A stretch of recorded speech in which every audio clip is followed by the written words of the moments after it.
How do we know what belongs together? When we look at the chaotic abundance of the world around us, how do we instinctively decide that a cat and a dog are similar, while a cat and a cactus are fundamentally different? We assume this order is natural, that it is written into the very fabric of the universe. But the book you are about to hear begins with a warning. Order is not a given. It is a grid that we impose upon reality. And sometimes that grid shatters. Michel Foucault birthed this masterpiece from a moment of laughter. He describes reading a passage by the writer Jorge Luis Borges about a fictional Chinese encyclopedia. In this strange taxonomy, animals are not divided by species or biology. Instead, they are grouped by impossible traits. We find animals that belong to the emperor sitting alongside embalmed ones, sucking pigs grouped with sirens, stray dogs placed in the same category as those that simply look like flies from a distance. This image is funny because it is impossible. It destroys the common ground, the mental operating table, where we usually arrange our thoughts. Foucault realized that if that strange system of thought is impossible for us, it exposes the invisible limitations of our own minds. It forces us to ask, what are the silent, unspoken rules that govern how we think right now? Welcome to the Order of Things. It's not a traditional history of science.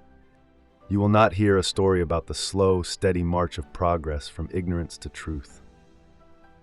Foucault rejects the idea that knowledge builds up like a brick wall, one discovery at a time.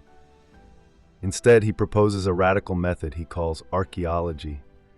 Just as an archaeologist digs through soil to find the foundations of a buried city, Foucault digs beneath the surface of Western culture to find the episteme, the unconscious, fundamental code of knowledge that defined a specific era. He argues that history does not flow smoothly. Breaks. It moves in seismic shifts. The kaleidoscope turns and suddenly, the entire pattern of how we perceive the world changes. In the audio that follows, Foucault will guide you through the deep history of three distinct disciplines: the study of living beings, the analysis of wealth and economics, and the laws of language and grammar. He reveals that in the classical age of the 17th and 18th centuries, these sciences were obsessed with representation, with creating a perfect table of names to label the world. But then, around the year 1800, the floor collapsed. A new episteme emerged. Suddenly, science was no longer about naming things. It became about history, internal forces, and organic life. Why does this matter?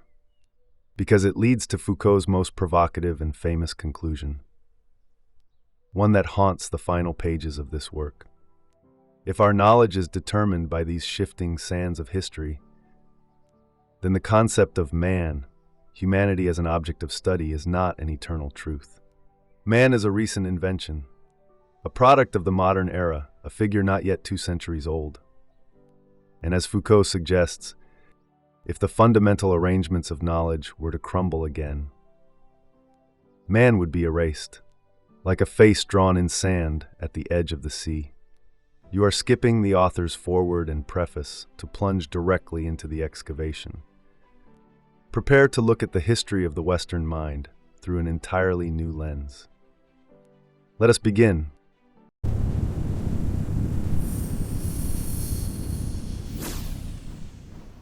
Las Meninas. 1.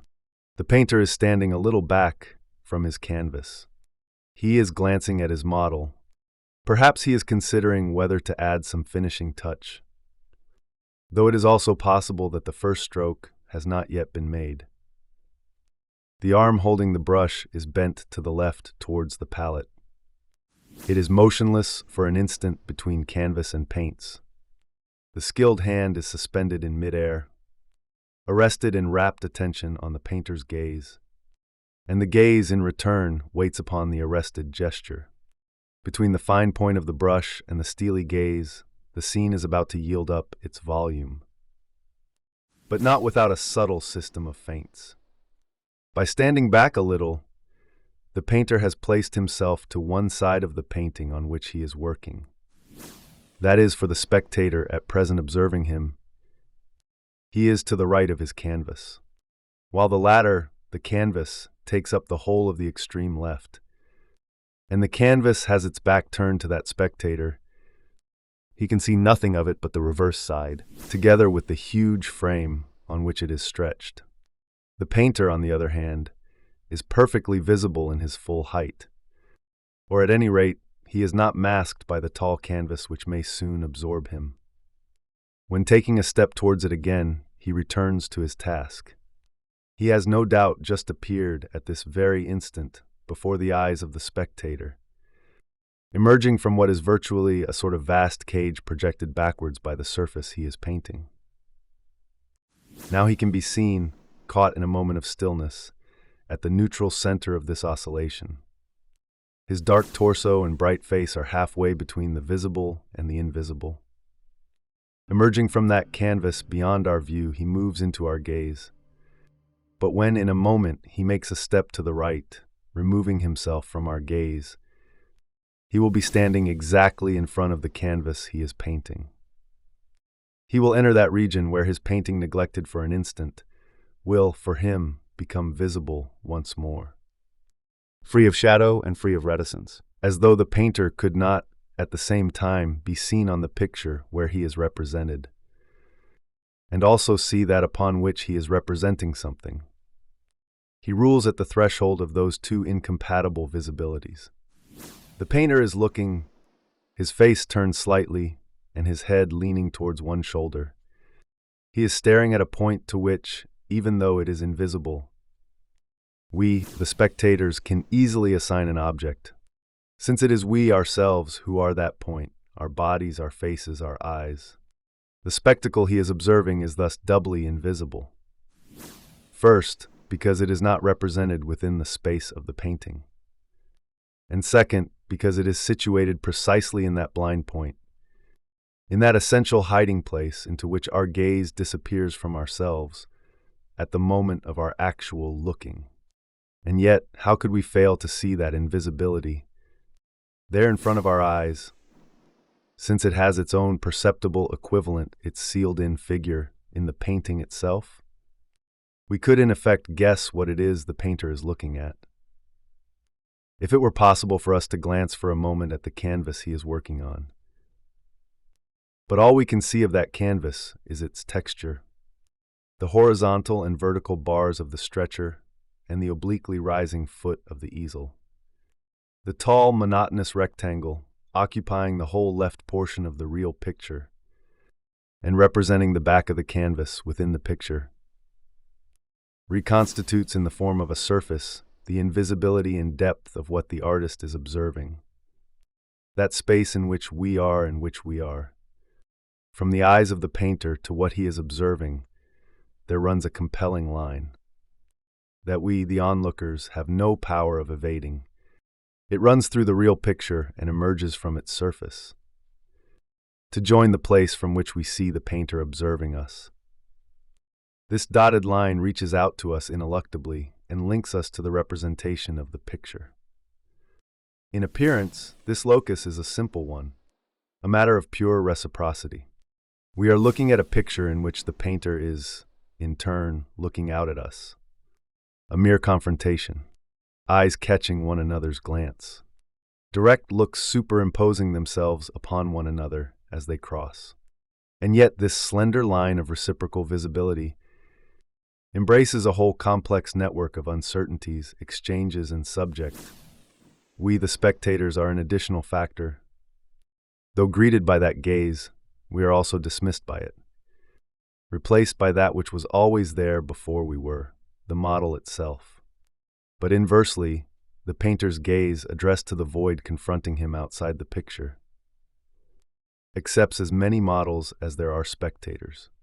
In this precise but neutral place, the observer and the observed take part in a ceaseless exchange. No gaze is stable, or rather, in the neutral furrow of the gaze piercing at a right angle through the canvas. Subject and object, the spectator and the model, reverse their roles to infinity. And here, the great canvas with its back to us on the extreme left of the picture, exercises its second function.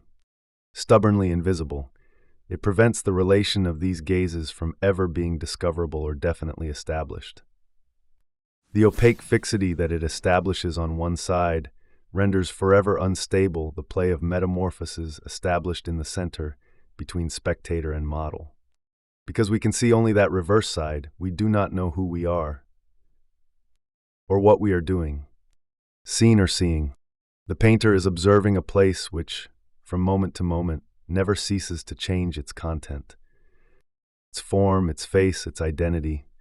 But the attentive immobility of his eyes refers us back to another direction, which they have often followed already, and which soon, there can be no doubt, they will take again, that of the motionless canvas upon which is being traced. Has already been traced, perhaps, for a long time and forever, a portrait that will never again be erased, so that the painter's sovereign gaze commands a virtual triangle whose outline defines this picture of a picture. At the top, the only visible corner, the painter's eyes. At one of the base angles, the invisible place occupied by the model. At the other base angle, the figure probably sketched out on the invisible surface of the canvas. As soon as they place the spectator in the field of their gaze, the painter's eyes seize hold of him, force him to enter the picture, assign him a place at once privileged and inescapable, levy their luminous and visible tribute from him, and project it upon the inaccessible surface of the canvas within the picture. He sees his invisibility made visible to the painter and transposed into an image forever invisible to himself. A shock that is augmented and made more inevitable still by a marginal trap.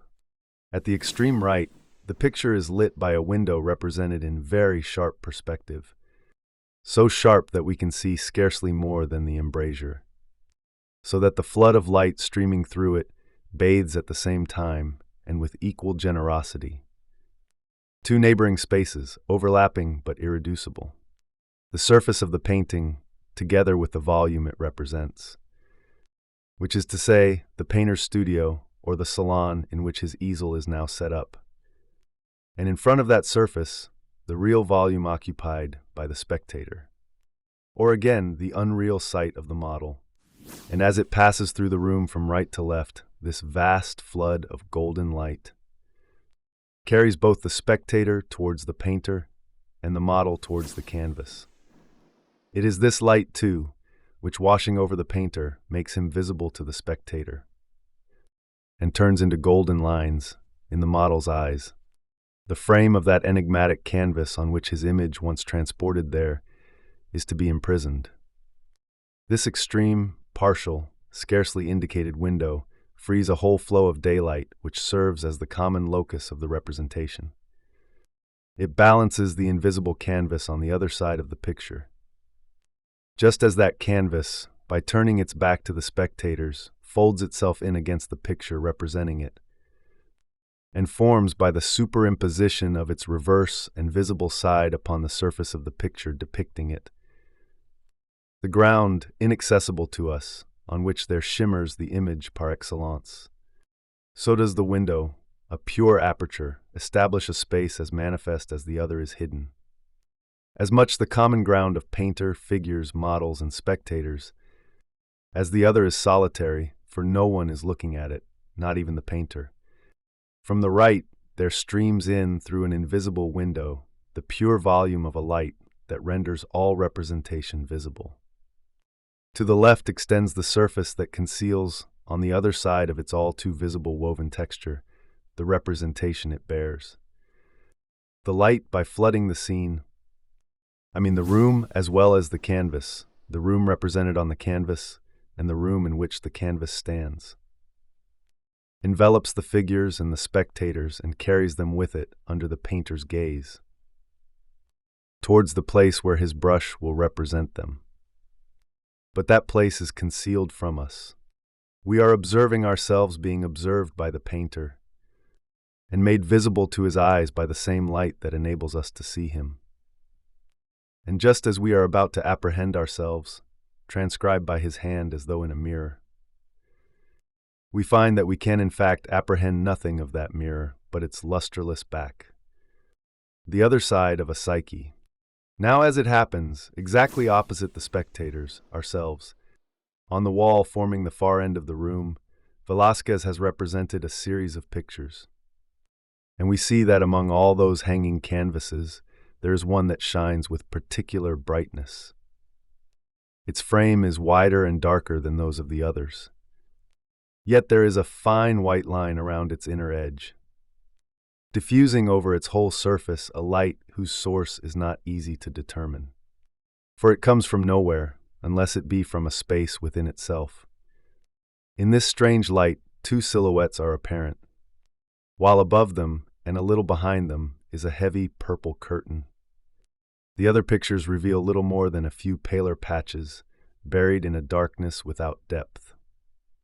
This particular one, on the other hand, opens onto a perspective of space, in which recognizable forms recede from us in a light that belongs only to itself.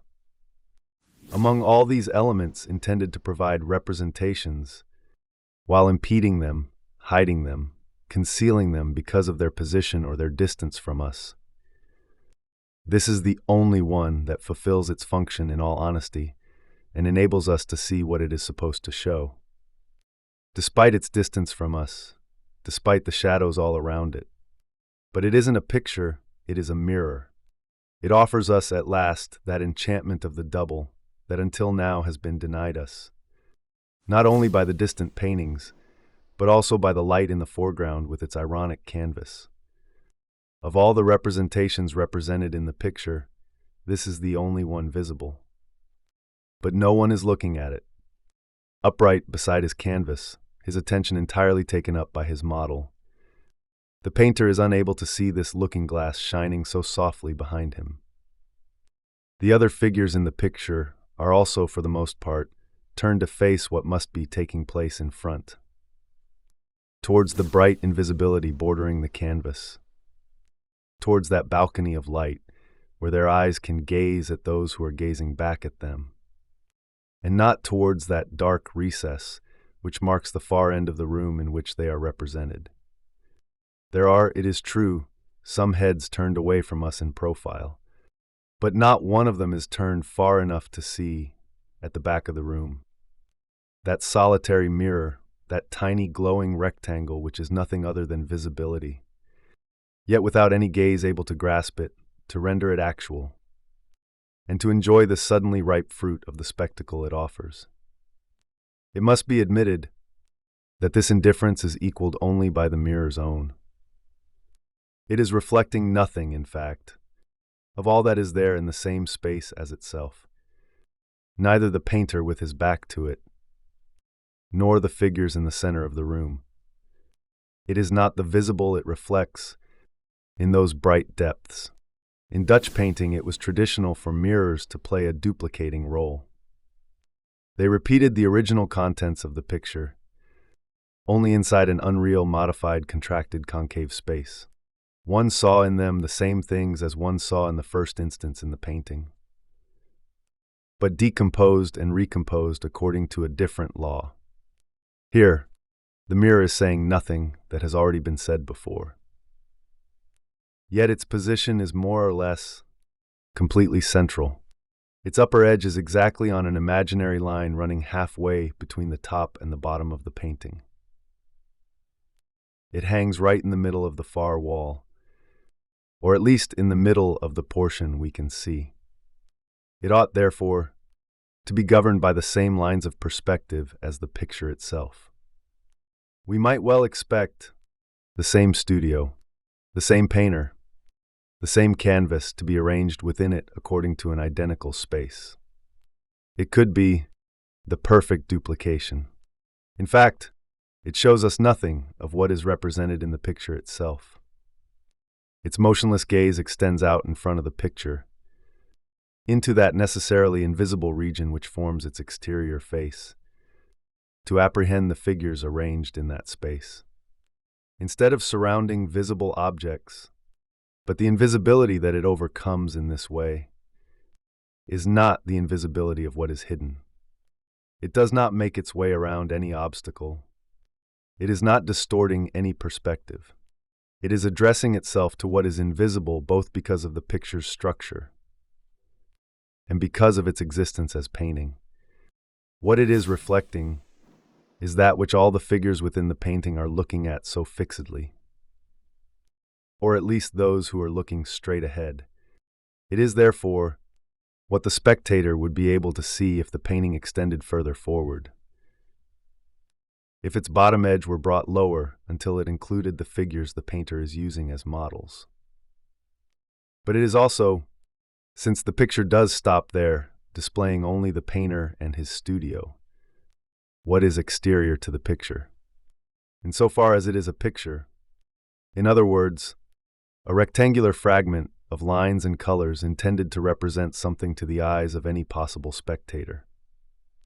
At the far end of the room, ignored by all, the unexpected mirror holds in its glow the figures that the painter is looking at. The painter in his represented objective reality, the reality of the painter at his work. But also, the figures that are looking at the painter in that material reality which the lines and the colors have laid out upon the canvas. These two groups of figures are both equally inaccessible, but in different ways. The first, because of an effect of composition peculiar to the painting. The second, because of the law that presides over the very existence of all pictures in general. Here, the action of representation consists in bringing one of these two forms of invisibility into the place of the other, in an unstable superimposition, and in rendering them both at the same moment at the other extremity of the picture, at that pole which is the very height of its representation, that of a reflected depth in the far recess of the painting's depth. The mirror provides a metathesis of visibility that affects both the space represented in the picture and its nature as representation. It allows us to see, in the center of the canvas, what in the painting is of necessity doubly invisible.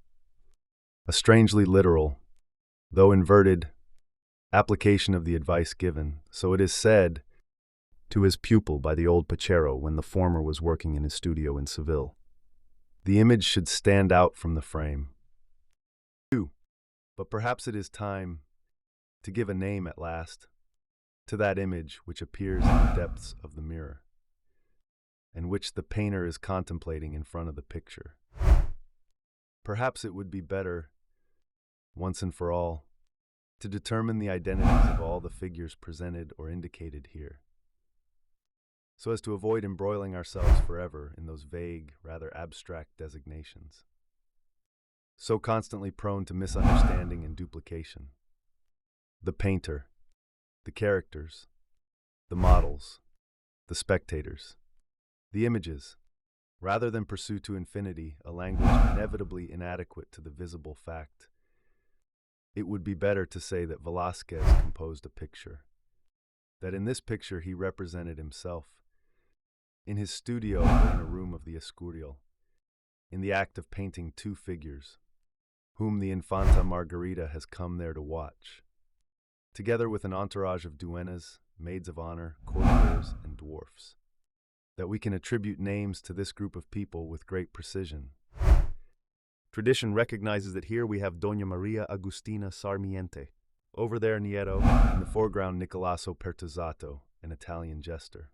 We could then add that the two personages serving as models to the painter are not visible, at least directly, but that we can see them in a mirror, and that they are, without any doubt, King Philip IV and his wife Mariana. These proper names would form useful landmarks, avoid ambiguous designations. They would tell us in any case what the painter is looking at, and the majority of the characters in the picture along with him. But the relation of language to painting is an infinite relation. It is not that words are imperfect, or that, when confronted by the visible, they prove insuperably inadequate. Neither can be reduced to the other's terms. It is in vain that we say what we see. What we see never resides in what we say, and it is in vain that we attempt to show by the use of images, metaphors, or similes. What we are saying, the space where they achieve their splendor is not that deployed by our eyes, but that defined by the sequential elements of syntax. And the proper name, in this particular context, is merely an artifice. It gives us a finger to point with. In other words, to pass surreptitiously from the space where one speaks to the space where one looks. In other words, to fold one over the other as though they were equivalents. But if one wishes to keep the relation of language to vision open, if one wishes to treat their incompatibility as a starting point for speech instead of as an obstacle to be avoided, so as to stay as close as possible to both, then one must erase those proper names and preserve the infinity of the task. It is perhaps through the medium of this gray, anonymous language, always over-meticulous and repetitive because too broad, that the painting may, little by little, release its illuminations. We must therefore pretend not to know who is to be reflected in the depths of that mirror, and interrogate that reflection in its own terms. First, it is the reverse of the great canvas represented on the left. The reverse, or rather the right side, since it displays in full face what the canvas by its position is hiding from us. Furthermore, it is both in opposition to the window and a reinforcement of it. Like the window, it provides a ground which is common to the painting and to what lies outside it. But the window operates by the continuous movement of an effusion, which, flowing from right to left, unites the attentive figures, the painter, and the canvas, with the spectacle they are observing. Whereas the mirror, on the other hand, by means of a violent, instantaneous movement, a movement of pure surprise, leaps out from the picture in order to reach that which is observed yet invisible in front of it. And then at the far end of its fictitious depth, to render it visible yet indifferent to every gaze. The compelling tracer line, joining the reflection to that which it is reflecting, cuts perpendicularly through the lateral flood of light. Lastly, and this is the mirror's third function, it stands adjacent to a doorway which forms an opening, like the mirror itself, in the far wall of the room. This doorway too forms a bright and sharply defined rectangle, whose soft light does not shine through into the room. It would be nothing but a gilded panel if it were not recessed out from the room. By means of one leaf of a carved door, the curve of a curtain, and the shadows of several steps. Beyond the steps, corridor begins, but instead of losing itself in obscurity, it is dissipated in a yellow dazzle, where the light, without coming in, whirls around on itself in dynamic repose. Against this background, at once near and limitless, a man stands out in full-length silhouette. He is seen in profile. With one hand he is holding back the weight of a curtain. His feet are placed on different steps. One knee is bent. He may be about to enter the room, or he may be merely observing what is going on inside it, content to surprise those within without being seen himself.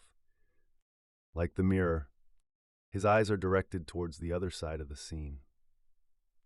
Nor is anyone paying any more attention to him than to the mirror. We do not know where he has come from. It could be that by following uncertain corridors he has just made his way around the outside of the room, in which these characters are collected, and the painter is at work. Perhaps he too, a short while ago, was there in the forefront of the scene, in the invisible region still being contemplated by all those eyes in the picture. Like the images perceived in the looking glass, it is possible that he too is an emissary from that evident yet hidden space. There is a difference. He is there in flesh and blood. He has appeared from the outside, on the threshold of the area represented. He is indubitable, not a probable reflection but an eruption.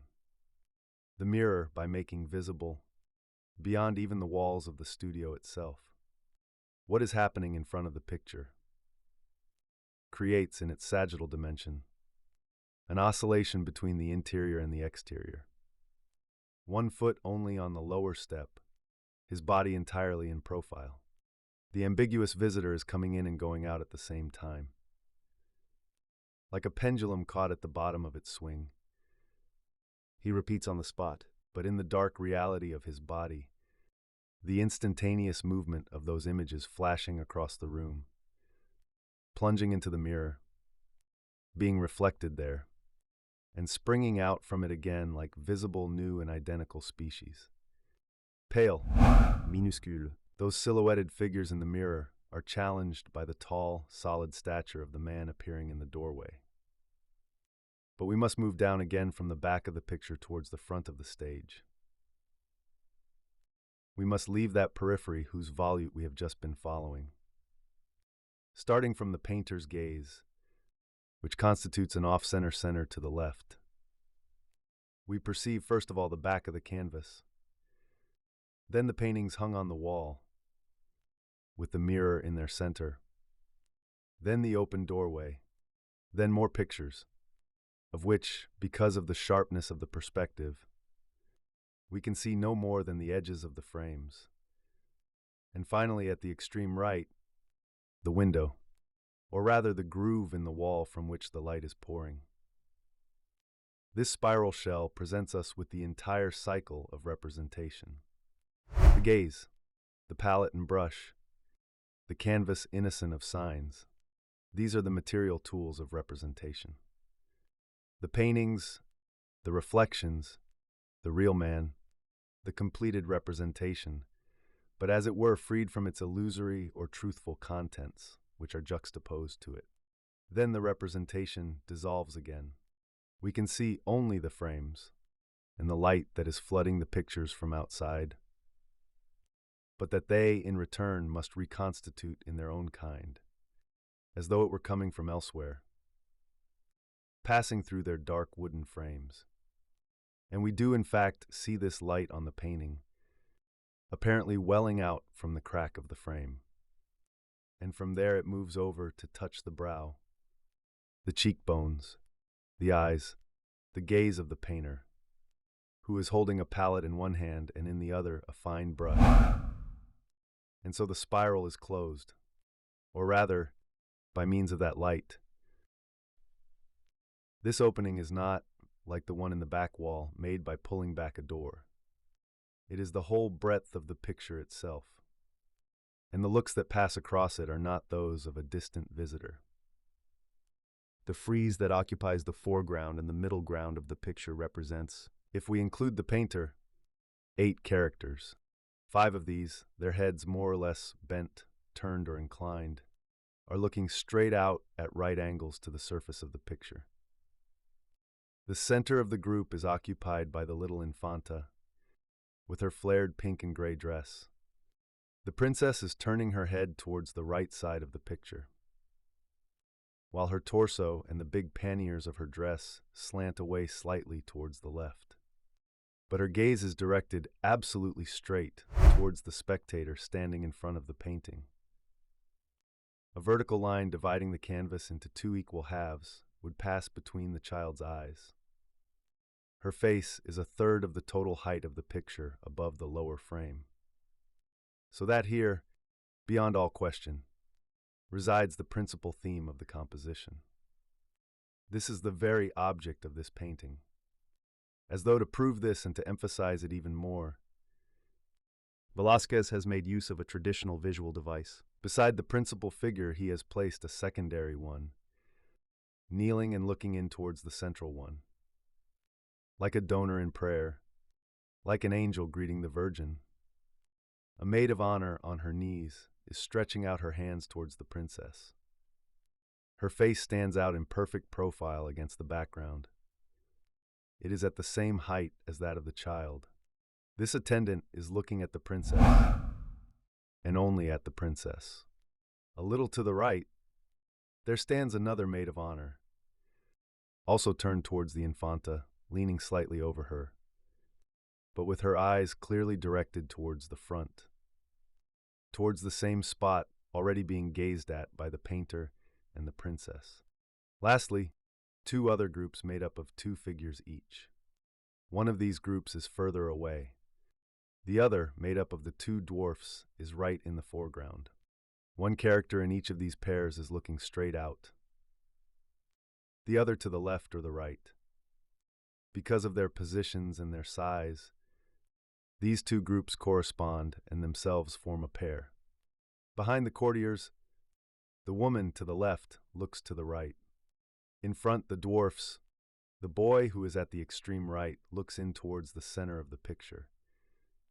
This group of characters, arranged in this manner, can be taken to constitute, according to the way one looks at the picture and the center of reference chosen, two different figures.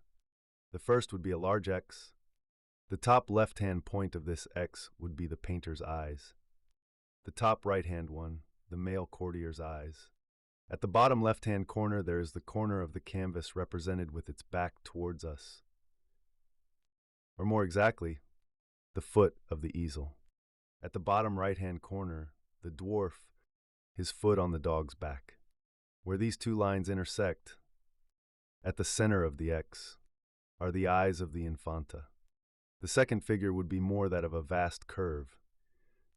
Its two ends determined by the painter on the left and the male courtier on the right. Both these extremities occurring high up in the picture and set back from its surface.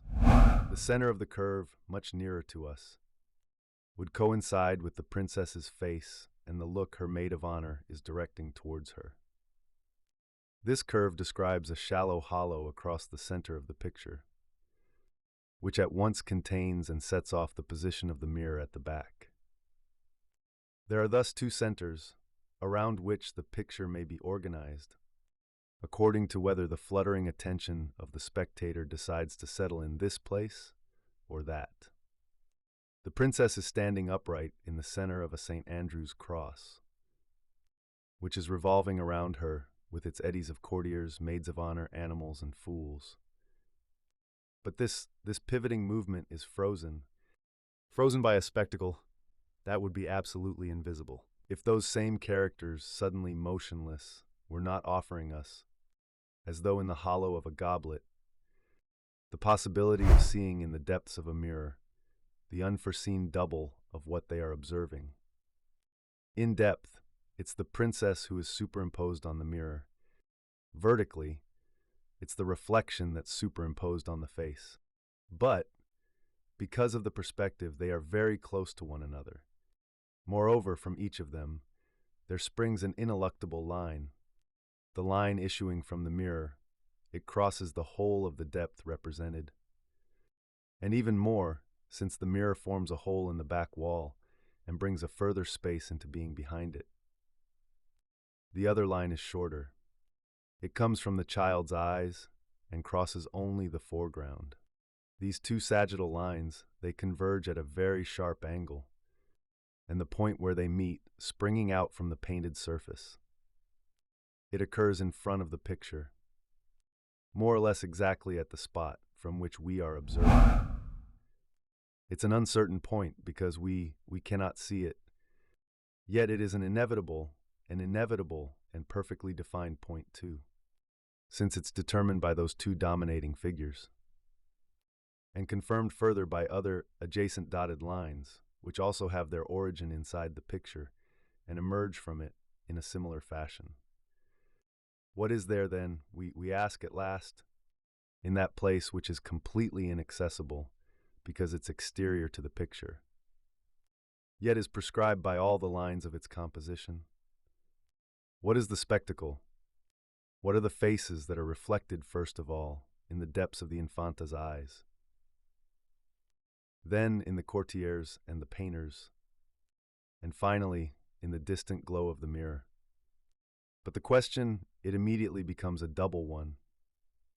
The face reflected in the mirror is also the face that is contemplating it. What all the figures in the picture are looking at are the two figures to whose eyes they too present a scene to be observed. The entire picture is looking out at a scene for which it is itself a scene. a condition of pure reciprocity manifested by the observing and observed mirror, the two stages of which are uncoupled at the two lower corners of the picture. On the left, the canvas with its back to us, by means of which the exterior point is made into pure spectacle. To the right, the dog lying on the floor, the only element in the picture that is neither looking at anything nor moving, because it's not intended, with its deep reliefs and the light playing on its silky hair, to be anything but an object to be seen. Our first glance at the painting told us what it is that creates this spectacle as observation. It's the two sovereigns.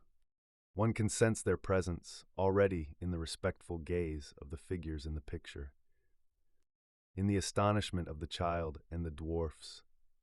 We recognize them at the far end of the picture, in the two tiny silhouettes gleaming out from the looking-glass. In the midst of all those attentive faces, all those richly dressed bodies, they are the palest, the most unreal, the most compromised of all the painting's images. A movement, a little light, would be sufficient to eclipse them. Of all these figures represented before us, they are also the most ignored, since no one is paying the slightest attention to that reflection, which has slipped into the room behind them all, silently occupying its unsuspected space. Insofar as they are visible, they are the frailest and the most distant form of all reality. Inversely, insofar as they stand outside the picture, and are therefore withdrawn from it in an essential invisibility, they provide the center around which the entire representation is ordered. It is they who are being faced. It is towards them that everyone is turned. It is to their eyes that the princess is being presented in her holiday clothes. From the canvas with its back to us, to the Infanta, and from the Infanta to the dwarf playing on the extreme right, there runs a curve, or again, the lower fork of the X opens, that orders the whole arrangement of the picture to their gaze, and thus makes apparent the true center of the composition, to which the Infanta's gaze and the image in the mirror are both finally subject. In the realm of the anecdote, this center is symbolically sovereign, since it is occupied by King Philip IV and his wife, but it is so above all because of the triple function it fulfills in relation to the picture. For in it there occurs an exact superimposition of the model's gaze as it is being painted, of the spectators as he contemplates the painting, and of the painters as he is composing his picture. Not the one represented, but the one in front of us, which we are discussing. These three observing functions, they come together in a point exterior to the picture. That is an ideal point in relation to what is represented, but a perfectly real one too, since it is also the starting point that makes the representation possible. Within that reality itself, it cannot not be invisible. And yet, that reality is projected within the picture, projected and diffracted in three forms, which correspond to the three functions of that ideal and real point. They are, on the left, the painter with his palette in his hand, a self-portrait of Velázquez. To the right, the visitor, one foot on the step, ready to enter the room. He is taking in the scene from the back, but he can see the royal couple who are the spectacle itself, from the front. And lastly, in the center, the reflection of the king and the queen, richly dressed, motionless in the attitude of patient models. A reflection that shows us, quite simply, and in shadow, what all those in the foreground are looking at. It restores, as if by magic, what is lacking in every gaze. In the painter's, the model, which his represented double is duplicating over there in the picture. In the king's, his portrait, which is being finished off on that slope of the canvas that he cannot perceive from where he stands. In that of the spectator, the real center of the scene, whose place he himself has taken, as though by usurpation. But perhaps this generosity on the part of the mirror is feigned. Perhaps it is hiding as much as and even more than it reveals. That space where the king and his wife hold sway belongs equally well to the artist and to the spectator. In the depths of the mirror, there ought to appear the anonymous face of the passerby and that of Velázquez. For the function of that reflection is to draw into the interior of the picture what is intimately foreign to it, the gaze which has organized it, and the gaze for which it is displayed. But because they are present within the picture, to the right and to the left, the artist and the visitor cannot be given a place in the mirror. Just as the king appears in the depths of the looking glass, precisely because he does not belong to the picture. In the great volute that runs around the perimeter of the studio, from the gaze of the painter, with his motionless hand and palette, right round to the finished paintings, representation came into being, reached completion, only to dissolve once more into the light. The cycle was complete. The lines that run through the depth of the picture, on the other hand, are not complete. They all lack a segment of their trajectories. This gap is caused by the absence of the king, an absence that is an artifice on the part of the painter. But this artifice, it both conceals and indicates another vacancy, which is on the contrary mediate, that of the painter and the spectator, when they are looking at or composing the picture.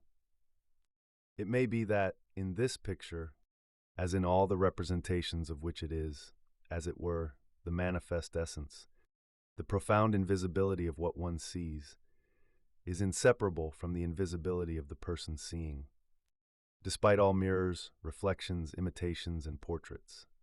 Around the scene are arranged all the signs and successive forms of representation, but the double relation of the representation to its model and to its sovereign, to its author, as well as to the person to whom it is being offered. This relation is necessarily interrupted. It can never be present without some residuum, even in a representation that offers itself as a spectacle. In the depth that traverses the picture, hollowing it into a fictitious recess and projecting it forward in front of itself. It is not possible for the pure felicity of the image ever to present in a full light. Both the master who is representing and the sovereign who is being represented. Perhaps there exists in this painting by Velázquez the representation, as it were, of classical representation, and the definition of the space it opens up to us. And indeed, representation undertakes to represent itself here in all its elements, with its images, the eyes to which it is offered, the faces it makes visible, the gestures that call it into being. But there, in the midst of this dispersion, which it is simultaneously grouping together and spreading out before us, indicated compellingly from every side, is an essential void, the necessary disappearance of that which is its foundation, of the person it resembles, the person in whose eyes it is only a resemblance. This very subject, which is the same, has been elided, and representation, freed finally from the relation that was impeding it, can offer itself as representation in its pure form. The prose of the world. The four similitudes. Up to the end of the 16th century, resemblance played a constructive role in the knowledge of Western culture. It was resemblance that largely guided exegesis and the interpretation of texts. It was resemblance that organized the play of symbols, made possible knowledge of things visible and invisible, and controlled the art of representing them. The universe was folded in upon itself, the earth echoing the sky, faces seeing themselves reflected in the stars, and plants holding within their stems the secrets that were of use to man. Painting imitated space, and representation, whether in the service of pleasure or of knowledge, was posited as a form of repetition. The theater of life, or the mirror of nature, That was the claim made by all language, its manner of declaring its existence, and of formulating its right of speech. We must pause here for a while. At this moment in time, when resemblance was about to relinquish its relation with knowledge and disappear, in part at least, from the sphere of cognition, how at the end of the 16th century, and even in the early 17th century, was similitude conceived? How did it organize the figures of knowledge? And if the things that resembled one another were indeed infinite in number, can one at least establish the forms according to which they might resemble one another? The semantic web of resemblance in the 16th century is extremely rich. Amicitia, aequalitas, contractus, consensus, matrimonium, societas, pax, et similia, consonantia, concertus, continuum, paritas, proportio, similitudo, conjunctio, copula. And there are a great many other notions that intersect, overlap, reinforce, or limit one another on the surface of thought. It is enough for the moment to indicate the principal figures that determine the knowledge of resemblance with their articulations. There are 4 of these that are beyond doubt essential. First of all, convenientia. This word really denotes the adjacency of places, more strongly than it does similitude. Those things are convenient, which come sufficiently close to one another to be in juxtaposition. Their edges touch, their fringes intermingle. The extremity of the one also denotes the beginning of the other. In this way, movement, influences, passions, and properties too, are communicated, so that in this hinge between 2 things, a resemblance appears, a resemblance that becomes double as soon as one attempts to unravel it, a resemblance of the place, the site upon which nature has placed the 2 things, and thus a similitude of properties.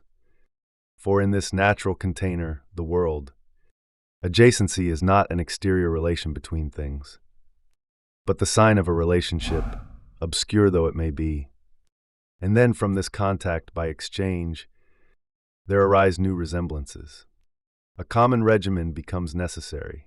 Upon the similitude that was the hidden reason for their propinquity is superimposed a resemblance. That is the visible effect of that proximity. Body and soul, for example, are doubly convenient.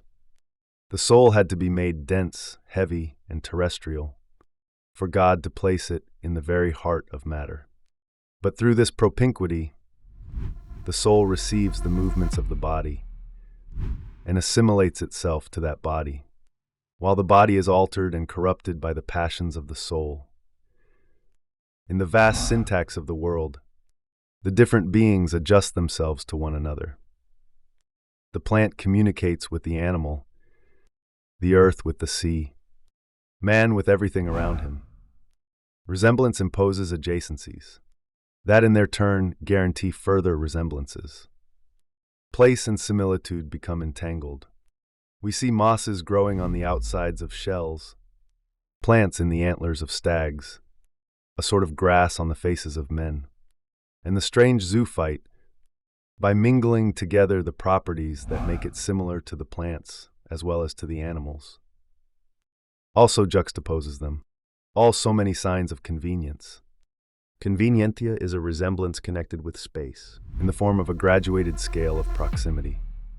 It is of the same order as conjunction and adjustment. This is why it pertains less to the things themselves than to the world in which they exist. The world is simply the universal convenience of things. There are the same number of fishes in the water as there are animals or objects produced by nature or man on the land. Are there not fishes called episcopus, others called catina, and others called priapus? The same number of beings in the water and on the surface of the earth as there are in the sky, the inhabitants of the former corresponding with those of the latter. And lastly, there are the same number of beings in the whole of creation. as may be found eminently contained in God himself, the sower of existence, of power, of knowledge, and of love. Thus, by this linking of resemblance with space, this convenience that brings like things together and makes adjacent things similar, the world is linked together like a chain. At each point of contact, there begins and ends a link that resembles the one before it and the one after it. And from circle to circle, these similitudes continue, holding the extremes apart, God and matter, yet bringing them together in such a way that the will of the Almighty may penetrate into the most unawakened corners. It is this immense taut and vibrating chain, this rope of convenience, that Porta evokes in a passage from his Magie Naturelle. As with respect to its vegetation, the plant stands convenient to the brute beast. So through feeling does the brutish animal to man, who is conformable to the rest of the stars by his intelligence.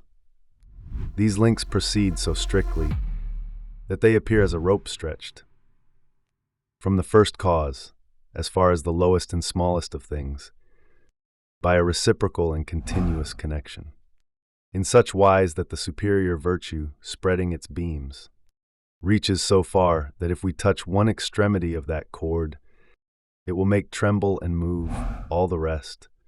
The second form of similitude is emulatio, A sort of convenience that has been freed from the law of place and is able to function without motion from a distance, rather as though the spatial collusion of convenientia had been broken, so that the links of the chain, no longer connected, reproduced their circles at a distance from one another, in accordance with a resemblance that needs no contact.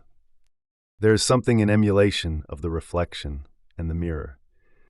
It is the means whereby things scattered through the universe can answer one another. The human face from afar emulates the sky, and just as man's intellect is an imperfect reflection of God's wisdom, so his two eyes, with their limited brightness, are a reflection of the vast illumination spread across the sky by sun and moon. The mouth is Venus, since it gives passage to kisses and words of love. The nose provides an image in miniature of Jove's scepter and Mercury's staff. The relation of emulation enables things to imitate one another, from one end of the universe to the other, without connection or proximity. By duplicating itself in a mirror, the world abolishes the distance proper to it. In this way, it overcomes the place allotted to each thing. But which of these reflections coursing through space are the original images? Which is the reality, and which the projection? It is often not possible to say, for emulation is a sort of natural twinship existing in things. It arises from a fold in being, the two sides of which stand immediately opposite to one another. Paracelsus compares this fundamental duplication of the world to the image of two twins who resemble one another completely, without its being possible for anyone to say which of them brought its similitude to the other. However, emulation does not leave the two reflected figures it has confronted in a merely inert state of opposition. One may be weaker and therefore receptive to the stronger influence of the other, which is thus reflected in his passive mirror. Are not the stars, for example, dominant over the plants of the earth, of which they are the unchanged model, the unalterable form, and over which they have been secretly empowered to pour the whole dynasty of their influences? The dark earth is the mirror of the star-sown sky, but the two rivals are neither of equal value, nor of equal dignity in that tournament. The bright colors of the flowers reproduce without violence the pure form of the sky. As Crollius says, the stars are the matrix of all the plants, and every star in the sky is only the spiritual prefiguration of a plant, such that it represents that plant. And just as each herb or plant is a terrestrial star looking up at the sky, so also each star is a celestial plant in spiritual form. which differs from the terrestrial plants in matter alone. The celestial plants and herbs are turned towards the earth and look directly down upon the plants they have procreated, imbuing them with some particular virtue. But the lists may remain open, and the untroubled mirror reflect only the image of two wrathful soldiers. Similitude then becomes the combat of one form against another, or rather of one and the same form separated from itself by the weight of matter, or distance in space. Man, as Paracelsus describes him, is, like the firmament, constellated with stars, but he is not bound to it like the thief to his galley or the murderer to the wheel, the fish to the fisherman, the quarry to the huntsman. It pertains to the firmament of man to be free and powerful, to bow to no order, and not to be ruled by any other created beings. His inner sky may remain autonomous and depend only upon itself, but on condition that by means of his wisdom, which is also knowledge, he comes to resemble the order of the world, takes it back into himself, and thus recreates in his inner firmament the sway of that other firmament, in which he sees the glitter of the visible stars. If he does this, then the wisdom of the mirror will in turn be reflected back, to envelop the world in which it has been placed. Its great ring will spin out into the depths of the heavens and beyond. Man will discover that he contains the stars within himself, and that he is thus the bearer of the firmament with all its influences. Emulation is posited in the first place, in the form of a mere reflection, furtive and distant. It traverses the spaces of the universe in silence, but the distance it crosses is not annulled by the subtle metaphor of emulation. It remains open to the eye, and in this duel, the two confronting figures seize upon one another, like envelopes which in turn surrounds the other, perhaps to be enveloped once more, in a duplication which can continue ad infinitum. The links of emulation, unlike the elements of convenientia, do not form a chain, but rather a series of concentric circles, reflecting and rivaling one another. The third form of similitude is analogy, an old concept already familiar to Greek science and medieval thought, but one whose use has probably become different now. In this analogy, convenientia and emulatio are superimposed. Like the latter, it makes possible the marvelous confrontation of resemblances across space. But it also speaks, like the former, of adjacencies, of bonds and joints.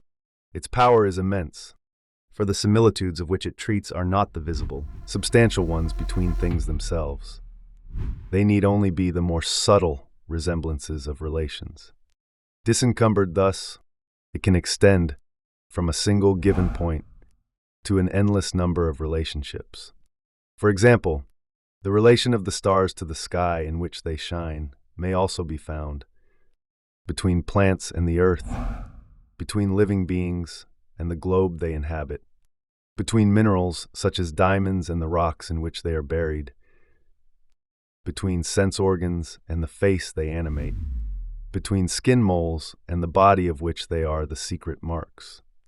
An analogy may also be turned around upon itself, without thereby rendering itself open to dispute. The old analogy of plant to animal, the vegetable is an animal living head down, its mouth or roots buried in the earth, is neither criticized nor disposed of by Cesalpino. On the contrary, he gives it added force, he multiplies it by itself, when he makes the discovery that a plant is an upright animal whose nutritive principles rise from the base up to the summit, channeled along a stem that stretches upwards like a body, and is topped by a head, spreading flowers and leaves, a relation that inverts but does not contradict the initial analogy, since it places the root in the lower part of the plant and the stem in the upper part, for the venous network in animals also begins in the lower part of the belly, and the principal vein rises up to the heart and head. This reversibility and this polyvalency Endow analogy with a universal field of application. Through it, all the figures in the whole universe can be drawn together. There does exist, however, in this space, furrowed in every direction, one particularly privileged point. It is saturated with analogies. All analogies can find one of their necessary terms there, and as they pass through it, their relations may be inverted without losing any of their force. This point is man. He stands in proportion to the heavens, just as he does to animals and plants, and as he does also to the earth, to metals, stalactites, or storms. Upright between the surfaces of the universe, he stands in relation to the firmament. His face is to his body what the face of heaven is to the ether. His pulse beats in his veins as the stars circle the sky according to their own fixed paths. The 7 orifices in his head are to his face what the 7 planets are to the sky. But he is also the fulcrum upon which all these relations turn, so that we find them again, their similarity unimpaired, in the analogy of the human animal to the earth it inhabits.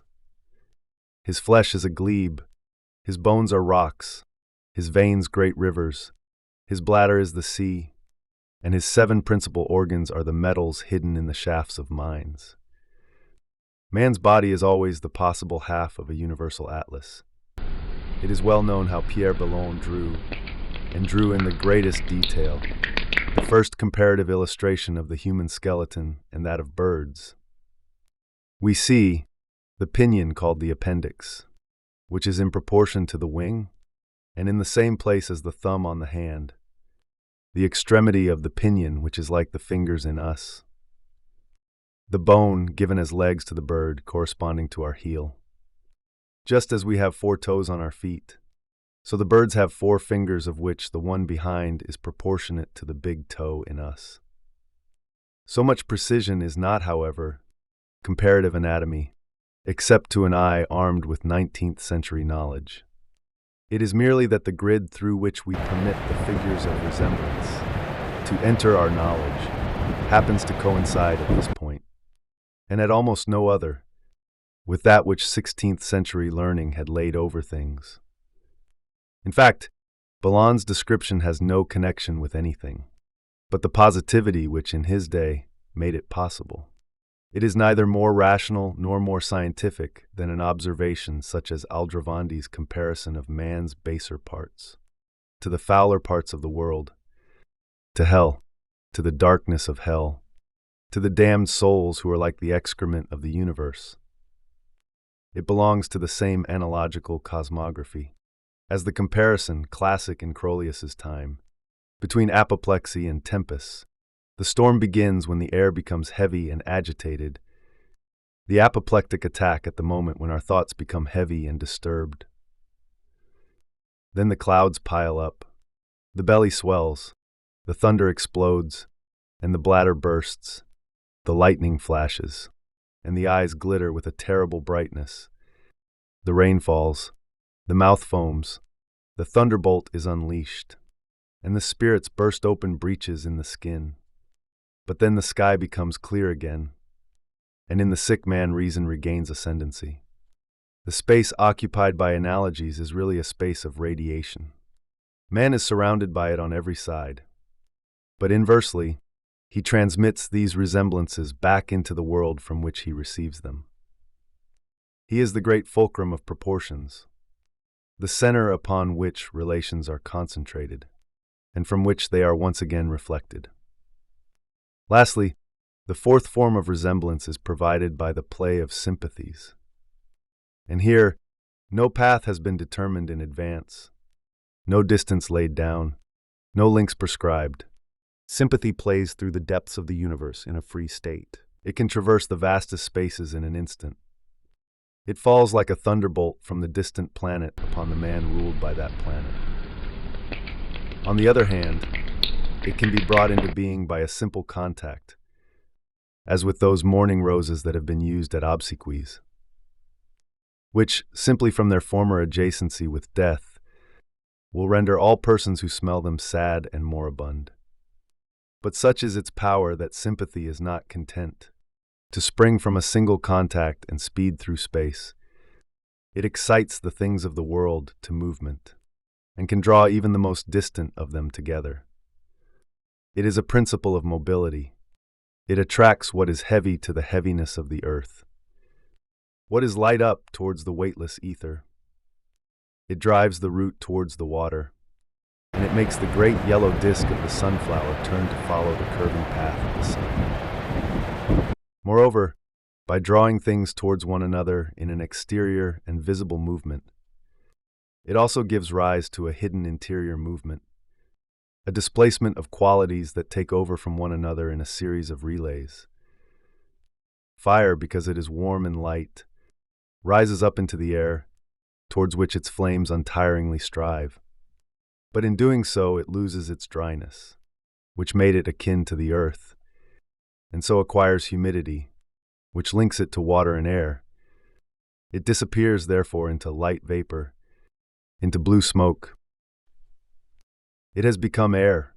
Sympathy is an instance of the same, so strong and so insistent that it will not rest content to be merely one of the forms of likeness. It has the dangerous power of assimilating, of rendering things identical to one another, of mingling them, of causing their individuality to disappear, and thus of rendering them foreign to what they were before. Sympathy transforms. It alters, but in the direction of identity, so that if its power were not counterbalanced, it would reduce the world to a point, to a homogeneous mass, to the featureless form of the same. All its parts would hold together and communicate with one another without a break, with no distance between them, like those metal chains held suspended by sympathy to the attraction of a single magnet. This is why sympathy is compensated for by its twin, antipathy. Antipathy maintains the isolation of things and prevents their assimilation. It encloses every species within its impenetrable difference and its propensity to continue being what it is. It is fairly widely known that the plants have hatreds between themselves. It is said that the olive and the vine hate the cabbage.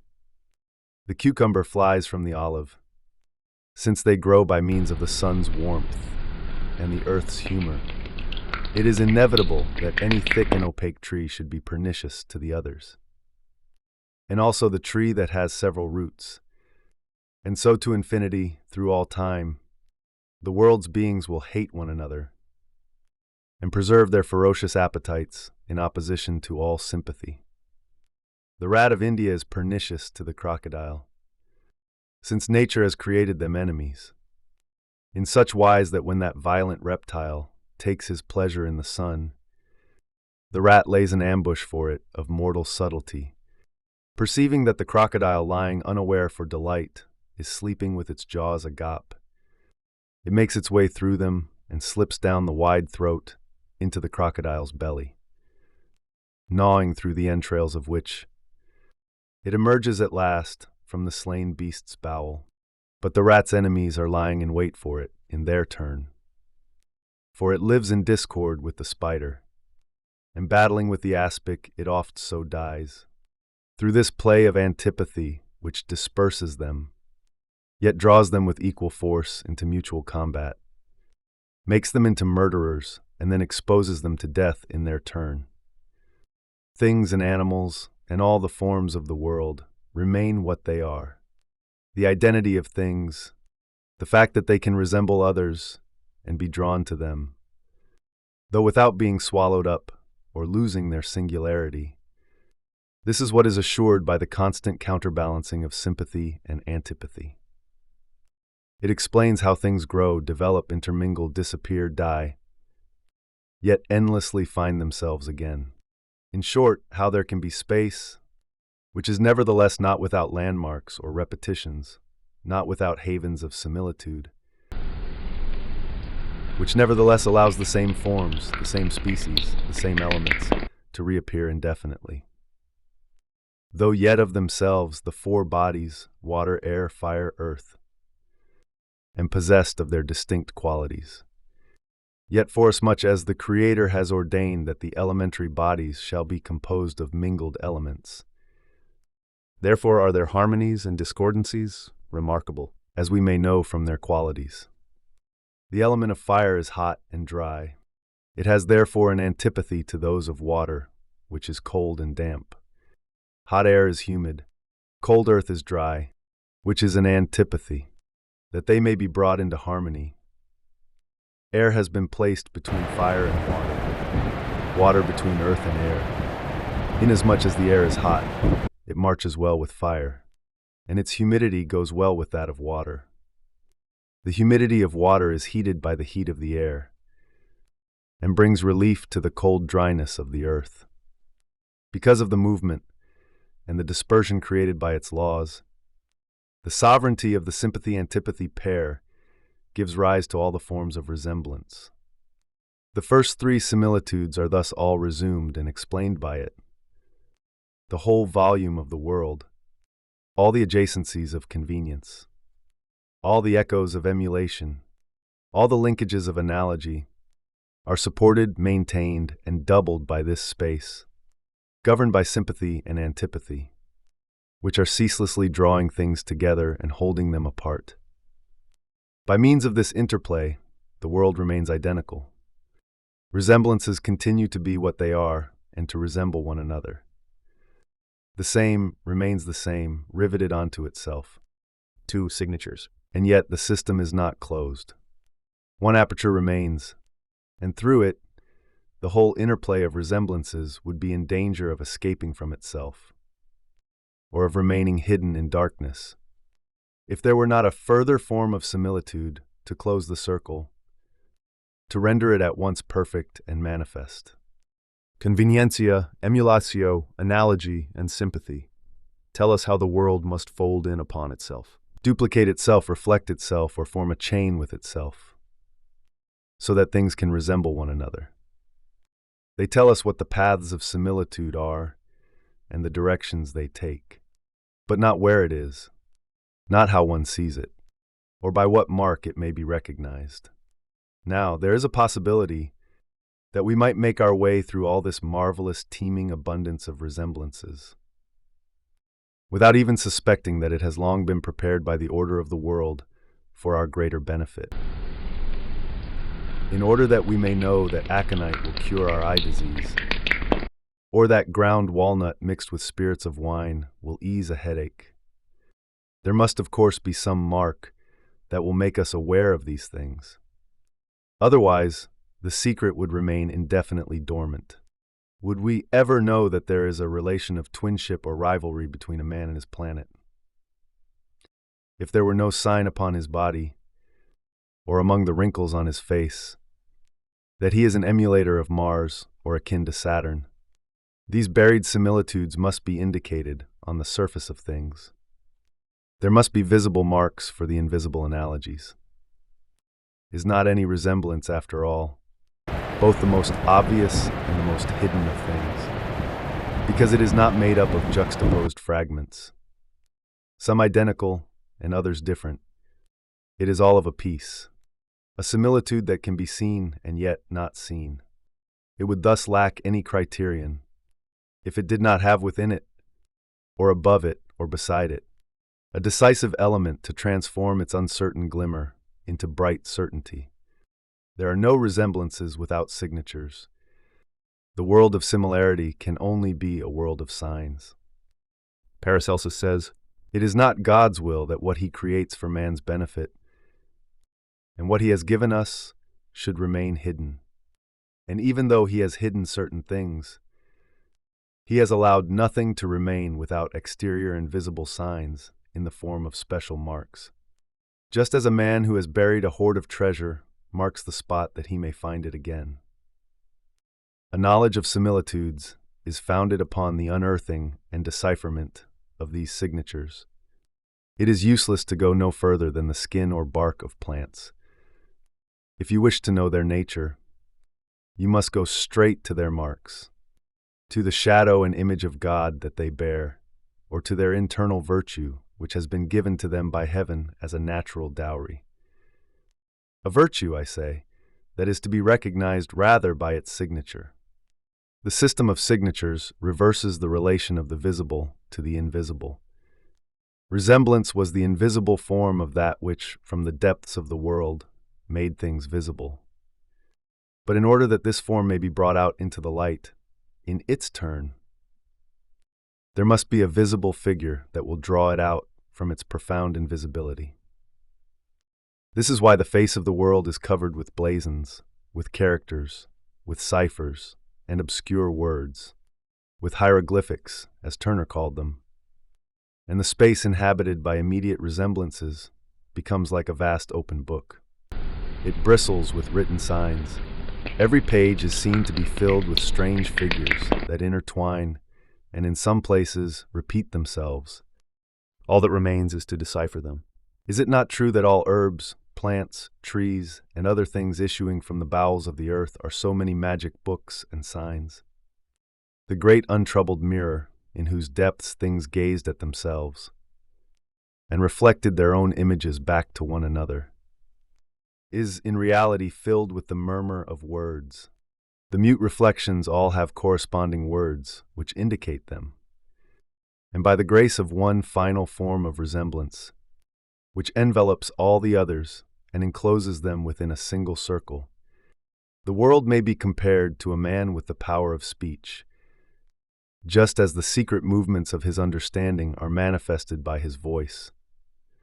So it would seem that the herbs speak to the curious physician through their signatures, discovering to him their inner virtues, hidden beneath nature's veil of silence. But we must pause a little here to examine this language itself, to examine the signs of which it is made up, and the way in which these signs refer back to what they indicate.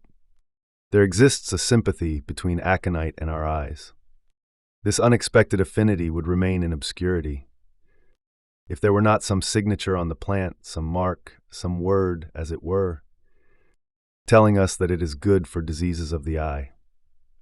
This sign is easily legible in its seeds. They are tiny dark globes set in white skin-like coverings, whose appearance is much like that of eyelids covering an eye. It is the same with the affinity of the walnut and the human head. What cures wounds of the pericranium is the thick green rind covering the bones, the shell of the fruit. But internal head ailments may be prevented by use of the nut itself, which is exactly like the brain in appearance. The sign of affinity and what renders it visible is quite simply analogy. The cipher of sympathy resides in the proportion, but what signature can the proportion itself bear in order to make itself recognizable?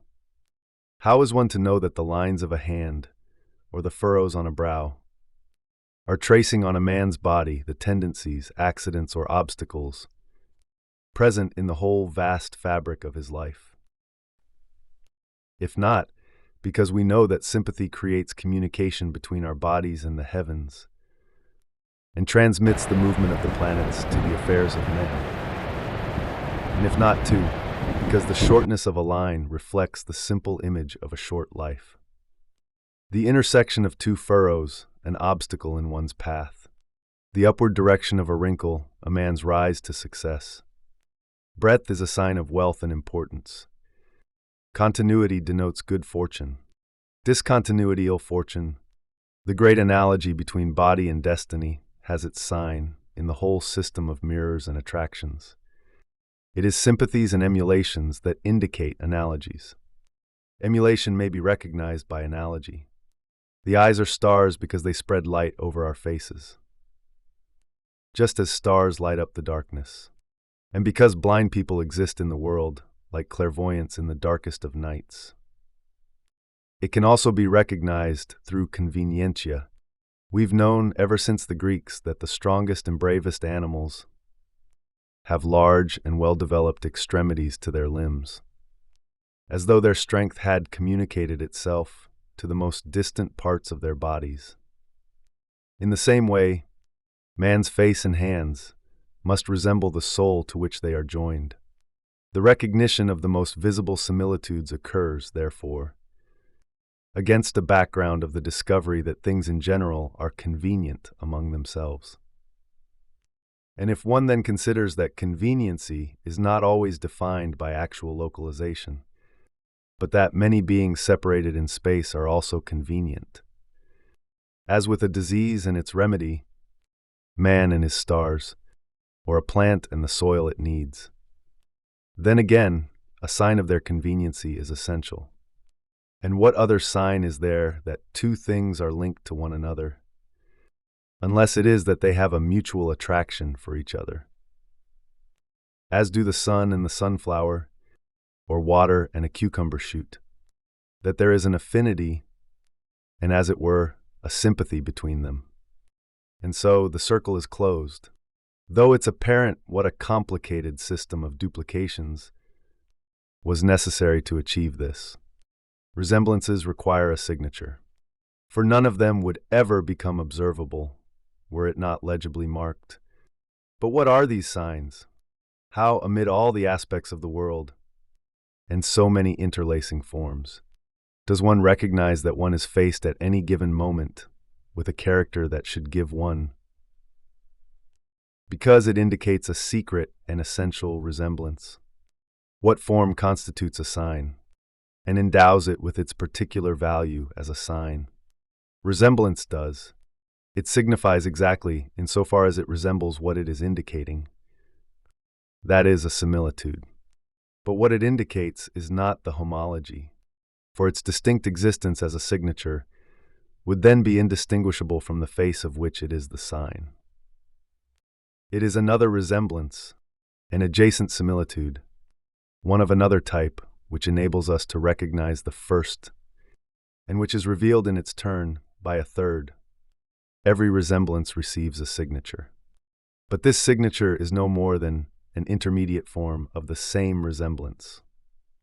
As a result, the totality of these marks, sliding over the great circle of similitudes, forms a second circle, which would be an exact duplication of the first point by point, were it not for that tiny degree of displacement, which causes the sign of sympathy to reside in an analogy, that of analogy in emulation, that of emulation in convenience, which in turn requires the mark of sympathy for its recognition. The signature and what it denotes are of exactly the same nature. It is merely that they obey a different law of distribution. The pattern from which they are cut is the same. The form making a sign and the form being signalized are resemblances, but they do not overlap. And it is in this respect that resemblance in 16th century knowledge is without doubt the most universal thing there is. At the same time, that which is most clearly visible, yet something that one must nevertheless search for, since it is also the most hidden. What determines the form of knowledge? For knowledge can only follow the paths of similitude. And what guarantees its wealth of content? For the moment one lifts aside the signs and looks at what they indicate, one allows resemblance itself to emerge into the light of day and shine with its own inner light. Let's call the totality of the learning and skills that enable one to make the signs speak and to discover their meaning. Hermeneutics. Let us call the totality of the learning and skills that enable one to distinguish the location of the signs, to define what constitutes them as signs, and to know how and by what laws they are linked. Semiology. The 16th century superimposed hermeneutics and semiology in the form of similitude. To search for a meaning is to bring to light a resemblance. To search for the law governing signs is to discover the things that are alike. The grammar of beings is an exegesis of these things. And what the language they speak has to tell us is quite simply what the syntax is that binds them together. The nature of things, their coexistence, the way in which they are linked together and communicate, is nothing other than their resemblance. And that resemblance is visible only in the network of signs that crosses the world from one end to the other. Nature is trapped in the thin layer that holds semiology and hermeneutics one above the other. It is neither mysterious nor veiled. It offers itself to our cognition, which it sometimes leads astray, only insofar as this superimposition necessarily includes a slight degree of non-coincidence between the resemblances. As a result, the grid is less easy to see through. Its transparency is clouded over from the very first. A dark space appears, which must be made progressively clearer. That space is where nature resides, and it is what one must attempt to know. Everything would be manifest and immediately knowable if the hermeneutics of resemblance and the semiology of signatures coincided without the slightest parallax. But because the similitudes that form the graphics of the world are one cog out of alignment with those that form its discourse, knowledge and the infinite labor it involves find here the space that is proper to them. It is their task to weave their way across this distance, pursuing an endless zigzag course from resemblance to what resembles it. 3. The limits of the world, such sketched in its most general aspects, is the 16th century episteme. This configuration carries with it a certain number of consequences. First and foremost, the plethoric yet absolutely poverty-stricken character of this knowledge. Plethoric because it is limitless. Resemblance never remains stable within itself. It can be fixed only if it refers back to another similitude, which then in turn refers to others. Each resemblance, therefore, has value only from the accumulation of all the others. And the whole world must be explored, if even the slightest of analogies is to be justified, and finally take on the appearance of certainty. It is therefore a knowledge that can and must proceed by the infinite accumulation of confirmations, all dependent on one another. And for this reason, from its very foundations, this knowledge will be a thing of sand.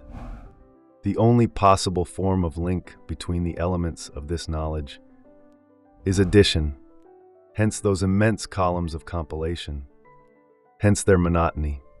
By positing resemblance as the link between signs and what they indicate, thus making resemblance both a third force and a sole power, since it resides in both the mark and the content in identical fashion. 16th century knowledge condemned itself to never knowing anything but the same thing, and to knowing that thing only at the unattainable end of an endless journey.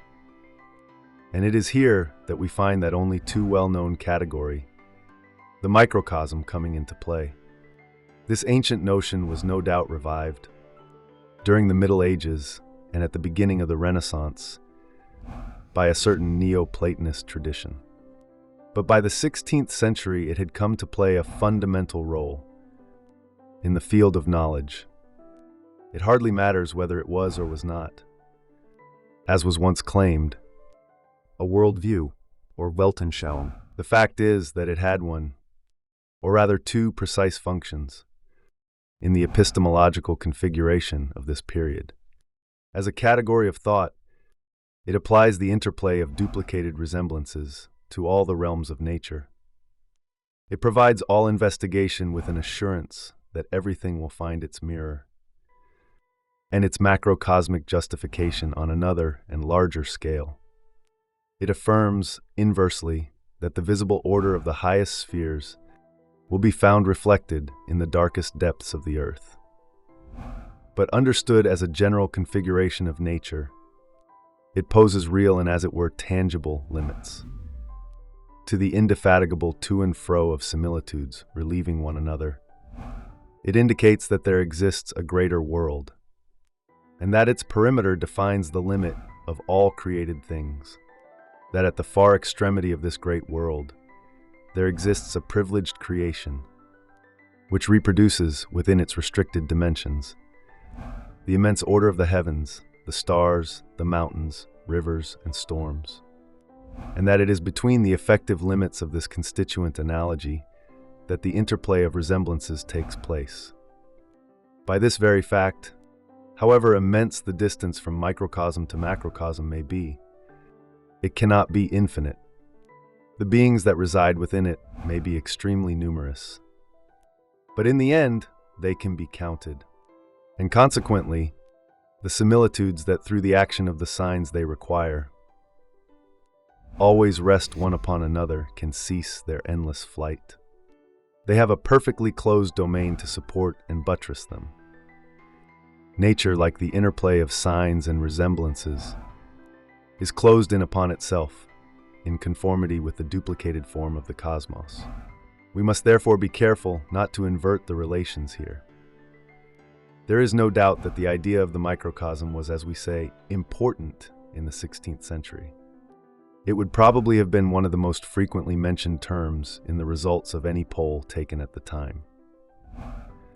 But we are not concerned here with a study of opinions, which could be undertaken only by a statistical analysis of contemporary records. If, on the other hand, one investigates 16th century knowledge at its archaeological level, that is, at the level of what made it possible, then the relations of macrocosm and microcosm appear as a mere surface effect. It was not because people believed in such relations that they set about trying to hunt down all the analogies in the world. But there was a necessity lying at the heart of their knowledge. They had to find an adjustment between the infinite richness of a resemblance introduced as a third term between signs and their meaning, and the monotony that imposed the same pattern of resemblance upon the sign and what it signified. In an episteme in which signs and similitudes were wrapped around one another in an endless spiral, it was essential that the relation of microcosm to macrocosm should be conceived as both the guarantee of that knowledge and the limit of its expansion. It was this same necessity that obliged knowledge to accept magic and erudition on the same level. To us, it seems that 16th century learning was made up of an unstable mixture of rational knowledge, notions derived from magical practices, and a whole cultural heritage whose power and authority had been vastly increased by the rediscovery of Greek and Roman authors. Perceived thus, the learning of that period appears structurally weak. A common ground where fidelity to the ancients, a taste for the supernatural, and an already awakened awareness of that sovereign rationality in which we recognize ourselves, confronted one another in equal freedom. And this tripartite period would consequently be reflected in the mirror of each work, and each divided mind occurring within it. In fact, it is not from an insufficiency of structure that 16th century knowledge suffers. On the contrary, we have already seen how very meticulous the configurations are that define its space. It is this very rigor that makes the relation of magic to erudition inevitable. They are not selected contents, but required forms. The world is covered with signs that must be deciphered. And those signs which reveal resemblances and affinities are themselves no more than forms of similitude. To know must therefore be to interpret. To find a way from the visible mark to that which is being said by it, and which without that mark would lie like unspoken speech, dormant within things. But we men discover all that is hidden in the mountains by signs and outward correspondences. And it is thus that we find out all the properties of herbs and all that is in stones. There is nothing in the depths of the seas, nothing in the heights of the firmament, that man is not capable of discovering. There is no mountain so vast that it can hide from the gaze of man what is within it. It is revealed to him by corresponding signs. Divination is not a rival form of knowledge. It is part of the main body of knowledge itself. Moreover, these signs that must be interpreted indicate what is hidden only insofar as they resemble it. And it is not possible to act upon those marks without at the same time operating upon that which is secretly indicated by them. This is why the plants that represent the head or the eyes or the heart or the liver will possess an efficacy in regard to that organ. This is why the animals themselves will react to the marks that designate them. Paracelsus asks, Tell me then why snakes in Helvetia, Algoria, Sweden understand the Greek words osi, osia, osi. In what academies did they learn them, so that scarcely have they heard the word, than they immediately turn tail in order not to hear it again? Scarcely do they hear the word when, notwithstanding their nature and their spirit, they remain immobile and poison no one with their venomous wounds. And let no one say that this is merely the effect of the sound made by the words when pronounced. If you write these words alone on vellum, parchment, or paper at a favorable time, then place them in front of the serpent, it will stay no less motionless than if you had pronounced them aloud. The project of elucidating the natural magics, which occupies an important place at the end of the 16th century and survives into the middle of the 17th, is not a vestigial phenomenon in the European consciousness. It was revived, as Campanella expressly tells us, and for contemporary reasons. Because the fundamental configuration of knowledge consisted of the reciprocal cross-reference of signs and similitudes. The form of magic was inherent in this way of knowing, and by the same token, so was erudition. For, in the treasure handed down to us by antiquity, the value of language lay in the fact that it was the sign of things. There is no difference between the visible marks that God has stamped upon the surface of the earth, so that we may know its inner secrets, and the legible words that the scriptures, or the sages of antiquity, have set down in the books preserved for us by tradition. The relation to these texts is of the same nature as the relation to things. In both cases, there are signs that must be discovered. But God, in order to exercise our wisdom, merely sowed nature with forms for us to decipher, and it is in this sense that knowledge should be divination. Whereas the ancients have already provided us with interpretations, which we need do no more than gather together, or which we would need only to gather together were it not for the necessity of learning their language, reading their texts, and understanding what they have said. The heritage of antiquity, like nature itself, is a vast space requiring interpretation. In both cases, there are signs to be discovered, and then little by little made to speak. In other words, divinatio and eruditio are both part of the same hermeneutics, but this develops following similar forms on two different levels. One moves from the mute sign to the thing itself and makes nature speak. The other moves from the unmoving graphism to clear speech. It restores sleeping languages to life. But just as natural signs are linked to what they indicate by the profound relation of resemblance, so the discourse of the ancients is in the image of what it expresses. If it has the value of a precious sign, that is because from the depth of its being, and by means of the light that has never ceased to shine through it since its origin, it is adjusted to things themselves. It forms a mirror for them and emulates them. It is to eternal truth what signs are to the secrets of nature. It is the mark whereby the word may be deciphered. And it possesses an ageless affinity with the things that it unveils. It is useless, therefore, to demand its title to authority. It is a treasury of signs linked by similitude to that which they are empowered to denote. The only difference is that we are dealing with a treasure hoard of the second degree, one that refers to the notations of nature, which in their turn indicate obscurely the pure gold of things themselves. The truth of all these marks, whether they are woven into nature itself or whether they exist in lines on parchments and in libraries, is everywhere the same. Coeval with the institution of God. There is no difference between marks and words in the sense that there is between observation and accepted authority, or between verifiable fact and tradition. The process is everywhere the same, that of the sign and its likeness. And this is why nature and the word can intertwine with one another to infinity, forming, for those who can read it, one vast single text. For the writing of things. In the 16th century, real language is not a totality of independent signs, a uniform and unbroken entity in which things could be reflected one by one, as in a mirror, and so express their particular truths.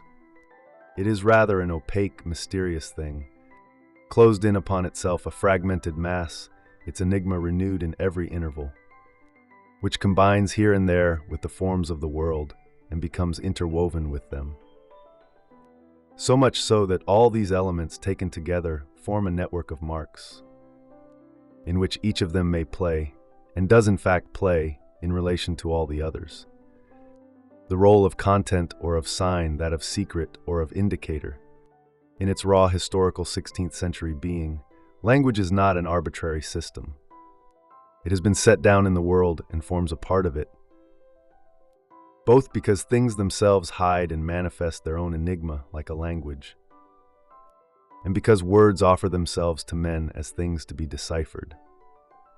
The great metaphor of the book, that one opens, that one pores over and reads in order to know nature, is merely the reverse and visible side of another transference, and a much deeper one, which forces language to reside in the world among the plants, the herbs, the stones, and the animals. Language partakes in the worldwide dissemination of similitudes and signatures. It must therefore be studied itself as a thing in nature. Like animals, plants, or stars, its elements have their laws of affinity and convenience, their necessary analogies. Ramus divided his grammar into two parts. The first was devoted to etymology, which means that one looked in it to discover not the original meanings of words, but the intrinsic properties of letters, syllables, and finally whole words. The second part dealt with syntax. Its purpose was to teach the building of words together by means of their properties, and it consisted almost entirely in the convenience and mutual communion of properties, as of the noun with the noun or with the verb, of the adverb with all the words to which it is adjoined, of the conjunction in the order of things conjoined.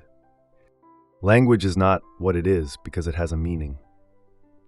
Its representative content, which was to have such importance for grammarians of the 17th and 18th centuries, that it provided them with the guiding thread of their analyses, has no role to play here.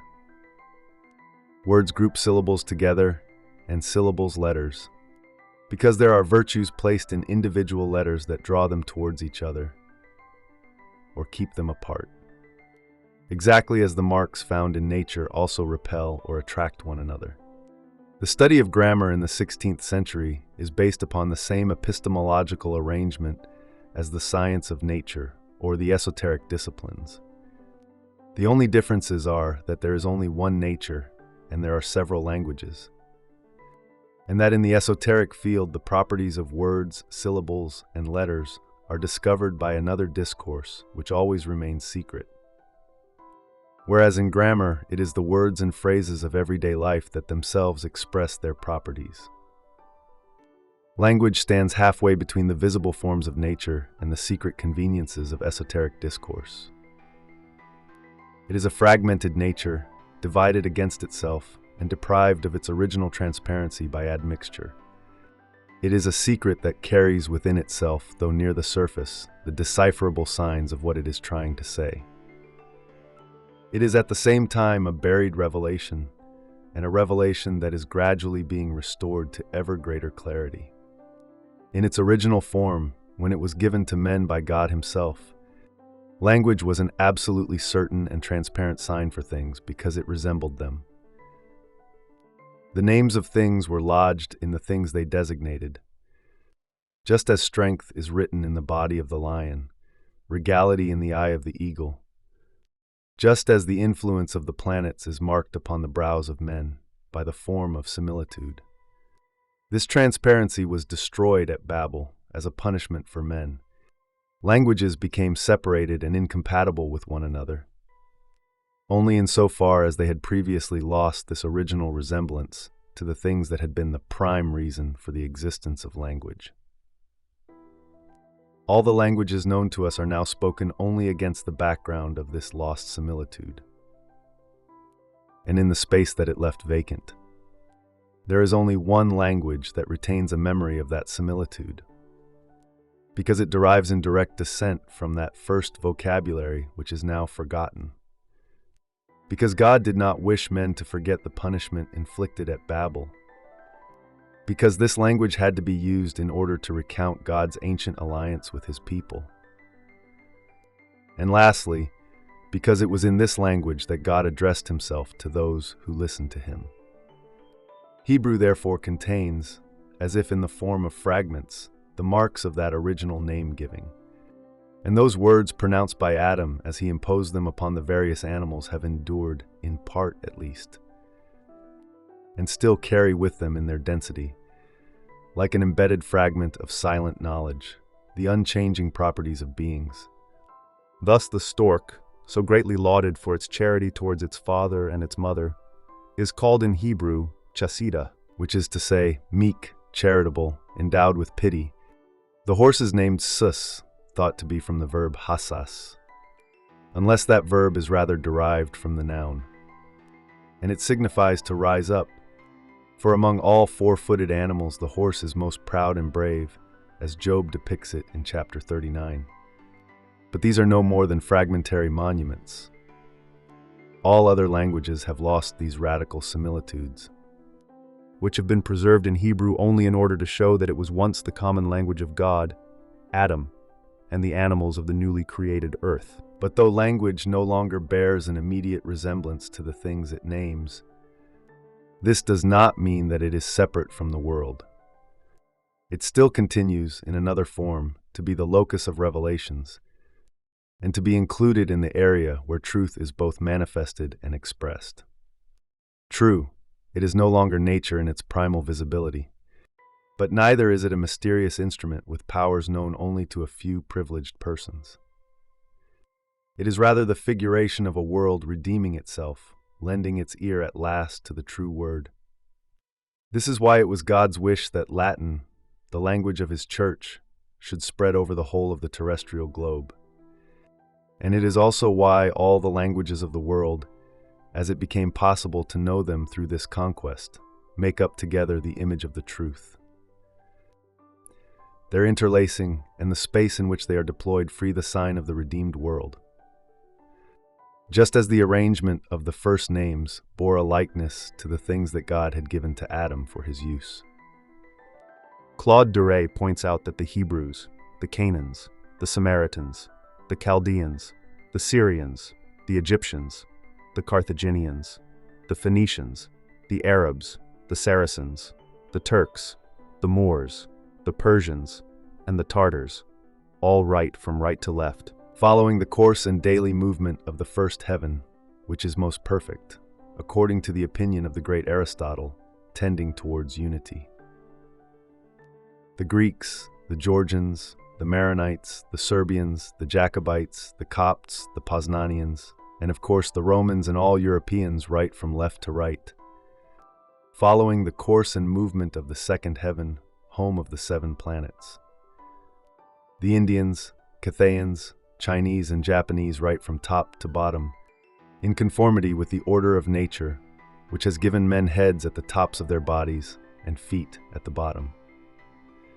In opposition to the aforementioned, the Mexicans write either from bottom to top, or else in spiral lines, such as those made by the sun in its annual journey through the zodiac.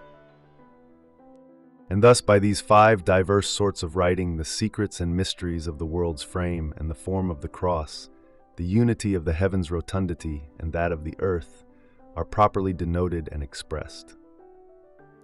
The relation of languages to the world is one of analogy rather than of signification. Or rather, their value as signs and their duplicating function are superimposed. They speak the heaven and the earth of which they are the image. They reproduce in their most material architecture the cross whose coming they announce. That coming which establishes its existence in its own turn through the scriptures and the word. Language possesses a symbolic function, but since the disaster at Babel, we must no longer seek for it, with rare exceptions, in the words themselves, but rather in the very existence of language, in its total relation to the totality of the world, in the intersecting of its space with the loci and forms of the cosmos. Hence, the form of the encyclopedic project as it appears at the end of the 16th century, or in the first years of the 17th, not to reflect what one knows in the neutral element of language. The use of the alphabet as an arbitrary but efficacious encyclopedic order, does not appear until the second half of the 17th century. But to reconstitute the very order of the universe by the way in which words are linked together and arranged in space.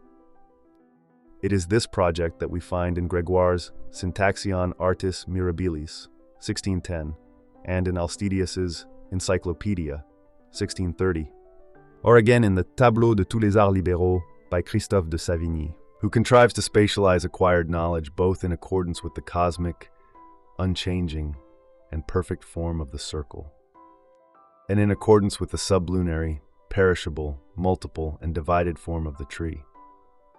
It is also to be found in the work of Lacroix du Maine, who envisages a space that would be at once an encyclopedia and a library, and would permit the arrangement of written texts according to the forms of adjacency, kinship, analogy, and subordination prescribed by the world itself. But in any case, such an interweaving of language and things in a space common to both presupposes an absolute privilege on the part of writing.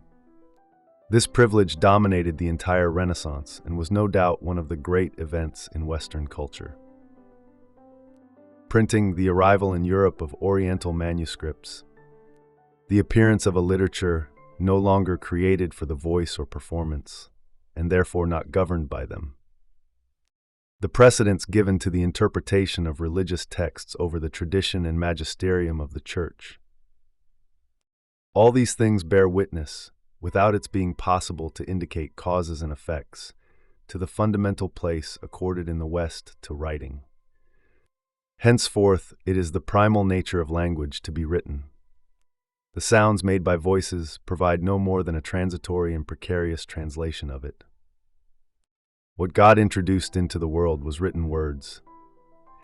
Adam, when he imposed their first names upon the animals, did no more than read those visible and silent marks. The law was entrusted to the tablets, not to men's memories, and it is in a book that the true word must be found again. Vigenère and Duret both said, and in almost identical terms, that the written had always preceded the spoken, certainly in nature, and perhaps even in the knowledge of men. For it was very possible that before Babel, before the flood, there had already existed a form of writing composed of the marks of nature itself, with the result that its characters would have had the power to act upon things directly, to attract them or repel them, to represent their properties, their virtues, and their secrets. A primitively natural writing, of which certain forms of esoteric knowledge, and the Kabbalah first and foremost, may perhaps have preserved the scattered memory, and were now attempting to retrieve its long-dormant powers. Esoterism in the 16th century is a phenomenon of the written word, not the spoken word. At all events, the latter is stripped of all its powers. It is merely the female part of language. Vigenère and Duret tell us, just as its intellect is passive. Writing, on the other hand, is the active intellect, the male principle of language. It alone harbors the truth. This primacy of the written word explains the twin presence of two forms, which, despite their apparent antagonism, are indissociable in 16th century knowledge. The first of these is a non-distinction between what is seen and what is read, between observation and relation, which results in the constitution of a single, unbroken surface, in which observation and language intersect to infinity. And the second, the inverse of the first, is an immediate dissociation of all language, duplicated without any assignable term by the constant reiteration of commentary. Later, Buffon was to express astonishment at finding in the work of a naturalist like Aldrovandi such an inextricable mixture of exact descriptions, reported quotations, fables without commentary, remarks dealing indifferently with an animal's anatomy, its use in heraldry, its habitat, its mythological values, or the uses to which it could be put in medicine or magic. And indeed, when one goes back to take a look at the Historia Serpentum et Draconum, one finds the chapter on the serpent in general arranged under the following headings. Equivocation, which means the various meanings of the word serpent. Synonyms and etymologies, differences, form and description, anatomy, nature and habits, temperament, coitus and generation. Voice, movements, places, diet, physiognomy, antipathy, sympathy, modes of capture. Death and wounds caused by the serpent, modes and signs of poisoning, remedies, epithets, denominations.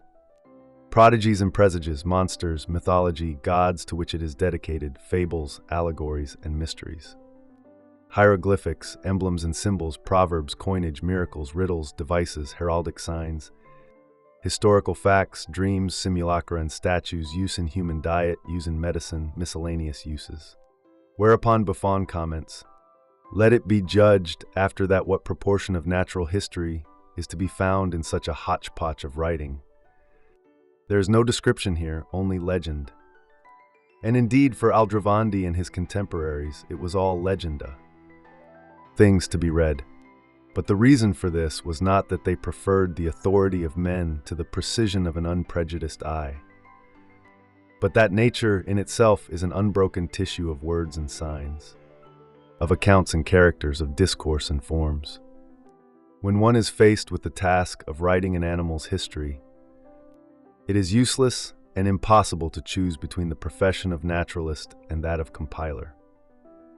One has to collect together into one and the same form of knowledge. All that has been seen and heard, all that has been recounted, either by nature or by men, by the language of the world, by tradition, or by the poets. To know an animal or a plant or any terrestrial thing whatever is to gather together the whole dense layer of signs with which it or they may have been covered. It is to rediscover also all the constellations of forms from which they derive their value as heraldic signs. Aldrovandi was neither a better nor a worse observer than Buffon. He was neither more credulous than he, nor less attached to the faithfulness of the observing eye or to the rationality of things. His observation was simply not linked to things in accordance with the same system, or by the same arrangement of the episteme. For Aldrovandi was meticulously contemplating a nature which was from top to bottom written. Knowledge, therefore, consisted in relating one form of language to another form of language, in restoring the great unbroken plane of words and things, in making everything speak. That is, in bringing into being, at a level above that of all marks, the secondary discourse of commentary. The function proper to knowledge is not seeing or demonstrating. It is interpreting. Scriptural commentary, commentaries on ancient authors, commentaries on the accounts of travelers, commentaries on legends and fables. None of these forms of discourse is required to justify its claim to be expressing a truth before it is interpreted. All that is required of it is the possibility of talking about it. Language contains its own inner principle of proliferation. There is more work in interpreting interpretations than in interpreting things, and more books about books than on any other subject. We do nothing but write glosses on one another. These words are not a statement of the bankruptcy of a culture buried beneath its own monuments. They are a definition of the inevitable relation that language maintained with itself in the 16th century.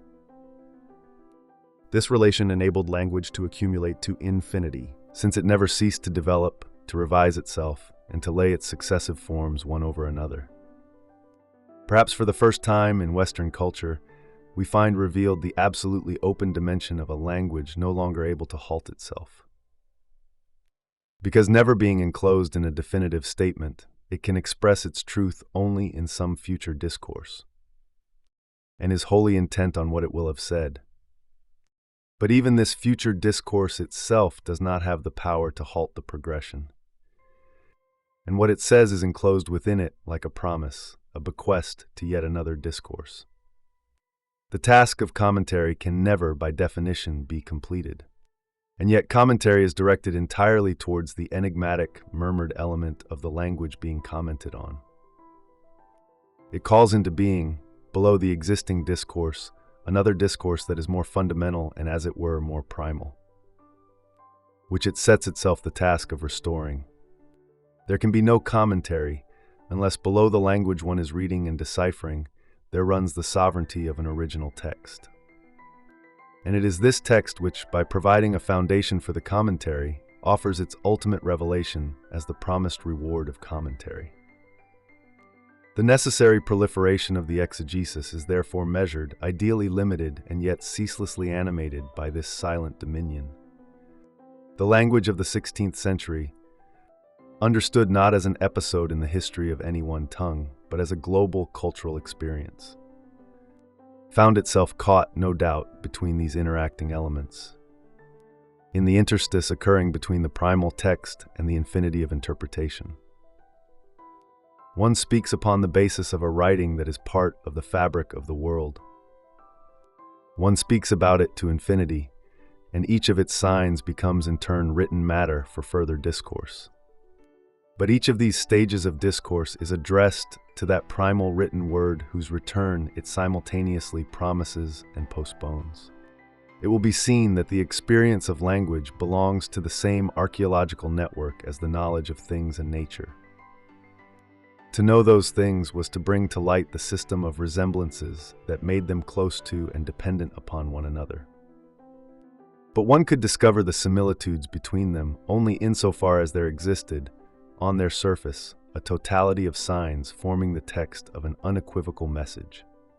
But then, these signs themselves were no more than a play of resemblances, and they referred back to the infinite and necessarily uncompleted task of knowing what is similar.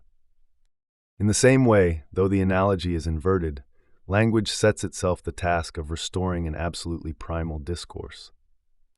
But it can express that discourse only by trying to approximate to it, by attempting to say things about it that are similar to it, thereby bringing into existence the infinity of adjacent and similar fidelities of interpretation. The commentary resembles endlessly that which it is commenting upon and which it can never express, just as the knowledge of nature constantly finds new signs for resemblance, because resemblance cannot be known in itself, even though the signs can never be anything but similitudes.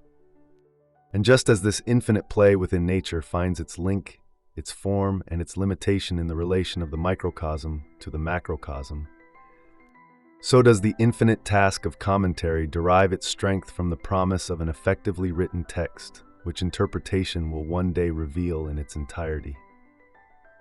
The being of language. Ever since the Stoics, the system of signs in the Western world had been a ternary one, for it was recognized as containing the significant, the signified, and the conjuncture, the Tifa From the 17th century, on the other hand, the arrangement of signs was to become binary, since it was to be defined, with Port Royal, as the connection of a significant and a signified.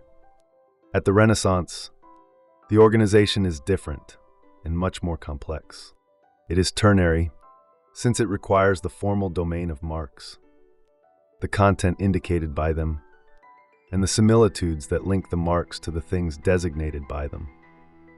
But since resemblance is the form of the signs, as well as their content, the three distinct elements of this articulation are resolved into a single form.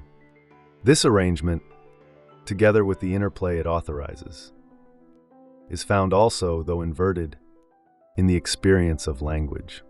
In fact, language exists, first of all, in its raw and primitive being, in the simple material form of writing, a stigma upon things, a mark imprinted across the world, which is a part of its most ineffaceable forms. In a sense, this layer of language is unique and absolute. But it also gives rise to two other forms of discourse, which provide it with a frame. Above it there's commentary, which recasts the given signs to serve a new purpose. And below it, the text, whose primacy is presupposed by commentary to exist hidden beneath the marks visible to all. Hence, there are three levels of language, all based upon the single being of the written word. It is this complex interaction of elements that was to disappear with the end of the Renaissance. And in two ways, because the forms oscillating endlessly between 1 and 3 terms, were to be fixed in a binary form, which would render them stable. And because language, instead of existing as the material writing of things, was to find its area of being restricted to the general organization of representative signs, this new arrangement brought about the appearance of a new problem, unknown until then. In the 16th century, one asked oneself how it was possible to know that a sign did, in fact, designate what it signified. From the 17th century, one began to ask how a sign could be linked to what it signified, a question to which the classical period was to reply by the analysis of representation, and to which modern thought was to reply by the analysis of meaning and signification. But given the fact itself, language was never to be anything more than a particular case of representation for the classics, or of signification for us. The profound kinship of language with the world was thus dissolved. The primacy of the written word went into abeyance, and that uniform layer in which the seen and the read, the visible and the expressible, were endlessly interwoven, vanished too. Things and words were to be separated from one another. The eye was thenceforth destined to see, and only to see. The ear to hear, and only to hear. Discourse was still to have the task of speaking that which is, but it was no longer to be anything more than what it said. This involved an immense reorganization of culture, a reorganization of which the classical age was the first, and perhaps the most important stage, since it was responsible for the new arrangement in which we are still caught. Since it is the classical age that separates us from a culture in which the signification of signs did not exist, because it was reabsorbed into the sovereignty of the like, but in which their enigmatic, monotonous, stubborn, and primitive being shone in an endless dispersion. There is nothing now, either in our knowledge or in our reflection, that still recalls even the memory of that being. Nothing, except perhaps literature, and even then in a fashion more elusive and diagonal than direct. It may be said, in a sense, that literature, as it was constituted and so designated on the threshold of the modern age, manifests, at a time when it was least expected, the reappearance of the living being of language. In the 17th and 18th centuries, the peculiar existence and ancient solidity of language, as a thing inscribed in the fabric of the world, were dissolved in the functioning of representation. All language had value only as discourse. The art of language was a way of making a sign, of simultaneously signifying something and arranging signs around that thing. An art of naming, therefore, and then, by means of a reduplication both demonstrative and decorative, of capturing that name, of enclosing and concealing it, of designating it in turn by other names that were the deferred presence of the first name, its secondary sign, its figuration, its rhetorical panoply. And yet, throughout the 19th century, and right up to our own day, from Hölderlin to Mallarmé and on to Antonin Artaud, literature achieved autonomous existence and separated itself from all other language with a deep scission, only by forming a sort of counter-discourse, and by finding its way back from the representative or signifying function of language to this raw being that had been forgotten since the 16th century. It is possible to believe that one has attained the very essence of literature when one is no longer interrogating it at the level of what it says, but only in its significant form. In doing so, one is limiting one's view of language to its classical status. In the modern age, literature is that which compensates for, and not that which confirms, the signifying function of language. Through literature, the being of language shines once more on the frontiers of Western culture and at its center. for it is what has been most foreign to that culture since the 16th century. But it has also, since this same century, been at the very center of what Western culture has overlain. This is why literature is appearing more and more as that which must be thought, but equally, and for the same reason, as that which can never, in any circumstance, be thought in accordance with a theory of signification. Whether one analyzes it from the point of view of what is signified, of what it is trying to say, of its ideas, of what it promises, or of what it commits one to, or from the point of view of that which signifies, with the help of paradigms borrowed from linguistics or psychoanalysis, matters little. All that is merely incidental. In both cases, one would be searching for it outside the ground, in which, as regards our culture, it has never ceased for the past century and a half to come into being and to imprint itself. Such modes of decipherment belong to a classical situation of language, the situation that predominated during the 17th century, when the organization of signs became binary, and when signification was reflected in the form of the representation. For at that time, literature really was composed of a signifying element and a signified content, so that it was proper to analyze it accordingly. But from the 19th century, literature began to bring language back to light once more, in its own being, though not as it had still appeared at the end of the Renaissance. For now we no longer have that primary, that absolutely initial word, upon which the infinite movement of discourse was founded and by which it was limited. Henceforth, language was to grow with no point of departure, no end, and no promise. It is the traversal of this futile yet fundamental space that the text of literature traces from day to day.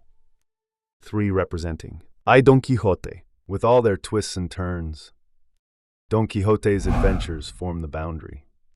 They mark the end of the old interplay between resemblance and signs, and contain the beginnings of new relations.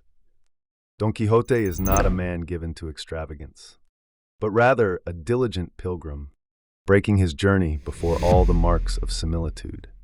He is the hero of the same. He never manages to escape from the familiar plane, stretching out on all sides of the analog, any more than he does from his own small province. He travels endlessly over that plane, without ever crossing the clearly defined frontiers of difference, or reaching the heart of identity. Moreover, he is himself like a sign, a long thin graphism, a letter that has just escaped from the open pages of a book. His whole being is nothing but language, text-printed pages, stories that have already been written down. He is made up of interwoven words. He is writing itself, wandering through the world among the resemblances of things. Yet not entirely so, for in his reality as an impoverished hidalgo, he can become a knight only by listening from afar to the age-old epic that gives its form to law. The book is not so much his existence as his duty. He is constantly obliged to consult it in order to know what to do or say, and what signs he should give himself and others, to show that he really is of the same nature as the text, from which he springs. The chivalric romances have provided, once and for all, a written prescription for his adventures. And every episode, every decision, every exploit will be yet another sign that Don Quixote is a true likeness of all the signs that he has traced from his book. But the fact that he wishes to be like them means that he must put them to the test, that the legible signs no longer resemble visible people. All those written texts, all those extravagant romances are, quite literally, no one in the world ever did resemble them.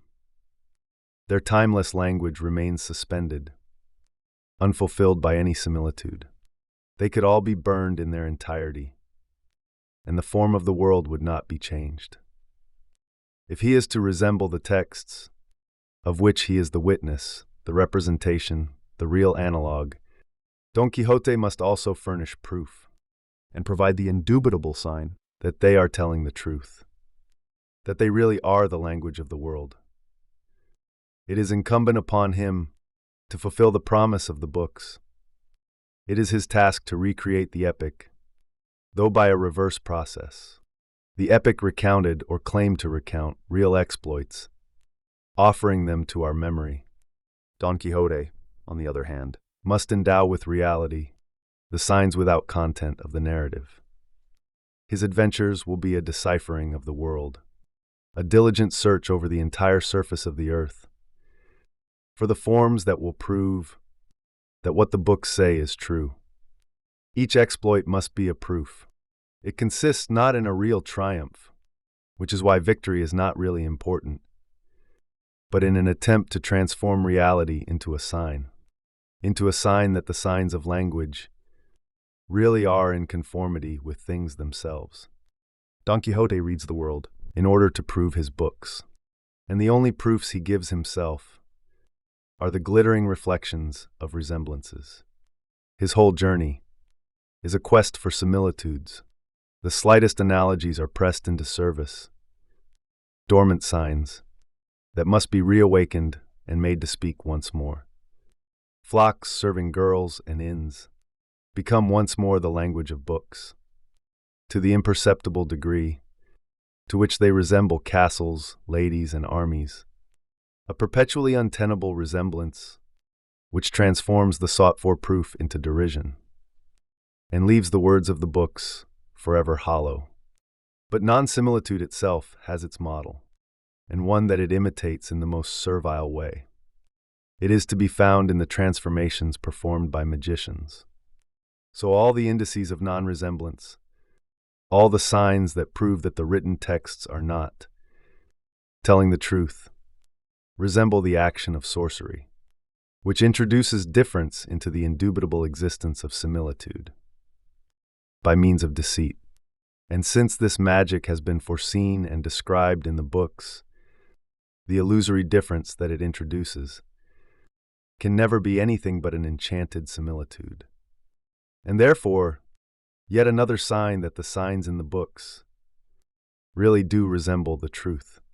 Don Quixote is a negative of the Renaissance world. Writing has ceased to be the prose of the world. Resemblances and signs have dissolved their former alliance. Similitudes have become deceptive and verge upon the visionary or madness. Things still remain stubbornly within their ironic identity. They are no longer anything but what they are. Words wander off on their own, without content, without resemblance to fill their emptiness. They are no longer the marks of things. They lie sleeping between the pages of books and covered in dust. Magic, which permitted the decipherment of the world by revealing the secret resemblances beneath its signs, is no longer of any use, except as an explanation, in terms of madness, of why analogies are always proved false. The erudition that once read nature and books alike as parts of a single text has been relegated to the same category as its own chimeras. Lodged in the yellowed pages of books, the signs of language no longer have any value, apart from the slender fiction which they represent. The written word and things no longer resemble one another, and between them, Don Quixote wanders off on his own. Yet language has not become entirely impotent. It now possesses new powers, and powers peculiar to it alone. In the second part of the novel, Don Quixote meets characters who have read the first part of his story and recognize him, the real man, as the hero of the book. Cervantes' text turns back upon itself, thrusts itself back into its own density, and becomes the object of its own narrative. The first part of the hero's adventures plays in the second part the role originally assumed by the chivalric romances. Don Quixote must remain faithful to the book That he has now become, in reality. He must protect it from errors, from counterfeits, from apocryphal sequels. He must fill in the details that have been left out. He must preserve its truth. But Don Quixote himself has not read this book, and does not have to read it, since he is the book in flesh and blood, having first read so many books that he became a sign wandering through a world that did not recognize him. He has now, despite himself, and without his knowledge, become a book that contains his truth, that records exactly all that he has done and said and seen and thought, and that at last makes him recognizable. So closely does he resemble all those signs whose ineffaceable imprint he has left behind him. Between the first and second parts of the novel, in the narrow gap between those two volumes, and by their power alone, Don Quixote has achieved his reality, a reality he owes to language alone, and which resides entirely inside the words. Don Quixote's truth is not in the relation of the words to the world. Woven between themselves by verbal signs, the hollow fiction of epic exploits has become the representative power of language. Words have swallowed up their own nature as signs. Don Quixote is the first modern work of literature, because in it we see the cruel reason of identities and differences, make endless sport of signs and similitudes, because in it language breaks off its old kinship with things and enters into that lonely sovereignty, from which it will reappear in its separated state only as literature, because it marks the point where resemblance enters an age, which is, from the point of view of resemblance, one of madness and imagination. Once similitude and signs are sundered from each other, two experiences can be established, and two characters appear face to face. The madman, understood not as one who is sick, but as an established and maintained deviant, as an indispensable cultural function, has become in Western experience the man of primitive resemblances. This character, as he is depicted in the novels or plays of the Baroque age, and as he was gradually institutionalized, right up to the advent of 19th century psychiatry, is the man who is alienated in analogy. He is the disordered player of the same and the other. He takes things for what they are not, and people one for another. He cuts his friends and recognizes complete strangers. He thinks he is unmasking when in fact he is putting on a mask. He inverts all values and all proportions, because he is constantly under the impression that he is deciphering signs. For him, the crown makes the king. In the cultural perception of the madman that prevailed up to the end of the 18th century, he is different, only insofar as he is unaware of difference. He sees nothing but resemblances and signs of resemblance everywhere. For him, all signs resemble one another, and all resemblances have the value of signs. At the other end of the cultural area, but brought close by symmetry, the poet is he who, beneath the named, constantly expected differences, rediscovers the buried kinships between things, their scattered resemblances, beneath the established signs, and in spite of them, he hears another deeper discourse, which recalls the time when words glittered in the universal resemblance of things. In the language of the poet, the sovereignty of the same, so difficult to express, eclipses the distinction existing between signs. This accounts, no doubt, for the confrontation of poetry and madness in modern Western culture. But it is no longer the old Platonic theme of inspired madness. It is the mark of a new experience, of language and things, at the fringes of a knowledge that separates beings, signs, and similitudes.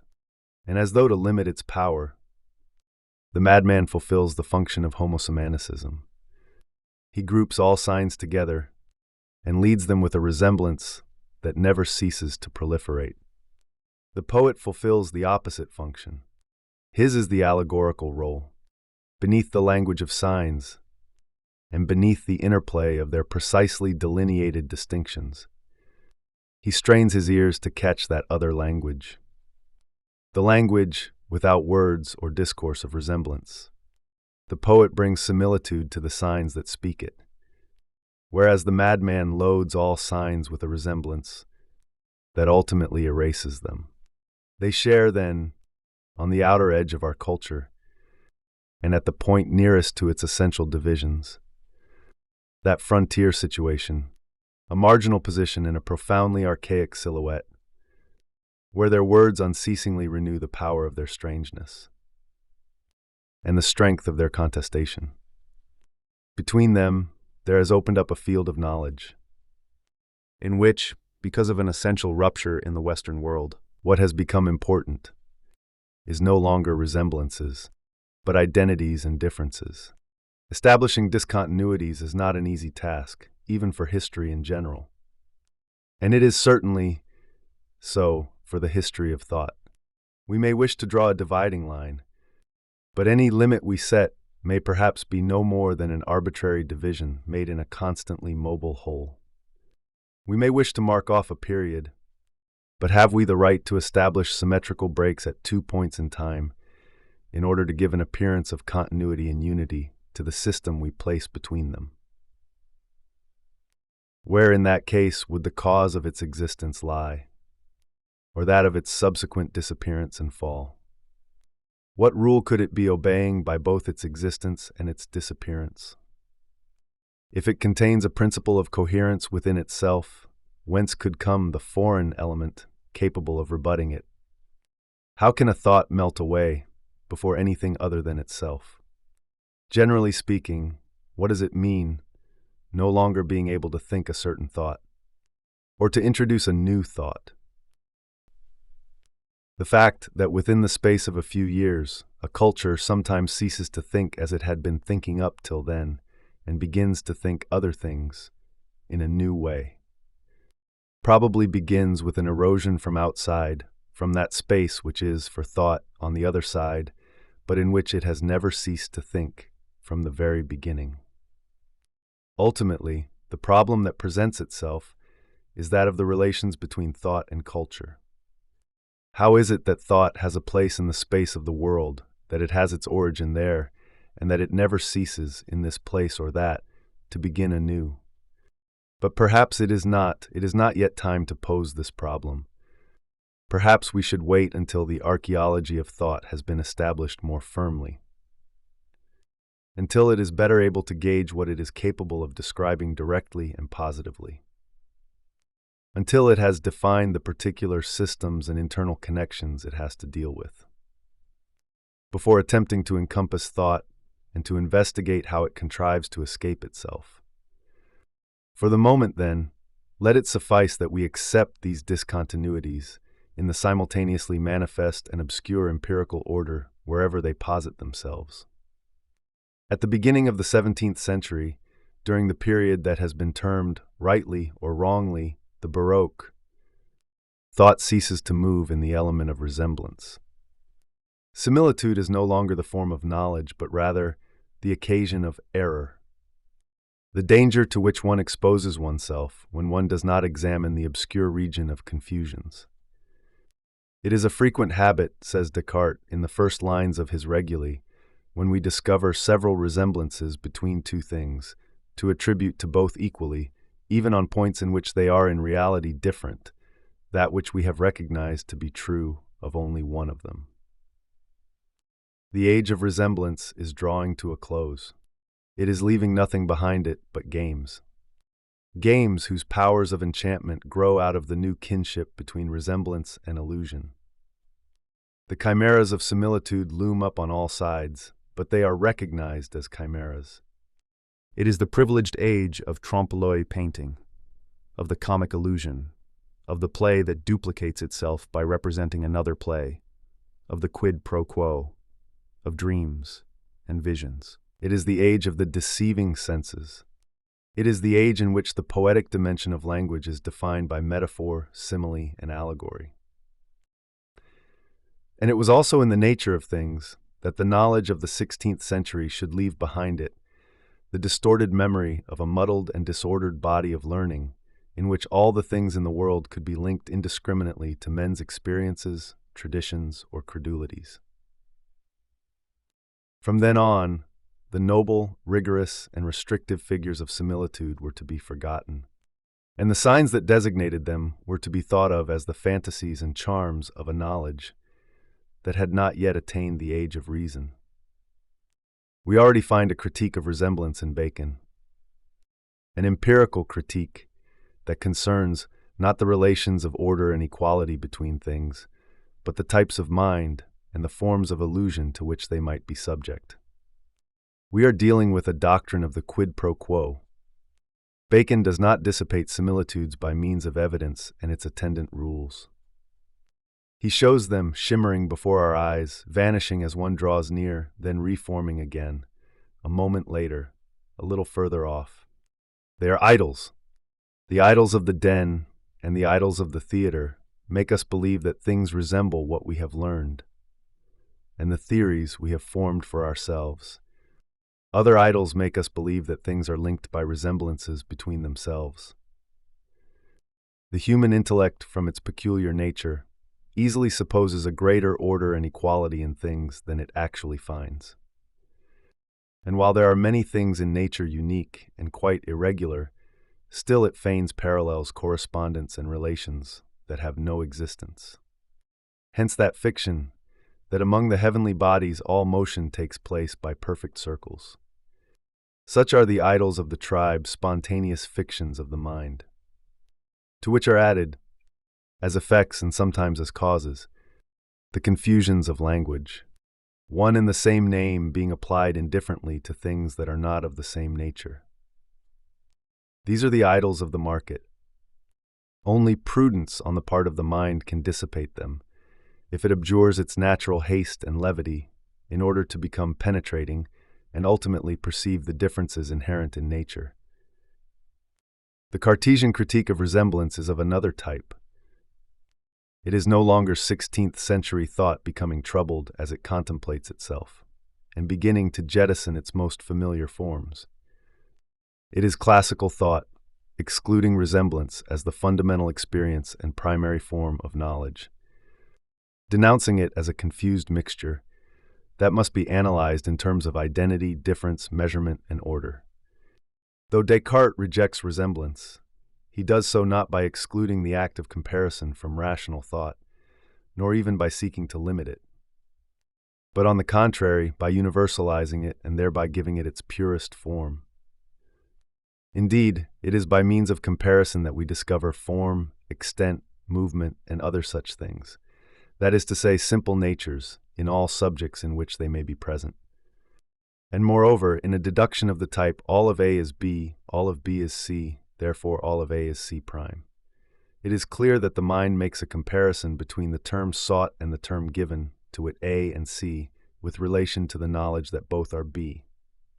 In consequence, if one makes an exception of the intuition one may have of a single thing, one can say that all knowledge is obtained by the comparison of two or more things with each other. But in fact, there can be no true knowledge except by intuition. That is, by a singular act of pure and attentive intelligence, and by deduction, which links the observed evidence together. How then can comparison, which is required for the acquisition of almost all knowledge, and which by definition is neither an isolated observation nor a deduction, stand as an authority for a true thought? Almost all the labor accomplished by human reason consists without doubt in rendering this operation possible. There exist two forms of comparison, and only two: the comparison of measurement and that of order. One can measure sizes or multiplicities, in other words, continuous sizes or discontinuous sizes. But in both cases, the use of measurement presupposes that, unlike calculation, which proceeds from elements towards a totality, one considers the whole first and then divides it up into parts. This division results in a number of units, of which some are merely conventional or borrowed in the case of continuous size, and others, in the case of multiplicities or discontinuous sizes, are the units of arithmetic. The comparison of two sizes or two multiplicities requires in any case that they both be analyzed according to a common unit.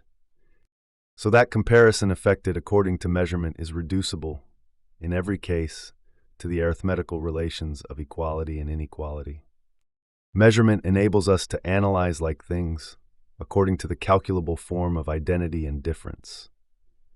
Order, on the other hand, is established without reference to an exterior unit.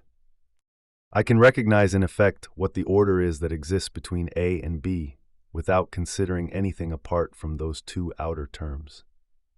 One cannot know the order of things in their isolated nature, but by discovering that which is the simplest, then that which is the next simplest, one can progress inevitably to the most complex things of all. Whereas comparison by measurement requires a division to begin from, then the application of a common unit, comparison and order are one and the same thing.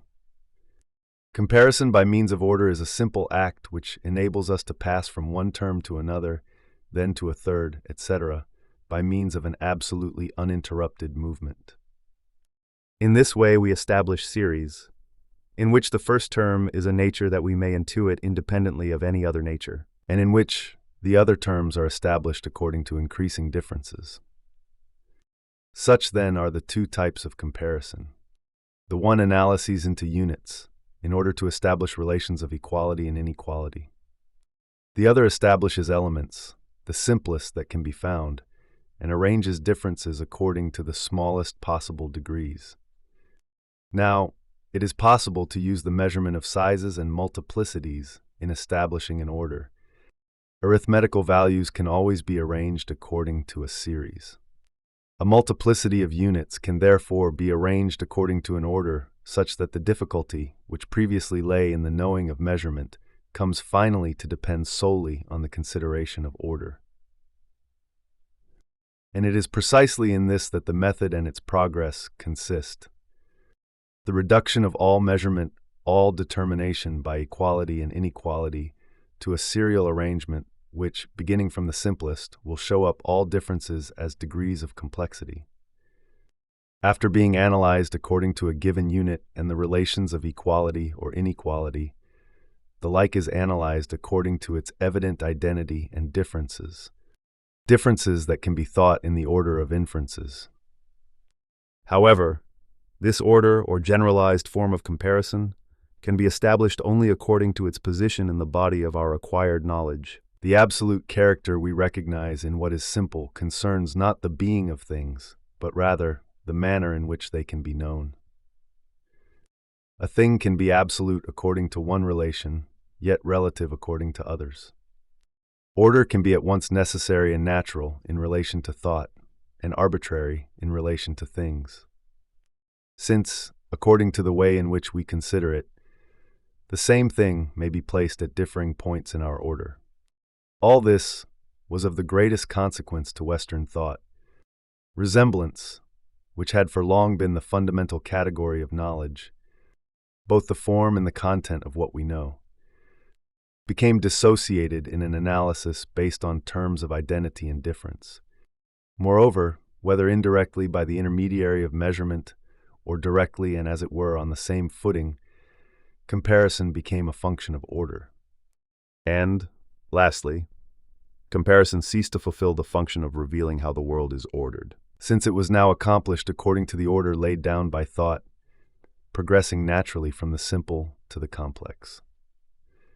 As a result, the entire episteme of Western culture found its fundamental arrangements modified, and in particular, the empirical domain which 16th century man saw as a complex of kinships, resemblances, and affinities, and in which language and things were endlessly interwoven.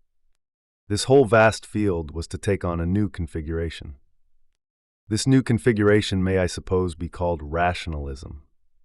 One might say, if one's mind is filled with ready-made concepts, that the 17th century marks the disappearance of the old superstitious or magical beliefs, and the entry of nature, at long last, into the scientific order. But what we must grasp and attempt to reconstitute are the modifications that affected knowledge itself. At that archaic level, which makes possible both knowledge itself and the mode of being of what is to be known. These modifications may be summed up as follows. First, the substitution of analysis for the hierarchy of analogies. In the 16th century, the fundamental supposition was that of a total system of correspondence: earth and sky, planets and faces, microcosm and macrocosm. And each particular similitude was then lodged within this overall relation. From now on, every resemblance must be subjected to proof by comparison.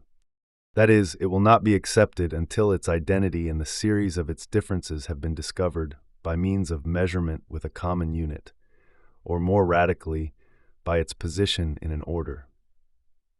Furthermore, the interplay of similitudes was hitherto infinite. It was always possible to discover new ones, and the only limitation came from the fundamental ordering of things, from the finitude of a world held firmly between the macrocosm and the microcosm. A complete enumeration will now be possible, whether in the form of an exhaustive census of all the elements constituting the envisaged whole, or in the form of a categorical arrangement that will articulate the field of study in its totality, or in the form of an analysis of a certain number of points, in sufficient number, taken along the whole length of a series. Comparison, then, can attain to perfect certainty. The old system of similitudes, never complete and always open to fresh possibilities, could, it is true, through successive confirmations, achieve steadily increasing probability. But it was never certain. Complete enumeration, and the possibility of assigning at each point the necessary connection with the next, permit an absolutely certain knowledge of identities and differences. Enumeration alone, whatever the question to which we are applying ourselves, will permit us always to deliver a true and certain judgment upon it. The activity of the mind, and this is the fourth point, will therefore no longer consist in drawing things together, in setting out on a quest for everything that might reveal some sort of kinship, attraction, or secretly shared nature within them. But on the contrary, in discriminating, that is, in establishing their identities, then the inevitability of the connections with all the successive degrees of a series. In this sense, discrimination imposes upon comparison the primary and fundamental investigation of difference. Providing oneself by intuition with a distinct representation of things, and apprehending clearly the inevitable connection between one element in a series and that which immediately follows it. Lastly, a final consequence. Since to know is to discriminate, history and science will become separated from one another. On the one hand, there will be erudition, the perusal of written works, the interplay of their authors' opinions. This interplay may well, in some cases, possess an indicative value, not so much because of the agreement it produces, as because of the disagreement. When the question at issue is a difficult one, it is more probable that there were few rather than many to discover the truth about it. Over against this history, and lacking any common unit of measurement with it, are the confident judgments we are able to make by means of intuitions and their serial connection. These and these alone are what constitute science. And even if we had read all the arguments of Plato and Aristotle, what we would have learned would not be sciences, it appears, but history. This being so, the written word ceases to be included among the signs and forms of truth. Language is no longer one of the figurations of the world, or a signature stamped upon things since the beginning of time. The manifestation and sign of truth are to be found in evident and distinct perception. It is the task of words to translate that truth if they can, but they no longer have the right to be considered a mark of it. Language has withdrawn from the midst of beings themselves, and has entered a period of transparency and neutrality. This is a general phenomenon in 17th century culture, a more general one than the particular fortunes of Cartesianism. We must, in fact, distinguish between three things. On the one hand, there was the mechanism that, for what was really a fairly short period, not quite the last 50 years of the 17th century, offered a theoretical model to certain fields of knowledge such as medicine or physiology. There was also an attempt, rather diverse in the forms it took, to mathematicize empirical knowledge. Though constant and continuous in the case of astronomy and part of physics, it was only sporadic in other fields. Sometimes actually attempted, as with Condorcet. Sometimes suggested as a universal ideal and a horizon for research, as with Condillac or Destutt. And sometimes too rejected, even as a possibility, by Buffon, for example. But neither this endeavor nor the attempts of mechanism should be confused with the relation that all classical knowledge, in its most general form, maintains with the mathesis. Understood as a universal science of measurement and order. Under cover of the empty and obscurely incantatory phrases Cartesian influence or Newtonian model, our historians of ideas are in the habit of confusing these three things, and defining classical rationalism as the tendency to make nature mechanical and calculable. Others are slightly more perceptive and go to a great deal of trouble to discover beneath this rationalism a play of contrary forces. The forces of nature and life refusing to let themselves be reduced either to algebra or to dynamics, and thus preserving, in the depths of classicism itself, the natural resources of the non-rationalizable. These two forms of analysis are equally inadequate. For the fundamental element of the classical episteme is neither the success or failure of mechanism, nor the right to mathematicize or the impossibility of mathematicizing nature, but rather a link with the mathesis, which, until the end of the 18th century, remains constant and unaltered. This link has two essential characteristics. The first is that relations between beings are indeed to be conceived in the form of order and measurement, but with this fundamental imbalance that it is always possible to reduce problems of measurement to problems of order, so that the relation of all knowledge to the mathesis is posited as the possibility of establishing an ordered succession between things, even non-measurable ones. In this sense, analysis was very quickly to acquire the value of a universal method. And the Leibnizian project of establishing a mathematics of qualitative orders is situated at the very heart of classical thought, its gravitational center. But on the other hand, this relation to the mathesis as a general science of order does not signify that knowledge is absorbed into mathematics, or that the latter becomes the foundation for all possible knowledge. On the contrary, in correlation with the quest for a mathesis, we perceive the appearance of a certain number of empirical fields now being formed and defined for the very first time.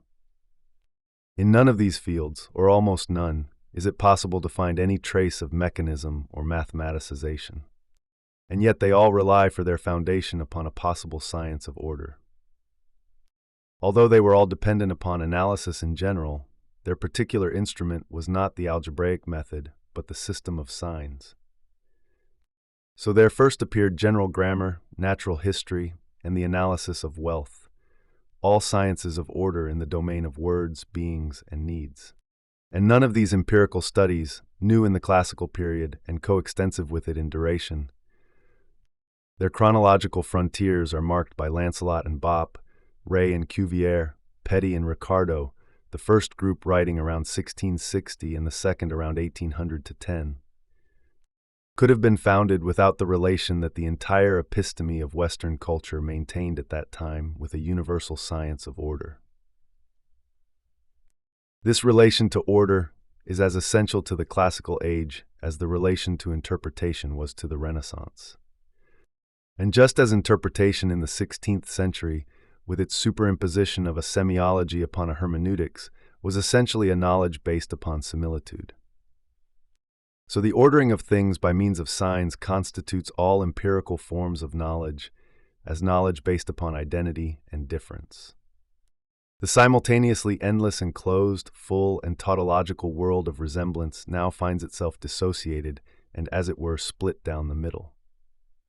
On the one side, we shall find the signs that have become tools of analysis, marks of identity and difference, principles whereby things can be reduced to order, keys for a taxonomy.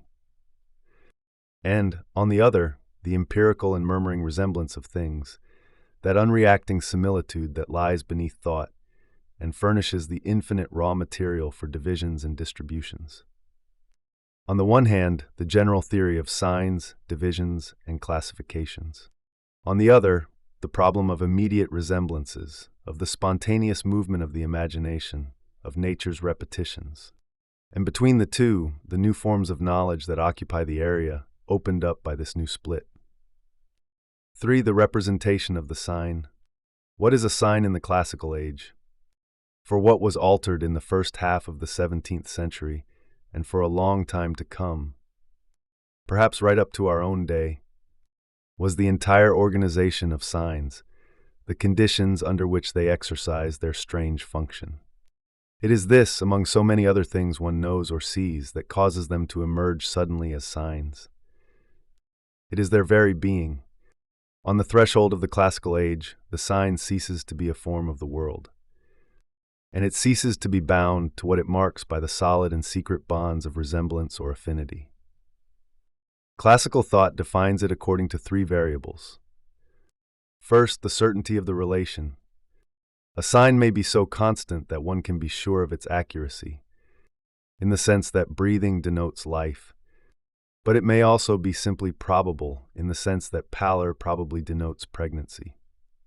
Second, the type of relation. A sign may belong to the whole that it denotes, in the sense that a healthy appearance is part of the health it denotes, or be separate from it, in the sense that the figures of the Old Testament are distant signs of the incarnation and redemption. Third, the origin of the relation. A sign may be natural, in the sense that a reflection in a mirror denotes that which it reflects, or conventional, in the sense that a word may signify an idea to a given group of men. None of these forms of relation necessarily implies resemblance. Even the natural sign does not require that. A cry is a spontaneous sign of fear, but not analogous to it.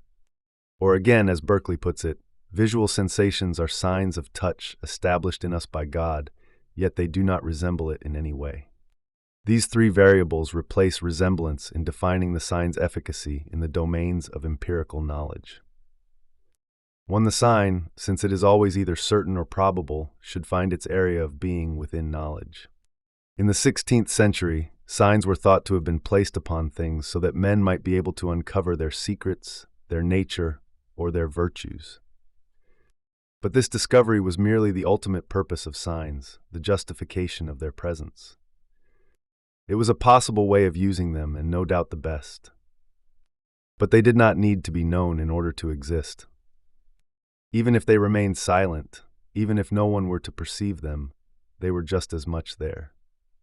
It was not knowledge that gave them their signifying function, but the very language of things. From the 17th century onward, the whole domain of the sign is divided between the certain and the probable. That is to say, there can no longer be an unknown sign, a mute mark. This is not because men are in possession of all the possible signs, but because there can be no sign until there exists a known possibility of substitution between 2 known elements. The sign does not wait in silence for the coming of a man capable of recognizing it. It can be constituted only by an act of knowing. It is here that knowledge breaks off its old kinship with divinatio.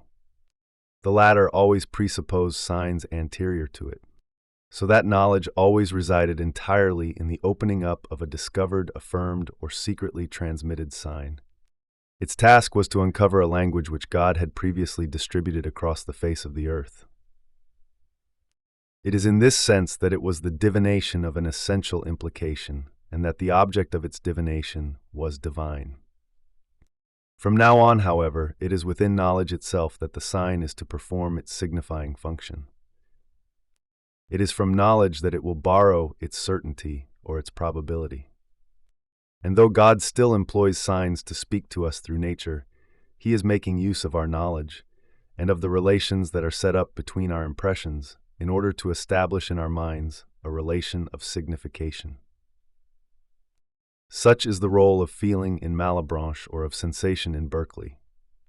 In natural judgment, in feeling, in visual impressions, and in the perception of the 3rd dimension, what we are dealing with are hasty and confused, but pressing, inevitable, and obligatory kinds of knowledge, serving as signs for discursive kinds of knowledge which we humans, because we are not pure intelligences, no longer have the time or the permission to attain to ourselves, and by the unaided strength of our own minds. In Malebranche and Berkeley, the sign arranged by God is the cunning and thoughtful superimposition of two kinds of knowledge. There is no longer any divination involved, no insertion of knowledge in the enigmatic, open, and sacred area of signs, but a brief and concentrated kind of knowledge, the contraction of a long sequence of judgments into the rapidly assimilated form of the sign. And it will also be seen how, by a reversal of direction, knowledge, having enclosed the signs within its own space, is now able to accommodate probability. Between one impression and another, the relation will be that of sign to signified.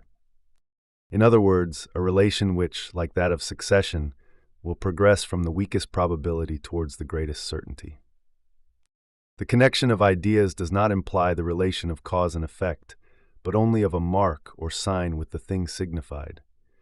The fire which I see is not the cause of the pain I suffer upon my approaching it, but the mark that forewarns me of it. The knowledge that divined, at random, signs that were absolute and older than itself, has been replaced by a network of signs built up step by step in accordance with a knowledge of what is probable. Hume has become possible. 2. The second variable of the sign, the form of its relation with what it signifies. By means of the interplay of conveniency, emulation, and above all sympathy, similitude was able in the 16th century to triumph over space and time. For it was within the power of the sign to draw things together and unite them. With the advent of classical thought, on the other hand, the sign becomes characterized by its essential dispersion. The circular world of converging signs is replaced by an infinite progression. Within this space, the sign can have one of two positions. Either it can be claimed as an element to be part of that which it serves to designate, or else it is really and actually separated from what it serves to designate.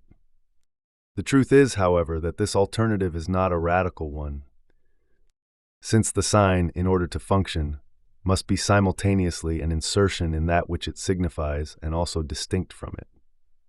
For the sign to be, in effect, what it must be presented as an object of knowledge at the same time as that which it signifies. As Condillac points out, a sound could never become the verbal sign of something for a child unless the child had heard it at least once at the moment of perceiving the object. But if one element of a perception is to become a sign for it, it is not enough merely for that element to be part of the perception. It must be differentiated qua element and be distinguished from the total impression with which it is confusedly linked. Consequently, that total impression itself must have been divided up, and attention must have been directed towards one of the intermingled regions composing it in order to isolate one of them. The constitution of the sign is thus inseparable from analysis. Indeed, it is the result of it, since without analysis the sign could not become apparent. But it is also the instrument of analysis, since once defined and isolated, it can be applied to further impressions. And in relation to them it plays the role of a grid, as it were. Because the mind analyses, the sign appears. Because the mind has signs at its disposal, analysis never ceases.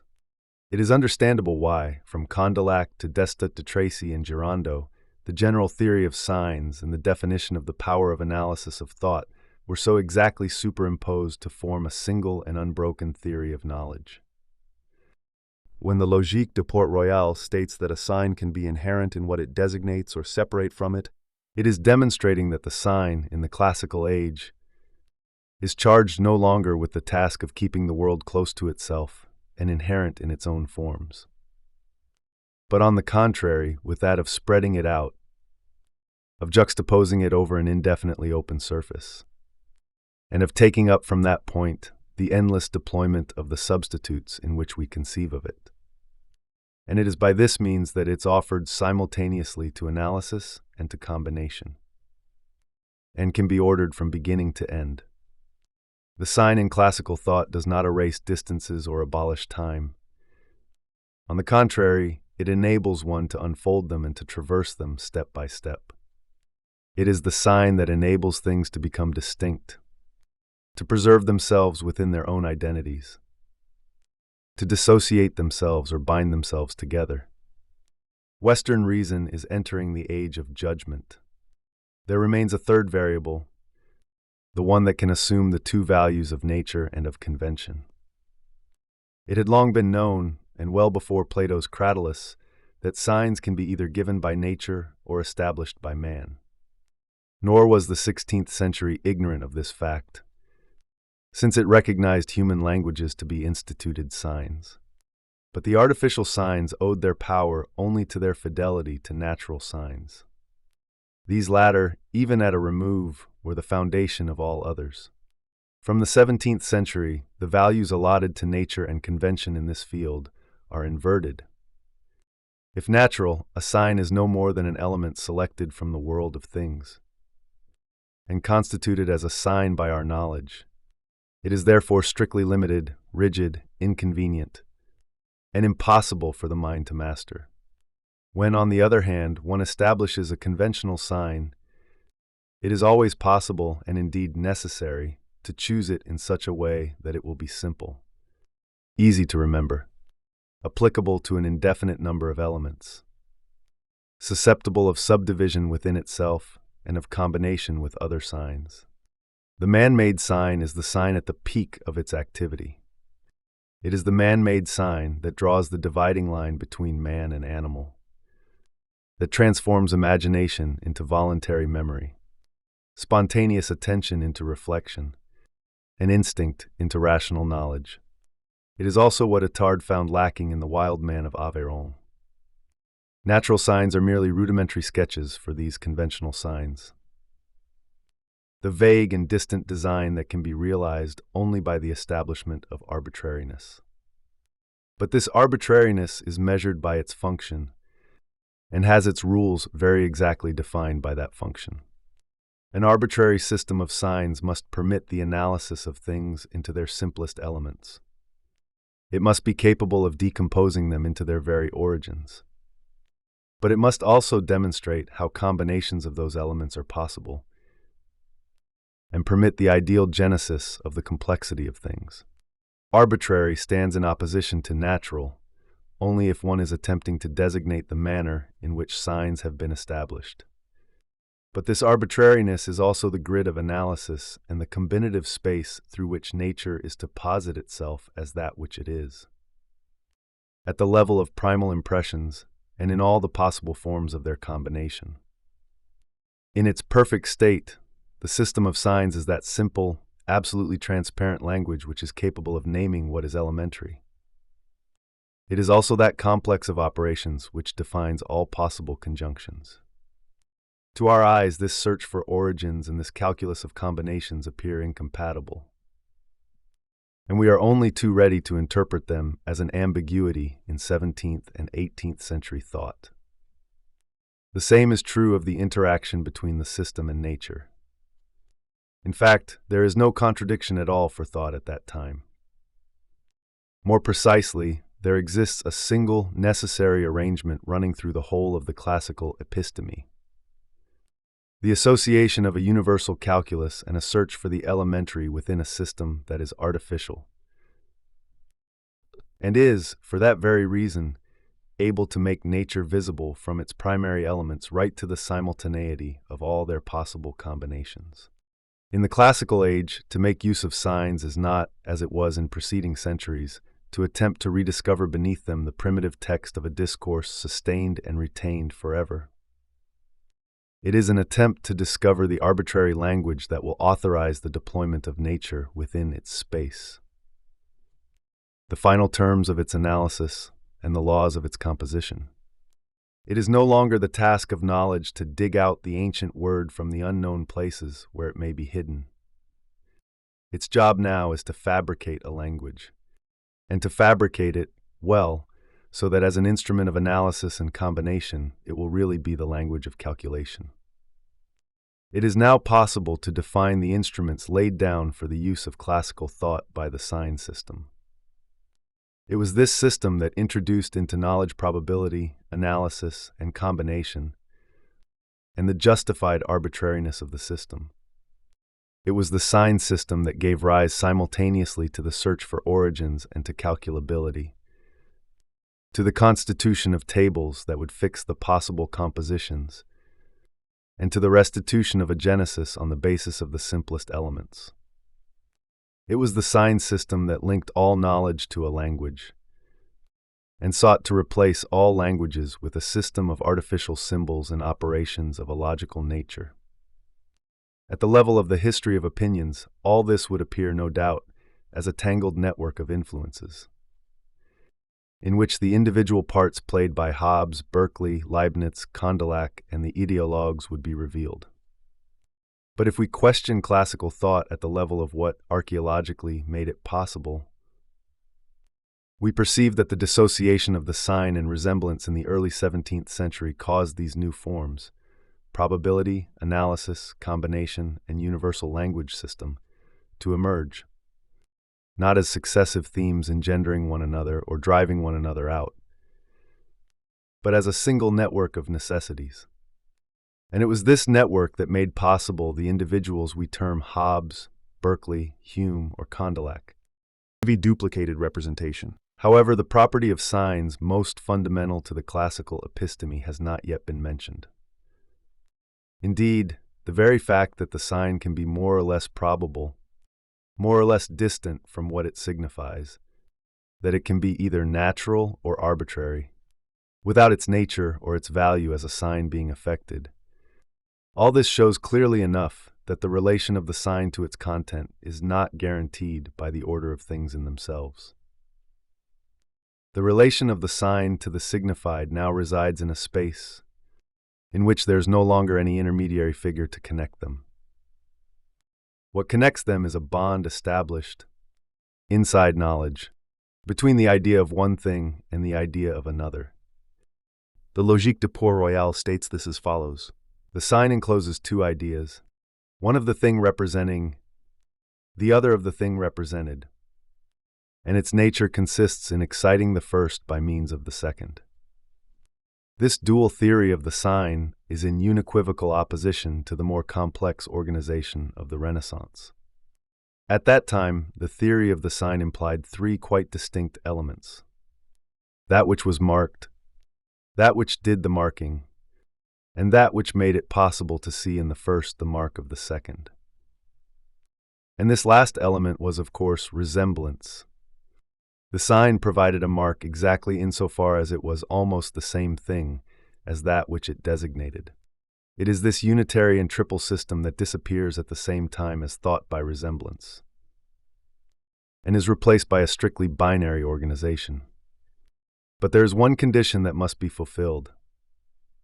If the sign is indeed to be this pure duality, in its simple state as an idea, or an image, or a perception, associated with or substituted for another, the signifying element is not a sign.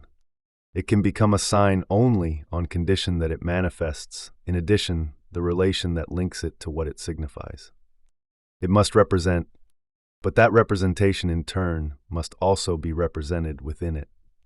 This is a condition indispensable to the binary organization of the sign, and one that the Logique de Port-Royal sets forth even before telling us what a sign is. When one looks at a certain object only insofar as it represents another, the idea one has of it is the idea of a sign, and that first object is called a sign. The signifying idea becomes double, since superimposed upon the idea that is replacing another, there is also the idea of its representative power. This appears to give us three terms: the idea signified, the idea signifying, and within this second term, the idea of its role as representation. What we are faced with here is not, however, a surreptitious return to a ternary system, but rather an inevitable displacement within the two-term figure, which moves backward in relation to itself, and comes to reside entirely within the signifying element. In fact, the signifying element has no content, no function, and no determination other than what it represents. It is entirely ordered upon and transparent to it. But this content is indicated only in a representation that posits itself as such. And that which is signified resides, without residuum and without opacity, within the representation of the sign. It is characteristic that the first example of a sign given by the Logique de Port-Royal is not the word, nor the cry, nor the symbol, but the spatial and graphic representation, the drawing as map or picture. This is because the picture has no other content, in fact, than that which it represents. And yet that content is made visible only because it is represented by a representation. The binary arrangement of the sign, as it appears in the 17th century, replaces an organization which, in different modes, had been ternary ever since the time of the Stoics, and even since the first Greek grammarians. And this new binary arrangement presupposes that the sign is a duplicated representation, doubled over upon itself. An idea can be the sign of another, not only because a bond of representation can be established between them, but also because this representation can always be represented within the idea that is representing. Or again, because representation in its peculiar essence is always perpendicular to itself. It is at the same time indication and appearance, a relation to an object and a manifestation of itself.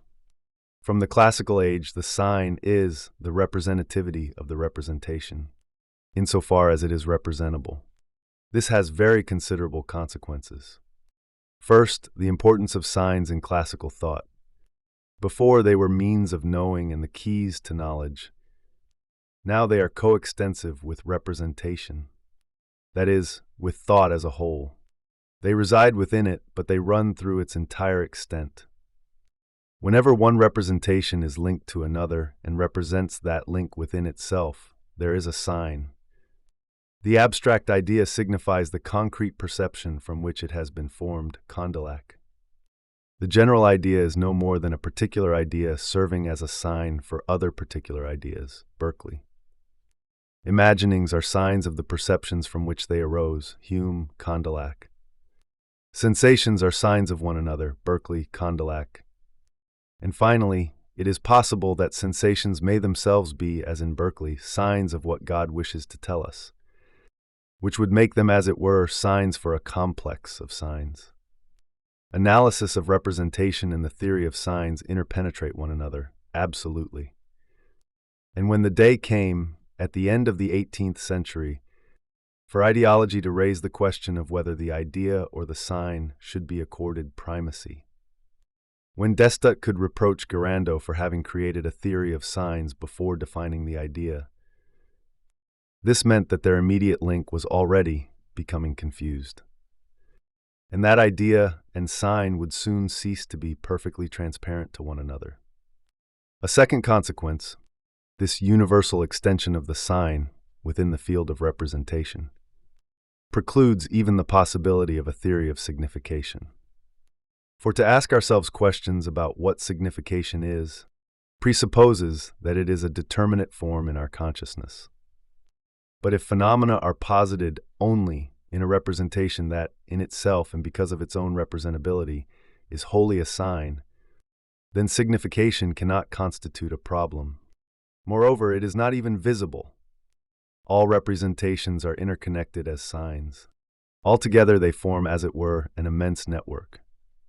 Each one posits itself in its transparency as the sign of what it represents. And yet, or rather by this very fact, no specific activity of consciousness can ever constitute a signification. No doubt, it is because classical thought about representation excludes any analysis of signification, that we today, who conceive of signs only upon the basis of such an analysis, have so much trouble, despite the evidence, in recognizing that classical philosophy, from Malebranche to ideology, was through and through a philosophy of the sign.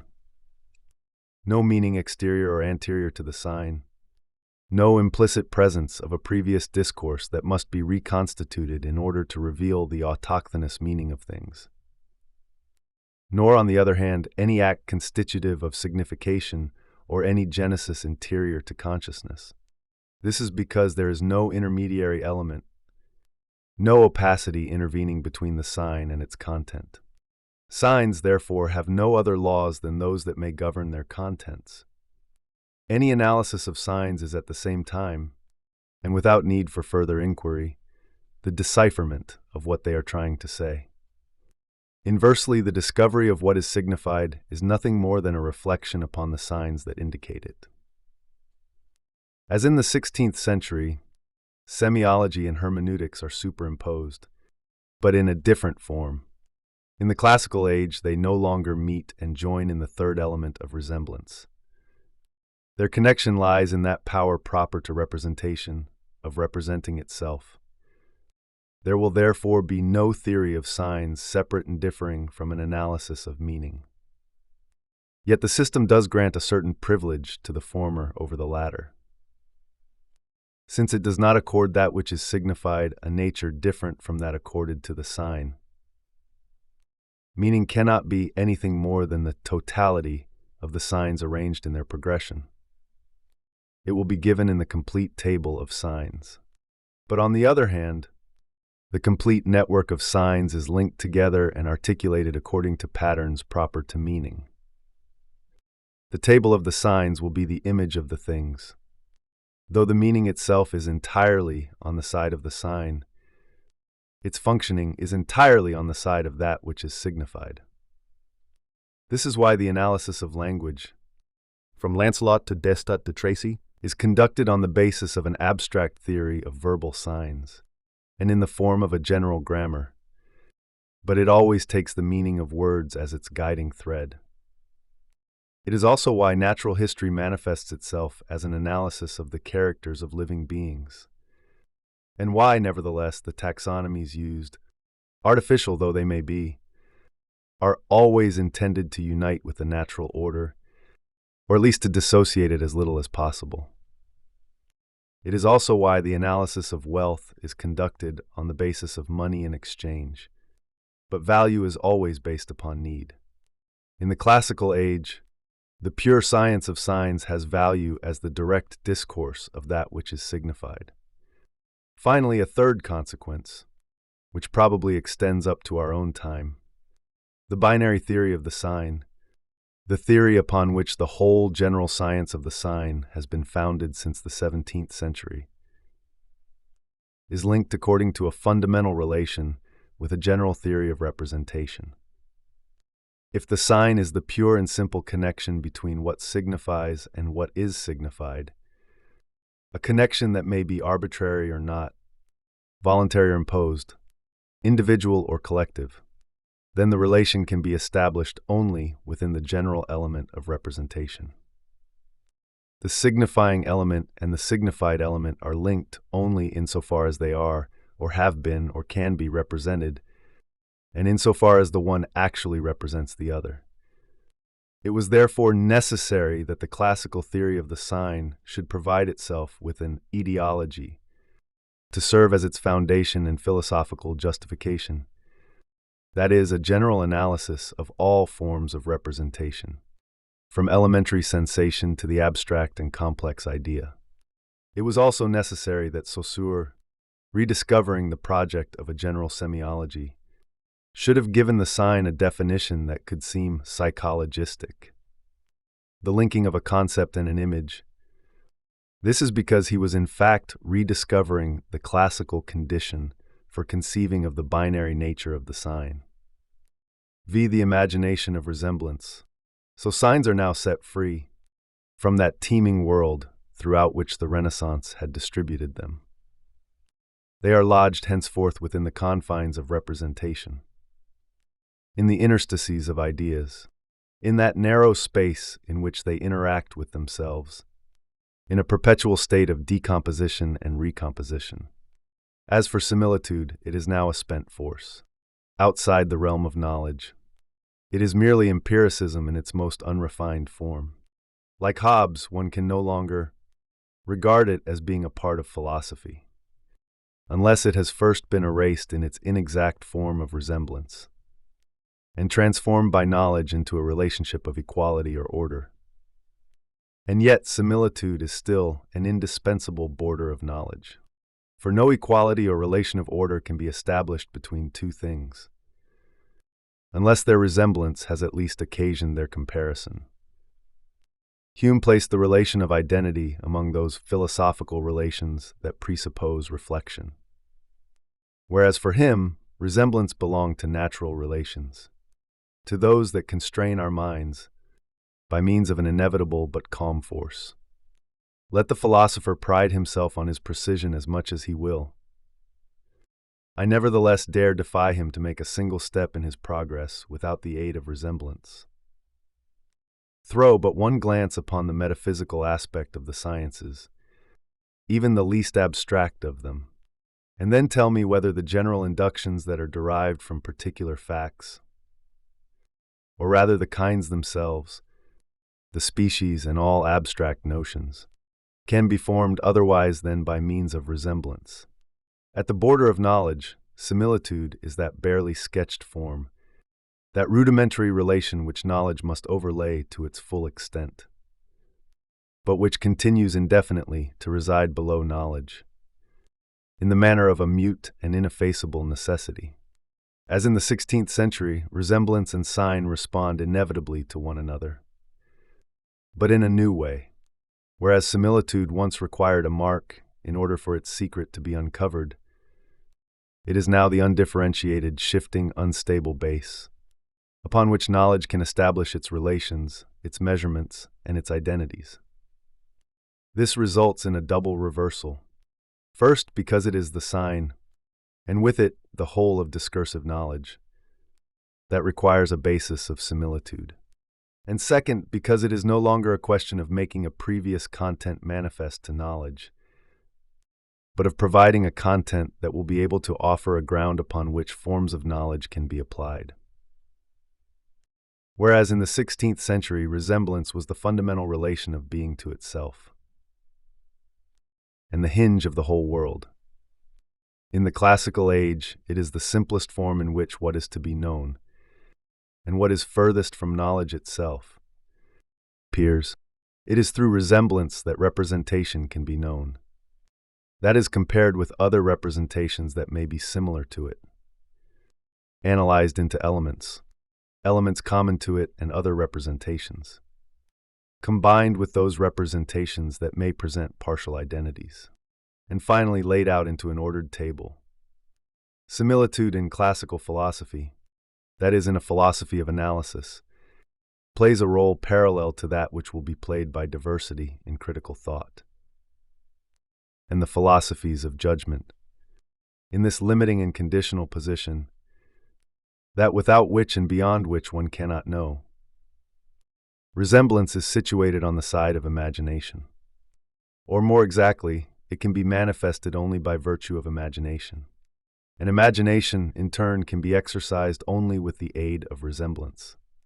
And in effect, if we suppose in the uninterrupted chain of representation certain impressions, the very simplest that can be, without the slightest degree of resemblance between them, then there would be no possibility whatever of the second recalling the first, causing it to reappear, and thus authorizing its representation in the imagination.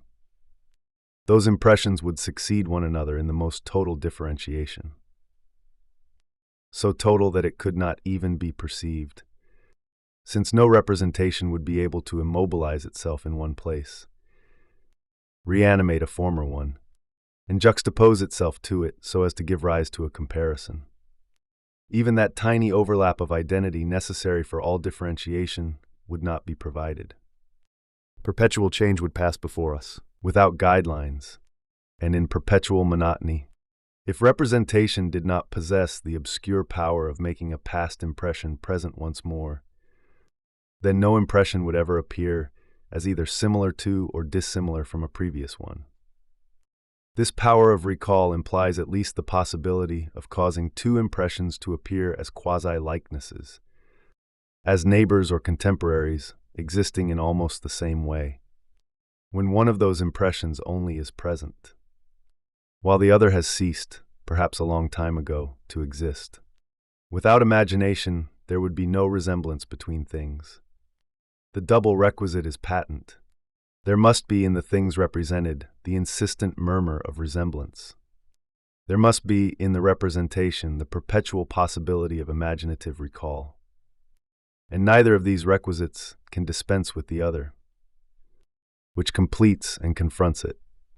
Hence the two directions of analysis followed throughout the classical age, consistently drawing closer and closer together, until finally, in the second half of the 18th century, they were able to express their common truth in ideology. On the one hand, we find the analysis that provides an account of the inversion of the series of representations to form a non-actual but simultaneous table of comparisons. The analysis of impressions, of reminiscence, of imagination, of all that involuntary background which is, as it were, the mechanics of the image in time. And on the other hand, there is the analysis that gives an account of the resemblance between things, of their resemblance before their reduction to order, their decomposition into identical and different elements, the tabular redistribution of their unordered similitudes. Why is it, then, that things are given in an overlapping mixture, in an interpenetrating jumble in which their essential order is confused, yet still visible enough to show through in the form of resemblances, vague similitudes, and elusive opportunities for a memory on the alert? The first series of problems corresponds roughly with the analytic of imagination, as a positive power to transform the linear time of representation into a simultaneous space containing virtual elements. The second corresponds roughly with the analysis of nature, including the lacunae, the disorders that confuse the tabulation of beings, and scatter it into a series of representations that vaguely and from a distance resemble one another. Now these two opposing stages, the first, the negative one, of disorder in nature and in our impressions, the other, the positive one, of the power to reconstitute order out of those impressions. They're united in the idea of a genesis, and this in two possible ways. Either the negative stage, that of disorder and vague resemblance, is attributed to the imagination itself, which then exercises a double function. If it's able to restore order solely by duplicating representation, it's able to do so only insofar as it would prevent us from perceiving directly. And in their analytic truth, the identities and differences of things, the power of imagination is only the inverse, the other side of its defect. It exists within man at the suture of body and soul. It is there that Descartes, Malebranche, and Spinoza analyzed it, both as the locus of error and as the power of attaining to truth, even mathematical truth. They recognized in it the stigma of finitude, whether as the sign of a fall outside the area of intelligibility, or as the mark of a limited nature. Alternatively, the positive stage of imagination can be attributed to shifting resemblances and the vague murmur of similitudes. It's the disorder of nature, due to its own history, to its catastrophes, or perhaps merely to its jumbled plurality, which is no longer capable of providing representation with anything but things that resemble one another. So that representation, perpetually bound to contents so very close to one another, repeats itself, recalls itself, duplicates itself quite naturally, causes almost identical impressions to arise again and again, and engenders imagination. It was in just this proliferation of a nature that is multiple, yet obscurely and irrationally recreated, in the enigmatic fact of a nature that prior to all order resembles itself, that Condillac and Hume sought for the link between resemblance and imagination. Their solutions were strictly contradictory, but they were both answers to the same problem. It is in any case understandable that the second type of analysis should have so easily been deployed in the mythical form of the first man, Rousseau, or that of the awakening consciousness, Condillac, or that of the stranger, suddenly thrust into the world, Hume. This genesis functioned exactly instead of and in place of Genesis itself. One further remark. Though the notions of nature and human nature have a certain importance in the classical age, this is not because the hidden and inexhaustibly rich source of power, which we call nature, had suddenly been discovered as a field for empirical inquiry. Nor is it because a tiny singular and complex subregion called human nature had been isolated within this vast field of nature. In fact, these two concepts function in such a way as to guarantee the kinship, the reciprocal bond between imagination and resemblance. It is true that imagination is apparently only one of the properties of human nature, and resemblance one of the effects of nature. But if we follow the archaeological network that provides classical thought with its laws, we see quite clearly that human nature resides in that narrow overlap of representation, which permits it to represent itself to itself. All human nature is there, just enough outside representation for it to present itself again, in the blank space that separates the presence of representation and the ray of its repetition. And that nature is nothing but the impalpable confusion within representation that makes the resemblance there perceptible before the order of the identities is yet visible. Nature and human nature, within the general configuration of the episteme, permit the reconciliation of resemblance and imagination. That provides a foundation for and makes possible all the empirical sciences of order. In the 16th century, resemblance was linked to a system of signs, and it was the interpretation of those signs that opened up the field of concrete knowledge. From the 17th century, resemblance was pushed out to the boundaries of knowledge, towards the humblest and basest of its frontiers. There, it links up with imagination, with doubtful repetitions, with misty analogies, and instead of opening up the way to a science of interpretation, it implies a genesis that leads from those unrefined forms of the same to the great tables of knowledge developed according to the forms of identity, of difference, and of order. The project of a science of order, with a foundation such as it had in the 17th century, carried the implication that it had to be paralleled by an accompanying genesis of consciousness, as indeed it was, effectively and uninterruptedly, from Locke to the ideologues, via Mathesis and taxonomia, the project of a general science of order, a theory of signs analyzing representation, the arrangement of identities and differences into ordered tables. These constituted an area of empiricity in the classical age that had not existed until the end of the Renaissance, and that was destined to disappear early in the 19th century.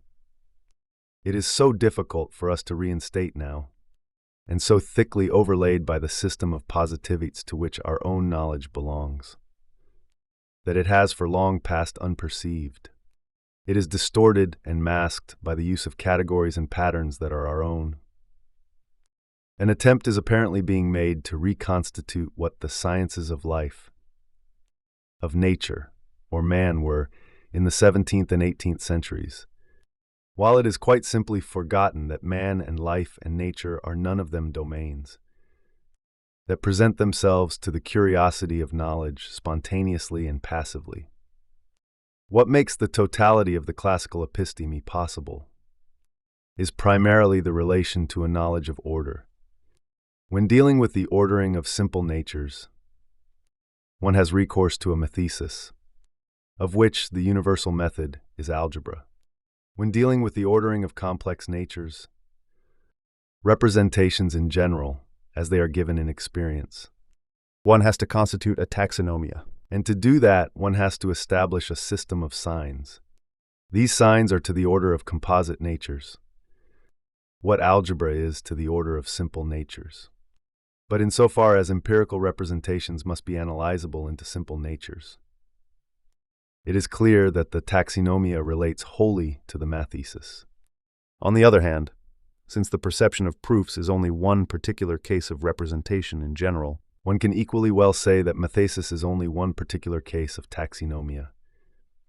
Similarly, the signs established by thought itself constitute, as it were, an algebra of complex representations. An algebra, inversely, is a method of providing simple natures with signs, and of operating upon those signs. We therefore have the arrangement shown below. But that is not all. Taxonomia also implies a certain continuum of things, a non-discontinuity, a plenitude of being, and a certain power of the imagination that renders apparent what is not, but makes possible by this very fact the revelation of that continuity. The possibility of a science of empirical orders requires, therefore, an analysis of knowledge, an analysis that must show how the hidden, and as it were confused, continuity of being can be reconstituted by means of the temporal connection provided by discontinuous representations. Hence the necessity, constantly manifested throughout the classical age, of questioning the origin of knowledge. In fact, these empirical analyses are not in opposition to the project of a universal mathesis, in the sense that skepticism is to rationalism. They were already included in the requisites of a knowledge that is no longer posited as experience of the same, but as the establishment of order. Thus, at the two extremities of the classical episteme, we have a mathesis as the science of calculable order, and a genesis as the analysis of the constitution of orders on the basis of empirical series. On the one hand, we have a utilization of the symbols of possible operations upon identities and differences. On the other, we have an analysis of the marks progressively imprinted in the mind by the resemblances between things, and the retrospective action of imagination. Between the mathesis and the genesis, there extends the region of signs that span the whole domain of empirical representation, but never extend beyond it. Hedged in by calculus and genesis, we have the area of the table. This kind of knowledge involves the allotting of a sign to all that our representation can present us with. Perceptions, thoughts, desires. These signs must have a value as characters. That is, they must articulate the representation as a whole into distinct subregions, all separated from one another by assignable characteristics. In this way, they authorize the establishment of a simultaneous system, according to which the representations express their proximity and their distance, their adjacency and their separateness, and therefore the network, which outside chronology makes patent their kinship, and reinstates their relations of order within a permanent area. In this manner, the table of identities and differences may be drawn up. It is in this area that we encounter natural history, the science of the characters that articulate the continuity and the tangle of nature. It is also in this area that we encounter the theory of money and the theory of value, the science of the signs that authorize exchange, and permit the establishment of equivalences between men's needs or desires. Lastly, it is also in this region that we find general grammar, the science of the signs, by means of which men group together their individual perceptions, and pattern the continuous flow of their thoughts. Despite their differences, these three domains existed in the classical age only insofar as the fundamental area of the ordered table was established between the calculation of equalities and the genesis of representations. It is patent that these three notions, mathesis, taxonomia, genesis, designate not so much separate domains, as a solid grid of kinships that defines the general configuration of knowledge in the classical age. Taxonomia is not in opposition to mathesis. It resides within it and is distinguished from it. For it too is a science of order, a qualitative mathesis. But understood in the strict sense, mathesis is a science of equalities, and therefore of attributions and judgments. It is the science of truth. Taxonomia, on the other hand, treats of identities and differences. It is the science of articulations and classifications. It is the knowledge of beings, In the same way, Genesis is contained within taxonomia, or at least finds in it its primary possibility. But taxonomia establishes the table of visible differences. Genesis presupposes a progressive series. The first treats of signs in their spatial simultaneity as a syntax. The second divides them up into an analogon of time as a chronology. In relation to mathesis, taxonomia functions as an ontology confronted by an apophantics. Confronted by Genesis, it functions as a semiology confronted by history. It defines then the general law of beings, and at the same time the conditions under which it is possible to know them. Hence the fact that the theory of signs in the classical period was able to support simultaneously both a science with a dogmatic approach, which purported to be a knowledge of nature itself, and a philosophy of representation, which in the course of time became more and more nominalist and more skeptical. Hence, too, the fact that such an arrangement has disappeared so completely that later ages have lost even the memory of its existence. This is because after the Kantian critique, and all that occurred in Western culture at the end of the 18th century, a new type of division was established. On the one hand, mathesis was regrouped so as to constitute an apophantics and an ontology, and it is in this form that it has dominated the formal disciplines right up to our day. On the other hand, history and semiology, the latter absorbed moreover by the former, united to form those interpretative disciplines, whose power has extended from Schleiermacher to Nietzsche and Freud. In any case, the classical episteme can be defined in its most general arrangement, in terms of the articulated system of a mathesis, a taxonomia, and a genetic analysis. The sciences always carry within themselves the project, however remote it may be, of an exhaustive ordering of the world. They are always directed, too, towards the discovery of simple elements and their progressive combination. And at their center they form a table, on which knowledge is displayed in a system contemporary with itself. The center of knowledge, in the 17th and 18th centuries, is the table. As for the great controversies that occupied men's minds, these are accommodated quite naturally in the folds of this organization.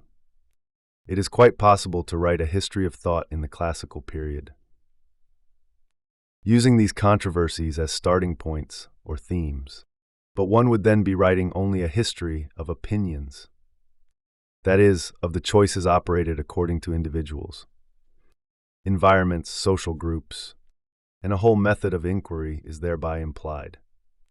If one wishes to undertake an archaeological analysis of knowledge itself, it is not these celebrated controversies that ought to be used as the guidelines and articulation of such a project. One must reconstitute the general system of thought, whose network in its positivity renders an interplay of simultaneous and apparently contradictory opinions possible. It is this network that defines the conditions that make a controversy or problem possible, and that bears the historicity of knowledge. If the Western world did battle with itself in order to know whether life was nothing but movement, or whether nature was sufficiently well ordered to prove the existence of God, it was not because a problem had been opened up. It was because, after dispersing the undefined circle of signs and resemblances, and before organizing the series of causality and history, the episteme of Western culture had opened up an area to form a table, over which it wandered endlessly, from the calculable forms of order to the analysis of the most complex representations. And we see the marks of this movement on the historical surface of the themes. Controversies, problems, and preferences of opinion. Acquired learning spanned from one end to the other a space of knowledge, which had suddenly appeared in the 17th century, and which was not to be closed again until 150 years later. We must now undertake the analysis of this tabulated space, in those subregions in which it is visible in its clearest form. That is, in the theories of language, classification, and money, it may be objected that the mere fact of attempting to analyze general grammar, natural history, and economics simultaneously en bloc, by relating them to a general theory of signs and representation, presupposes a question that could originate only in our own century. It is true that the classical age was no more able than any other culture to circumscribe or name its own general system of knowledge. But that system was in fact sufficiently constricting to cause the visible forms of knowledge to trace their kinships upon it themselves. As though methods, concepts, types of analysis, acquired experiences, minds, and finally men themselves, had all been displaced at the behest of a fundamental network, defining the implicit but inevitable unity of knowledge. History has provided us with innumerable examples of these displacements. The connecting paths between the theories of knowledge, of signs, and of grammar were trodden so many times. Port Royal produced its grammaire as a complement and natural sequel to its logique, the former being connected to the latter by a common analysis of signs. Condillac, Destutt de Tracy, and Girando articulated one upon the other. The decomposition of knowledge into its conditions or elements, and the reflection upon those signs of which language forms only the most visible application and use. There is also a well-trodden connection between the analysis of representation and signs, and the analysis of wealth. Quesnay the physiocrat wrote the article on Evidence for the Encyclopédie. Condillac and Destutt included in their theory of knowledge and language that of trade and economics, which for them possessed political and also moral value. It is well known that Turgot wrote the article on Etymologie for the Encyclopédie, and the first systematic parallel between money and words. That Adam Smith, in addition to his great work on economics, wrote a treatise on the origin of languages. There is a connecting path between the theory of natural classifications and theories of language. Adanson did not merely attempt to create in the botanical field a nomenclature that was both artificial and coherent. He aimed at, and in part carried out, a whole reorganization of writing in terms of the phonetic data of language. Rousseau left among his posthumous works some rudiments of botany and a treatise on the origin of languages. Such, traced out, as it were, in dotted lines, was the great grid of empirical knowledge, that of non-quantitative orders, and perhaps the deferred but insistent unity of a taxonomia universalis appeared in all clarity in the work of Linnaeus, when he conceived the project of discovering in all the concrete domains of nature or society the same distributions and the same order. The limit of knowledge would be the perfect transparency of representations to the signs by which they are ordered. 4. Speaking. Of one criticism and commentary, the existence of language in the classical age is both preeminent and unobtrusive. Preeminent because words have been allotted the task and the power of representing thought. But representing in this case does not mean translating, giving a visible version of, fabricating a material double that will be able on the external surface of the body to reproduce thought in its exactitude. Representing must be understood in the strict sense. Language represents thought, as thought represents itself. To constitute language or give it life from within, there is no essential and primitive act of signification, but only, at the heart of representation, the power that it possesses to represent itself, that is, to analyze itself by juxtaposing itself to itself, part by part, under the eye of reflection, and to delegate itself in the form of a substitute that will be an extension of it. In the classical age, nothing is given that is not given to representation. But by that very fact, no sign ever appears, no word is spoken. No proposition is ever directed at any content, except by the action of a representation that stands back from itself, that duplicates and reflects itself in another representation that is its equivalent. Representations are not rooted in a world that gives them meaning. They open of themselves onto a space that is their own, whose internal network gives rise to meaning. And language exists in the gap that representation creates for itself. Words do not then form a thin film that duplicates thought on the outside. They recall thought, they indicate it, but inwards, first of all, among all those representations that represent other representations. The language of the classical age is much closer to the thought it is charged with expressing than is generally supposed. But it's not parallel to it. It is caught in the grid of thought, woven into the very fabric it is unrolling. It is not an exterior effect of thought. It is thought itself, and because of this it makes itself invisible, or almost so. In any case, it has become so transparent to representation that its very existence ceases to be a problem. The Renaissance came to a halt before the brute fact that language existed. In the density of the world, a graphism mingling with things, or flowing beneath them. Marks made upon manuscripts, or the pages of books, and all these insistent marks summoned up a secondary language, that of commentary, exegesis, erudition, in order to stir the language that lay dormant within them, and to make it speak at last. The existence of language proceeded, as if by a mute stubbornness, what one could read in it, and the words that gave it sound. From the 17th century, it is this massive and intriguing existence of language that is eliminated. It no longer appears hidden in the enigma of the mark. It has not yet appeared in the theory of signification. From an extreme point of view, one might say that language in the classical era does not exist, but that it functions. Its whole existence is located in its representative role, is limited precisely to that role, and finally exhausts it. Language has no other locus, no other value than in representation. In the hollow, it has been able to form.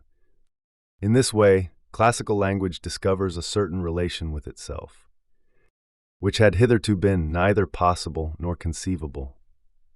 In relation to itself, the language of the 16th century was in a position of perpetual commentary. But this commentary can take place only if there is language that silently pre-exists within the discourse, by which one tries to make that language speak. There can be no commentary without the absolute precondition of the text. And inversely, if the world is a network of marks and words, how else is one to speak of them but in the form of commentary? From the classical age, language is deployed within representation, and in that duplication of itself, which hollows itself out.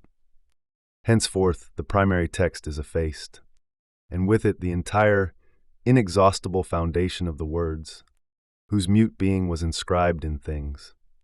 All that remains is representation, unfolding in the verbal signs that manifest it, and hence becoming discourse. For the enigma of a speech which a second language must interpret is substituted the essential discursivity of representation, the open possibility as yet neutral and undifferentiating, but which it will be the task of discourse to fulfill and to determine. When this discourse becomes in turn an object of language, it is not questioned as if it were saying something without actually saying it, as if it were a language enclosed upon itself.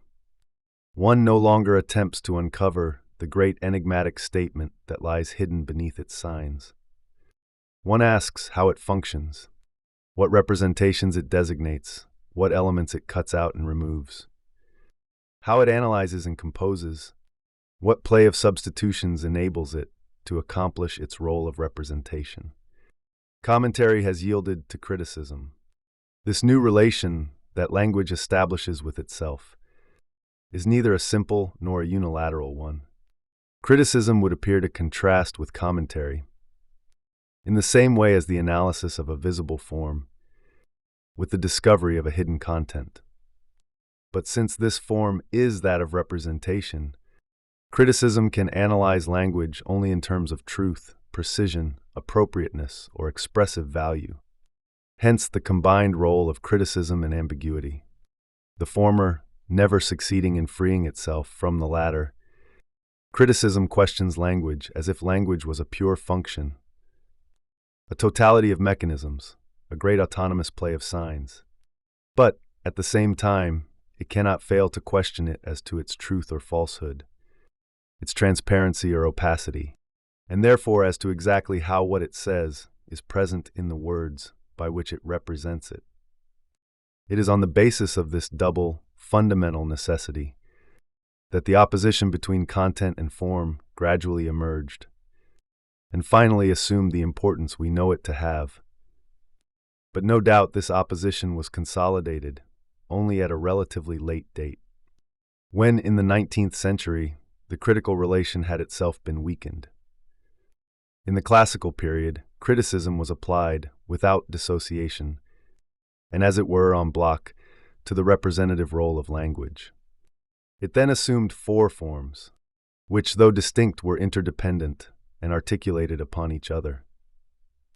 It was deployed first in the reflexive order as a critique of words, the impossibility of constructing a science or a philosophy with the received vocabulary, a denunciation in general terms which confused what was distinct in representation, with the abstract terms which separated what should remain united, the need to build up the vocabulary of a perfectly analytic language.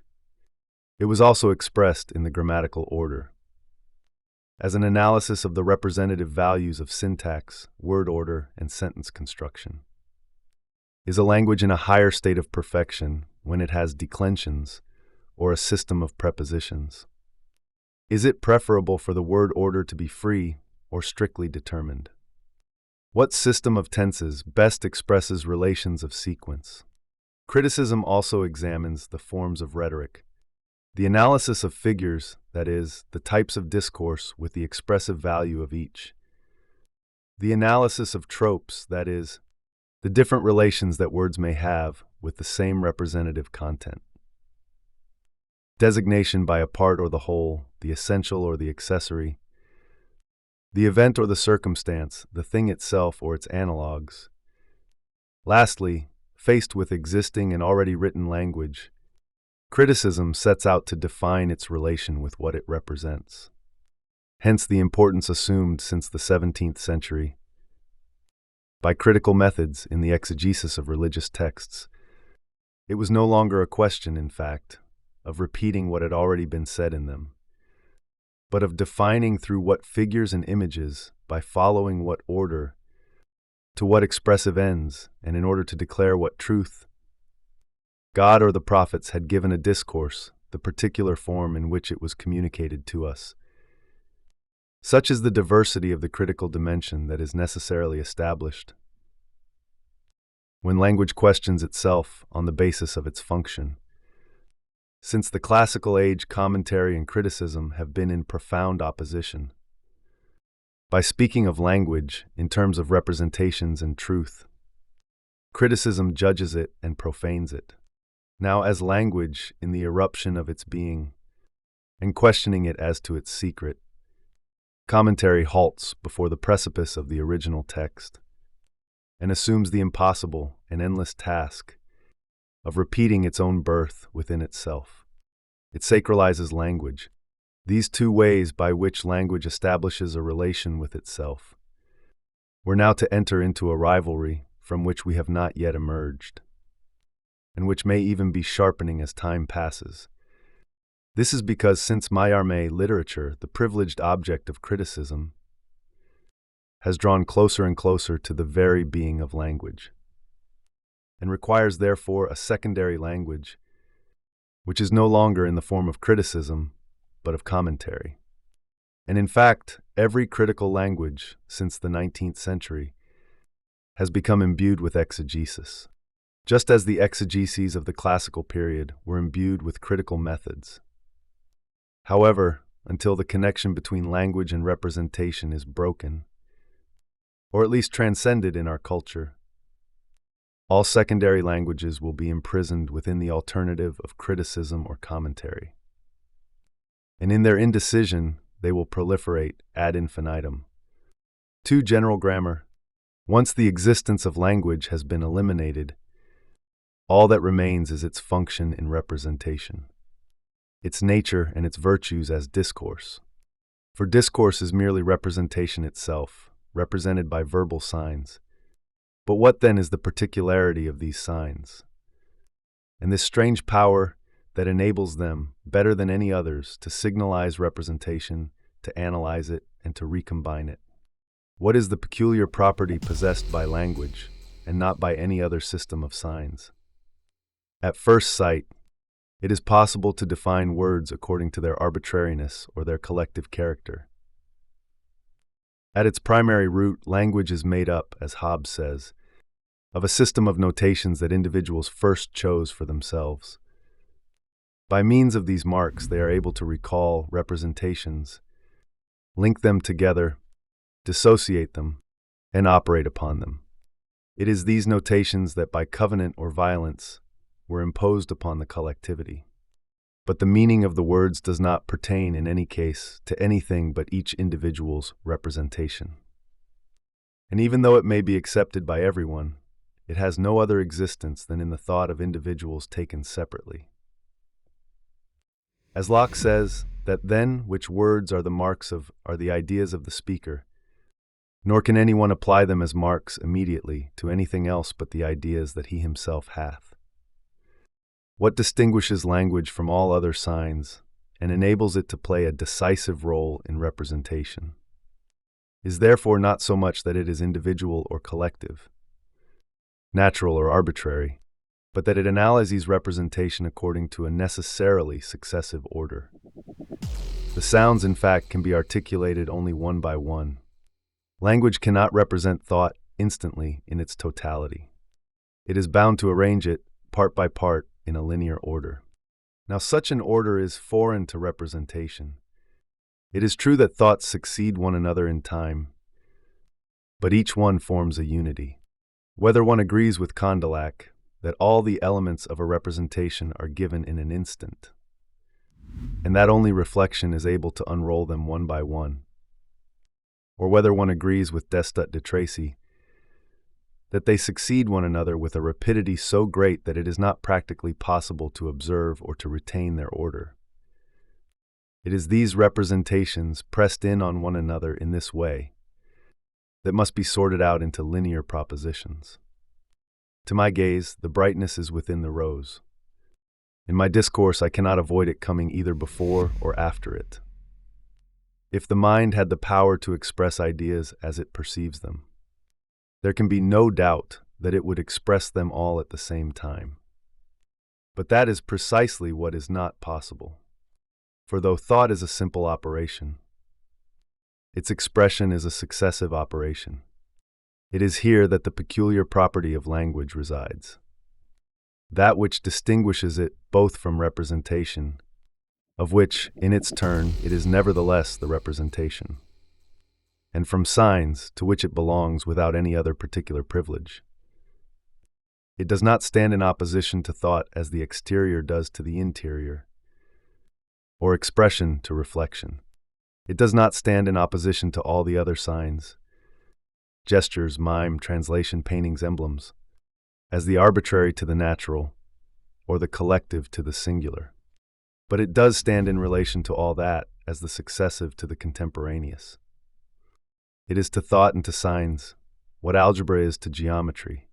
It replaces the simultaneous comparison of parts or magnitudes with an order whose degrees must be traversed one after the other.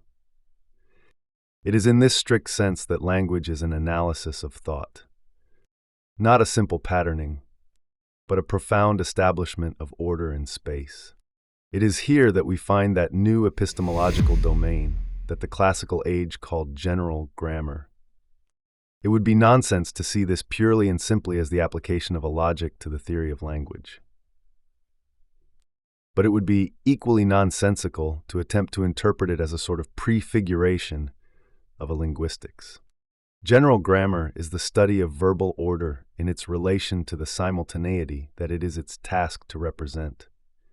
Its proper object is, therefore, neither thought nor any individual language, but discourse understood as a sequence of verbal signs. This sequence is artificial in relation to the simultaneity of representations. And insofar as this is so, language must be in opposition to thought, as what is reflected upon is to what is immediate. And yet the sequence is not the same in all languages.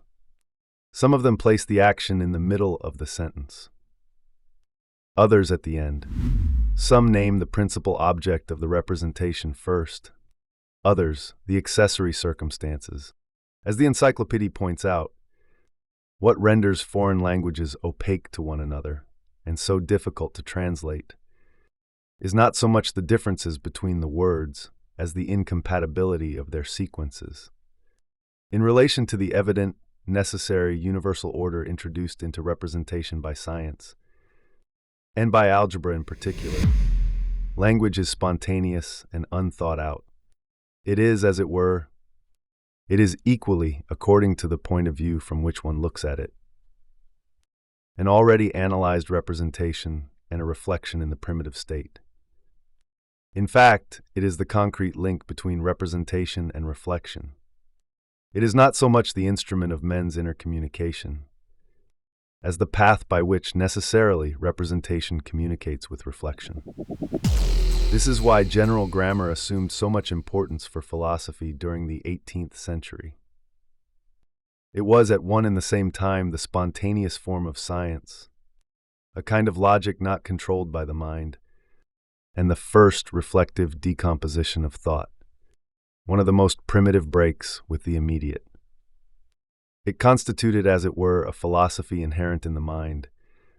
Metaphysics, Adam Smith pointed out, was an essential ingredient in the formation of even the least of adjectives, and one that any philosophy had to work through if it was to rediscover, among so many diverse choices, the necessary and evident order of representation. Language is the original form of all reflection, the primary theme of any critique. It is this ambiguous thing, as broad as knowledge, yet always interior to representation, that general grammar takes as its object. But a certain number of consequences must at once be drawn here. One first, it is easy to see how the sciences of language are divided up in the classical period. On the one hand, rhetoric, which deals with figures and tropes, that is, with the manner in which language is spatialized in verbal signs.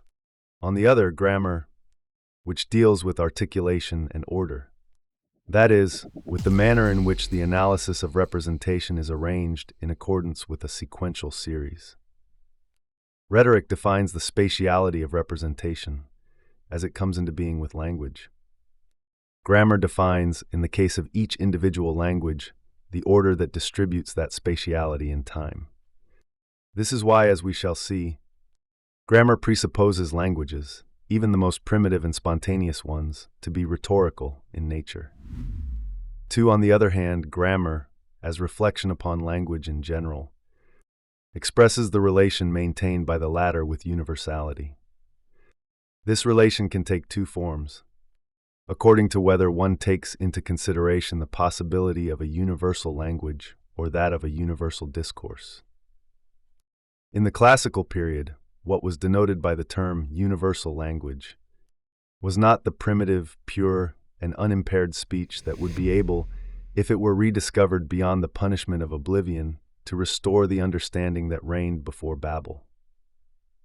It refers to a tongue that would have the ability to provide every representation and every element of every representation, with the sign by which it could be marked in a univocal manner.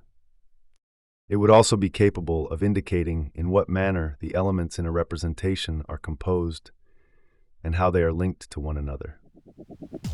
And since it would possess the necessary instruments with which to indicate all the possible relationships between the various segments of representation, this language would also, by that very fact, be able to accommodate itself to all possible orders. At once characteristic and combinative, the universal language does not re-establish the order of days gone by. It invents signs, a syntax, and a grammar, in which all conceivable order must find its place. As for universal discourse, that too is by no means the unique text that preserves in the cipher of its secret the key to unlock all knowledge. It is rather the possibility of defining the natural and necessary progress of the mind, from the simplest representations to the most refined analyses or the most complex combinations. This discourse is knowledge arranged in accordance with the unique order laid down for it by its origin. It traverses the whole field of knowledge, though as it were in a subterranean manner, in order to reveal on the basis of representation the possibility of that knowledge, to reveal its origin, and its natural, linear, and universal link. This common denominator, this foundation underlying all knowledge, this origin expressed in a continuous discourse, is ideology, a language that duplicates the spontaneous thread of knowledge along the whole of its length. Man, by his nature, always tends towards the nearest and most pressing result. He thinks first of his needs, then of his pleasures. He occupies himself with agriculture, with medicine, with war, with practical politics, then with poetry and the arts, before turning his thoughts to philosophy. And when he turns back upon himself and begins to reflect, he prescribes rules for his judgment, which is logic, for his discourse, which is grammar, for his desires, which is ethics. He then believes himself to have reached the summit of theory. But he perceives that all these operations have a common source, and that this sole center of all truths is the knowledge of his intellectual faculties. The universal characteristic and ideology stand in the same opposition to one another, as do the universality of language in general, which arranges all possible orders in the simultaneity of a single fundamental table, and the universality of an exhaustive discourse, which reconstitutes the single genesis common to the whole sequence of all possible branches of knowledge. But their aim and their common possibility reside in a power that the classical age attributes to language, that of providing adequate signs for all representations, whatever they may be, and of establishing possible links between them. Insofar as language can represent all representations, it is with good reason the element of the universal. There must exist within it, at least the possibility of a language, that will gather into itself between its words the totality of the world. And inversely, the world, as the totality of what is representable, must be able to become in its totality an encyclopedia. And Charles Bonnet's great dream merges at this point with what language is in its connection and kinship with representation. I delight in envisaging the innumerable multitude of worlds as so many books which, when collected together, compose the immense library of the universe, or the true universal encyclopedia. I conceive that the marvelous gradation that exists between these different worlds facilitates in superior intelligences, to whom it has been given to traverse, or rather to read them, the acquisition of truths of every kind which it encompasses, and instills in their understanding that order and that concatenation which are its principal beauty. But these celestial encyclopedists do not all possess the encyclopedia of the universe to the same degree. Some possess only a few branches of it. Others possess a greater number. Others grasp even more still. But all have eternity in which to increase and perfect their learning and develop all their faculties. Against this background of an absolute encyclopedia, human beings constitute intermediary forms of a composite and limited universality. Alphabetical encyclopedias, which accommodate the greatest possible quantity of learning in the arbitrary order provided by letters. Psigraphies, which make it possible to transcribe all the languages of the world by means of a single system of figures. Polyvalent lexic, which establish synonymies between a greater or lesser number of languages. And finally, rational encyclopedias, which claim to exhibit, as far as is possible, the order and concatenation of human learning. By examining their genealogy and their filiation, the causes that must have given rise to them, and the characteristics that distinguish them. Whatever the partial character of these projects, whatever the empirical circumstances of such undertakings, the foundation of their possibility in the classical episteme is that, though language had been entirely reduced to its function within representation, representation, on the other hand, had no relation with the universal, except through the intermediary of language. Knowledge and language are rigorously interwoven. They share in representation the same origin and the same functional principle. They support one another, complement one another, and criticize one another incessantly. In their most general form, both knowing and speaking consist, first of all, in the simultaneous analysis of representation, in the discrimination of its elements, in the establishing of the relations that combine those elements, and the possible sequences according to which they can be unfolded. It is in one and the same movement that the mind speaks and knows. It is by the same processes that one learns to speak and that one discovers either the principles of the world system or those of the human mind's operations, that is, all that is sublime in our knowledge. But language is knowledge only in an unreflecting form.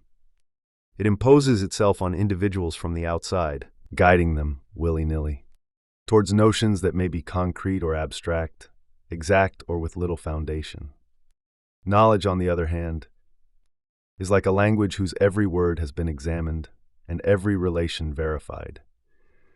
To know is to speak correctly, and as the steady progress of the mind dictates. To speak is to know as far as one is able, and in accordance with the model imposed by those whose birth one shares. The sciences are well-made languages, just as languages are sciences lying fallow. All languages must therefore be renewed. In other words, explained and judged according to that analytic order, which none of them now follows exactly, and readjusted if necessary, so that the chain of knowledge may be made visible in all its clarity, without any shadows or lacunae. It is thus part of the very nature of grammar to be prescriptive. Not by any means because it is an attempt to impose the norms of a beautiful language obedient to the rules of taste, but because it refers the radical possibility of speech to the ordering system of representation. Destutt de Tracy once observed that the best treatises on logic in the 18th century were written by grammarians. This is because the prescriptions of grammar at that time were of an analytic and not an aesthetic order. And this link between language and knowledge opens up a whole historical field that had not existed in previous periods. Something like a history of knowledge becomes possible. Because, if language is a spontaneous science, obscure to itself and unpracticed, this also means, in return, that it will be brought nearer to perfection by knowledge, which cannot lodge itself in the words it needs without leaving its imprint in them, and as it were, the empty mold of its content. Languages, though imperfect knowledge themselves, are the faithful memory of the progress of knowledge towards perfection. They lead into error, but they record what has been learned. In their chaotic order, they give rise to false ideas. But true ideas leave in them the indelible mark of an order that chance on its own could never have created. What civilizations and peoples leave us as the monuments of their thought is not so much their texts, as their vocabularies, their syntaxes, the sounds of their languages, rather than the words they spoke. Not so much their discourse, as the element that made it possible, the discursivity of their language. The language of a people gives us its vocabulary, and its vocabulary is a sufficiently faithful and authoritative record of all the knowledge of that people. Simply by comparing the different states of a nation's vocabulary at different times, one could form an idea of its progress. Every science has its name. Every notion within a science has its name too. Everything known in nature is designated, as is everything invented in the arts. as well as phenomena, manual tasks, and tools. Hence, the possibility of writing a history of freedom and slavery based upon languages, or even a history of opinions, prejudices, superstitions, and beliefs of all kinds.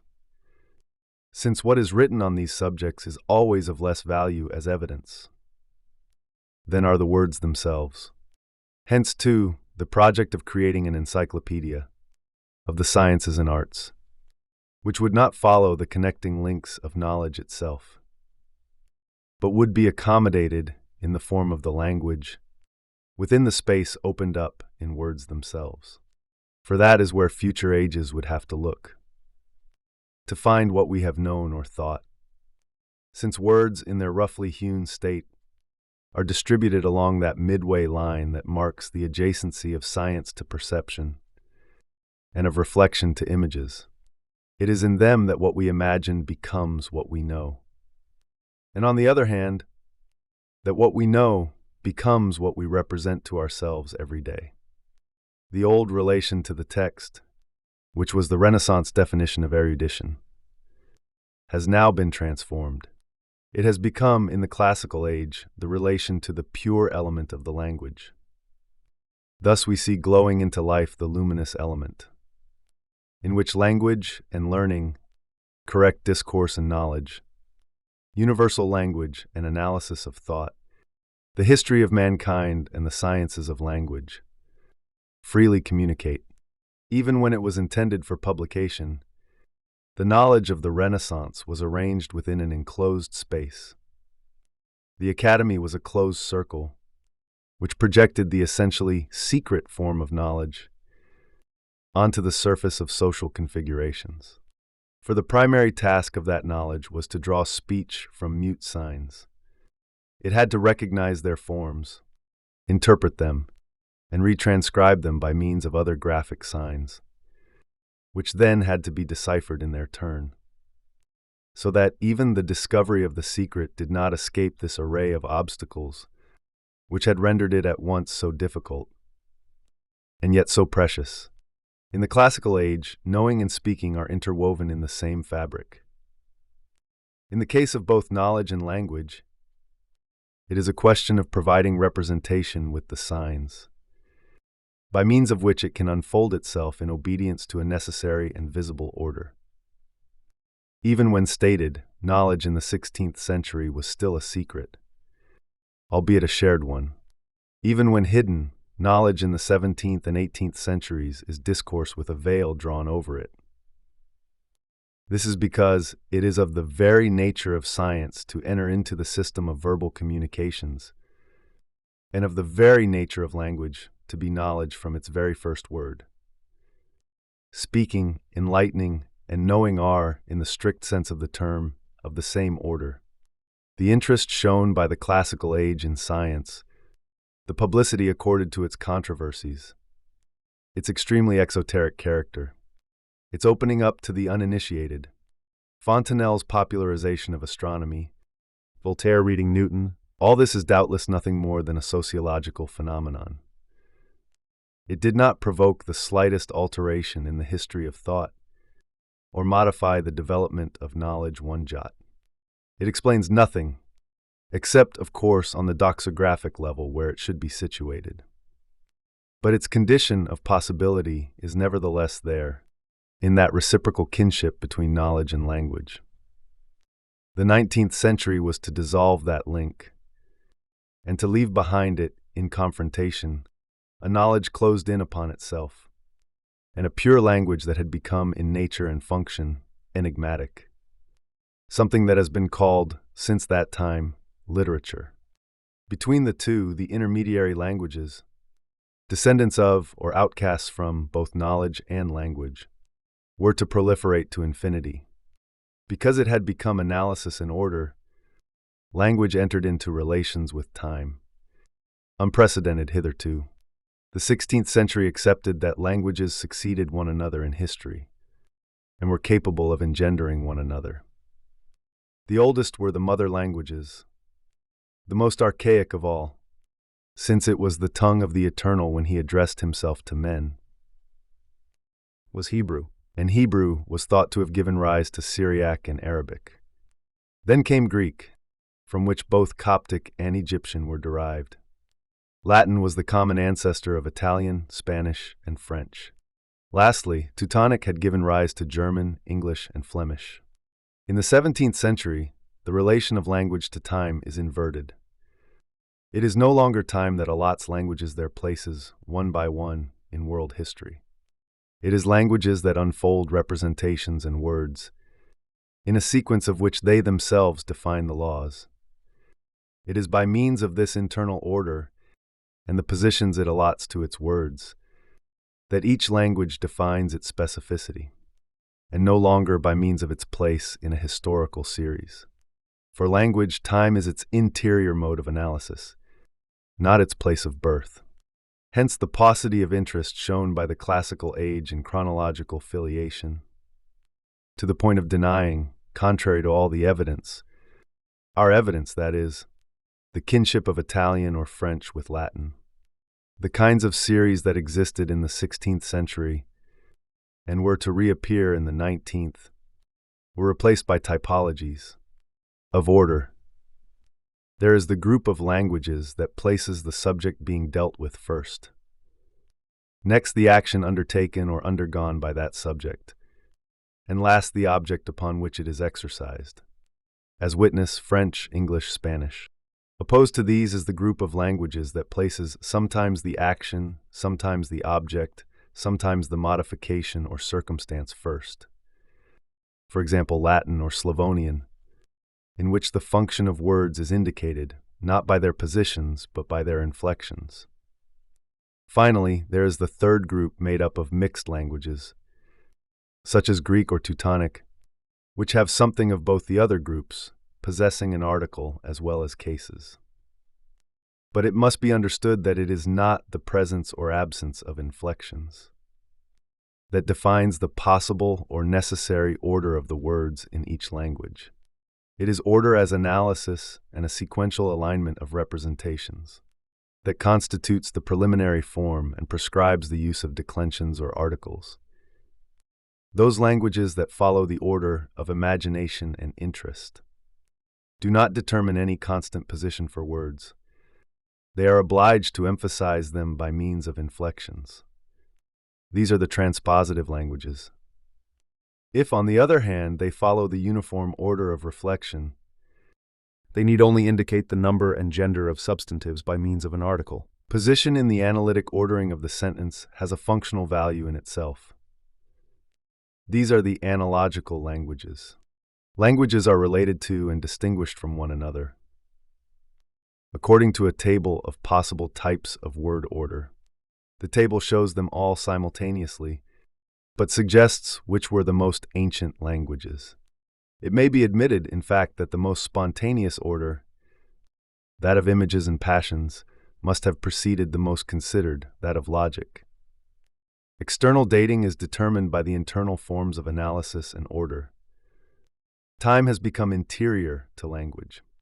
The history of the various languages is no longer anything more than a question of erosion or accident.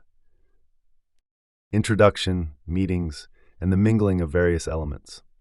It has no law, no progress, no necessity proper to it.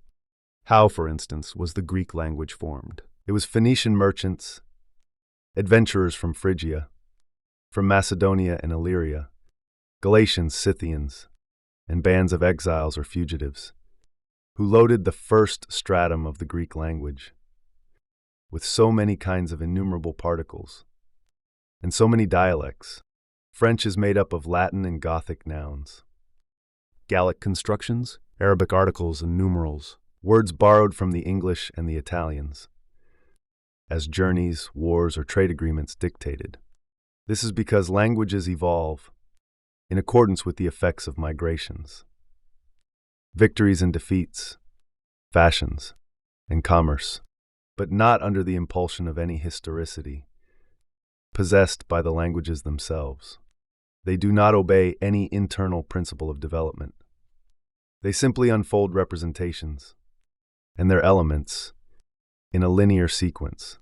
If there does exist a time for languages that is positive, then it must not be looked for outside them, in the sphere of history, but in the ordering of their words, in the form left by discourse. It is now possible to circumscribe the epistemological field of general grammar, which appeared during the second half of the 17th century and faded away again during the last years of the following century. General grammar is not at all the same as comparative grammar. The comparisons it makes between different languages are not its object. They are merely employed as a method. This is because its generality does not consist in the discovery of peculiarly grammatical laws, common to all linguistic domains, which could then be used to display the structure of any possible language in an ideal and constricting unity.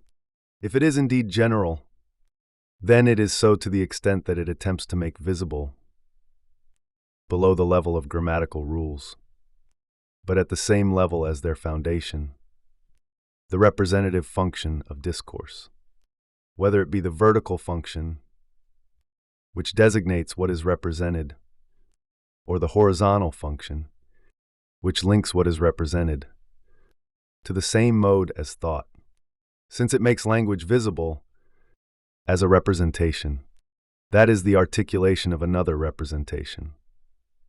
It is indisputably what it treats of is the interior duplication, existing within representation. But since that articulation can be accomplished in many different ways, there must be, paradoxically, various general grammars: French, English, Latin, German, etc. General grammar does not attempt to define the laws of all languages, but to examine each particular language in turn as a mode of the articulation of thought upon itself. In every language taken in isolation, representation provides itself with characters.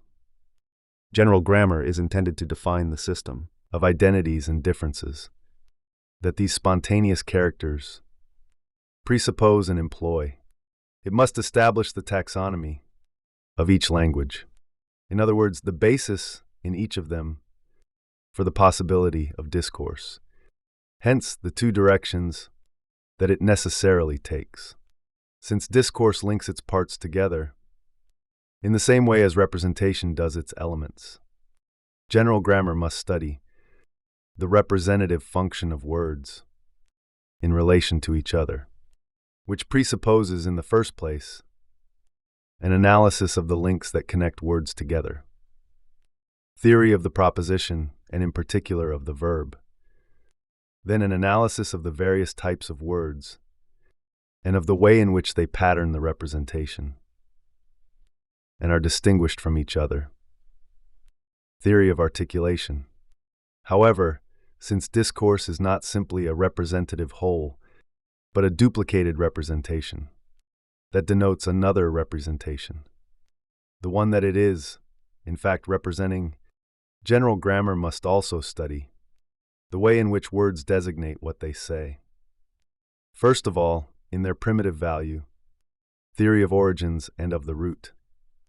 Then, in their permanent capacity for displacement, extension and reorganization, theory of rhetoric and of derivation. 3. The theory of the verb. The proposition is to language what representation is to thought, at once its most general and most elementary form, since as soon as it's broken down, we no longer encounter the discourse, but only its elements in the form of so much scattered raw material. Below the proposition, we do indeed find words, but it's not in them that language is created.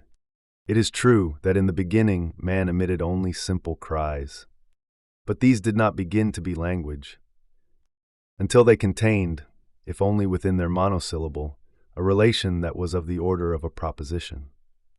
The yell of the primitive man in a struggle becomes a true word only when it's no longer the lateral expression of his pain, and when it has validity as a judgment or as a statement of the type, "I am choking." What constitutes a word as a word and raises it above the level of cries and noises is the proposition concealed within it. If the wild man of Aveyron did not attain to speech, it was because words remained for him merely the vocal marks of things, and of the impressions that those things made upon his mind. They had acquired no propositional value. He could, it is true, pronounce the word milk when a bowl of milk was put in front of him. But that was merely the confused expression of that alimentary liquid, of the vessel containing it, and of the desire produced by it. The word never became a sign representing the thing, for at no point did he ever wish to say that the milk was hot or ready or expected. It is in fact the proposition that detaches the vocal sign from its immediate expressive values and establishes its supreme linguistic possibility.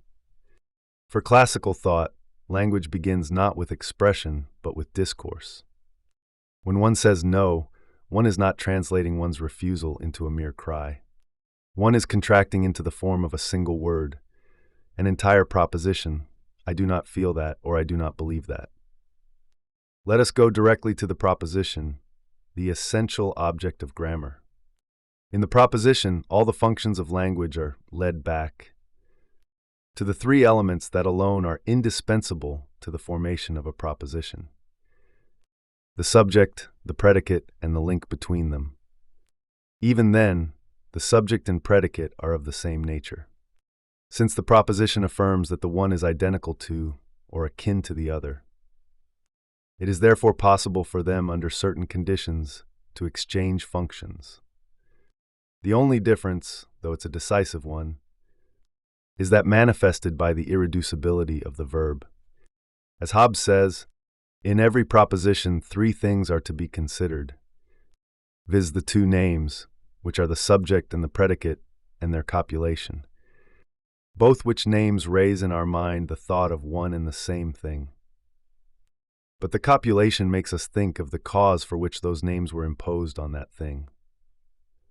The verb is the indispensable condition for all discourse, and wherever it does not exist, at least by implication, it is not possible to say that there is language. All nominal propositions conceal the invisible presence of a verb, and Adam Smith thinks that, in its primitive form, language was composed only of impersonal verbs, such as it is raining or it is thundering, and that all the other parts of discourse became detached from this original verbal core, as so many derived in secondary details. The threshold of language lies at the point where the verb first appears. This verb must therefore be treated as a composite entity. At the same time, a word among other words, subjected to the same rules of case and agreement as other words, and yet set apart from all other words, in a region which is not that of the spoken, but rather that from which one speaks. It is on the fringe of discourse, at the connection between what is said and what is saying itself. Exactly at that point where signs are in the process of becoming language. It is this function that we must now examine, by stripping the verb of all that has constantly overlaid and obscured it. We must not stop, as Aristotle did, at the fact that the verb signifies tenses. There are many other words, adverbs, adjectives, nouns that can carry temporal significations. Nor must we stop, as Scaliger did, at the fact that it expresses actions or passions, whereas nouns denote things and permanent things. For there is precisely the very noun action to be considered. Nor must we attach importance, as Buxtorf did, to the different persons of the verb. For these can also be designated by certain pronouns. What we must do before all else is to reveal, in all clarity, the essential function of the verb. The verb affirms, it indicates that the discourse in which this word is employed is the discourse of a man who does not merely conceive of nouns, but judges them. A proposition exists in discourse too, when we affirm the existence of an attributive link between 2 things. When we say that this is that, the entire species of the verb may be reduced to the single verb that signifies to be. All the others secretly make use of this unique function. but they have hidden it beneath a layer of determinations. Attributes have been added to it, and instead of saying I am singing, we say I sing. Indications of time have been added, and instead of saying before now I am singing, we say I sang. Lastly, certain languages have integrated the subject itself into their verbs, and thus we find the Romans saying not ego vivit, but vivo. All of this is merely accretion and sedimentation, around and over a very slight yet essential verbal function. There is only the verb to be that has remained in this state of simplicity. The entire essence of language is concentrated in that singular word. Without it, everything would have remained silent. And though men, like certain animals, would have been able to make use of their voices well enough, yet not one of those cries hurled through the jungle would ever have proved to be the first link in the great chain of language. In the classical period, language in its raw state, that mass of signs impressed upon the world in order to exercise our powers of interrogation, vanished from sight. But language itself entered into new relations with being, ones more difficult to grasp, since it is by means of a word that language expresses being and is united to it. It affirms being from within itself, and yet it could not exist as language if that word on its own were not in advance sustaining all possibility of discourse. Without a way of designating being, there would be no language at all. But without language, there would be no verb to be, which is only one part of language. This simple word is the representation of being in language. But it is equally the representative being of language, that which, by enabling language to affirm what it says, renders it susceptible of truth or error. In this respect, it is different from all the signs, that may or may not be consistent with, faithful to, or well adapted to what they designate, but that are never true or false. Language is wholly and entirely discourse, and it is so by virtue of this singular power of a word to leap across the system of signs towards the being of that which is signified. But from where does this power derive? And what is this meaning, which by overflowing the words containing it, forms the basis of the proposition? The grammarians of Port Royal said that the meaning of the verb to be was affirmation, which indicated well enough in what region of language its absolute privilege lay, but not at all in what it consisted. We must not imagine that the verb to be contains the idea of affirmation, for the word affirmation itself, and also the word yes, contain it equally well. What the verb to be provides is rather the affirmation of the idea. But is the affirmation of an idea also the expression of its existence? This is in fact what Bose thinks. And he also takes it to be one reason why variations of time have been concentrated into the form of the verb. For the essence of things does not change. It is only their existence that appears and disappears. It is only their existence that has a past and a future. To which Condillac can observe in reply that if existence can be withdrawn from things, this must mean that it is no more than an attribute, and that the verb can affirm death as well as existence. The only thing that the verb affirms is the coexistence of two representations. For example, those of a tree in greenness, or of man in existence or death. This is why the tenses of verbs do not indicate the time when things existed in the absolute, but a relative system of anteriority or simultaneity between different things.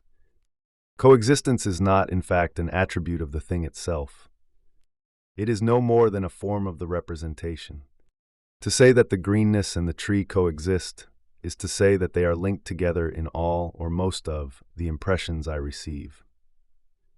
So that the essential function of the verb to be is to relate all language to the representation that it designates. The being towards which it spills over its signs is neither more nor less than the being of thought. Comparing language to a picture, one late 18th century grammarian defines nouns as forms, adjectives as colors, and the verb as the canvas itself upon which the colors are visible. An invisible canvas, entirely overlaid by the brightness and design of the words, but one that provides language with the site on which to display its painting. What the verb designates, then, is the representative character of language, the fact that it has its place in thought, and that the only word capable of crossing the frontier of signs and providing them with a foundation in truth never attains to anything other than representation itself, so that the function of the verb is found to be identified with the mode of existence of language, which it traverses throughout its length. To speak is at the same time to represent by means of signs, and to give signs a synthetic form governed by the verb. As Destot says, the verb is attribution, the sustaining power, and the form of all attributes. The verb to be is found in all propositions, because we cannot say that a thing is in such and such a way without at the same time saying that it is. But this word is, which is in all propositions, is always a part of the attribute in those propositions. It is always the beginning and the basis of the attribute. It is the general and common attribute. It will be seen how the function of the verb, once it had reached this point of generality, had no other course but to become dissociated, as soon as the unitary domain of general grammar itself disappeared. When the dimension of the purely grammatical was opened up, the proposition was to become no more than a syntactical unit. The verb was merely to figure in it, along with all the other words, with its own system of agreement, inflections, and cases. And at the other extreme, the power of manifestation of language was to reappear in an autonomous question, more archaic than grammar. And throughout the 19th century, language was to be examined in its enigmatic nature. Verb. In that region, where it is nearest to being, most capable of naming it, of transmitting or giving effulgence to its fundamental meaning, of rendering it absolutely manifest. From Hegel to Mallarmé, this astonishment, in the face of the relations of being and language, was to counterbalance the reintroduction of the verb into the homogeneous order of grammatical functions.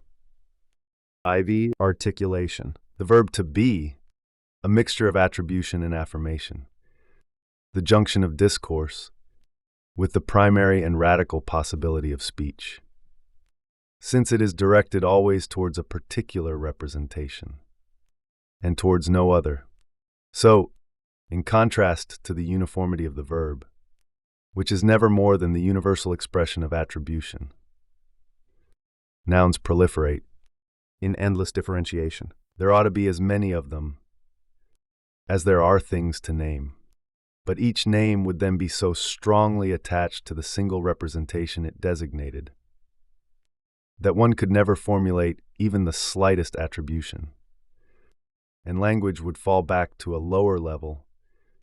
If we had no other substantives but proper nouns, it would be necessary to create an infinite multiplicity of them.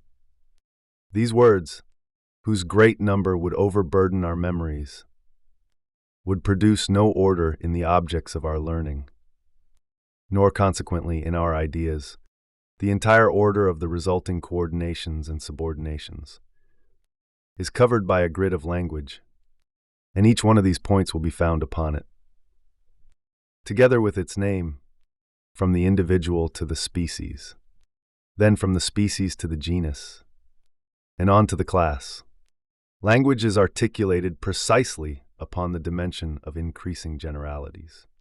This taxonomic function is manifested in language by the substantives. We say an animal, quadruped, or else by a vertical articulation, linked to the first, for each is indispensable to the other. This second articulation distinguishes the things that subsist by themselves from those modifications, features, accidents, or characteristics that one can never meet in an independent state. Deep down substances, on the surface qualities, This division, this metaphysic, words that signify things are called substantival nouns, such as earth, sun. Those that signify manners, while at the same time indicating the subject with which the manners agree, are called adjectival nouns, such as good, just, round. However, there does exist a certain amount of play between the articulation of language and that of representation. When we speak of whiteness, we are certainly designating a quality, but we are designating it by means of a substantive. When we speak of humans, we are employing an adjective to designate individuals that subsist by themselves. This displacement is not an indication that language obeys other laws than those of representation, but, on the contrary, that it has relations with itself and in its own density, even though they may signify accidents. And on the other hand, the term adjective has been given to those words that signify substances, when in their manner of signifying, they must be joined in discourse to other nouns. The relations between the elements of the proposition are identical with those of representation, but this identity is not carefully arranged point by point, so that every substance is designated by a substantive and every accident by an adjective.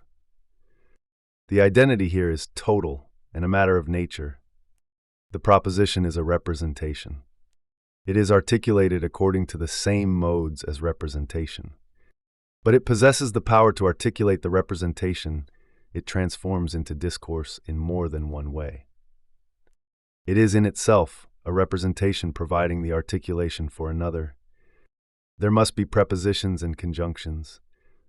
There must be syntactical signs indicating the relations of identity or agreement, and those of dependence or case, marks of plurality and gender, declension endings. And, finally, there must be words relating common nouns to the individuals they designate. The articles or demonstratives that Lemercier called concretizers or disabstractors. Such a scattering of words constitutes an articulation inferior to the unity of the name, whether substantival or adjectival, as required by the naked form of the proposition. None of them possesses in its own right, and in an isolated state, a fixed and determinate representative content. They cannot cover an idea, even an accessory one, until they have been linked together with other words, whereas nouns and verbs are absolute significance. These words, on the other hand, then nominal unity, and to bring into prominence, before signification, the insignificant elements of which it is constructed, or to reduce that nominal unity by means of a regressive process, to recognize its existence within more restricted units, and to find its efficacy as representation below the level of whole words. In syllables, and even in single letters themselves. These possibilities are presented, indeed they are prescribed, as soon as the theory of languages takes as its object discourse, and the analysis of its representative values. They define the point of heresy that splits all 18th century grammar. Shall we suppose, Harris asks, that all signification is like the body, divisible into an infinity of other significations, themselves divisible to infinity? That would be an absurdity. We must therefore necessarily admit that there are significant sounds, of which no part can possess signification of itself. Signification disappears as soon as the representative values of words are dissociated or suspended. Instead, there appear, in their independence, raw materials that are not articulated upon thought, and whose links cannot be reduced to those of discourse. There is a mechanics proper to agreements, to inflections, to syllables, and to sounds, and no representative value can provide us with an account of that mechanics. Language must be treated like a mechanical construction, susceptible of gradual improvement. In its simplest form, the sentence is composed only of a subject, a verb, and a predicate. and every addition of meaning requires a fresh and entire proposition. In the same way, the most rudimentary machines presuppose principles of movement that differ for each of their organs. But as they are perfected, so they subordinate all their organs to one and the same principle, of which the organs are then only the intermediaries, the means of transformation, the points of application. Similarly, as languages perfect themselves, they transmit the sense of a proposition by means of grammatical organs that do not in themselves possess any representative value, but perform the tasks of making it more specific, of linking its elements together, of indicating its actual determinations.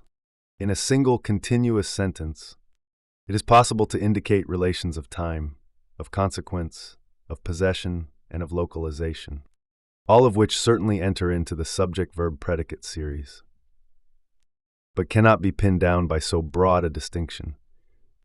Hence the importance accorded, since Bose, to the theories of the complement of subordination. Hence, too, the growing role of syntax. At the time of Port Royal, syntax was identified with the construction and ordering of words, and thus with the interior development of the proposition. With Sicard, it became independent. It is syntax, he said, that determines the proper form of each word.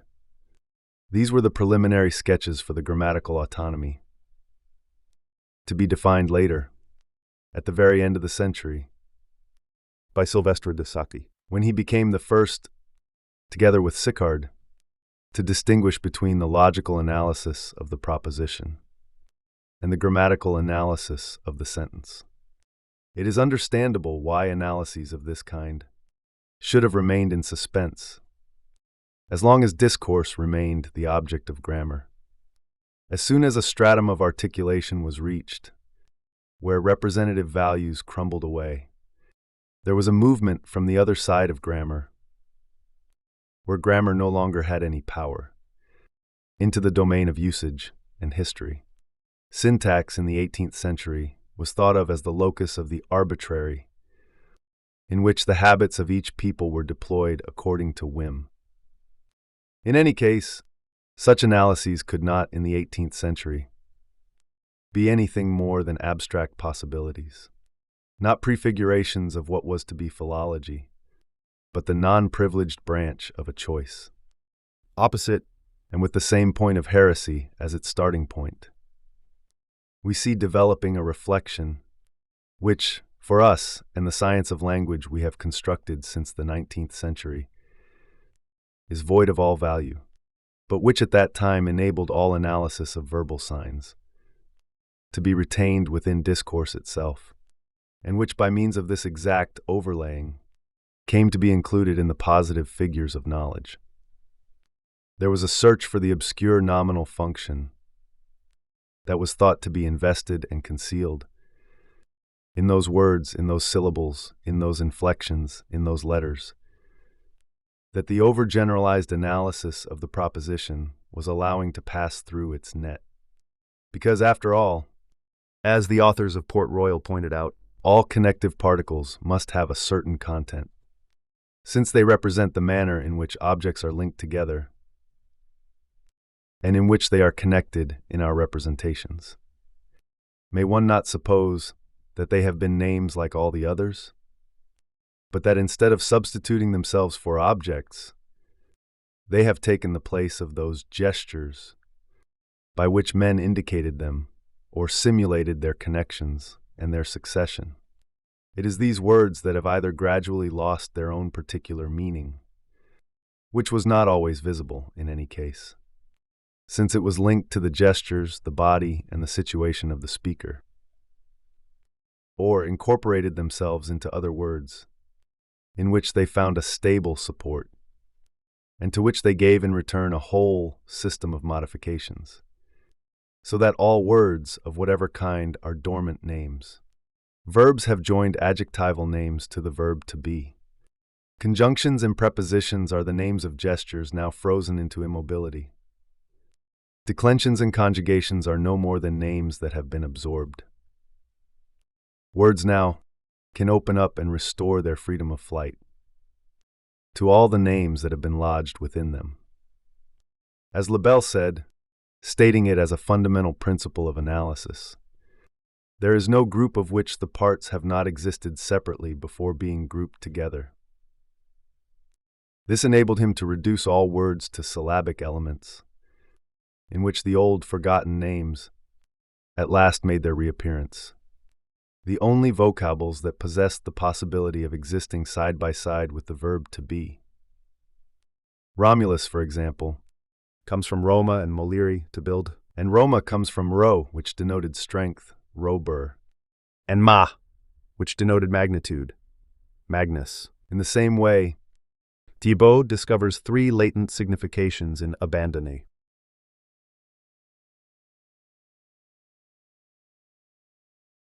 Ban, which gives the idea of the totality of the social body, and do, which indicates the act whereby one relinquishes something.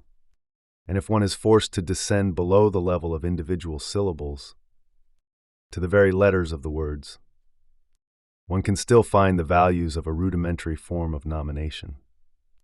A task to which, to his greater, though even more perishable, Court de Gebelin really applied himself. The labial contact, he said, the easiest to bring into play, the gentlest, the most gracious, served to designate the first beings man comes to know, those who surround him and to whom he owes everything.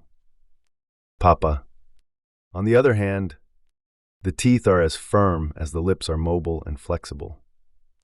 The intonations that proceed from them are strong, sonorous, noisy.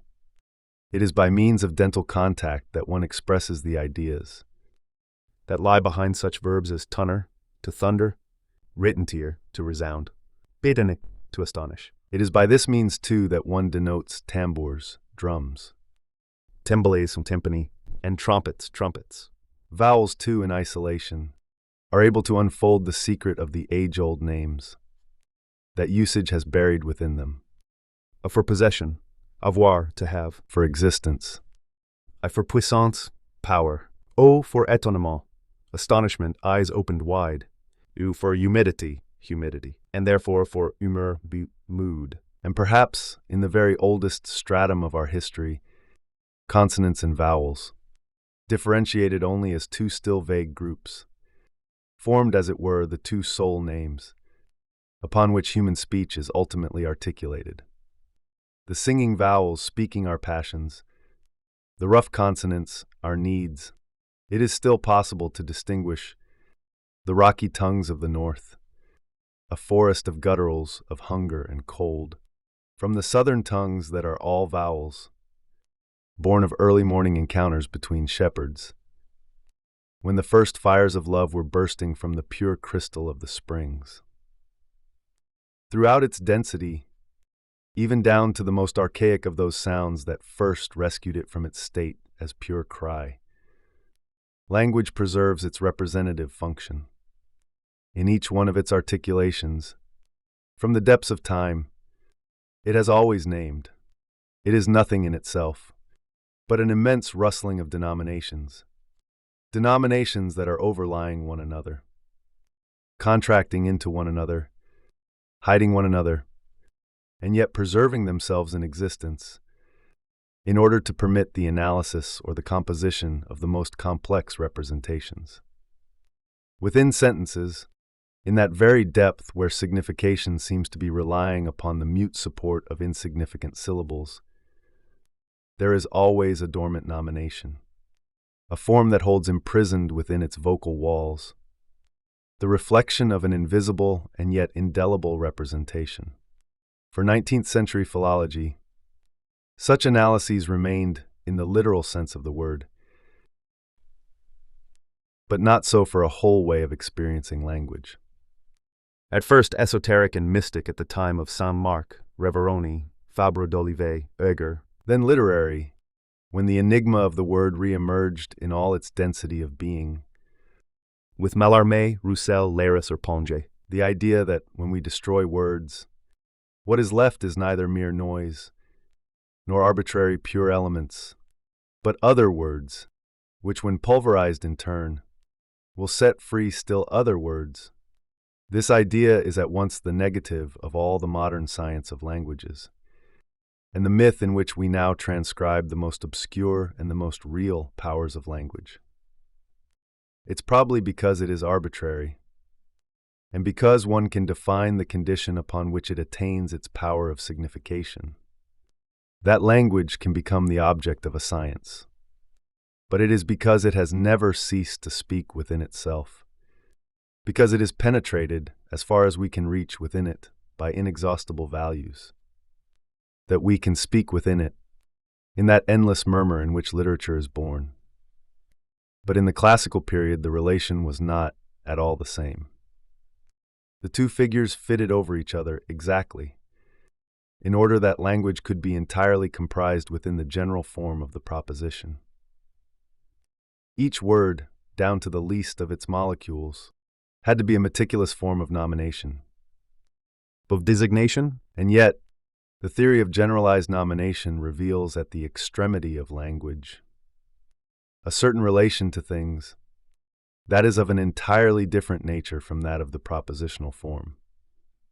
If fundamentally the function of language is to name, that is, to raise up a representation, or point it out as though with a finger, then it is indication and not judgment.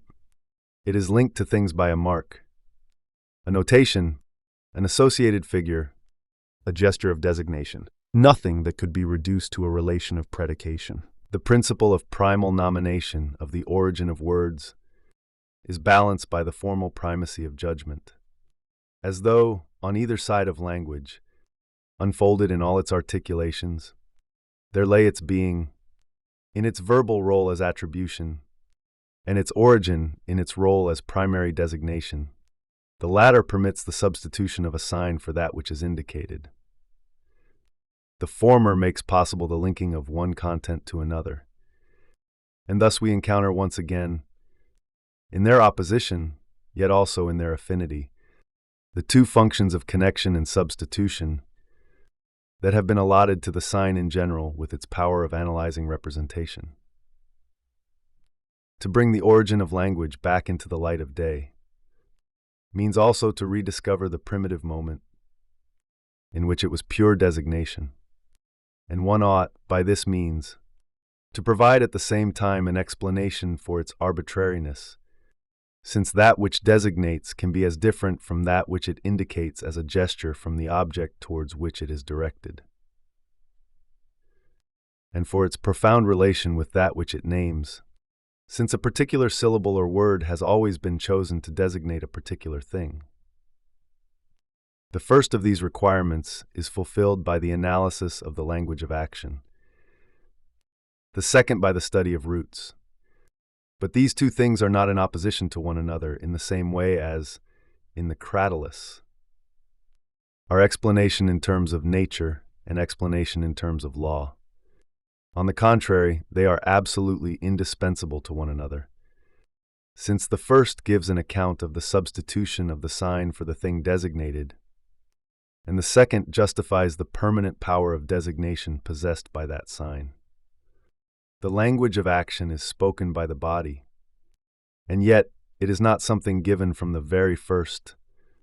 All that nature permits is that man, in the various situations in which he finds himself, should be able to make gestures. His face is agitated by movements. He emits inarticulate cries, in other words, cries that are coined neither by the tongue nor by the lips. All this is not yet either language or even sign, but the effect and consequence of our animality.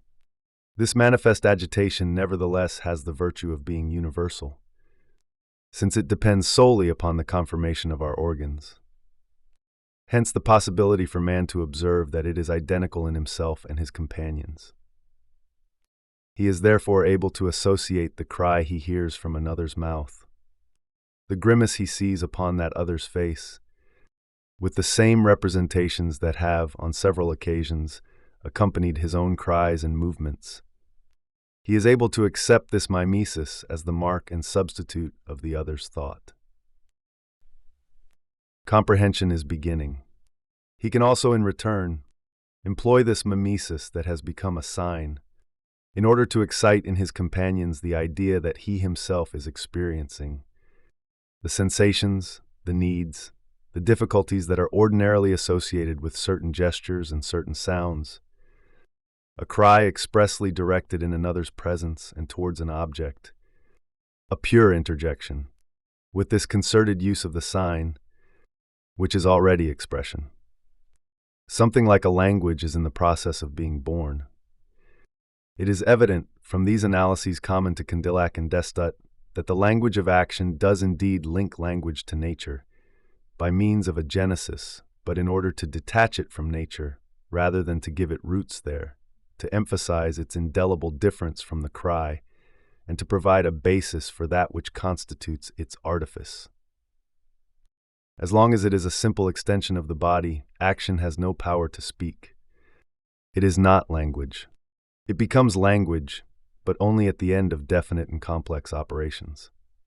The notation of an analogy of relations. The other's cry is to what he is experiencing, that which is unknown, what my cry is to my appetite or my fear. Inversion of time and voluntary use of the sign before the representation it designates. Before experiencing a sensation of hunger strong enough to make me cry out, I emit the cry that is associated with it. Lastly, the purpose of arousing in the other the representation corresponding to the cry or gesture. But with this particularity that, by emitting a cry, I do not arouse, and do not intend to arouse, the sensation of hunger, but the representation of the relation between this sign and my own desire to eat. Language is possible only upon the basis of this entanglement. It rests not upon a natural movement of comprehension or expression, but upon the reversible and analyzable relations of signs and representations. Language does not come into being when representation is exteriorized, but only when, in a concerted fashion, it detaches a sign from itself and causes itself to be represented by that sign. It is not, therefore, because he functions as a speaking subject, or from within a language already made. That man discovers all around him signs that might be taken as so many mute words to be deciphered and rendered audible again. It is because representation provides itself with signs that words can come into being, and with them a whole language that is no more than the ulterior organization of vocal signs.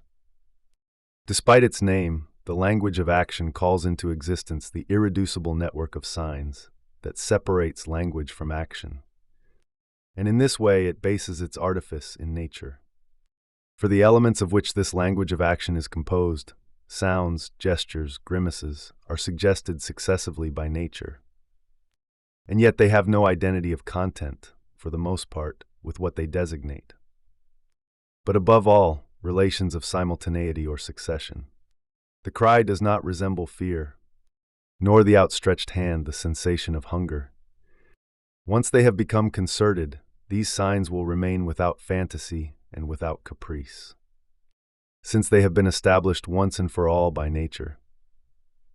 But they will not express the nature of what they designate, for they are in no way its image, and from this starting point men will be able to establish a language of convention.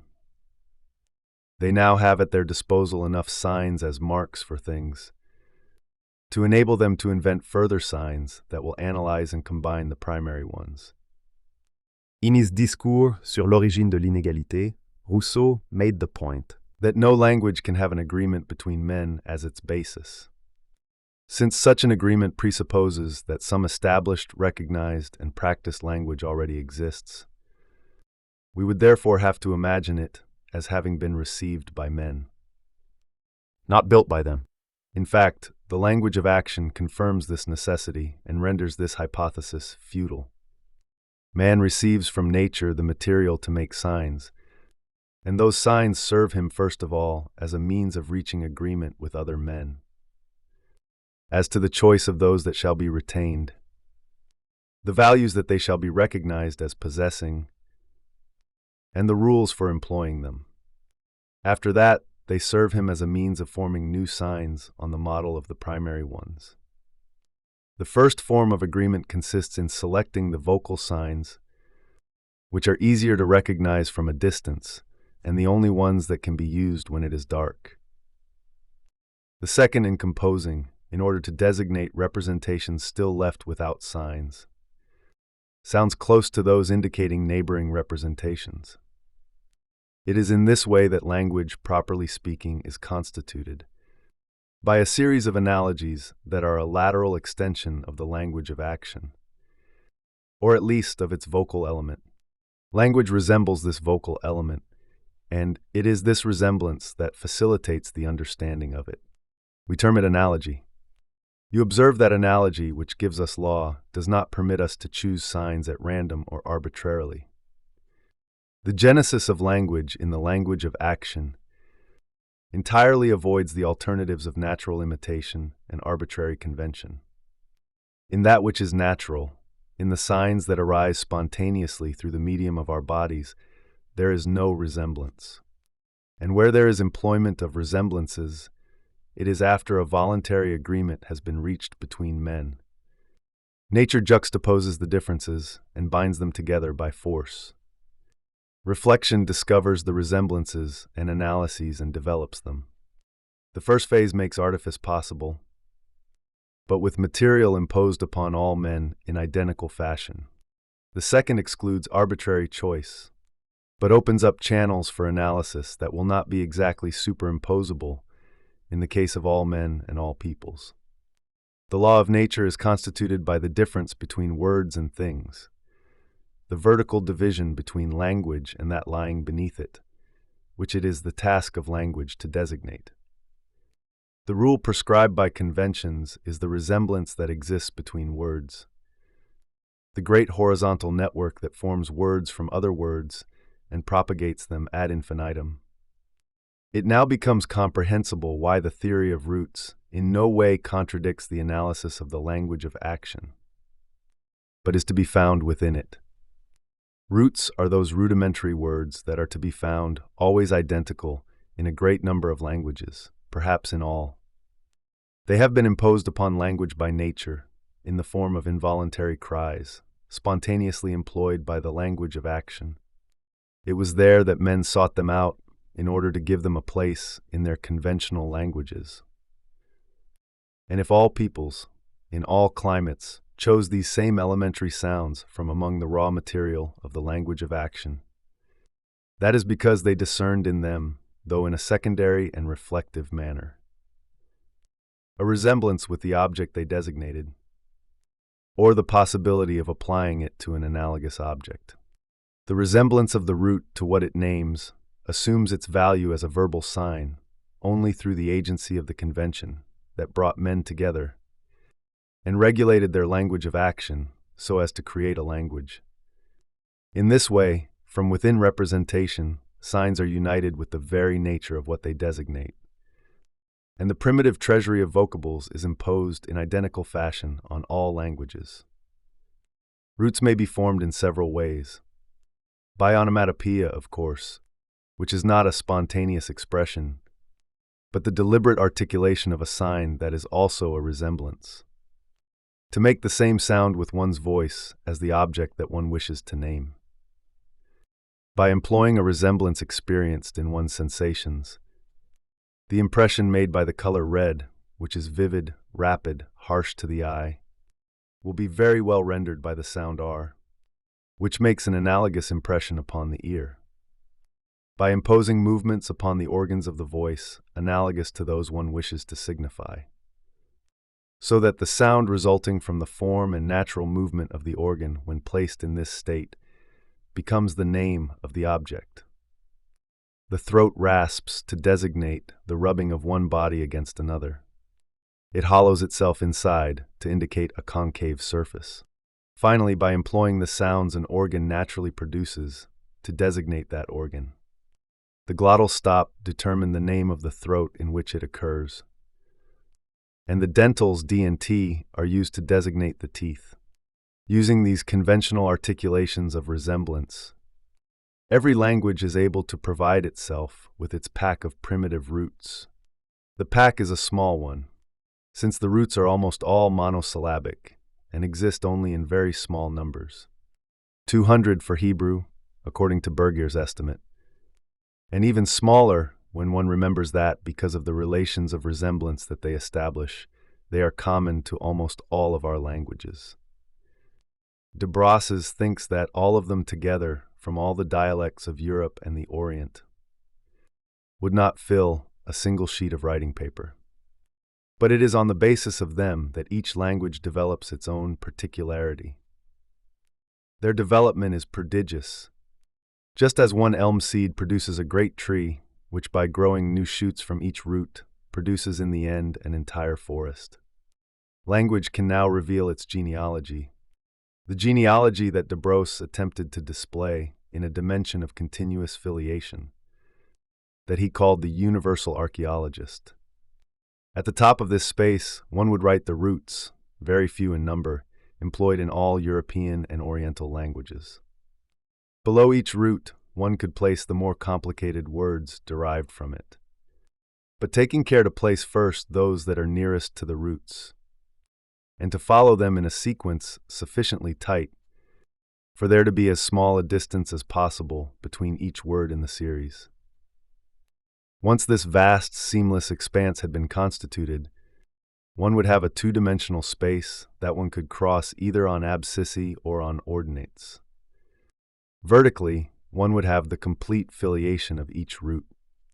Horizontally, one would have the words employed in any given language. The further away one moved from the primitive roots, the more complicated, and no doubt more recent, would the languages defined by any transversal line become. But at the same time, the more subtle and efficacious would the words be as instruments for the analysis of representations. And thus superimposed, the historical space and the grid of thought would be exactly coincidental.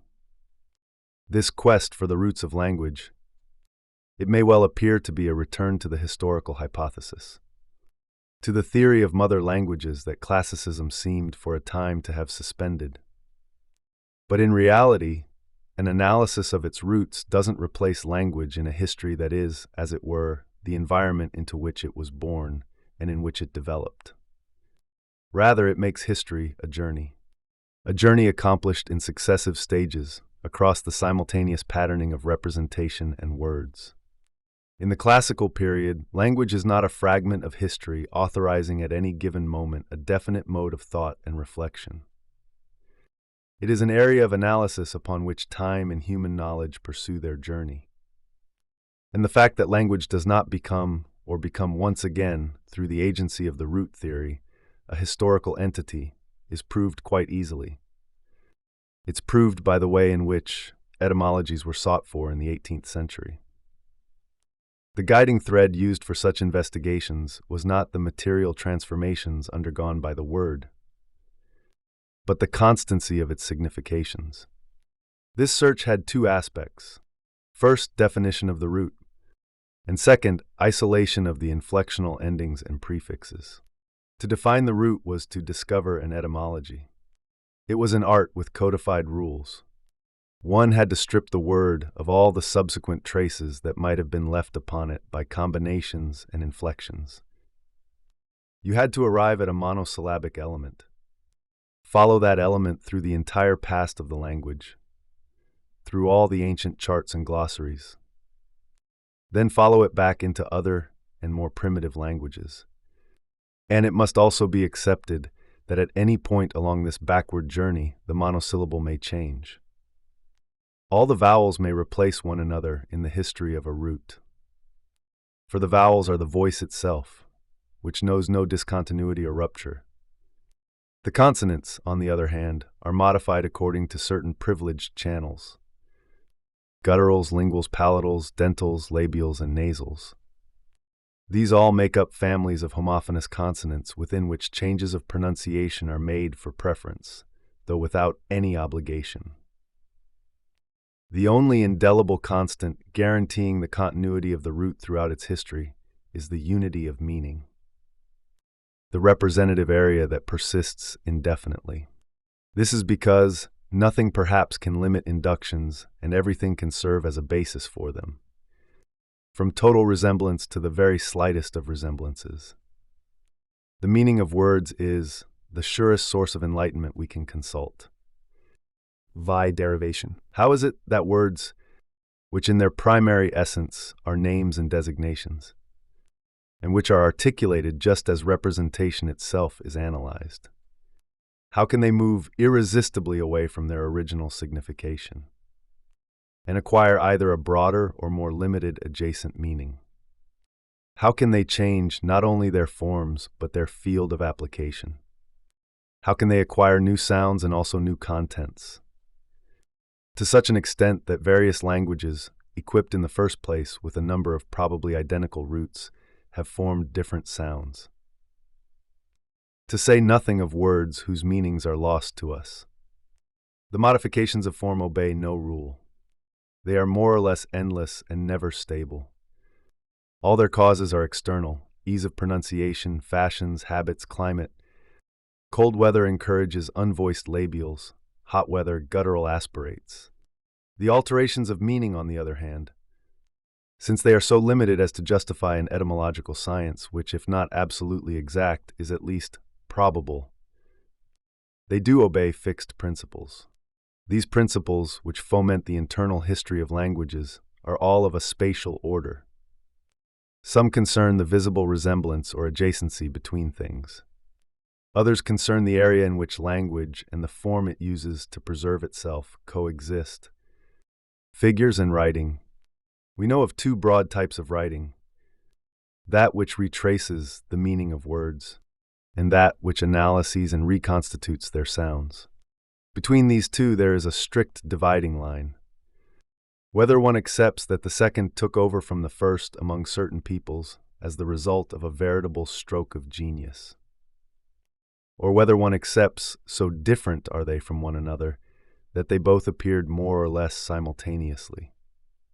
The first among graphically oriented peoples, the second among song-oriented peoples. To represent the meaning of words graphically is originally to make an exact drawing of the thing to be designated. In fact, it is scarcely writing at all. At the very most, a pictorial reproduction, with the aid of which one can scarcely transcribe anything more than the most concrete form of narrative. According to Warburton, the Mexicans scarcely knew of any other method. True writing began when the attempt was made to represent no longer the thing itself, but one of its constituent elements, or one of the circumstances that habitually attend it, or again some other thing that it resembles. These three methods produce three techniques. The curiological writing of the Egyptians, the crudest of the three, which employs the principal circumstance of a subject in lieu of the whole. Think a bow for a battle, a ladder for a siege. Then the tropole hieroglyphics, somewhat more perfected, which employ some notable circumstance. Since God is all-powerful, he knows everything and sees all that men do. He is therefore represented by an eye. Finally, symbolic writing, which makes use of more or less concealed resemblances. The rising sun is expressed by the head of a crocodile, whose round eyes are just level with the surface of the water. We can recognize here the three great figures of rhetoric: metonymy, catachresis. And it is by following the nervure laid down by these figures that those languages paralleled with a symbolic form of writing will be able to evolve. They become endowed little by little with poetic powers. Their primary nominations become the starting points for long metaphors. These metaphors become progressively more complicated and are soon so far from their points of origin that it is difficult to recall them. This is how superstitions arise, whereby people believe that the sun is a crocodile, or that God is a great eye keeping watch on the world. It is also how esoteric forms of knowledge arise among the priests, who pass on the metaphors to their successors from generation to generation. And it is how allegorical discourse, so frequent in the most ancient literatures, comes into being, as well as the illusion that knowledge consists in understanding resemblances. But the history of a language endowed with a figurative writing soon comes to a halt. for it is hardly possible to achieve much progress in such a language. Its signs do not multiply with the meticulous analysis of representations, but with the most distant analogies, so that it is the imagination of the peoples using them that is encouraged rather than their powers of reflection, their credulity rather than science. Moreover, knowledge necessitates two kinds of apprenticeship. First in words, as with all languages, then with written signs that have no bearing upon the pronunciation of the words. A human lifespan is not too long for this double education, and if one has had, in addition, the leisure to make some discovery, one has no signs at one's disposal to hand it on. Inversely, since it bears no intrinsic relation to the word it represents, a transmitted sign always remains. From one age to the next, one can never be sure that the same sound resides in the same figure. Innovations are therefore impossible, and traditions, with the result that the only concern of the learned is to maintain a superstitious respect for the learning handed down by their ancestors, and for the institutions preserving that heritage. They feel that any change in manners will bring change in the language, and that any change in the language will confound and annul all their knowledge.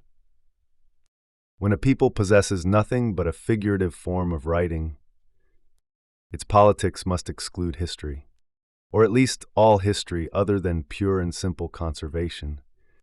It is here, according to Volney, in this relation of space to language, that the essential difference between East and West is situated, as though the spatial arrangement of the language prescribed the law of time, as though their particular language did not come to men via history, but that, inversely, their only means of access to history was via their system of signs. It is in this nexus of representation, words and space, the words representing the space of the representation, and in turn representing themselves in time, that the destiny of peoples is silently formed. With alphabetic writing, in fact, the history of men is entirely changed. They transcribe in space, not their ideas but sounds, and from those sounds they extract the common elements, in order to form a small number of unique signs, whose combination will enable them to form all possible syllables and words.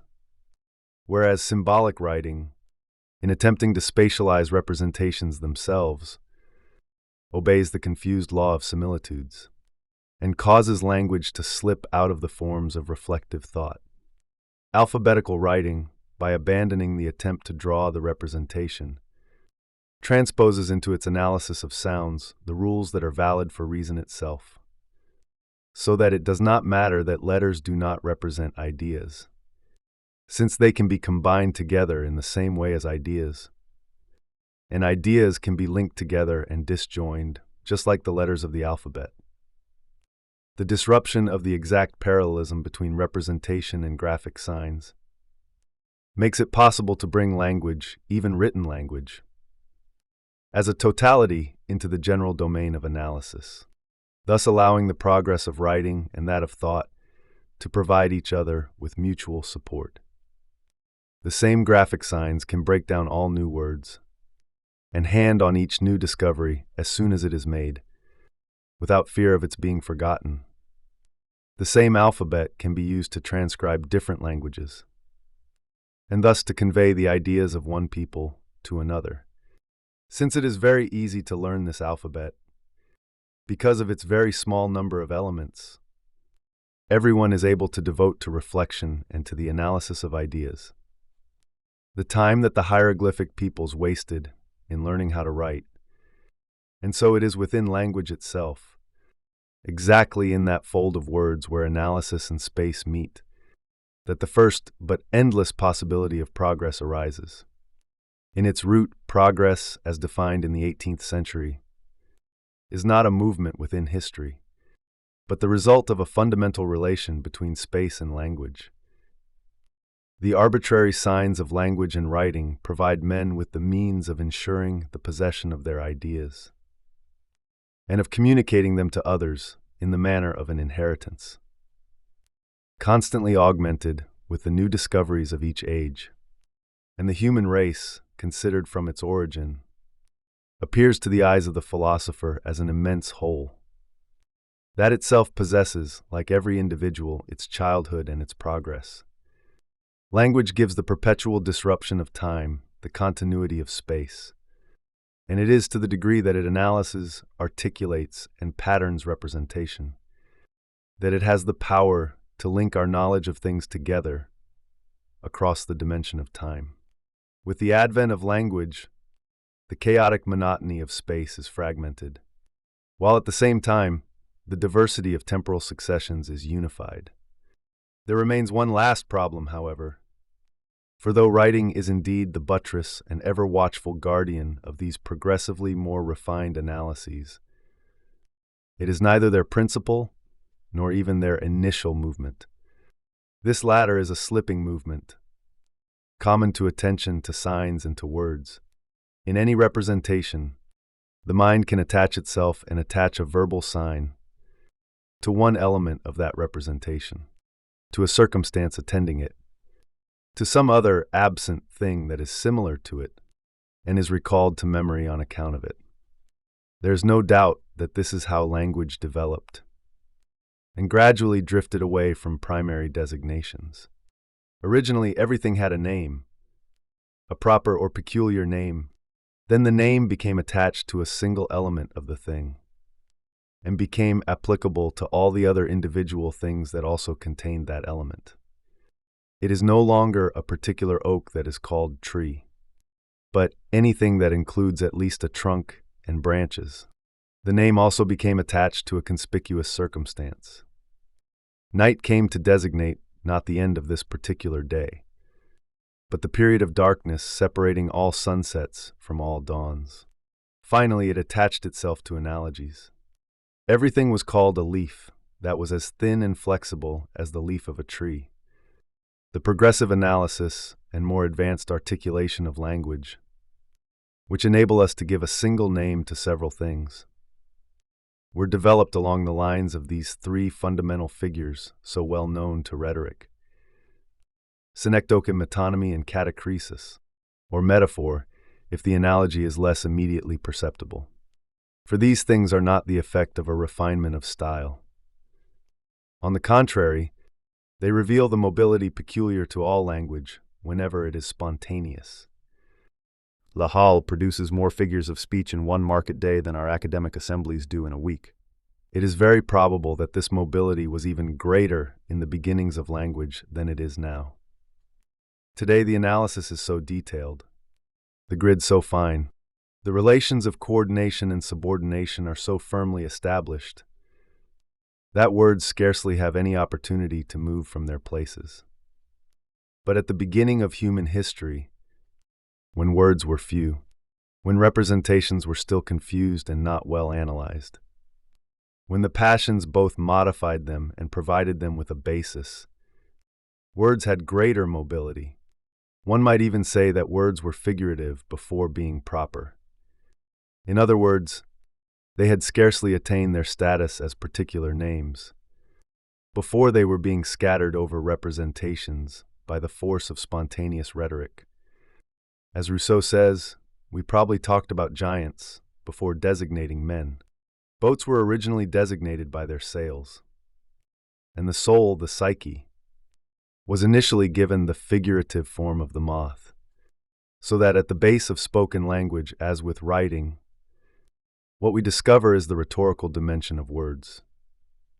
That freedom of the sign to alight according to the analysis of representation, upon some internal element, upon some adjacent point, upon some analogous figure.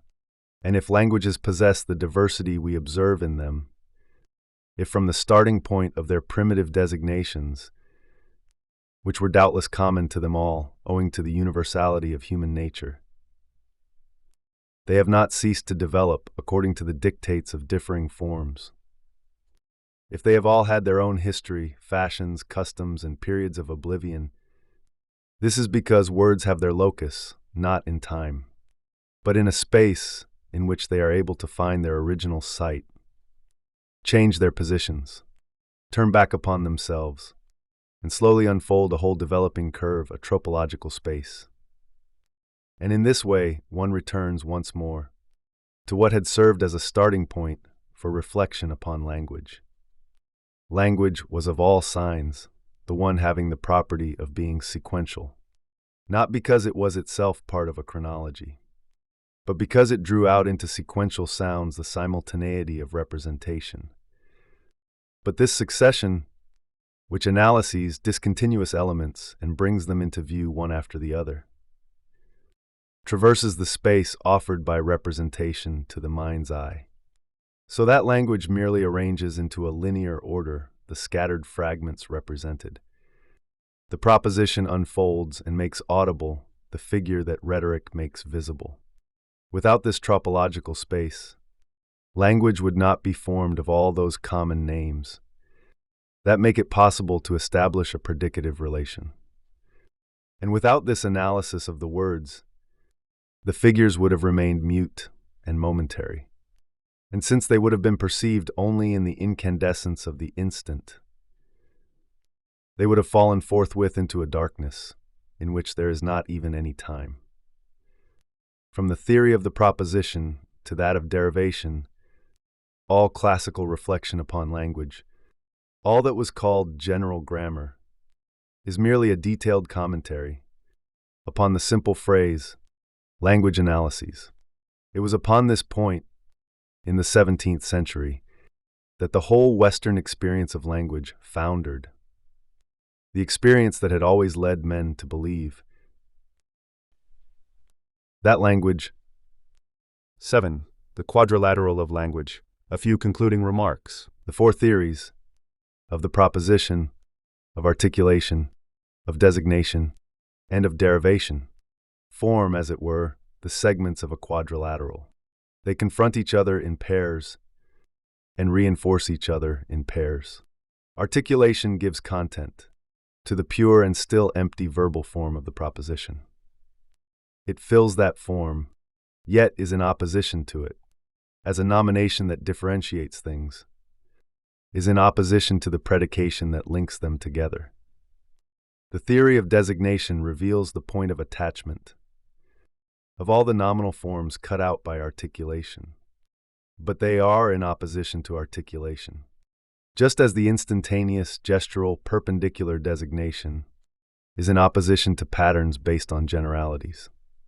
The theory of derivation indicates the continuous movement of words from their source of origin, but the slipping that occurs on the surface of representation is in opposition to the single stable bond that links one root to one representation. Finally, derivation leads back to the proposition, since without it, all designation would remain folded in on itself and could never acquire the generality that alone can authorize a predicating link.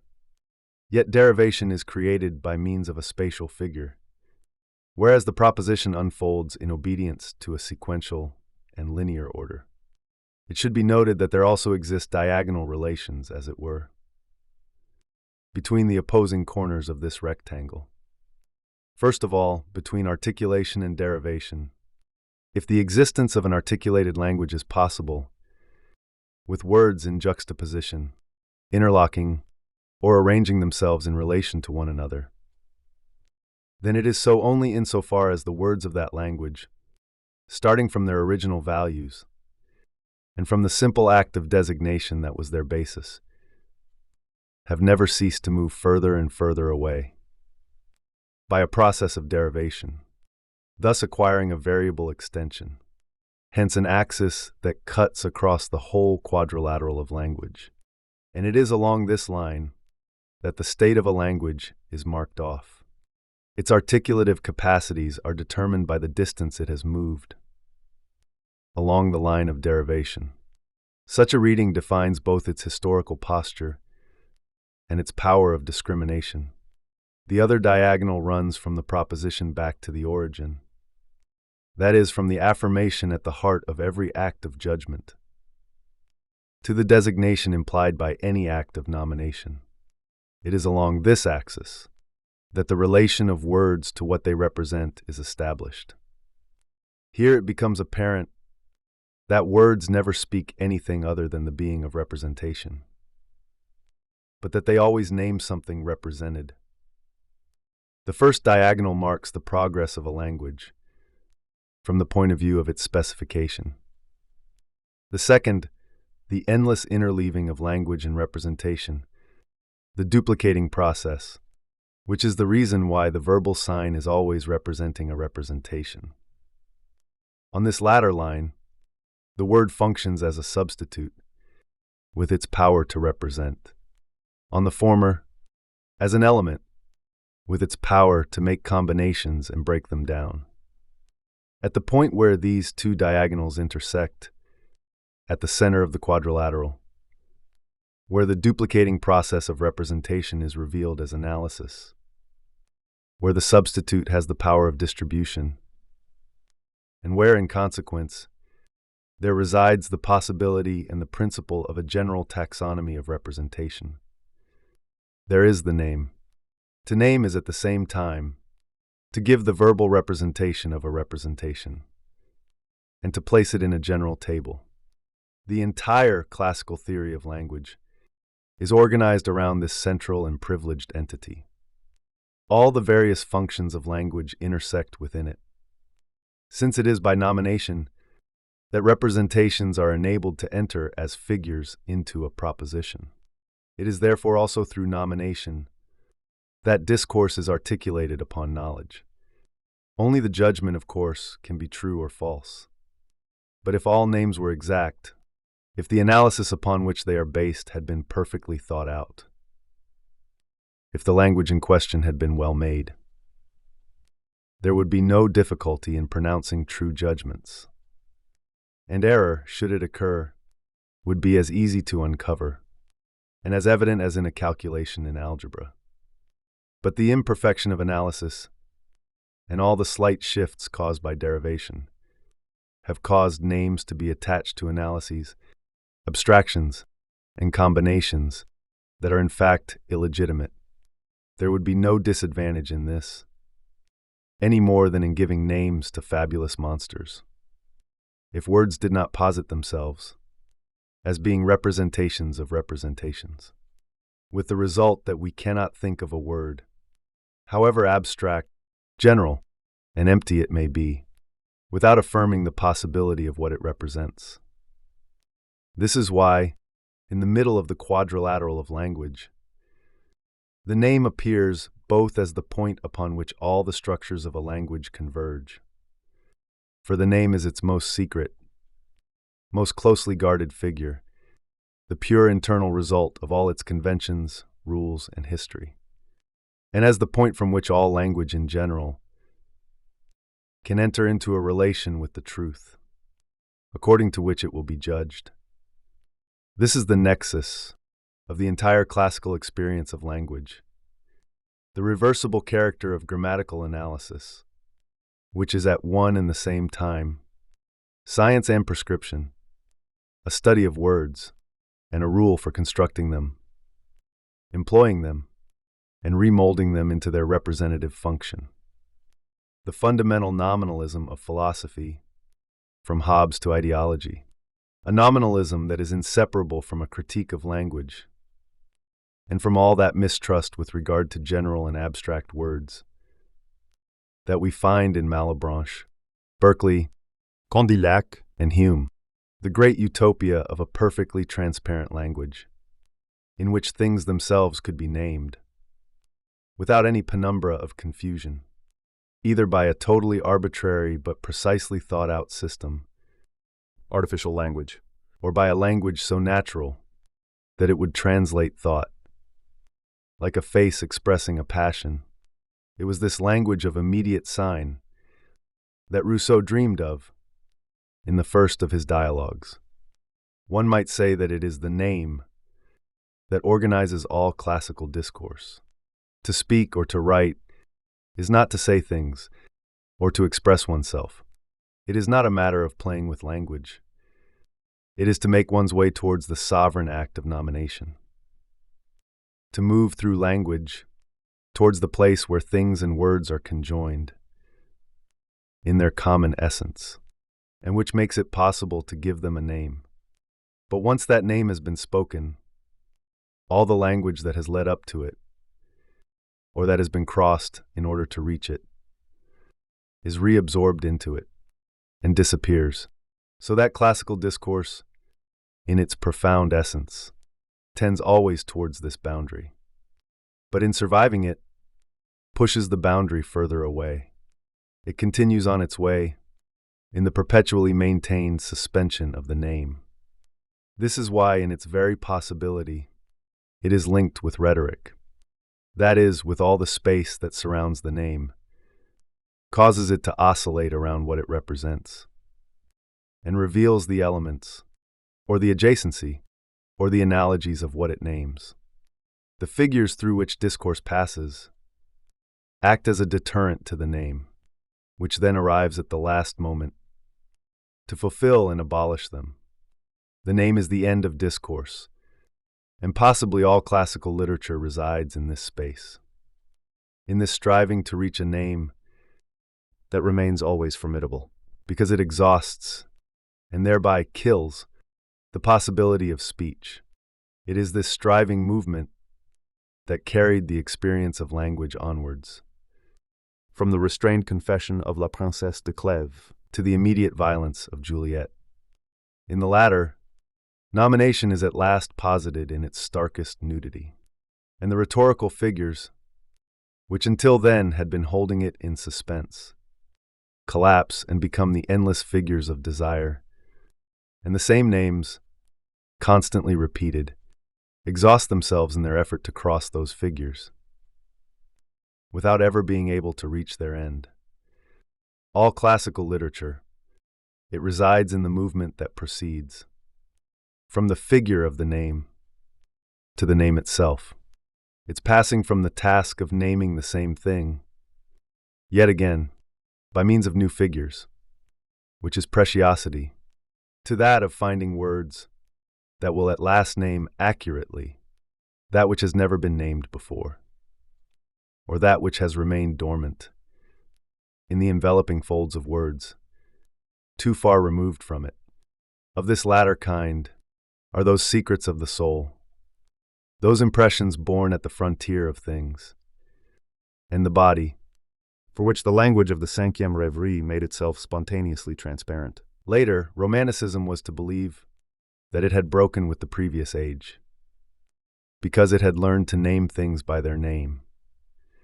In fact, all classicism tended towards this end. Hugo was the fulfillment of Voltaire's promise. But by this very fact, the name ceases to be the reward of language. It becomes instead its enigmatic raw material, the only moment, an intolerable one for long buried in secrecy, at which the name was at the same time the fulfillment and the substance of language. And its raw material was when with Sade it was traversed throughout its whole expanse by desire, of which it was at once the place of occurrence, the satisfaction, and the perpetual recurrence. Hence the fact that Sade's works play the role of an incessant primordial murmur in our culture. With this violence, of the name being uttered at last for its own sake, language emerges, in all its brute being, as a thing. The other parts of oration assume in turn their autonomy, escaping from the sovereignty of the name, and ceasing to form around it an accessory circle of ornaments. And since there is no longer any particular beauty in retaining language around the frontiers of the name, in making it show what it does not say, the result will be a non-discursive discourse, whose role will be to manifest language in its brute being. This proper being of language is what the 19th century was to call the word, le verbe, as opposed to the classical verb, whose function is to pin language, but continuously, to the being of representation. And the discourse that contains this being and frees it for its own sake is literature, around the privileged position occupied by the name in the classical period. The theoretical segments: proposition, articulation, designation, and derivation. They constitute the frontiers of what the experience of language was at that time. Our step-by-step analysis of these segments was not undertaken in order to provide a history of grammatical conceptions in the 17th and 18th centuries, or to establish the general outline of what men might have thought about language then. The intention was to determine in what conditions language could become the object of a period's knowledge, and between what limits this epistemological domain developed. Not to calculate the common denominator of men's opinions, but to define what made it possible for opinions about language, whatever those opinions may have been, to exist at all. This is why our rectangle defines a periphery, rather than provides an interior figure. And it shows how language intertwines with what is exterior and indispensable to it. We have seen that language existed only by virtue of the proposition, without at least the implicit presence of the verb to be, and of the predicative relation, but a collection of signs, like any others. The propositional form posits as a condition of language the affirmation of a relation of identity or difference. We can speak only insofar as this relation is possible. But the other three theoretical segments enclose a quite different requirement.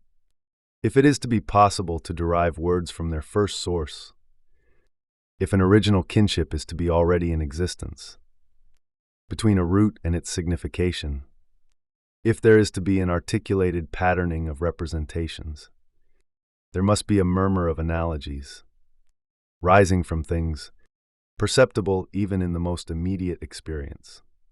There must be resemblances that posit themselves from the very start. If everything were absolute diversity, thought would be doomed to singularity. And like Condillac's statue, before it began to remember and make comparisons, it would be doomed also to absolute dispersion and absolute monotony. Neither memory nor imagination, nor therefore reflection, would be possible, and it would be impossible to compare things with each other, to define their identical characteristics, and to establish a common name for them. There would be no language. If language exists, it is because below the level of identities and differences, there is the foundation provided by continuities, resemblances, petitions, and natural crisscrossings. Resemblance, excluded from knowledge since the early 17th century, still constitutes the outer edge of language.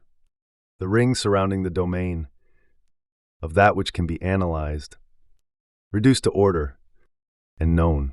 Discourse dissipates the murmur, but without it, it could not speak. It is now possible to grasp how solid and tightly knit the unity of language is in the classical experience. It is this unity that, through the play of an articulated designation, enables resemblance to enter the propositional relation. That is, a system of identities and differences, as based upon the verb to be and manifested by the network of names. The fundamental task of classical discourse is to ascribe a name to things, and in that name, to name their being. For 2 centuries, Western discourse was the locus of ontology. When it named the being of all representation in general, it was philosophy, theory of knowledge, and analysis of ideas. When it ascribed to each thing represented the name that was fitted to it, and laid out the grid of a well-made language across the whole field of representation, then it was science, nomenclature and taxonomy. 5. Classifying. What the historians say. Histories of ideas or of the sciences, by which is meant here an average cross-section of them, credit the 17th century and especially the 18th with a new curiosity. The curiosity that caused them, if not to discover the sciences of life, at least, to give them a hitherto unsuspected scope and precision. A certain number of causes and several essential manifestations are traditionally attributed to this phenomenon. On the side of origins or motives, we place the new privileges accorded to observation. The powers attributed to it since Bacon and the technical improvements introduced in it by the invention of the microscope. Alongside these is set the then recently attained prestige of the physical sciences, which provided a model of rationality. Since it had proved possible, by means of experimentation and theory, to analyze the laws of movement, or those governing the reflection of light beams. Was it not normal to seek by means of experiments, observations, or calculations the laws that might govern the more complex but adjacent realm of living beings? Cartesian mechanism, which subsequently proved an obstacle, was used at first, the historians tell us, as a sort of instrument of transference, and led, rather in spite of itself, from mechanical rationality to the discovery of that other rationality, which is that of the living being. Still on the side of causes, and in a somewhat pell-mell fashion, the historians of ideas place a variety of new interests. The economic attitude towards agriculture, the physiocrats' beliefs were evidence of this, but so too were the first efforts to create an agronomy. Then, halfway between husbandry and theory, a curiosity with regard to exotic plants and animals, which attempts were made to acclimatize, and of which the great voyages of inquiry or exploration, that of Tournefort to the Middle East, for example, or that of Addison to Senegal, brought back descriptions, engravings, and specimens. And then, above all, the ethical valorization of nature, together with the whole of that movement, ambiguous in its principle, by means of which, whether one was an aristocrat or a bourgeois, one invested money and feeling into a land that earlier periods had for so long left fallow. Rousseau, at the heart of the 18th century, was a student of botany. In their list of manifestations, the historians then include the varied forms that were taken by these new sciences of life, and the spirit, as they put it, that directed them. Apparently, under the influence of Descartes, they were mechanistic to begin with, and continued to be so to the end of the 17th century. Then, the first efforts of an infant chemistry made its imprint upon them. But throughout the 18th century, the vitalist themes are thought to have attained or returned to their privileged status, finally coalescing to form a unitary doctrine. That vitalism, which in slightly differing forms was professed by Bordeaux and Barthez in Montpellier, by Blumenbach in Germany, and by Diderot then Bichat in Paris. Under these different theoretical regimens, questions were asked that were almost always the same, but were given each time a different solution. The possibility of classifying living beings, some, like Linnaeus, holding that all of nature can be accommodated within a taxonomy, others, like Buffon, holding that it is too rich and various to be fitted within so rigid a framework. The generative process, with the more mechanistically minded in favor of preformation, and others believing in the specific development of germs. Analysis of functions, circulation after Harvey, sensation, motivity, and towards the end of the century, respiration. After examining these problems and the discussions they give rise to, it is simple enough for the historians to reconstruct the great controversies that are said to have divided men's opinions and passions, as well as their reasoning. By these means, they believe that they can discover the traces of a major conflict between a theology that sees the providence of God and the simplicity, mystery, and foresight of his ways residing beneath each form and in all its movements, and a science that is already attempting to define the autonomy of nature. They also recognize the contradiction between a science still too attached to the old preeminence of astronomy, mechanics, and optics, and another science that already suspects all the irreducible and specific contents there may be in the realms of life. Lastly, the historians see the emergence as though before their very eyes of an opposition between those who believe in the immobility of nature, in the manner of Tournefort, and above all, Linnaeus, and those who, with Bonnet, Benoit de Maillet, and Diderot, already have a presentiment of life's creative powers, of its inexhaustible power of transformation, of its plasticity, and of that movement by means of which it envelops all its productions, ourselves included, in a time of which no one is master. Long before Darwin and long before Lamarck, the great debate on evolution would appear to have been opened by the Téléamède, the Palingénésie, and the Rêve de d'Alembert. Mechanism and theology supporting one another or ceaselessly conflicting with one another tended to keep the classical age as close as possible to its origin, on the side of Descartes and Malebranche, whereas opposite them, irreligion and a whole confused intuition of life, conflicting in turn as in Bonnet or acting as accomplices as with Diderot, are said to be drawing it towards its imminent future, towards the 19th century, which is supposed to have provided the still obscure and fettered endeavors of the 18th with their positive and rational fulfillment. In a science of life, which did not need to sacrifice rationality in order to preserve, in the very quick of its consciousness, the specificity of living things, and that somewhat subterranean warmth which circulates between them, the object of our knowledge, and us who are here to know them, it would be pointless to go back over the presuppositions inherent in such a method. Let it suffice here to point out its consequences. The difficulty of apprehending the network that is able to link together such diverse investigations as attempts to establish a taxonomy and microscopic observations. The necessity of recording as observed facts the conflicts between those who were fixists and those who were not, or between the experimentalists and the partisans of the system. The obligation to divide knowledge into two interwoven fabrics, when in fact they were alien to one another.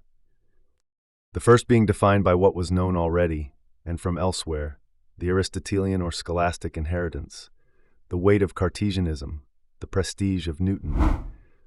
The second by what still remained to be known, evolution, the specificity of life, the notion of organism, and above all, the application of categories that are strictly anachronistic in relation to this knowledge.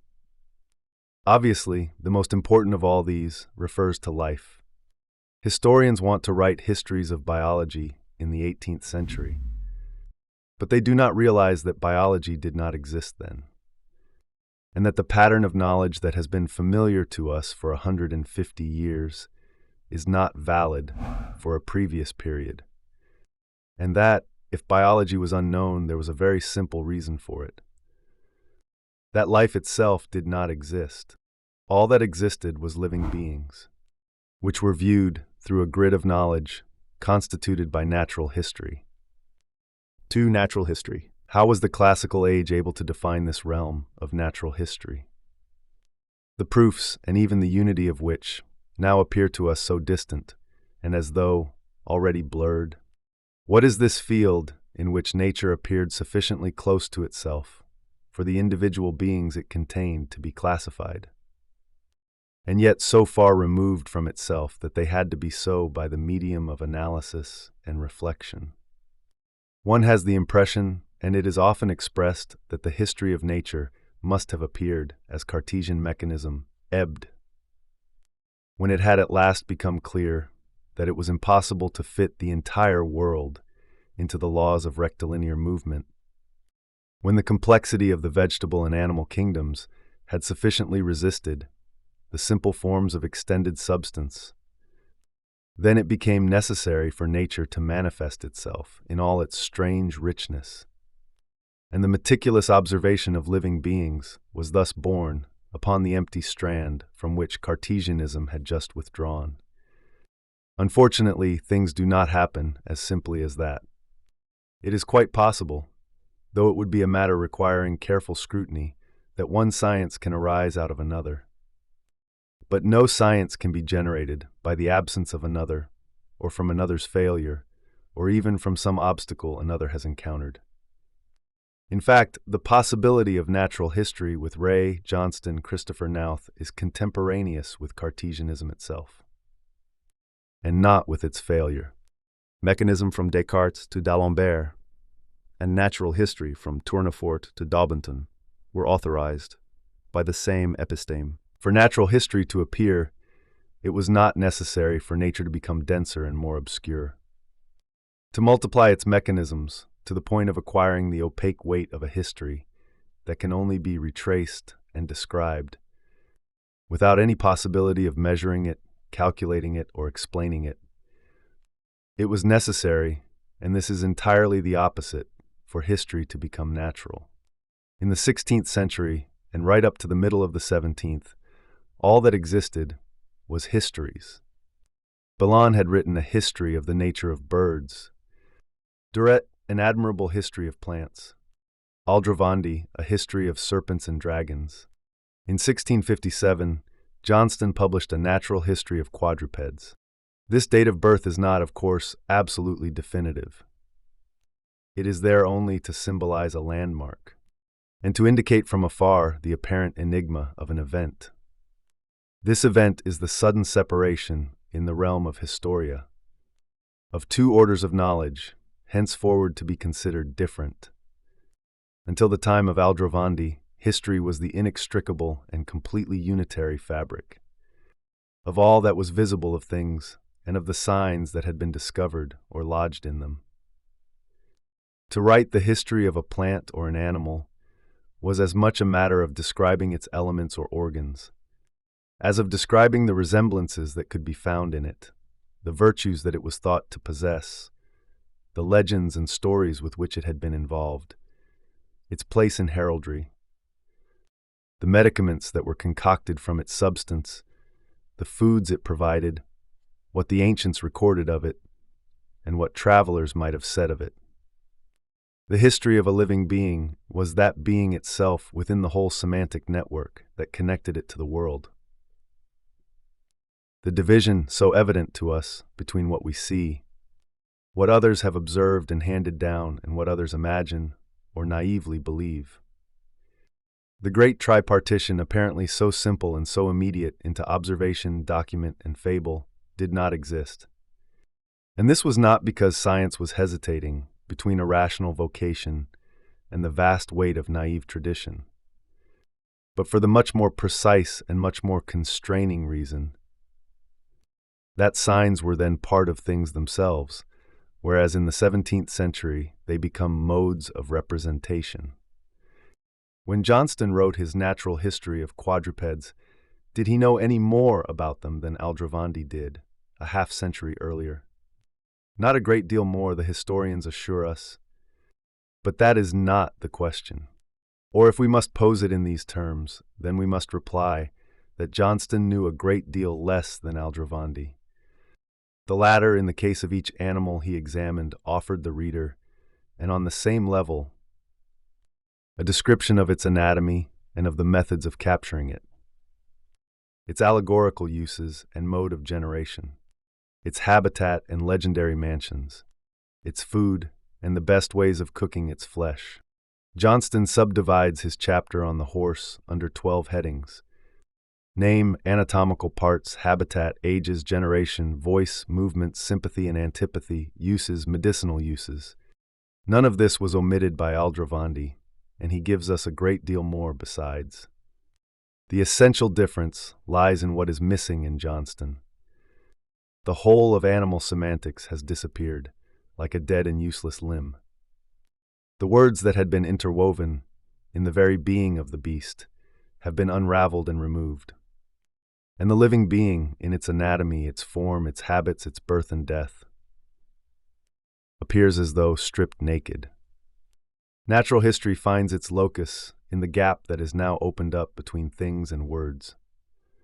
A silent gap, pure of all verbal sedimentation, and yet articulated according to the elements of representation those same elements that can now, without let and hindrance, be named. Things touch against the banks of discourse because they appear in the hollow space of representation. It is not, therefore, at the moment when one gives up calculation that one finally begins to observe. We must not see the constitution of natural history with the empirical climate in which it develops, as an experiment forcing entry, willy-nilly, into a knowledge that was keeping watch on the truth of nature elsewhere. Natural history, and this is why it appeared at precisely this moment, is the space opened up in representation by an analysis which is anticipating the possibility of naming. It is the possibility of seeing what one will be able to say, but what one could not say subsequently or see at a distance. Things and words, distinct from one another, did not from the very first communicate in a representation.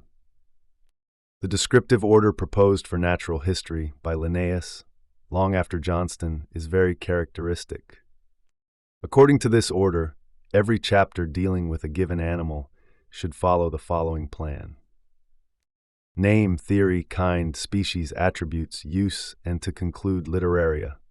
All the language deposited upon things by time is pushed back into the very last category, like a sort of supplement in which discourse is allowed to recount itself and record discoveries, traditions, beliefs, and poetical figures. Before this language of language, it is the thing itself that appears in its own characters. But within the reality that has been patterned from the very outset by the name, the constitution of a natural science in the classical age is not the effect, either direct or indirect, of the transference of a rationality formed elsewhere for geometrical or mechanical purposes. It is a separate formation, one that has its own archaeology, even though it is linked, though in a correlative and simultaneous mode, to the general theory of signs and to the project for a universal mathesis. Thus the old word history changes its value, and perhaps rediscovers one of its archaic significations. In any case, though it is true that the historian for the Greeks was indeed the individual who sees and who recounts from the starting point of his sight, it has not always been so in our culture.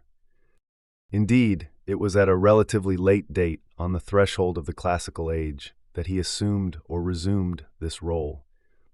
Until the mid-17th century, the historian's task was to establish the great compilation of documents and signs, of everything throughout the world that might form a mark, as it were. It was the historian's responsibility to restore to language all the words that had been buried. His existence was defined not so much by what he saw as by what he retold, by a secondary speech which pronounced afresh so many words that had been muffled.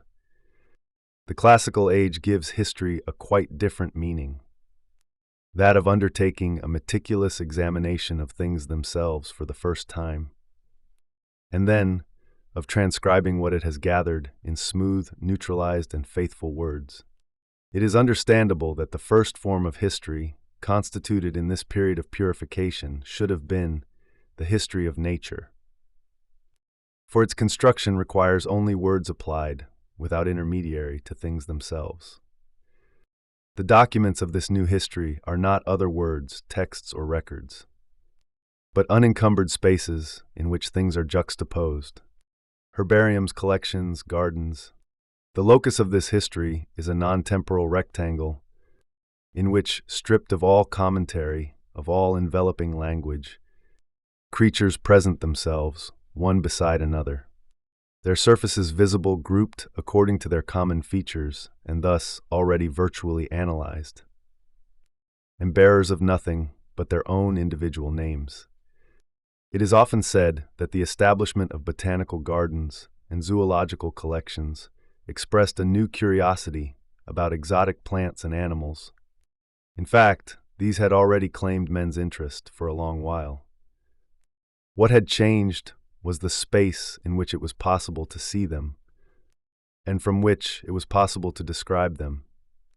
To the Renaissance, the strangeness of animals was a spectacle. It was featured in fairs, in tournaments, in fictitious or real combats, in reconstitutions of legends in which the bestiary displayed its ageless fables. The natural history room and the garden, as created in the classical period, replaced the circular procession of the show with the arrangement of things in a table. What came surreptitiously into being between the age of the theater and that of the catalogue was not the desire for knowledge, but a new way of connecting things both to the eye and to discourse. A new way of making history. We also know what methodological importance these natural allocations assumed. At the end of the 18th century, in the classification of words, languages, roots, documents, records, in short, in the constitution of a whole environment of history, in the now familiar sense of the word, in which the 19th century was to rediscover, after this pure tabulation of things, the renewed possibility of talking about words, and of talking about them not in the style of commentary, but in a mode that was to be considered as positive, as objective, as that of natural history. The ever more complete preservation of what was written, the establishment of archives, then of filing systems for them, the reorganization of libraries, the drawing up of catalogs, indexes, and inventories.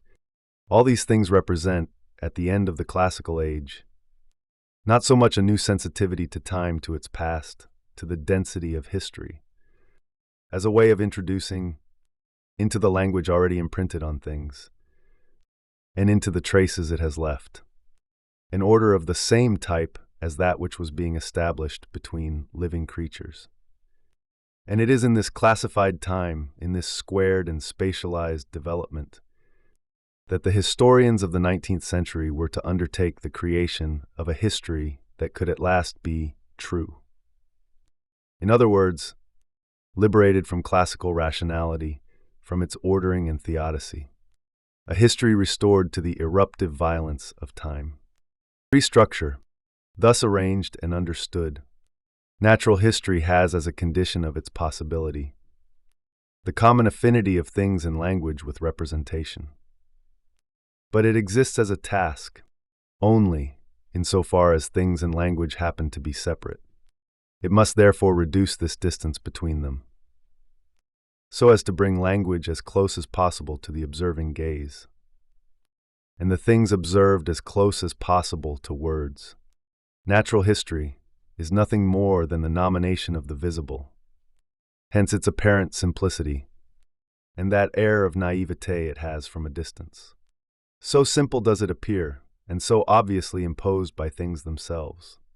One has the impression that with Tournefort, with Linnaeus or Buffon, someone has at last taken on the task of stating something that had been visible from the beginning of time, but had remained mute before a sort of invincible distraction of men's eyes. In fact, it was not an age-old inattentiveness being suddenly dissipated, but a new field of visibility being constituted in all its density. Natural history did not become possible because men looked harder and more closely. One might say, strictly speaking, that the classical age used its ingenuity, if not to see as little as possible, at least to restrict deliberately the area of its experience. Observation from the 17th century onward is a perceptible knowledge furnished with a series of systematically negative conditions. Hearsay is excluded, that goes without saying, but so are taste and smell, because their lack of certainty and their variability render impossible any analysis into distinct elements that could be universally acceptable. The sense of touch is very narrowly limited to the designation of a few fairly evident distinctions, such as that between smooth and rough, which leaves sight with an almost exclusive privilege, being the sense by which we perceive extent and establish proof, and in consequence, the means to an analysis partes partes acceptable to everyone. The blind man in the 18th century can perfectly well be a geometrician, but he cannot be a naturalist. And even then, everything that presents itself to our gaze is not utilizable. Colors especially can scarcely serve as a foundation for useful comparisons. The area of visibility in which observation is able to assume its powers is thus only what is left after these exclusions, a visibility freed from all other sensory burdens, and restricted, moreover, to black and white. This area, much more than the receptivity and attention at last being granted to things themselves, defines natural history's condition of possibility and the appearance of its screened objects, surfaces, forms, reliefs. It may perhaps be claimed that the use of the microscope compensates for these restrictions, and that though sensory experience was being restricted in the direction of its more doubtful frontiers, it was nevertheless being extended towards the new objects of a technically controlled form of observation. In fact, it was the same complex of negative conditions that limited the realm of experience and made the use of optical instruments possible. To attempt to improve one's power of observation by looking through a lens, one must renounce the attempt to achieve knowledge by means of the other senses, or from hearsay. A change of scale in the visual sphere must have more value than the correlations between the various kinds of evidence that may be provided by one's impressions, one's reading, or learned compilations. Though indefinite confinement of the visible within its own extent is made more easily perceptible to the eye by a microscope, it is nevertheless not freed from it. And the best proof of this is probably that optical instruments were used above all as a means of resolving problems of generation. In other words, as a means of discovering how the forms, arrangements, and characteristic proportions of individual adults and of their species could be handed on down the centuries, while preserving their strictly defined identity. The microscope was called upon not to go beyond the frontiers of the fundamental domain of visibility, but to resolve one of the problems it posed: the maintenance of specific visible forms from generation to generation. The use of the microscope was based upon a non-instrumental relation between things and the human eye, a relation that defines natural history. It was Linnaeus, after all, who said that naturalia, as opposed to coelestia and elementa, were intended to be transmitted directly to the senses. And Tournefort thought that, in order to gain a knowledge of plants, rather than scrutinize each of their variations with a religious scruple, it was better to analyze them as they fall beneath the gaze. To observe, then, is to be content with seeing a few things systematically, with seeing what, in the rather confused wealth of representation, can be analyzed, recognized by all, and thus given a name that everyone will be able to understand. All obscure similitudes, said Linnaeus, are introduced only to the shame of art. Displayed in themselves, emptied of all resemblances, cleansed even of their colors, visual representations will now at last be able to provide natural history with what constitutes its proper object, with precisely what it will convey in the well-made language it intends to construct. This object is the extension of which all natural beings are constituted, an extension that may be affected by 4 variables, and by 4 variables only: the form of the elements, the quantity of those elements, the manner in which they are distributed in space in relation to each other, and the relative magnitude of each element. As Linnaeus said in a passage of capital importance, every note should be a product of number, of form, of proportion, of situation. For example, when one studies the reproductive organs of a plant, it is sufficient, but indispensable, to enumerate the stamens and pistil, or to record their absence according to the case, to define the form they assume, according to what geometrical figure they are distributed in the flower: hexagon, triangle, and what their size is in relation to the other organs. These four variables, which can be applied in the same way to the 5 parts of the plant: root, stem, leaves, flowers, fruits, specify the extension available to representation well enough for us to articulate it into a description acceptable to everyone. Confronted with the same individual entity, everyone will be able to give the same description. And inversely, given such a description, everyone will be able to recognize the individual entities that correspond to it. In this fundamental articulation of the visible, the first confrontation of language and things can now be established in a manner that excludes all uncertainty. Each visibly distinct part of a plant or an animal is thus describable insofar as 4 series of values are applicable to it. These 4 values affecting and determining any given element or organ are what botanists term its structure. By the structure of a plant's parts, we mean the composition and arrangement of the pieces that make up its body. Structure also makes possible the description of what one sees, and this in 2 ways which are neither contradictory nor mutually exclusive. Number and magnitude can always be assigned by means of a count or a measure. They can therefore be expressed in quantitative terms. Forms and arrangements, on the other hand, must be described by other methods, either by identification with geometrical figures, or by analogies that must all be of the utmost clarity. In this way, it becomes possible to describe certain fairly complex forms on the basis of their very visible resemblance to the human body, which serves as a sort of reservoir for models of visibility and acts as a spontaneous link between what one can see and what one can say. By limiting and filtering the visible, structure enables it to be transcribed into language. It permits the visibility of the animal or plant to pass over in its entirety into the discourse that receives it. And ultimately, perhaps, it may manage to reconstitute itself in visible form by means of words, as with the botanical calligrams dreamed of by Linnaeus. His wish was that the order of the description, its division into paragraphs, and even its typographical modules, should reproduce the form of the plant itself. That the printed text, in its variables of form, arrangement, and quantity, should have a vegetable structure. It is beautiful to follow nature, to pass from the root to the stems, to the petioles, to the leaves, to the peduncles, to the flowers.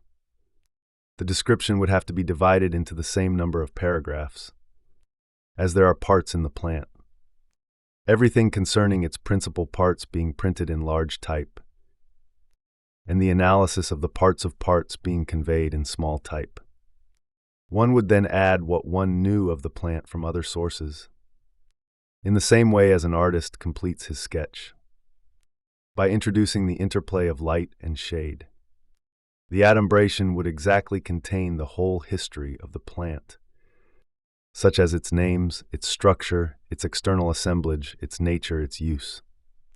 The plant is thus engraved in the material of the language into which it has been transposed, and recomposes its pure form before the reader's very eyes. The book becomes the herbarium of living structures, and let no one reply that this is merely the reverie of a systematizer, and does not represent the whole of natural history. Buffon was a constant adversary of Linnaeus, yet the same structure exists in his work and plays the same role.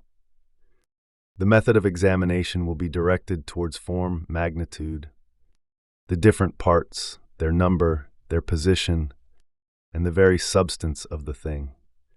Buffon and Linnaeus employ the same grid. Their gaze occupies the same surface of contact upon things. There are the same black squares left to accommodate the invisible, the same open and distinct spaces to accommodate words. By means of structure, what representation provides in a confused and simultaneous form is analyzed and thereby rendered suitable to the linear unwinding of language. In effect, description is to the object one looks at what the proposition is to the representation it expresses.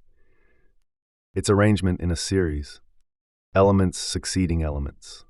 But it will be remembered that language in its empirical form implied a theory of the proposition and a theory of articulation. In itself, the proposition remained empty, and the ability of articulation to give form to authentic discourse was conditional upon its being linked together by the patent or secret function of the verb to be. Natural history is a science, that is, a language, but a securely based and well-constructed one. Its propositional unfolding is indisputably an articulation. The arrangement of its elements into a linear series patterns representation according to an evident and universal mode.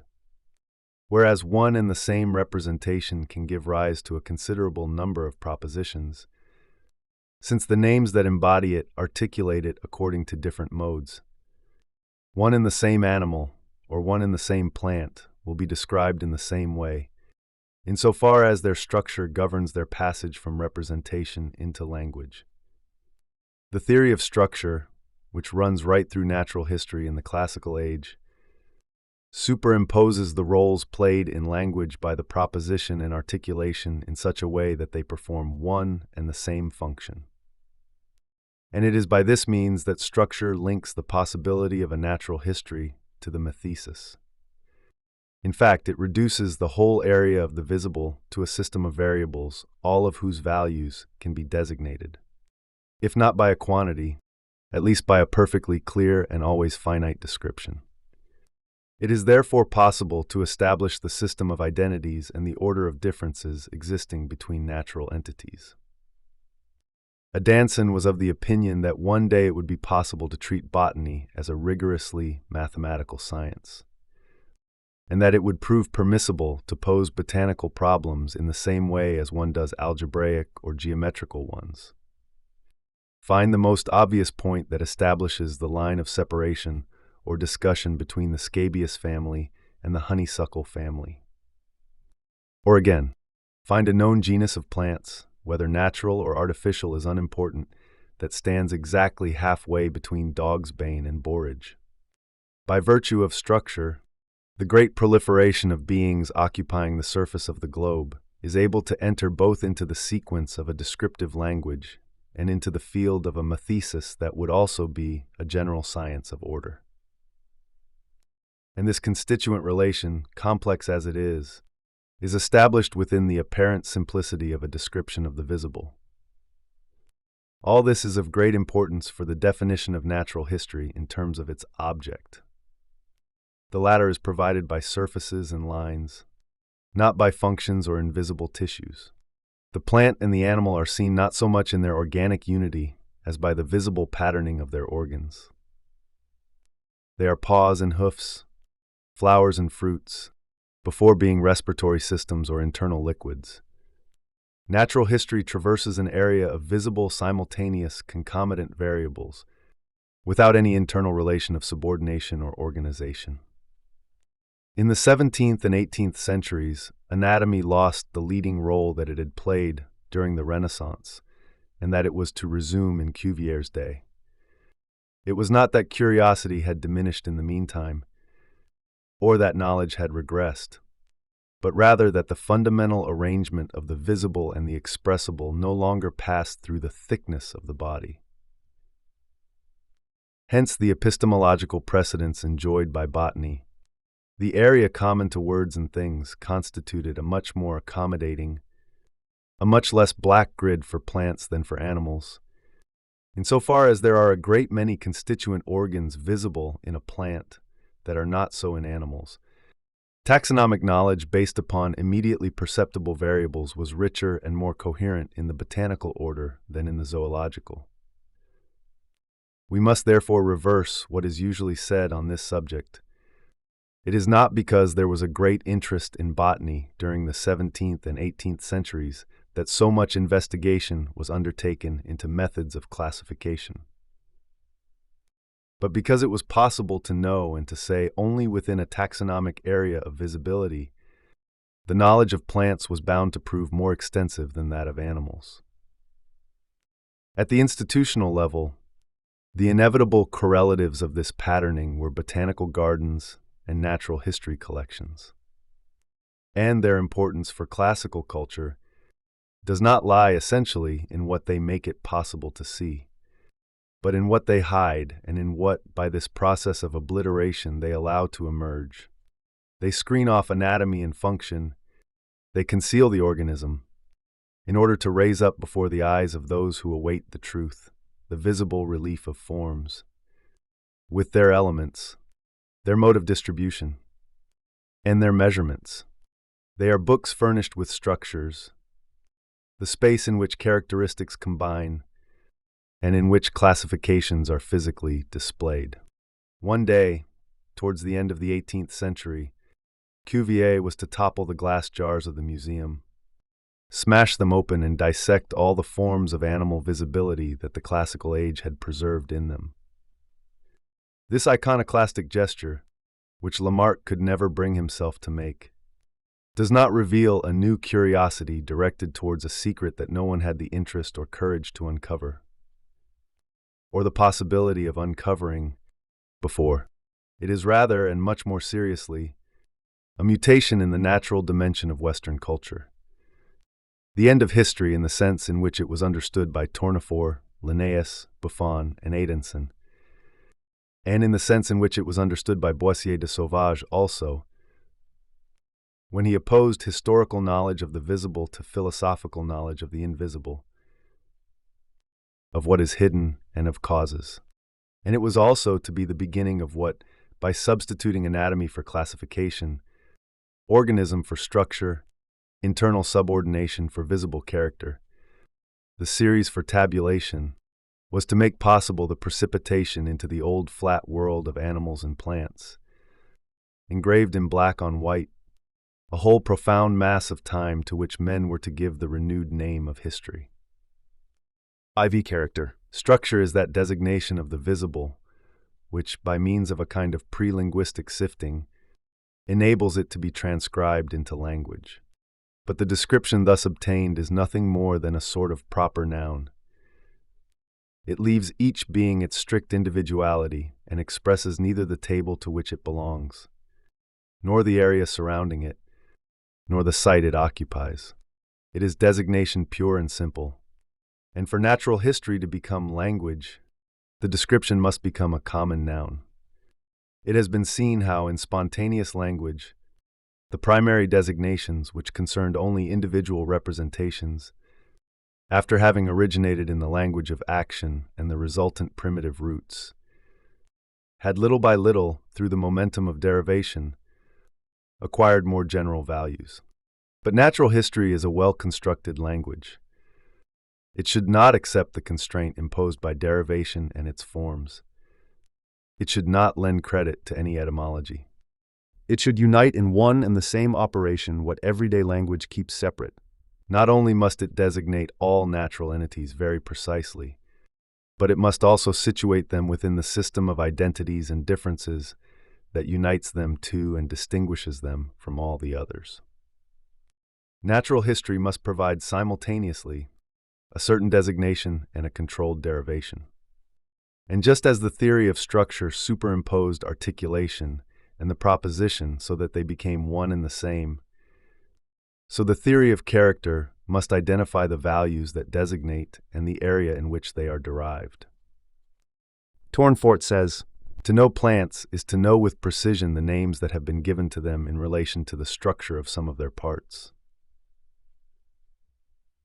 The idea of the character that essentially distinguishes plants from one another ought invariably to be one with the name of each plant. Establishing character is at the same time easy and difficult.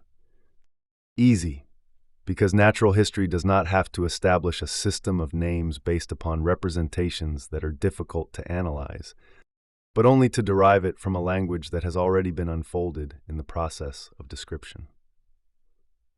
The process of naming will be based not upon what one sees, but upon elements that have already been introduced into discourse by structure. It is a matter of constructing a secondary language based upon that primary, but certain and universal, language. But a major difficulty appears immediately. In order to establish the identities and differences existing between all natural entities, it would be necessary to take into account every feature that might have been listed in a given description. Such an endless task would push the advent of natural history back into an inaccessible never-never land.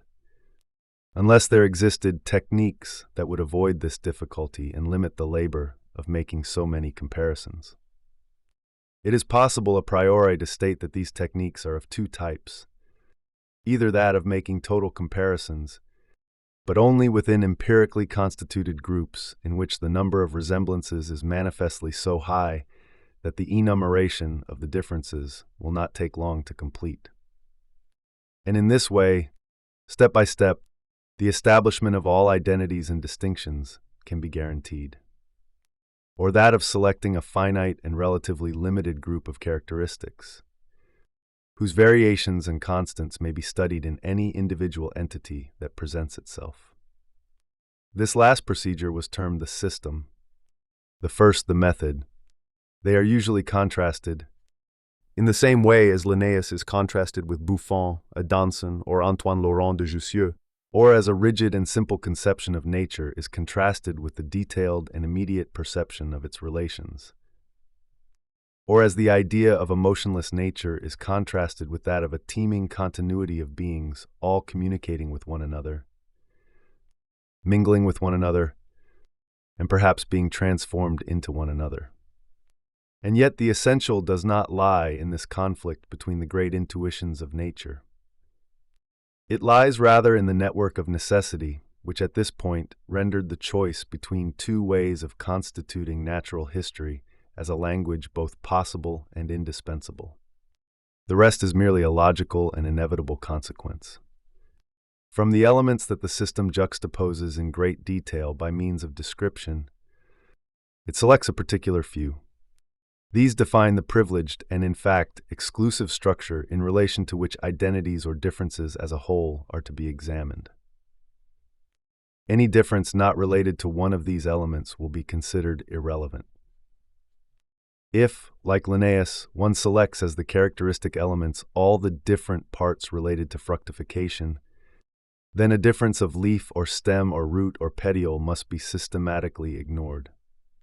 Similarly, any identity not occurring in one of these selected elements will have no value in the definition of the character. On the other hand, when these elements are similar in two individuals, they receive a common denomination. The structure selected to be the locus of pertinent identities and differences is what is termed the character. According to Linnaeus, the character should be composed of the most careful description of the fructification of the first species. All the other species of the genus are compared with the first, all discordant notes being eliminated. Finally, after this process, the character emerges. The system is arbitrary in its basis, since it deliberately ignores all differences and all identities not related to the selected structure.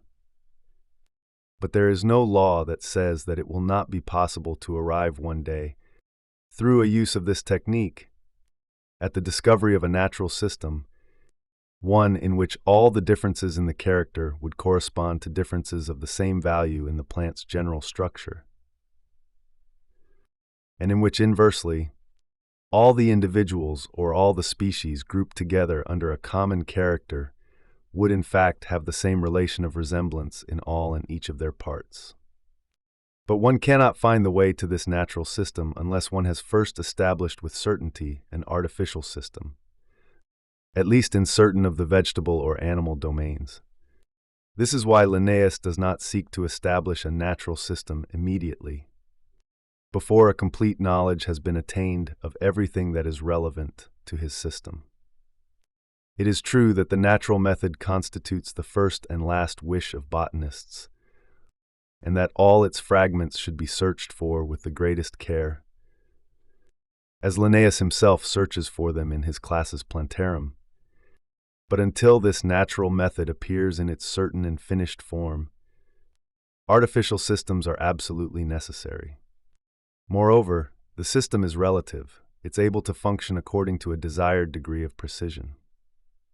If the selected character is composed of a large structure, having a large number of variables, then as soon as one passes from one individual to another, even if it's immediately adjacent, the differences will appear at once.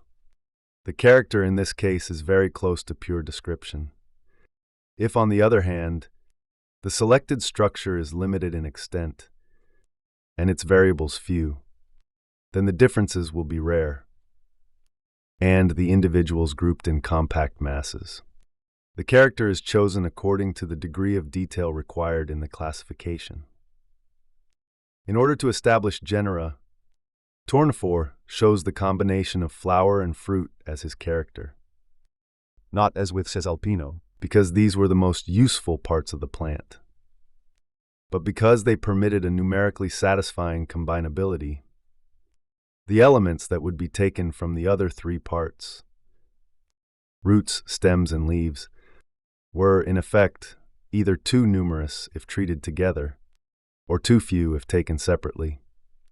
Linnaeus calculated that the 38 organs of reproduction, each comprising the 4 variables of number, form, situation, and proportion, would produce 5,076 configurations, or sufficient to define the genera.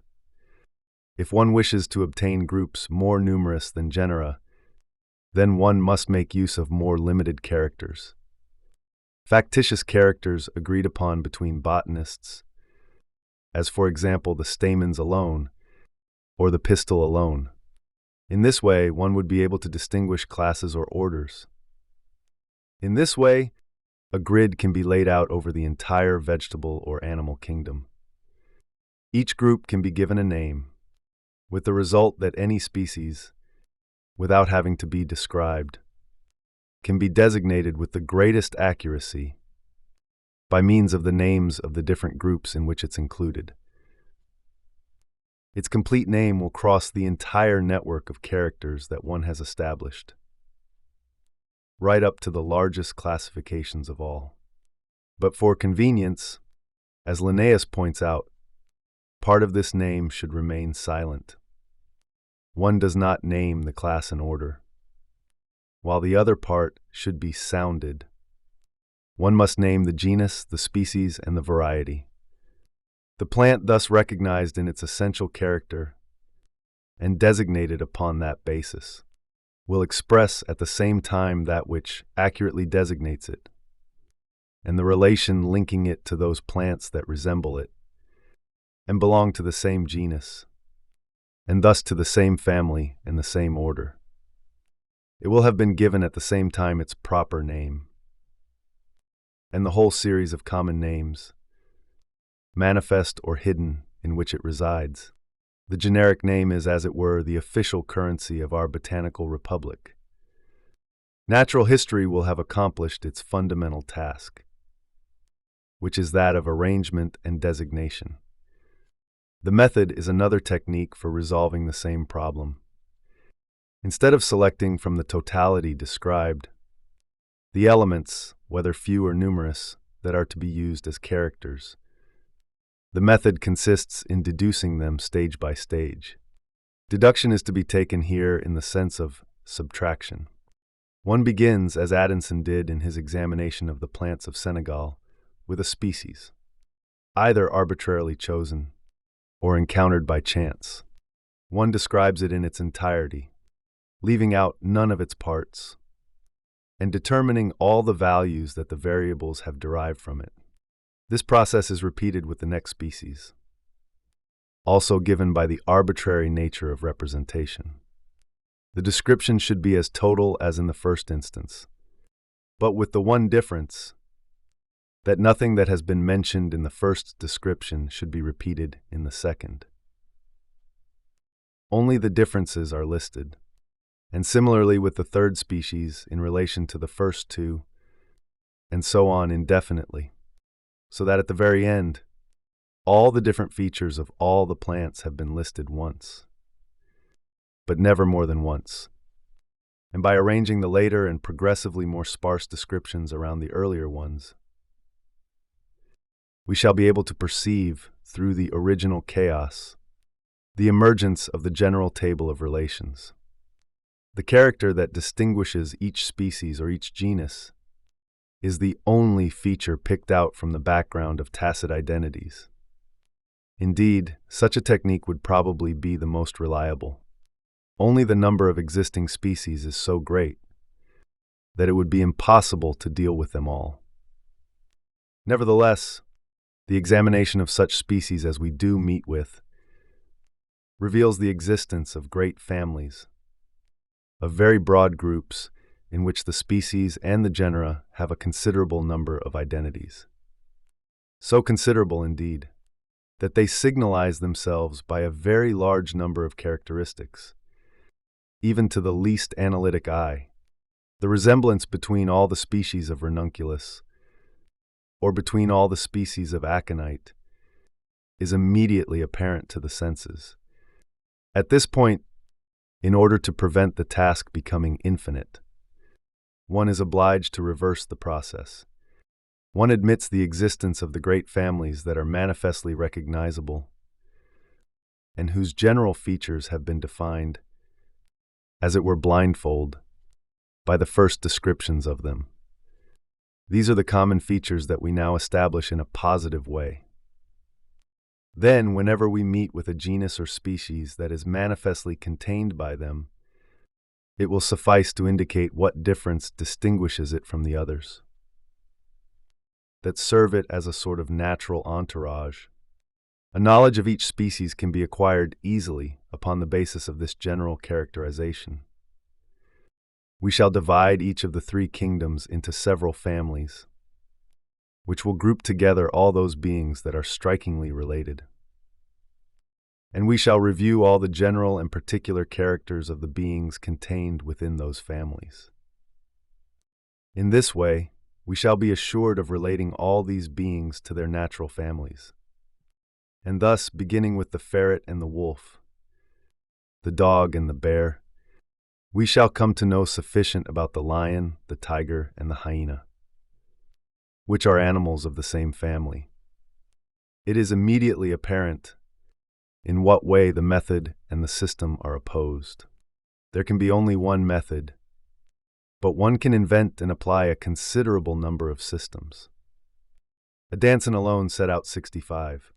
The system is arbitrary throughout its development, but once the system of variables, the character, has been defined at the outset, it is no longer possible to modify it, to add or subtract even one element. The method is imposed from without, by the total resemblances that relate things together. It immediately transcribes perception into discourse. It remains in its point of departure very close to description. But it is always possible to apply to the general character it has defined empirically such modifications as may be imposed.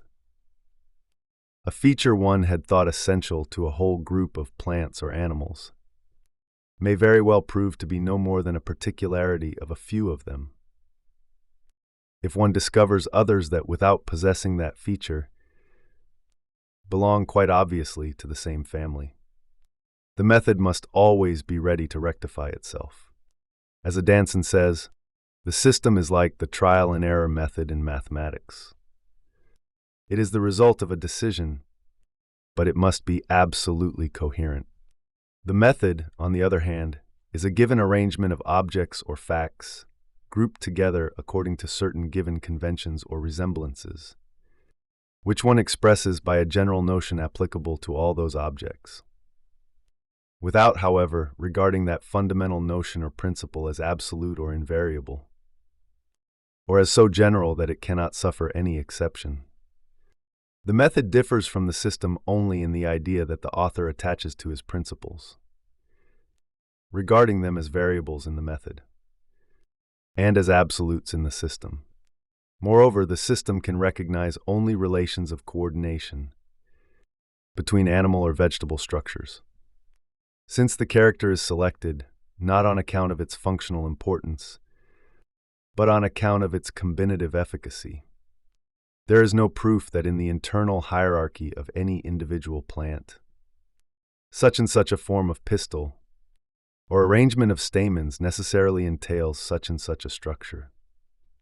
If the germ of the adoxa is placed between the calyx and the corolla, or if in the arum the stamens are arranged between the pistils, these are nothing more or less than singular structures. Their slight importance is a product of their rarity alone, whereas the equal division of calyx and corolla derives its value only from its frequency. The method, on the other hand, because it proceeds from identities and differences of the most general kind, to those that are less so, is capable of bringing out vertical relations of subordination. It enables us, in fact, to see which characters are important enough never to be negated within a given family. In relation to the system, the reversal is very important. The most essential characters make it possible to distinguish the largest and most visibly distinct families. Whereas for Tournefort or Linnaeus, the essential character defined the genus. And it was sufficient for the naturalists' agreement to select a factitious character that would distinguish between classes or orders. In the method, general organization and its internal dependencies are more important than the lateral application of a constant apparatus of variables. Despite these differences, both system and method rest upon the same epistemological base. It can be defined briefly by saying that, in classical terms, a knowledge of empirical individuals can be acquired only from the continuous, ordered, and universal tabulation of all possible differences. In the 16th century, the identity of plants or animals was assured by the positive mark, sometimes hidden, often visible, which they all bore.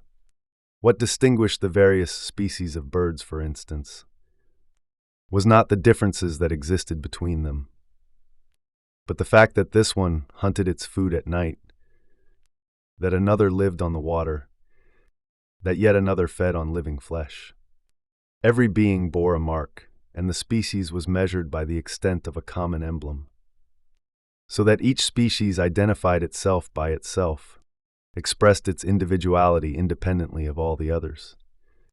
It would have been perfectly possible for all those others not to exist, since the criteria of definition would not thereby have been modified for those that remained visible. But from the 17th century, there can no longer be any signs, except in the analysis of representations according to identities and differences. That is, all designation must be accomplished by means of a certain relation to all other possible designations. To know what properly appertains to one individual is to have before one the classification, or the possibility of classifying, all others. Identity and what marks it are defined by the differences that remain. An animal or a plant is not what is indicated or betrayed by the stigma that is to be found imprinted upon it. It is what the others are not. It exists in itself only insofar as it is bounded by what is distinguishable from it. Method and system are simply two ways of defining identities, by means of the general grid of differences. Later on, beginning with Cuvier, the identity of species was to be determined in the same way by a set of differences. But the differences were in this case to emerge from the background of the great organic unities, possessing their own internal systems of dependencies. Skeleton, respiration, circulation. The invertebrates were to be defined not only by their lack of vertebrae, but also by a certain mode of respiration, by the existence of a type of circulation, and by a whole organic cohesiveness outlining a positive unity. The internal laws of the organism were to replace differential characters as the object of the natural sciences. Classification, as a fundamental and constituent problem of natural history, took up its position historically and in a necessary fashion between a theory of the mark and a theory of the organism. Continuity and catastrophe. At the heart of this well-constructed language that natural history has become, one problem remains. It is possible, after all, that the transformation of structure into character may never be possible, and that the common noun may never be able to emerge from the proper noun. Who can guarantee that the descriptions once made are not going to display elements that vary so much from one individual to the next, or from one species to the next, that any attempt to use them as the basis for a common noun would be doomed in advance. Who can be certain that each structure is not strictly isolated from every other structure, and that it will not function as an individual mark? In order that the simplest character can become apparent, it is essential that at least one element in the structure examined first should be repeated in another. For the general order of differences that makes it possible to establish the arrangement of species implies a certain number of similarities. The problem here is isomorphic with the one we have already met in relation to language. For a common noun to be possible, there had to be an immediate resemblance between things that permitted the signifying elements to move along the representations, to slide across the surface of them, to cling to their similarities, and thus, finally, to form collective designations. But in order to outline this rhetorical space in which nouns gradually took on their general value, there was no need to determine the status of that resemblance, or whether it was founded upon truth. It was sufficient for it to strike the imagination with sufficient force. In natural history, however, which is a well-constructed language, these analogies of the imagination cannot have the value of guarantees. And since natural history is threatened, like all language, by the radical doubt that Hume brought to bear upon the necessity for repetition in experience, it must find a way of avoiding that threat. There must be continuity in nature. This requirement that nature should be continuous does not take exactly the same form in the systems as it does in the methods. For the systematician, continuity consists only of the unbroken juxtaposition of the different regions that can be clearly distinguished by means of characters. All that is required is an uninterrupted gradation of the values that the structure selected as a character can assume in the species as a whole. Starting from this principle, it will become apparent that all these values are occupied by real beings, even though they may not yet be known. The system indicates the plants, even those it has not mentioned, which is something that the enumeration of a catalog can never do. And the categories will not simply be arbitrary conventions laid out over this continuity of juxtaposition. They will correspond, if they have been properly established, to areas that have a distinct existence on this uninterrupted surface of nature. They will be areas that are larger than individuals, but just as real. In this way, according to Linnaeus, the reproductive system made it possible to establish the existence of indisputably well-founded genera. Know that it is not the character that constitutes the genus, but the genus that constitutes the character. That the character derives from the genus, not the genus from the character. In the methods, on the other hand, since resemblances, in their massive and clearly evident form, are posited to start with, the continuity of nature will not be this purely negative postulate, no blank spaces between distinct categories, but a positive requirement. All nature forms one great fabric in which beings resemble one another from one to the next, in which adjacent individuals are infinitely similar to each other, so that any dividing line that indicates not the minute difference of the individual but broader categories is always unreal. There is a continuity produced by fusion in which all generality is nominal. Our general ideas, says Buffon, are relative to a continuous scale of objects of which we can clearly perceive only the middle rungs and whose extremities increasingly flee from and escape our considerations. The more we increase the number of divisions in the productions of nature, the closer we shall approach to the true, since nothing really exists in nature except individuals, and since genera, orders, and classes exist only in our imagination. And Bonnet, meaning much the same thing, said, "There are no leaps in nature, everything in it is graduated, shaded. If there were an empty space between any two beings, what reason would there be for proceeding from the one to the other? There is thus no being above and below, which there are not other beings that are united to it by some characters and separated from it by others. It is therefore always possible to discover intermediate productions, such as the polyp between the animal and the vegetable, the flying squirrel between the bird and the quadruped, the monkey between the quadruped and man. Consequently, our divisions into species and classes are purely nominal. They represent no more than means relative to our needs and to the limitations of our knowledge. In the 18th century, the continuity of nature is a requirement of all natural history. That is, of any effort to establish an order in nature and to discover general categories within it. Whether they be real and prescribed by obvious distinctions, or a matter of convenience and quite simply a pattern produced by our imagination. Only continuity can guarantee that nature repeats itself, and that structure can, in consequence, become character. But this requirement immediately becomes a double one.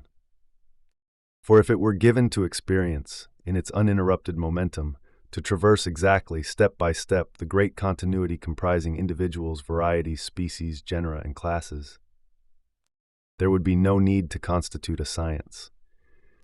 Descriptive designations would attain to generality quite freely, and the language of things would be constituted as scientific discourse by its own spontaneous momentum.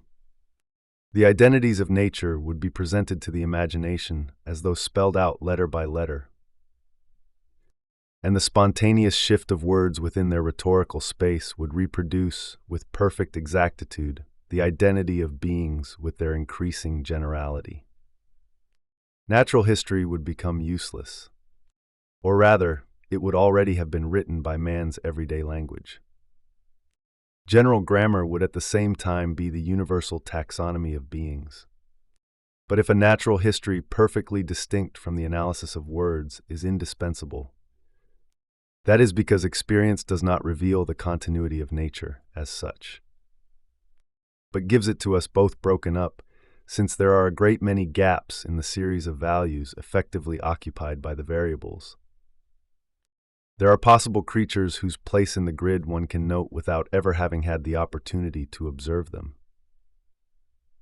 And blurred, since the real geographic and terrestrial space in which we find ourselves confronts us with creatures that are interwoven with one another, in an order which, in relation to the great network of taxonomies, is nothing more than chance, disorder, or turbulence. Linnaeus pointed out that by associating the hydra, which is an animal, and the conferva, which is an alga, or the sponge and the coral, in the same localities, nature is not, as the order of our classifications would have it, linking together the most perfect plants with the animals termed very imperfect, but combining imperfect animals with imperfect plants. And Adanson remarked that nature is a confused mingling of beings that seem to have been brought together by chance. Here gold is mixed with another metal, with stone, with earth. There the violet grows side by side with an oak. Among these plants, too, wander the quadruped, the reptile, and the insect. The fishes are confused, one might say, with the aqueous element in which they swim, and with the plants that grow in the depths of the waters. This mixture is indeed so general and so multifarious that it appears to be one of nature's laws. Now, this great mixture is the result of a chronological series of events, and these events have their point of origin and their primary locus of application, not in the living species themselves, but in the space in which those species reside. They are produced in the relation of the earth to the sun, in climatic conditions, in the movements of the earth's crust.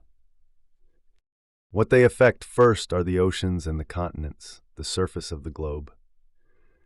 Living beings are affected only indirectly, and in a secondary way. They are attracted or driven away by heat. Volcanoes destroy them. They disappear with the land that crumbles away beneath them. It is possible, as Buffon, for example, supposed, that the earth was originally incandescent before gradually growing colder. The animals, accustomed to living in very high temperatures, then regrouped themselves in the only region that still remains torrid. Whereas the temperate or cold lands were peopled by species that had not had the opportunity to appear until that time. With the revolutions in the history of the Earth, the taxonomic area, in which adjacencies are of the order of character and not of modus vivendi, was divided up into a concrete and geographical area that jumbled it all up. Moreover, it was probably broken up into fragments, and many species, adjacent to those we know or intermediary between taxonomic squares familiar to us, must have disappeared, leaving nothing behind them but traces difficult to decipher. In any case, this historical series of events is an addition to the expanse of beings. It does not properly appertain to it.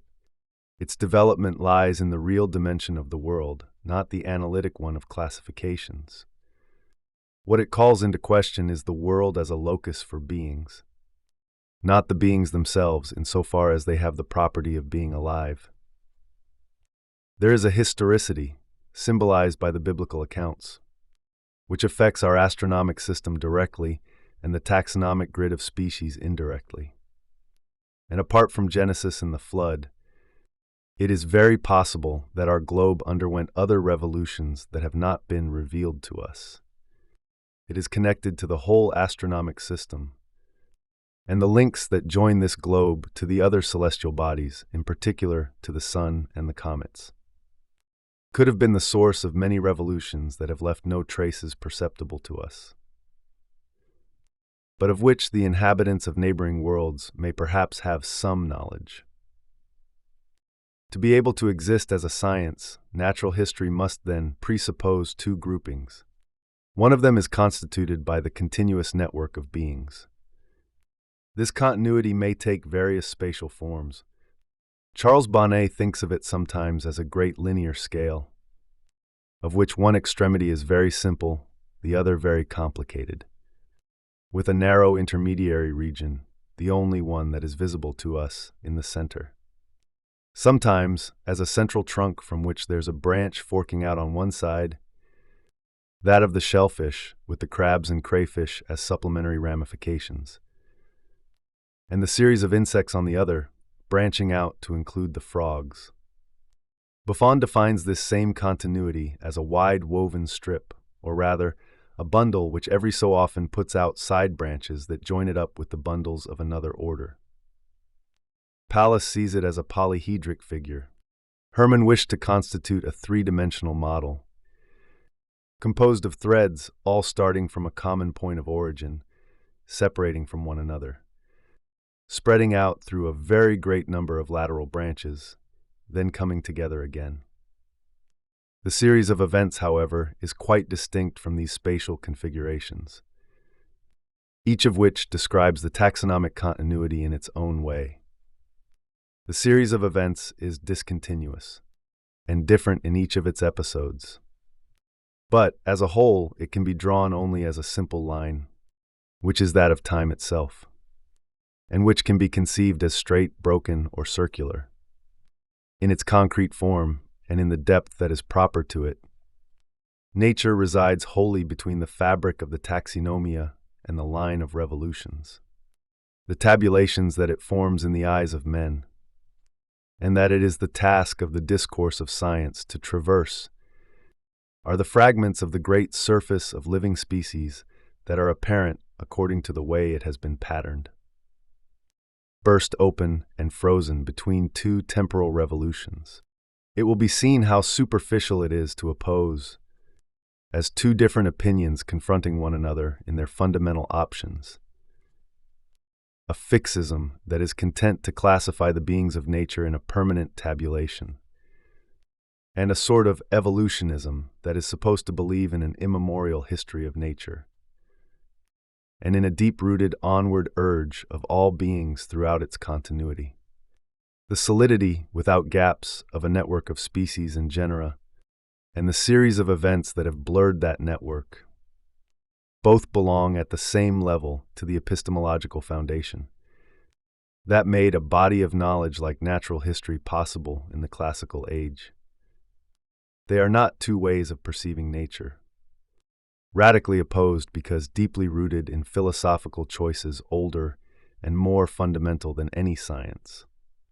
They are two simultaneous requirements in the archaeological network that defines the knowledge of nature in the classical age. But these two requirements are complementary and therefore irreducible. The temporal series cannot be integrated into the gradation of beings. The eras of nature do not prescribe the internal time of beings and their continuity. They dictate the intemperate interruptions that have constantly dispersed them, destroyed them, mingled them, separated them, and interwoven them. There is not and cannot be even the suspicion of an evolutionism or a transformism in classical thought. For time is never conceived as a principle of development for living beings in their internal organization. It is perceived only as the possible bearer of a revolution in the external space in which they live. Leaks, monsters, and fossils. It will be objected that, long before Lamarck, there already existed a whole body of thought of the evolutionist type.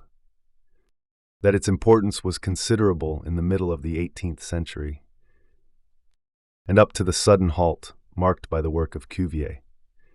That Bonnet, Maupertuis, Diderot, Robinet, and Benoit de Maillet all very clearly articulated the idea that living forms may pass from one into another, that the present species are, no doubt, the result of former transformations, and that the whole of the living world is perhaps in motion towards a future point, so that one cannot guarantee of any living form that it has been definitely acquired and is now stabilized forever.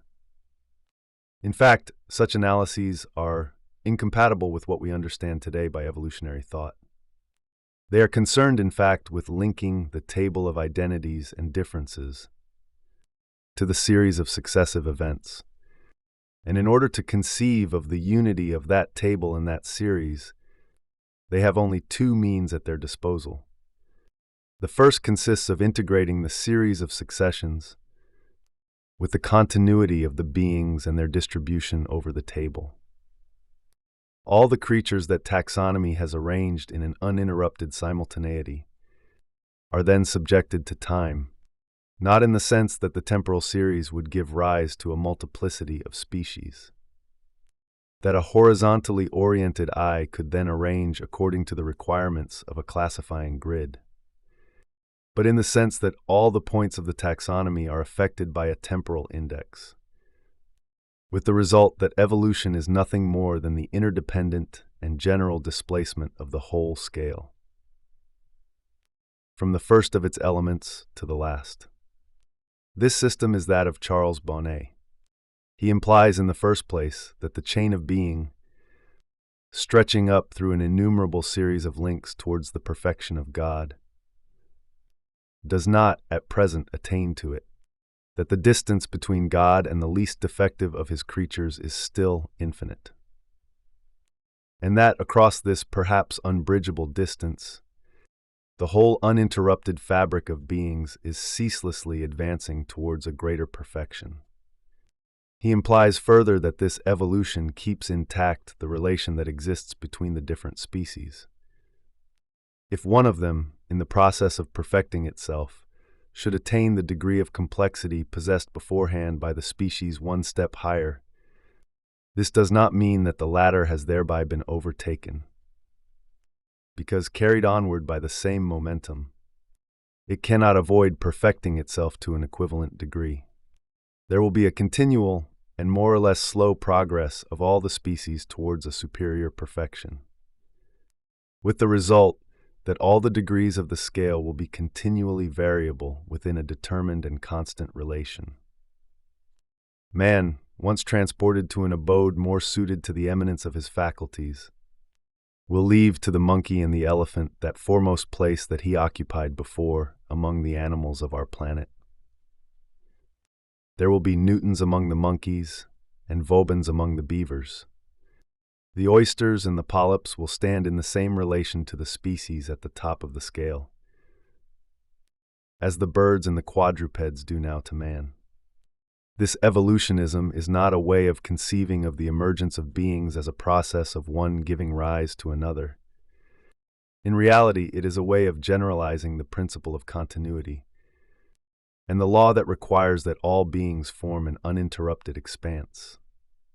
It adds, in a Leibnizian style, the continuity of time to the continuity of space, and the infiniteness of the progress of beings towards perfection to their infinite multiplicity. It is not a matter of progressive hierarchization, but of the constant and total force exerted by an already established hierarchy. In the end, this presupposes that time, far from being a principle of taxonomia, is merely one of its factors, and that it is pre-established, like all the other values assumed by all the other variables. Bonnet must therefore be a preformationist and as far removed as possible from what we understand since the 19th century by evolutionism. He must suppose that the upheavals or catastrophes of the globe were arranged in advance, as so many opportunities for the infinite chain of being to continue its progress in the direction of infinite amelioration. He said, these evolutions were foreseen and inscribed in the germs of animals upon the very first day of creation. For these evolutions are linked with revolutions in the whole solar system that were arranged by God in advance. The universe in its entirety has been a larva. Now it is a chrysalis. One day it will no doubt become a butterfly. And every species will be caught up in the same way in that great mutation. Such a system, it is clear, is not an evolutionism beginning to overthrow the old dogma of fixism. It is a taxonomia that includes time in addition, a generalized classification. The other form of evolutionism consists of giving time a completely opposite role to play. It is used no longer to move the classifying table as a whole, along the finite or infinite line leading to perfection, but to reveal one after the other the squares that, when viewed together, will form the continuous network of the species. It causes the variables of the living world to assume all possible values successively.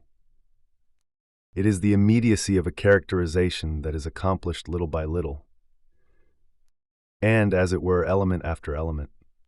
The partial identities or resemblances that make a taxonomia possible would then be the marks, revealed in the present, of one and the same living being, persisting through all the upheavals of nature, and thereby filling all the vacant possibilities offered by the taxonomic table. If birds have wings in the way that fishes have fins, Benoit de Maillet points out, it is because they were once at the time when the original waters of the earth were ebbing.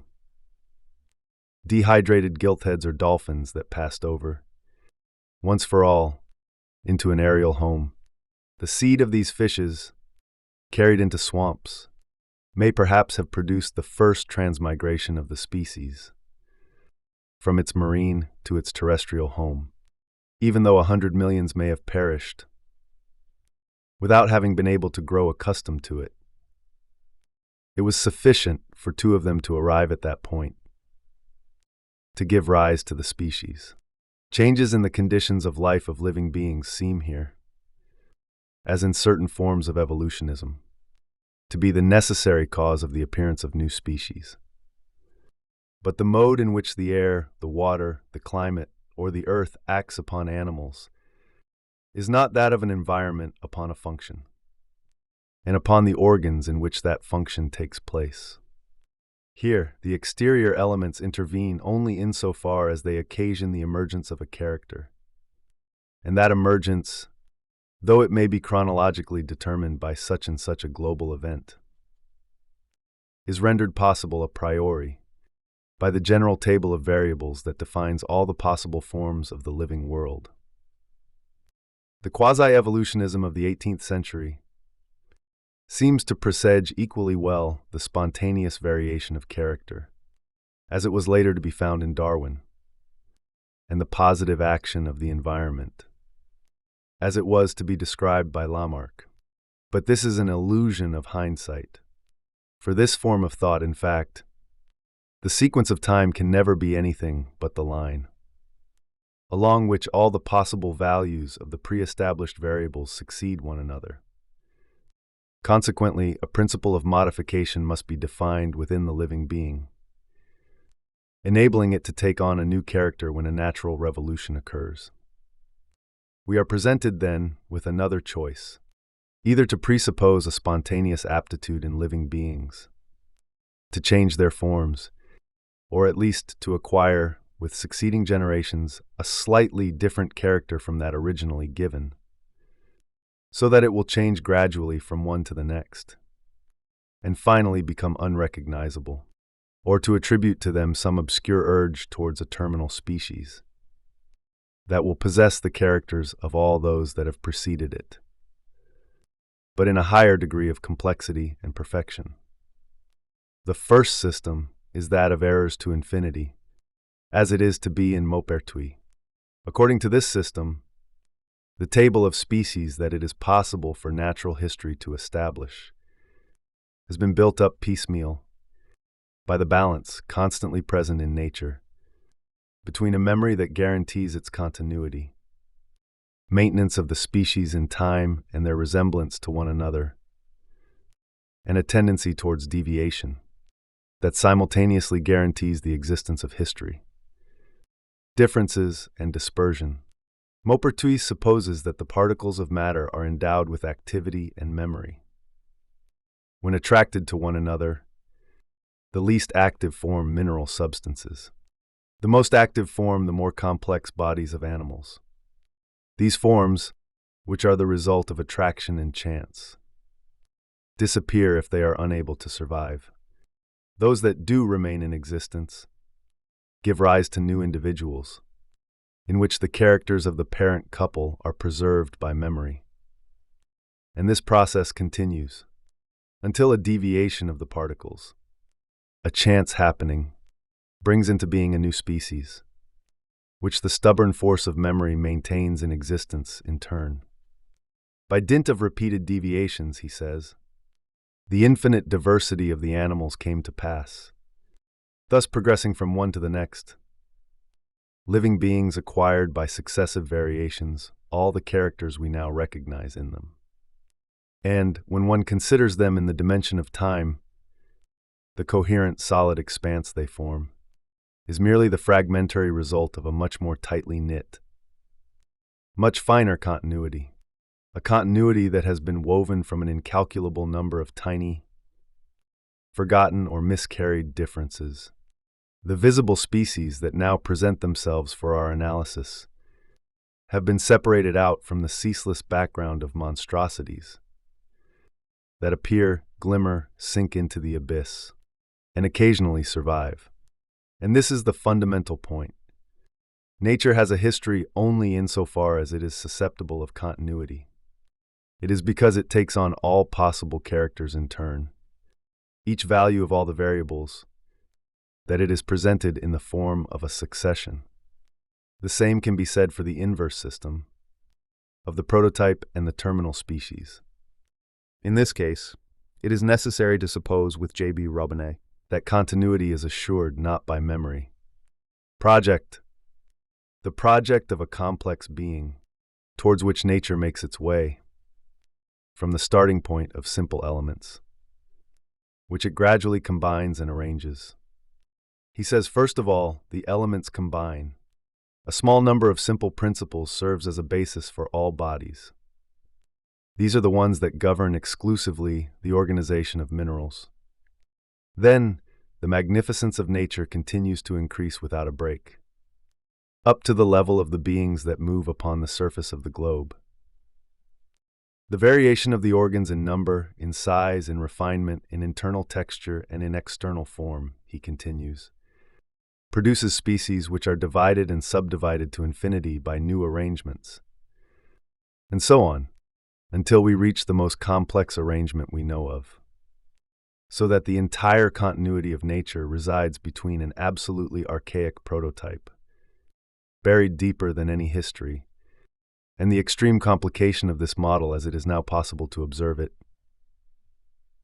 at least on this earthly globe, in the person of the human being. Between these two extremes, there lie all the possible degrees of complexity and combination, like an immense series of experiments, of which some have persisted in the form of continuing species, and some have sunk into oblivion. Monsters are not of a different nature from the species themselves. We should believe that the most apparently bizarre forms belong necessarily and essentially to the universal plan of being, that they are metamorphoses of the prototype, just as natural as the others, even though they present us with different phenomena, that they serve as means of passing to adjacent forms, that they prepare and bring about the combinations that follow them, just as they themselves were brought about by those that preceded them. That far from disturbing the order of things, they contribute to it. It is only, perhaps, by dint of producing monstrous beings, that nature succeeds in producing beings of greater regularity and with a more symmetrical structure. In Robinet, as in Maupertuis, Succession and history are for nature merely means of traversing the infinite fabric of variations of which it is capable. It is not, then, that time or duration ensures the continuity and specification of living beings throughout the diversity of successive environments, but that, against the continuous background of all the possible variations, time traces out an itinerary upon which climates and geography pick out only certain privileged regions destined to survive. Continuity is not the visible wake of a fundamental history, in which one same living principle struggles with a variable environment. For continuity precedes time. It is its condition, and history can play no more than a negative role in relation to it. It either picks out an entity and allows it to survive, or ignores it and allows it to disappear. This has two consequences. First, the necessity of introducing monsters into the scheme, forming the background noise, as it were, the endless murmur of nature. Indeed, if it is necessary for time, which is limited, to run through, or perhaps to have already run through, the whole continuity of nature, one is forced to admit that a considerable number of possible variations have been encountered and then erased. Just as the geological catastrophe was necessary to enable us to work back from the taxonomic table to the continuum through a blurred, chaotic, and fragmented experience, so the proliferation of monsters without a future is necessary to enable us to work down again from the continuum through a temporal series to the table. In other words, what must be construed as we move in one direction as a drama of the earth and waters must be construed in the other direction as an obvious aberration of forms. The monster ensures in time, and for our theoretical knowledge, a continuity that, for our everyday experience, floods, volcanoes, and subsiding continents confuse in space. The other consequence is that the signs of continuity throughout such a history can no longer be of any order other than that of resemblance. Since this history is not defined by any relation of organism to environment, the living forms will be subjected in it to all possible metamorphoses and leave behind them no trace of the path they have followed, other than the reference points represented by similitudes. How, for example, are we to recognize that nature, starting from a primitive prototype, has never ceased to work towards the provisionally terminal form that is man? By the fact that it has abandoned on the way thousands of forms that provide us with a picture of the rudimentary model. How many fossils are there for man's ear or skull or sexual parts, like so many plaster statues, fashioned one day and dropped the next, in favor of a more perfected form? The species that resembles the human heart, and for that reason is named anthropocardite, is worthy of particular attention. Its substance is flint inside. The form of a heart is imitated as perfectly as possible. One can distinguish in it the stump of the vena cava, together with a portion of its two cross-sections. One can also see the stump of the great artery emerging from the left ventricle, together with its lower or descending branch. The fossil, with its mixed animal and mineral nature, is the privileged locus of a resemblance required by the historian of the continuum, whereas the space of the taxonomia decomposed it with rigor. The monster and the fossil both play a very precise role in this configuration. On the basis of the power of the continuum held by nature, the monster ensures the emergence of difference. This difference is still without law and without any well-defined structure. The monster is the rootstock of specification, but it is only a subspecies itself, in the stubbornly slow stream of history. The fossil is what permits resemblances to subsist, throughout all the deviations traversed by nature. It functions as a distant and approximative form of identity. It marks a quasi-character in the shift of time. And this is because the monster and the fossil are merely the backward projection of those differences and those identities that provide taxonomia first with structure, then with character. Between table and continuum, they form a shady, mobile, wavering region, in which what analysis is to define as identity is still only mute analogy, and what it will define as assignable and constant difference is still only free and random variation. But in truth, it is so impossible for natural history to conceive of the history of nature. The epistemological arrangement delineated by the table and the continuum is so fundamental that becoming can occupy nothing but an intermediary place, measured out for it solely by the requirements of the whole. This is why it occurs only in order to bring about the necessary passage from one to the other, either as a totality of destructive events alien to living beings and occurring only from outside them, or as a movement ceaselessly being outlined, then halted as soon as sketched, and perceptible only on the fringes of the table, in its unconsidered margins. Thus, against the background of the continuum, the monster provides an account, as though in caricature, of the genesis of differences, and the fossil recalls, in the uncertainty of its resemblances, the first buddings of identity. 7. The discourse of nature. The theory of natural history cannot be dissociated from that of language. And yet, it's not a question of a transference of method from one to the other, nor of a communication of concepts, nor of the prestige of a model, which, because it has succeeded in one field, has been tried out in the one next to it.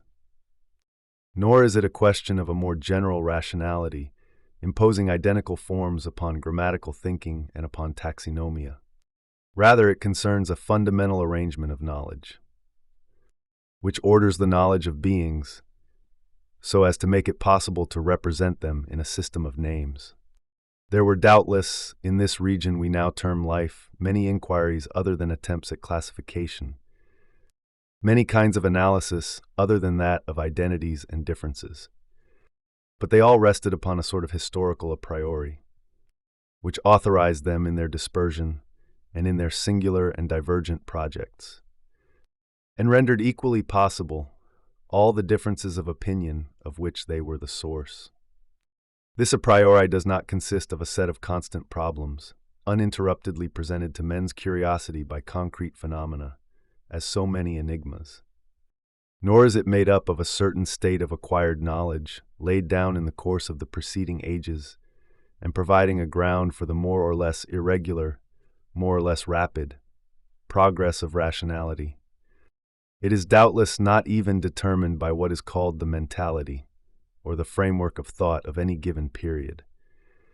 If we are to understand by that the historical outline of the speculative interests, beliefs, or broad theoretical options of the time, this a priori is what, in a given period, delimits in the totality of experience a field of knowledge, defines the mode of being of the objects that appear in that field, provides man's everyday perception with theoretical powers, and defines the conditions in which he can sustain a discourse about things that is recognized to be true In the 18th century, the historical a priori that provided the basis for inquiry or controversy about the existence of genera, the stability of species, and the transmission of characters from generation to generation, was the existence of a natural history, the organization of a certain visible existence as a domain of knowledge, the definition of the four variables of description,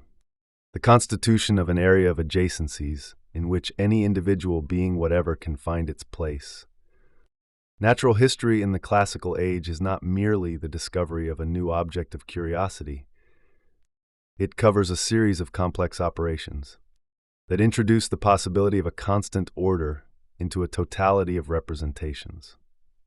It constitutes a whole domain of empiricity as at the same time describable and orderable. What makes it akin to theories of language also distinguishes it from what we have understood since the 19th century by biology, and causes it to play a certain critical role in classical thought. Natural history is contemporaneous with language.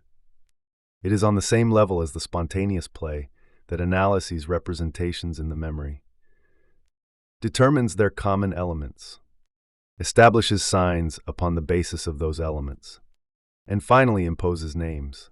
Classification and speech have their place of origin in the same space. That representation opens up within itself because it is consecrated to time, to memory, to reflection, to continuity. But natural history cannot and should not exist as a language independent of all other languages, unless it is a well-constructed language and a universally valid one. In spontaneous and badly constructed language, the four elements, proposition, articulation, designation, derivation, interstices open between them. Individual experiences, needs or passions, habits, prejudices, a more or less awakened concentration have established hundreds of different languages. Languages that differ from one another not only in the form of their words, but above all in the way in which those words pattern representation. Natural history can be a well-constructed language only if the amount of play in it is enclosed. If its descriptive exactitude makes every proposition into an invariable pattern of reality. If one can always attribute to the representation what is articulated in it. And if the designation of each being indicates clearly the place it occupies in the general arrangement of the whole. In language, the function of the verb is universal and void. It merely prescribes the most general form of the proposition. And it is within the latter that the names bring their system of articulation into play. Natural history regroups these two functions into the unity of the structure, which articulates together all the variables that can be attributed to a being. And whereas in language the designation, in its individual functioning, is exposed to the hazard of derivations, which endow the common names with their scope and extension. The character, as established by natural history, makes it possible both to indicate the individual and to situate it in a space of generalities that fit inside one another, so that above the ordinary everyday words, and by means of them, since it is of course necessary to use them for the initial descriptions, there is raised the edifice of a language in the second degree, in which the exact names of things finally rule. The method, the soul of science, designates at first sight any body in nature, in such a way that the body in question expresses the name that is proper to it, and that this name recalls all the knowledge that may, in the course of time, have been acquired about the body thus named, so that in the midst of extreme confusion, there is revealed the sovereign order of nature. But this essential nomination, this transition from the visible structure to the taxonomic character, leads back to a costly requirement, in order to fulfill and enclose the figure that proceeds from the monotonous function of the verb to be, to derivation and traversal of rhetorical space. Spontaneous language had no need of anything but the play of imagination. That is, of immediate resemblances. For taxonomy to be possible, on the other hand, nature must be truly continuous and in all its plenitude. Where language required the similarity of impressions, classification requires the principle of the smallest possible difference between things.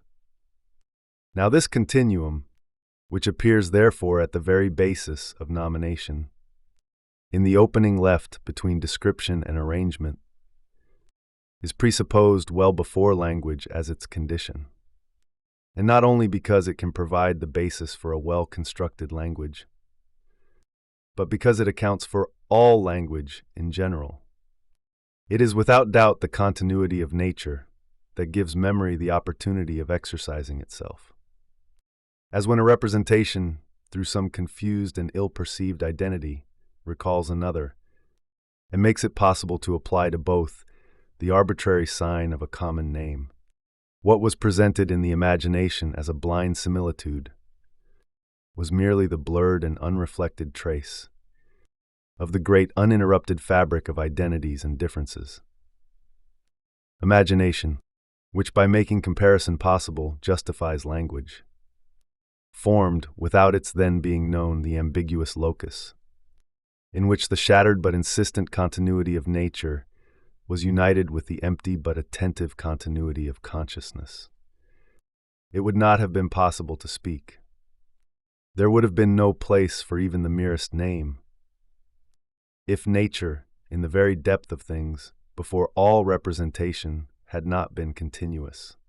To establish the great unflawed table of the species, genera, and classes, natural history had to employ, criticize, and finally reconstitute at new expense a language whose condition of possibility resided precisely in that continuum. Things and words are very strictly interwoven. Nature is posited only through the grid of denominations. And, though without such names it would remain mute and invisible, it glimmers far off beyond them, continuously present on the far side of this grid, which nevertheless presents it to our knowledge, and renders it visible only when wholly spanned by language. This, no doubt, is why natural history in the classical period cannot be established as biology. Up to the end of the 18th century, in fact, life does not exist. Only living beings. These beings form one class, or rather several classes, in the series of all the things in the world.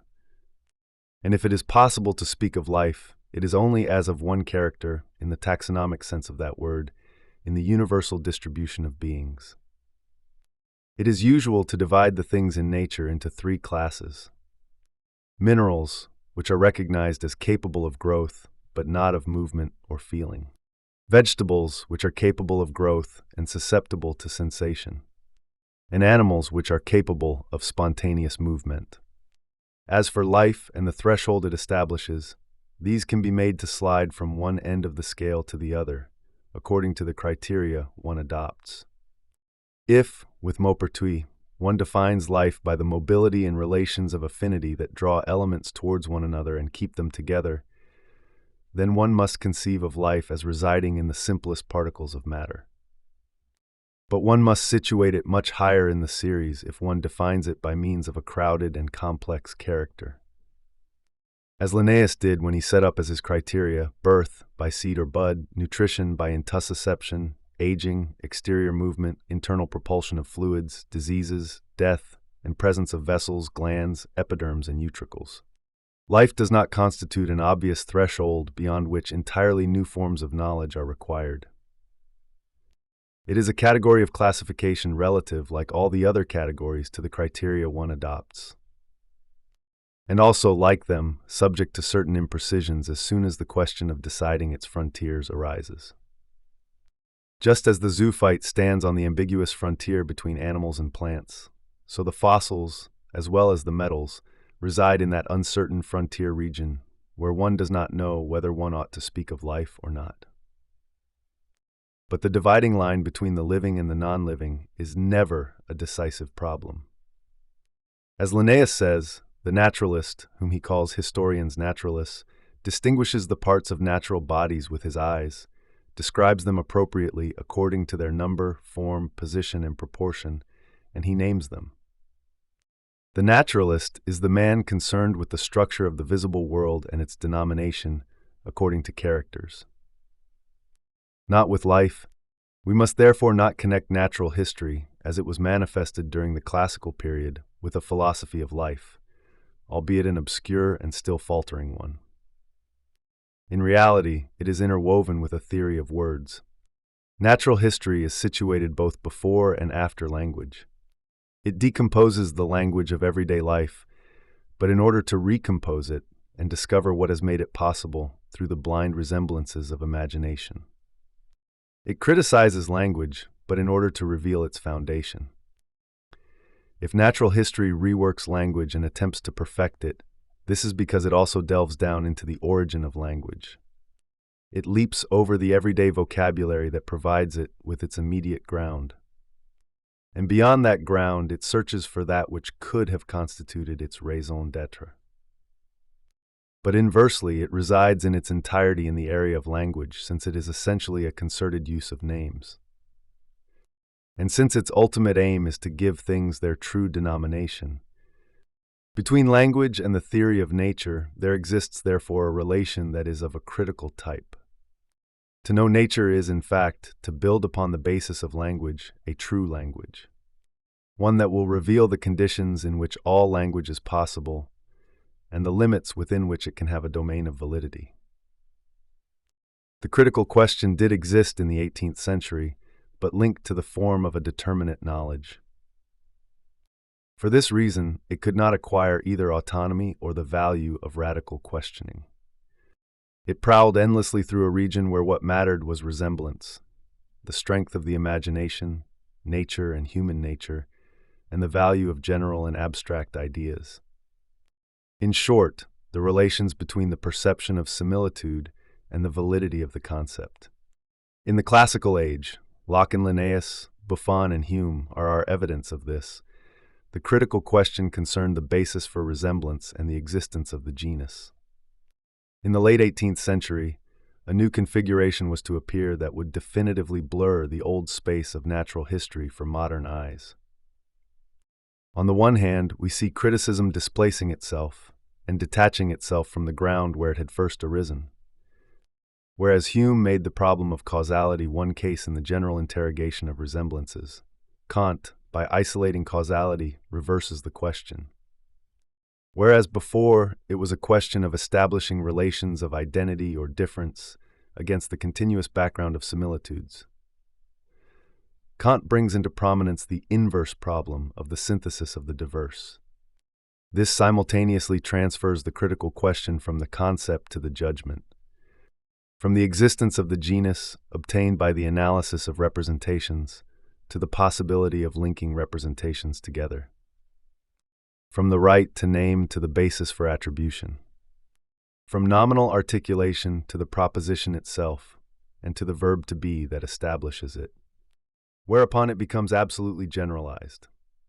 Instead of having validity solely when applied to the relations of nature and human nature, it questions the very possibility of all knowledge. On the other hand, however, and during the same period, life assumes its autonomy in relation to the concepts of classification. It escapes from that critical relation which, in the 18th century, was constitutive of the knowledge of nature.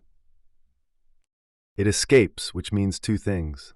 Life becomes one object of knowledge among others, and is answerable in this respect to all criticism in general. But it also resists this critical jurisdiction which it takes over on its own account and brings to bear, in its own name, on all possible knowledge. So that throughout the 19th century, from Kant to Dilthey and to Bergson, critical forms of thought and philosophies of life find themselves in a position of reciprocal borrowing and contestation. 6. Exchanging. The analysis of wealth. There is no life in the classical period, nor any science of life, nor any philology either.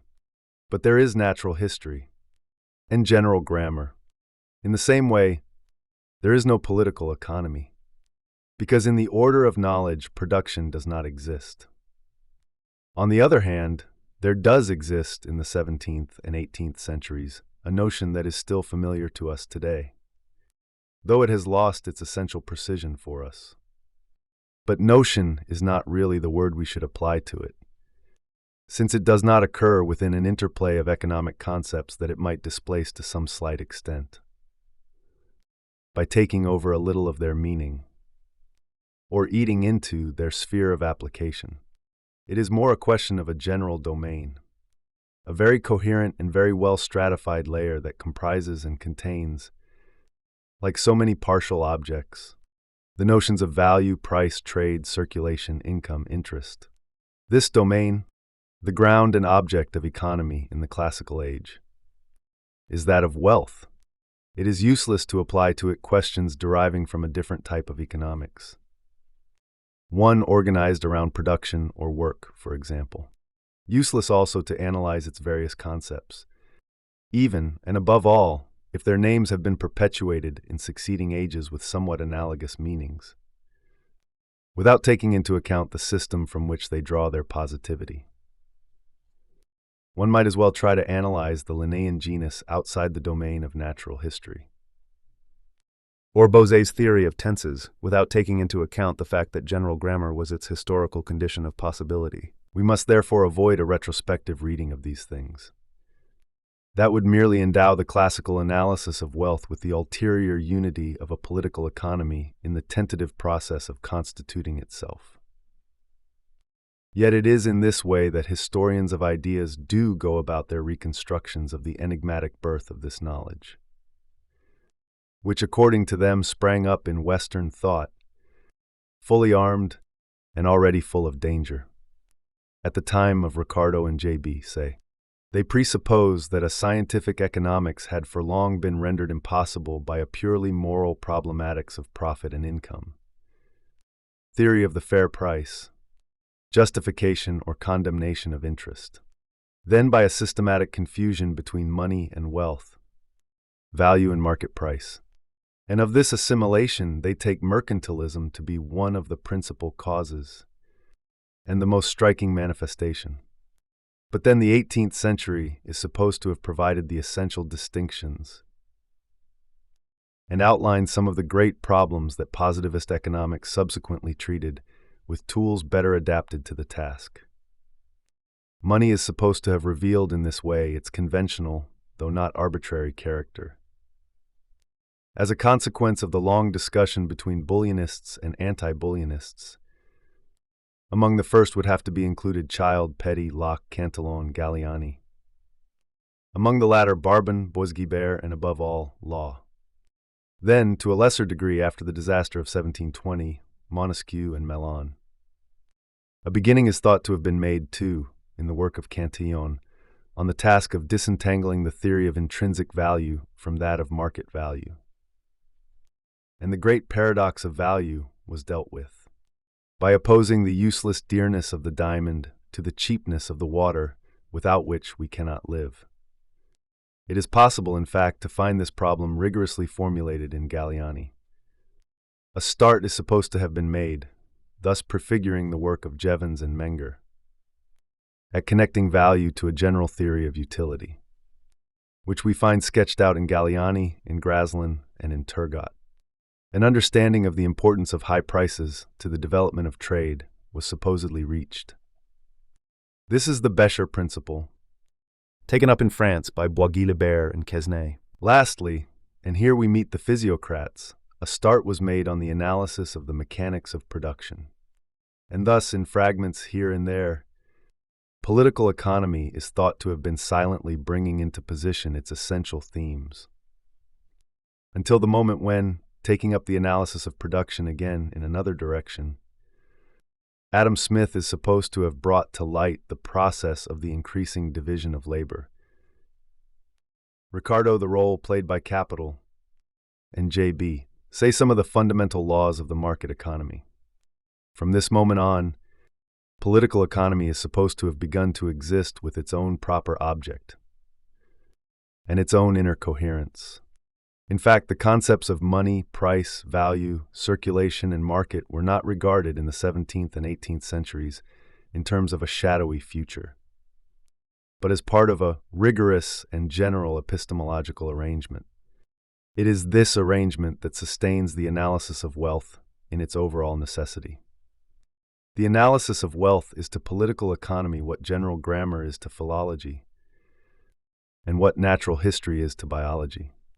And just as it is not possible to understand the theory of verb and noun, the analysis of the language of action, and that of roots and their development, without referring, through the study of general grammar, to the archaeological network that makes those things possible and necessary. Just as one cannot understand, without exploring the domain of natural history, what classical description, characterization, and taxonomy were, any more than the opposition between system and method, or fixism and evolution. So in the same way, it would not be possible to discover the link of necessity that connects the analysis of money, prices, value, and trade, if one did not first clarify this domain of wealth, which is the locus of their simultaneity. It is true that the analysis of wealth is not constituted according to the same curves, or in obedience to the same rhythm as general grammar or natural history. This is because reflection upon money, trade, and exchange is linked to a practice and to institutions. And though practice and pure speculation may be placed in opposition to one another, they nevertheless rest upon one and the same fundamental ground of knowledge. A money reform, a banking custom, a trade practice can all be rationalized, can all develop, maintain themselves, or disappear according to appropriate forms. They are all based upon a certain ground of knowledge, an obscure knowledge that does not manifest itself for its own sake in a discourse, but whose necessities are exactly the same as for abstract theories, or speculations without apparent relation to reality. In any given culture, and at any given moment, there is always only one episteme. That defines the conditions of possibility of all knowledge, whether expressed in a theory or silently invested in a practice. The monetary reform prescribed by the States General of 1575, mercantilist measures, or law's experiment and its liquidation, all have the same archaeological basis as the theories of Davanzati, Bouteroue, Petty, or Cantillon. And it is these fundamental necessities of knowledge that we must give voice to. Money and prices. In the 16th century, economic thought is restricted, or almost so, to the problem of prices and that of the best monetary substance. The question of prices concerns the absolute or relative character of the increasing dearness of commodities, and the effect that successive devaluations or the influx of American metals may have had upon prices. The problem of monetary substance is that of the nature of the standard, of the price relation between the various metals employed, and of the distortion between the weights of coins and their nominal values. But these two series of problems were linked, since the metal appeared only as a sign, and as a sign for measuring wealth, insofar as it was itself wealth. It possessed the power to signify because it was itself a real mark. And just as words had the same reality as what they said, just as the marks of living beings were inscribed upon their bodies in the manner of visible and positive marks, the signs that indicated wealth and measured it were bound to carry the real mark in themselves. In order to represent prices, they themselves had to be precious. They had to be rare, useful, desirable. Moreover, all these qualities had to be stable. If the mark they imprinted upon things was to be an authentic and universally legible signature. Hence the correlation between the problem of prices and the nature of money, which constitutes the privileged object of all reflection upon wealth from Copernicus to Bodin and Davanzati. The two functions of money, as a common measure between commodities, and as a substitute in the mechanism of exchange, are based upon its material reality. A measure is stable, recognized as valid by everyone and in all places. if it has as a standard an assignable reality that can be compared to the diversity of things that one wishes to measure. As is the case, Copernicus points out, with the fathom and the bushel, whose material length and volume serve as units. In consequence, money does not truly measure unless its unit is a reality that really exists, to which any commodity whatever may be referred. In this sense, the 16th century returns to the theory accepted during at least part of the Middle Ages, which gave either the prince or popular consent the right to fix the valor impositus of money, to modify its rate, to withdraw any category of coins or any particular metal. The value of money must be determined by the quantity of metal it contains. That is, it returns to what it was before, when princes had not yet stamped their effigy or seal upon pieces of metal. At that time neither copper, nor gold, nor silver were minted, but only valued according to their weight. Arbitrary signs were not accorded the value of real marks. Money was a fair measure because it signified nothing more than its power to standardize wealth on the basis of its own material reality as wealth. It is upon this epistemological foundation that reforms were effected in the 16th century, and that the controversies of the age assumed their particular dimensions.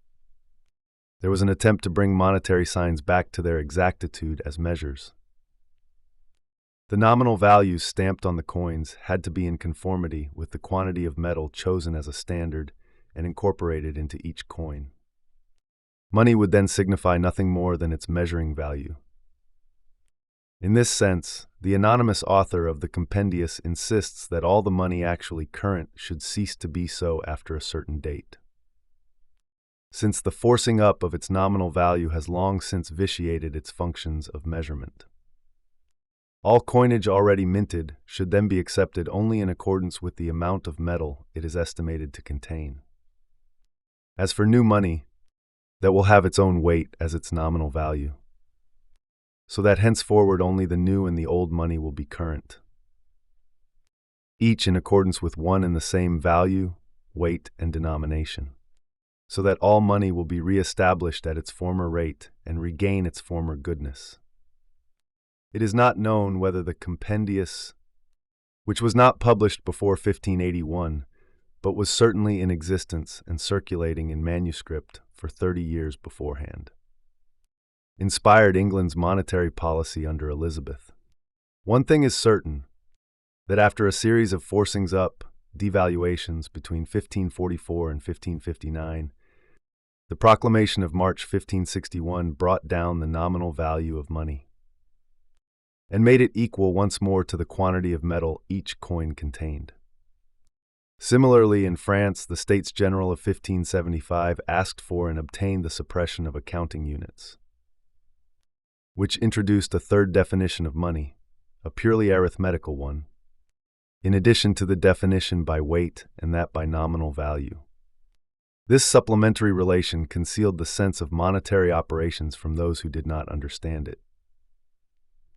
The Edict of September 1577 established the gold écu as both a real coin and an accounting unit, decreed the subordination of all other metals to gold, in particular silver, which retained its legality as tender but lost its legal immutability.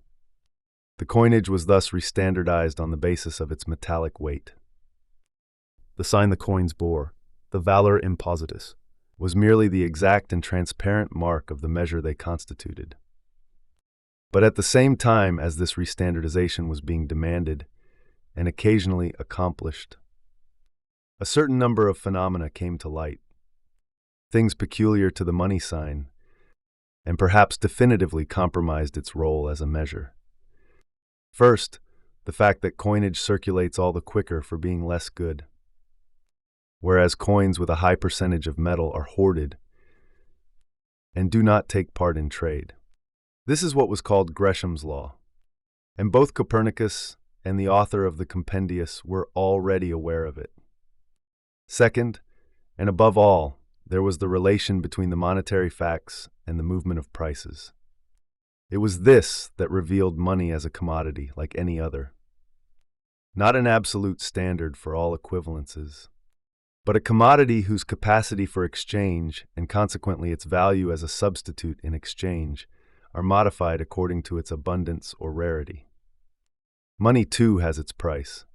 Malestroy had pointed out that, despite appearances, there had been no increase in prices during the 16th century. Since commodities are always what they are, and since money in its particular nature is a constant standard, the increased dearness of commodities can be due only to the augmentation of the nominal values borne by an unchanging metallic mass. But for the same quantity of wheat, one still gives the same weight in silver or gold. So that nothing has become dearer. Since the golden écu was worth 20 sols tournois in accounting money under Philippe VI, And since it is now worth 50, it is inevitable that an ell of velvet, which formerly cost 4 livres, should now be worth 10. The increasing dearness of things does not come from having to deliver more, but from receiving a lesser quantity of gold or fine silver than one was accustomed to before.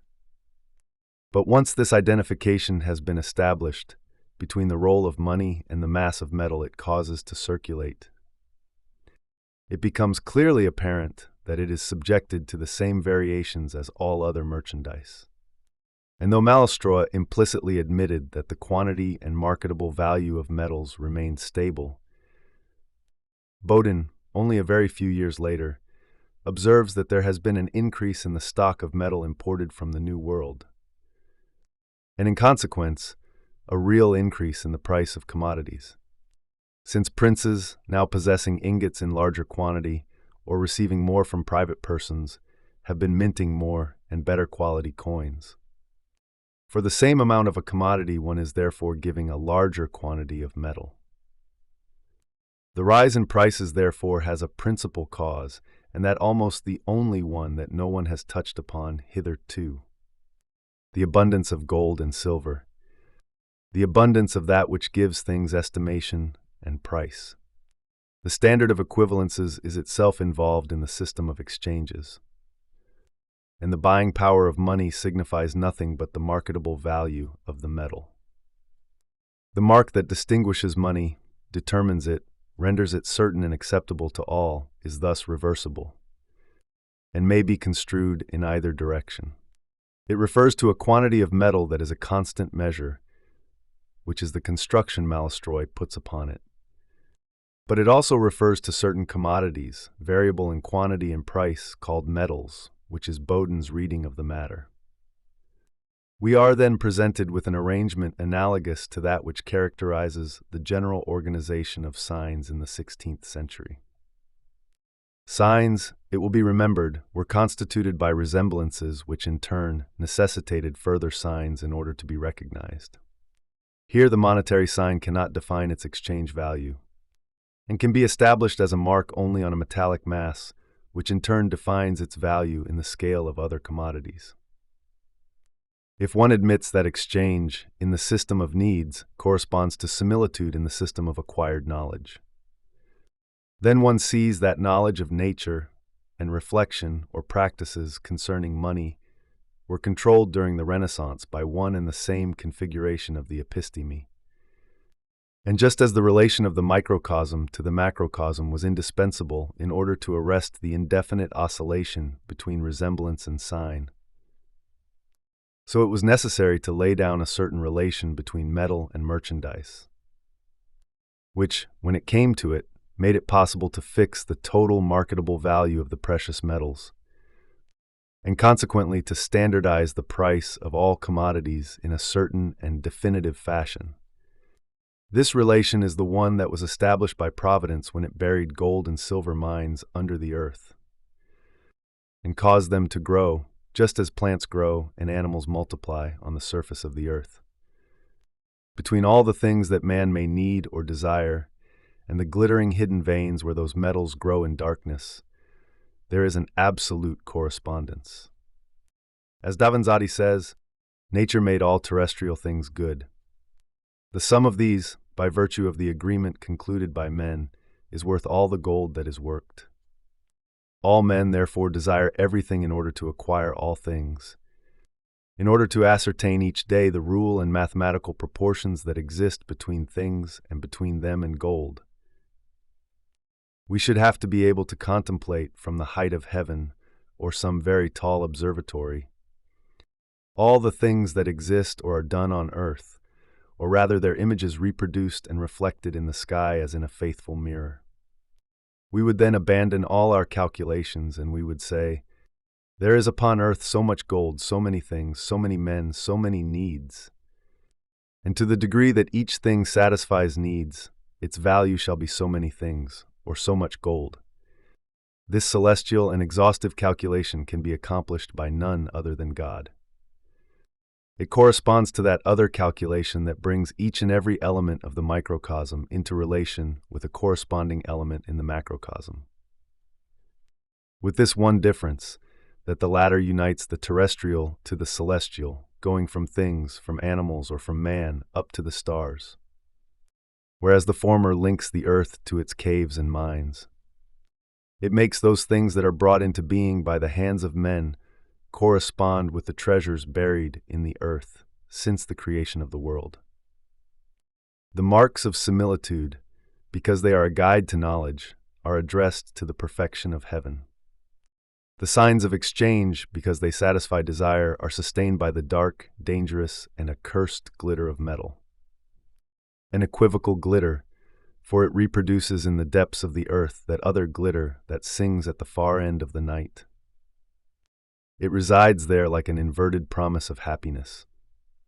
And because metal resembles the stars, the knowledge of all these perilous treasures is at the same time knowledge of the world. And thus reflection upon wealth has its pivot in the broadest speculation upon the cosmos. Just as, inversely, profound knowledge of the order of the world must lead to the secret of metals and the possession of wealth. It becomes apparent how tightly knit is the network of necessities that in the 16th century links together all the elements of knowledge. How the cosmology of signs provides a duplication and finally a foundation for reflection upon prices and money.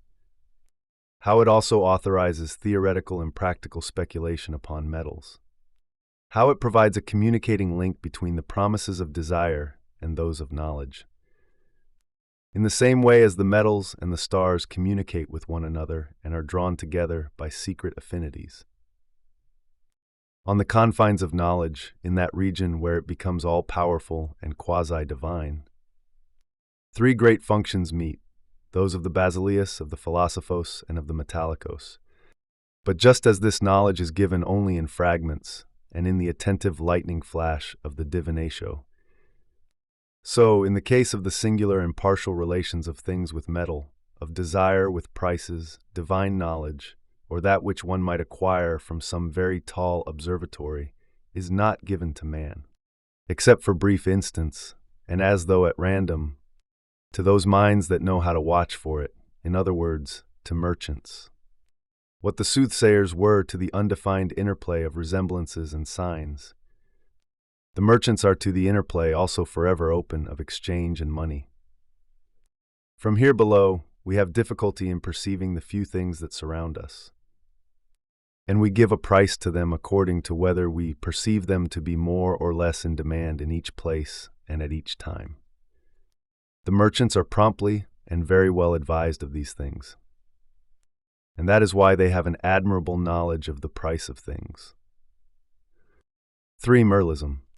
In order that the domain of wealth could be constituted as an object of reflection in classical thought, the configuration established in the 16th century had to be dissolved.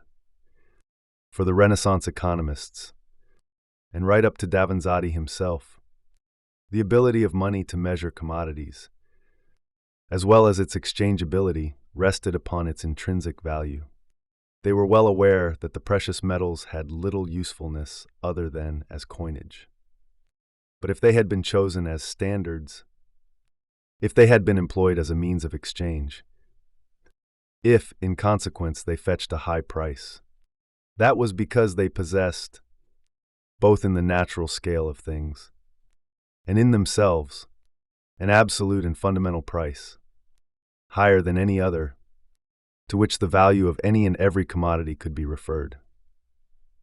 Fine metal was, of itself, a mark of wealth.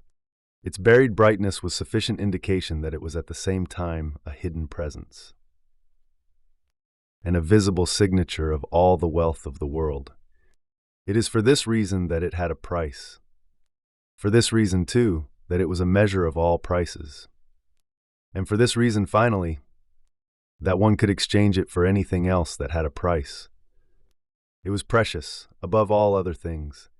In the 17th century, these three properties are still attributed to money. But they are all three made to rest, not on the first, possession of price, but on the last, substitution for that which possesses price. Whereas the Renaissance based the two functions of coinage, measure and substitution, on the double nature of its intrinsic character, the fact that it was precious. The 17th century turns the analysis upside down. It is the exchanging function that serves as a foundation for the other two characters. Its ability to measure and its capacity to receive a price thus appearing as qualities deriving from that function. This reversal is the work of a complex of reflections and practices that occurred throughout the 17th century, from Scipion de Gramont to Nicolas Barbon, and that are grouped together under the somewhat approximate term mercantilism. It is usual to characterize this rather hastily as an absolute monetarism, that is, a systematic or stubborn confusion between wealth and coinage. In fact, it is not an identity, more or less confused, that mercantilism established between these two things, but a considered articulation that makes money the instrument of the representation and analysis of wealth, and makes wealth, conversely, into the content represented by money. Just as the old circular configuration of similitudes and marks had unraveled itself, so that it could be redeployed to form the two correlative fabrics of representation and signs. So the circle of preciousness is broken with the coming of mercantilism, and wealth becomes whatever is the object of needs and desires. It is split into elements that can be substituted for one another by the interplay of the coinage that signifies them. And the reciprocal relations of money and wealth are established in the form of circulation and exchange. If it was possible to believe that mercantilism confused wealth and money, this is probably because money for the mercantilists had the power of representing all possible wealth, because it was the universal instrument for the analysis and representation of wealth, because it covered the entire extent of its domain, leaving no residuum.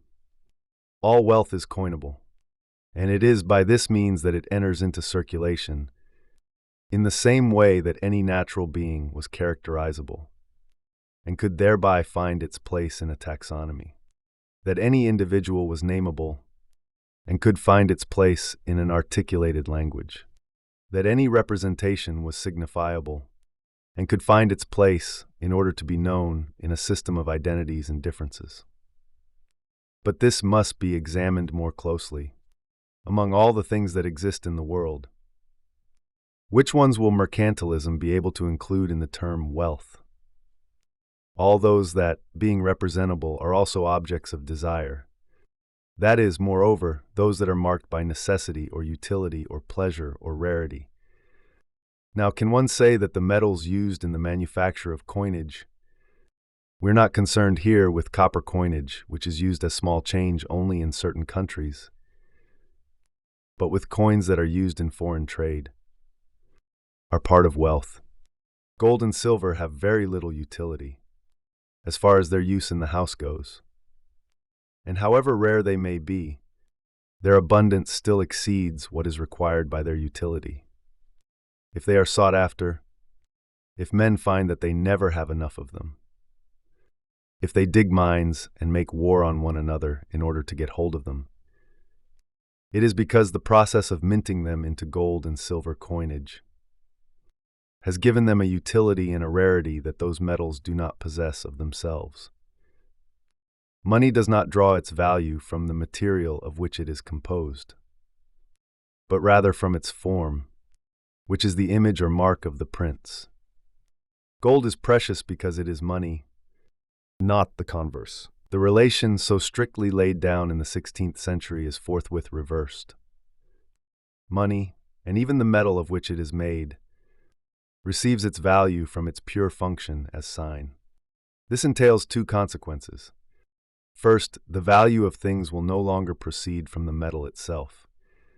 It establishes itself by itself without reference to the coinage, according to the criteria of utility, pleasure, or rarity. Things take on value, then, in relation to one another. The metal merely enables this value to be represented, as a name represents an image or an idea, yet does not constitute it.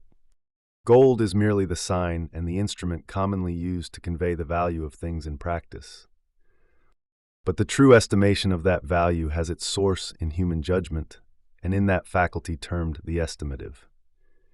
Wealth is wealth because we estimate it, just as our ideas are what they are because we represent them. Monetary or verbal signs are additional to this. But why have gold and silver, which are scarcely wealth at all in themselves, received or taken on this signifying power? No doubt one could very well employ some other commodity to this effect, however vile and base it might be. Copper, which in many countries is still a cheap commodity, becomes precious in others only when it is turned into coinage.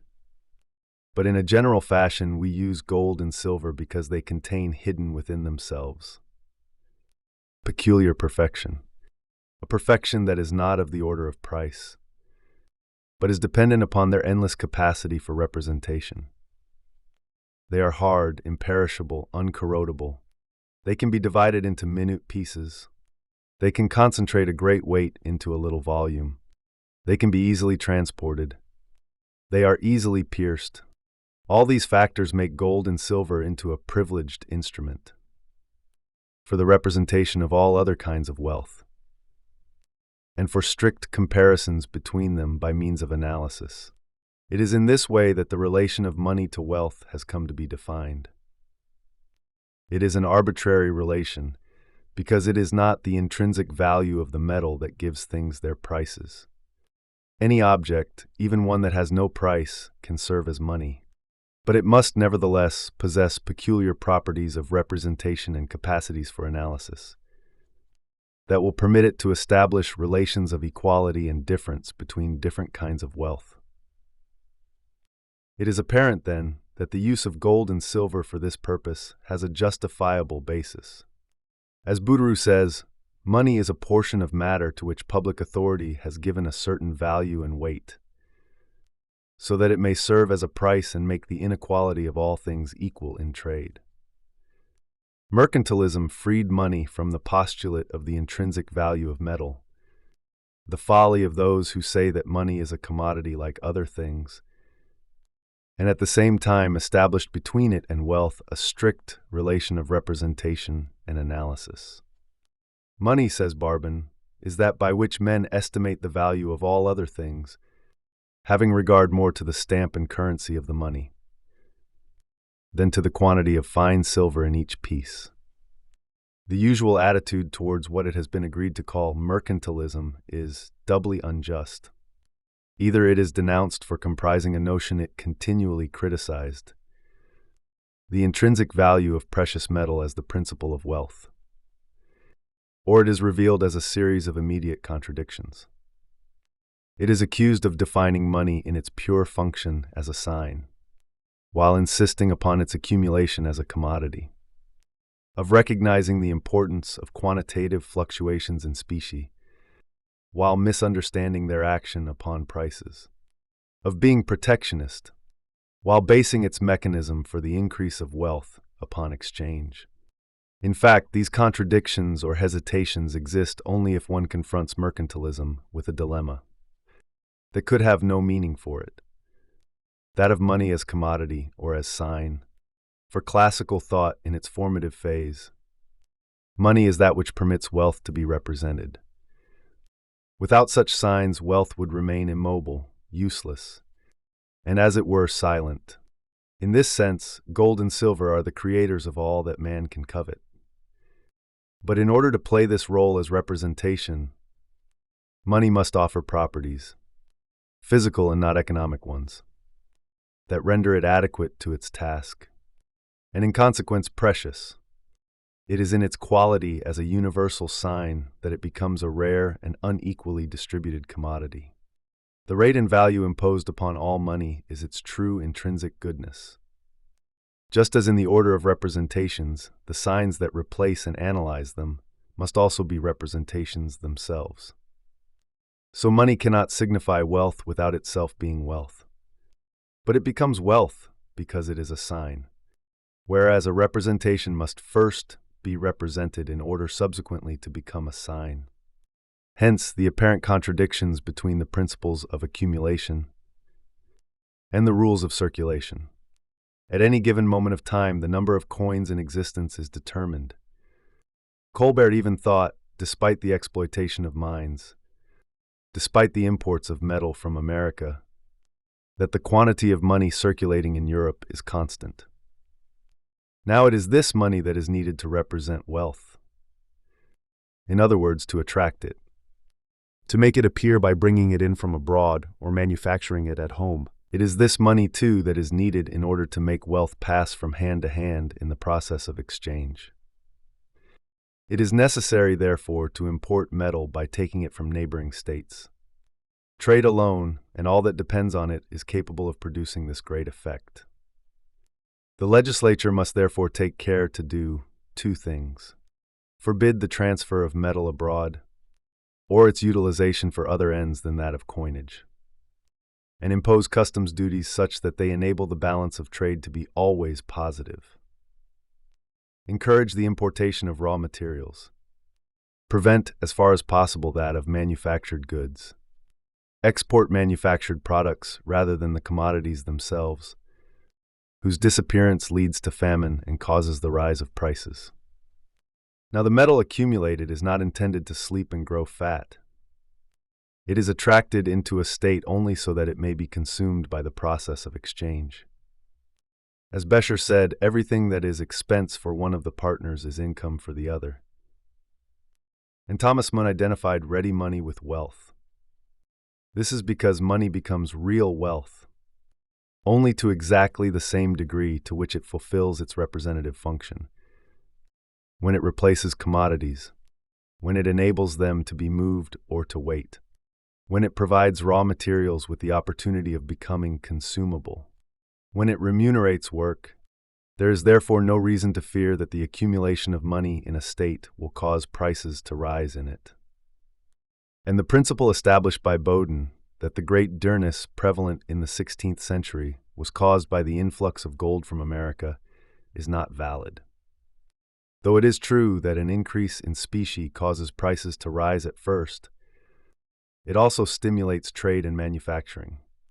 The quantity of wealth grows, and the number of elements among which the coinage is to be divided increases by the same amount. Rising prices are not to be feared. On the contrary, now that the number of precious objects has increased, now that the middle classes, as Scipion de Gramont puts it, can wear satin and velvet, the value of things, even of the rarest things, could fall only in relation to the totality of the others. Similarly, each piece of metal loses some of its value with regard to the others, as the mass of coinage in circulation increases. The relations between wealth and money then are based on circulation and exchange, and no longer on the preciousness of metal. When goods can circulate, and this thanks to money, they multiply, and wealth increases. When coinage becomes more plentiful as a result of a good circulation and a favorable balance, one can attract fresh merchandise and increase both agriculture and manufacturing. As Horneck puts it, gold and silver are the purest part of our blood, the marrow of our strength, the most indispensable instruments of human activity and of our existence. We meet once more with the old metaphor of a coinage that is to society what blood is to the body. But for Davanzati, specie had no other role than that of irrigating the various parts of the nation. Now that money and wealth are both included within the area of exchange and circulation, mercantilism can adjust its analysis in terms of the model recently provided by Harvey. According to Hobbes, the venous circulation of money is that of duties and taxes, which levy a certain mass of bullion upon all merchandise, transported, bought, or sold. The bullion levied is conveyed to the heart of man Leviathan, in other words, into the coffers of the state. It is there that the metal is made vital. The state can, in effect, melt it down, or send it back into circulation. But at all events, it is the state's authority alone that can give it currency, and redistribute it among private persons, in the form of pensions, salaries, or remuneration for provisions bought by the state. It will stimulate in its second arterial circuit exchanges of wealth, manufactures, and agriculture. Thus, circulation becomes one of the fundamental categories of analysis. But the transference of this physiological metaphor was made possible only by the more profound opening up of a space common to both money and signs, to both wealth and representations. The metaphor of the city and the body, so assiduously put to work in our Western culture, derived its imaginary powers only from the much deeper foundation of archaeological necessities. Through the mercantilist experience, the domain of wealth was constituted in the same mode as that of representations. We have seen that these latter had the power to represent themselves, with themselves as the basis of that representation, to open within themselves a space in which they could analyze themselves, and to form substitutes for themselves out of their own elements, thus making it possible to establish both a system of signs and a table of identities and differences. Similarly, wealth has the power to be exchanged, to analyze itself into elements that authorize relations of equality or inequality, to signify itself by means of those completely comparable elements of wealth called precious metals. And just as the entire world of representation covers itself with representations, which at one remove represent it in an uninterrupted sequence, so all the kinds of wealth in the world are related one to another, insofar as they are all part of a system of exchange. From one representation to another, there is no autonomous act of signification, but a simple and endless possibility of exchange.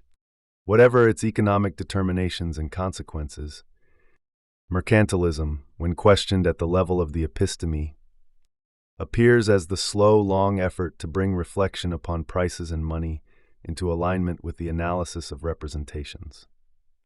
It was responsible for the emergence of a domain of wealth, connected to that which, at about the same time, was opened up to natural history, and likewise to that which unfolded before general grammar.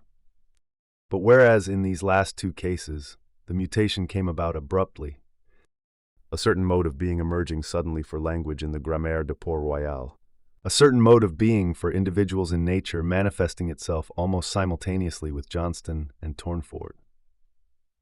The mode of being for money and wealth, on the other hand, because it was linked to an entire praxis, to a whole institutional complex, had a much higher degree of historic viscosity.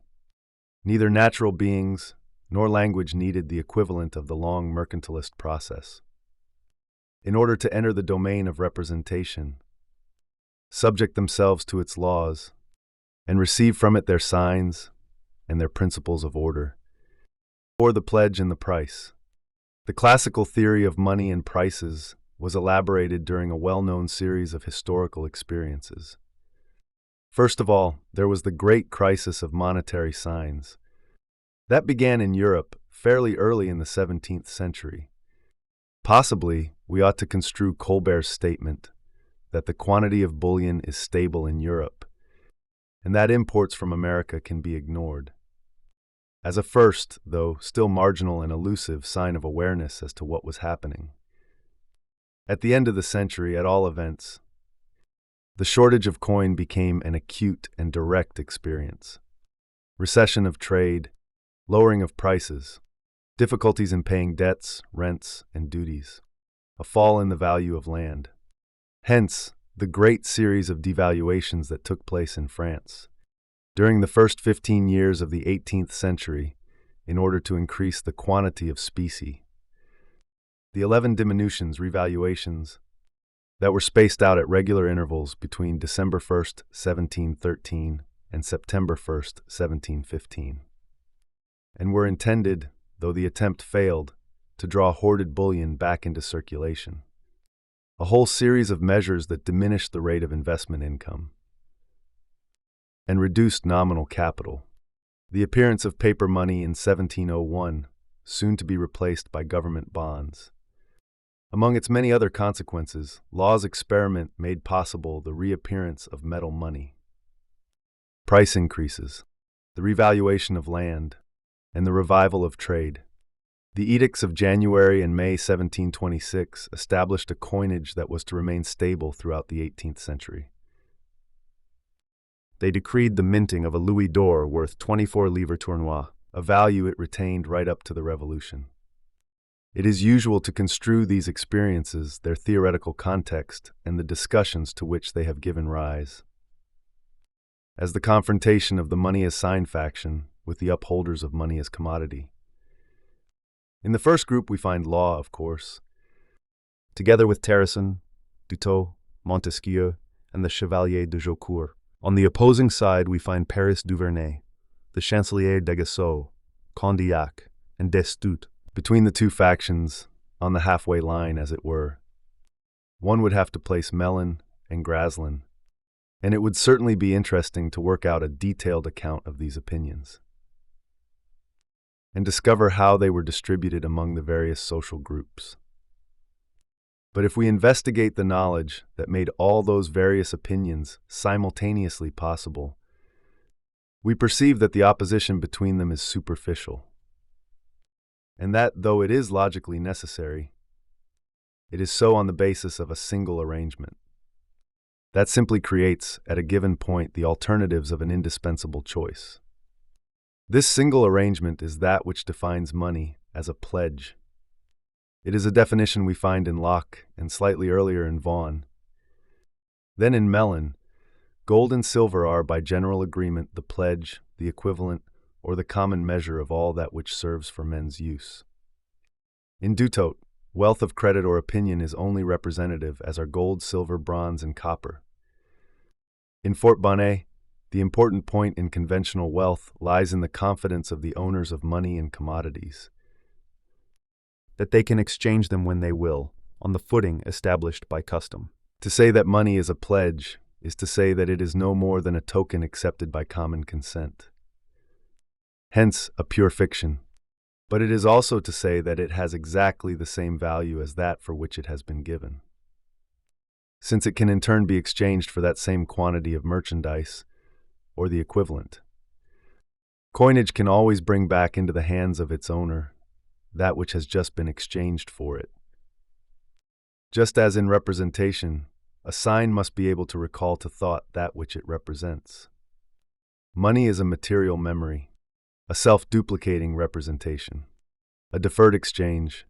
As Latrozen says, trade that makes use of money is an improvement, insofar as it is an imperfect trade, an act that lacks for a time that which recompenses it, a demi-operation that promises and expects the converse exchange, whereby the pledge will be reconverted into its effective content.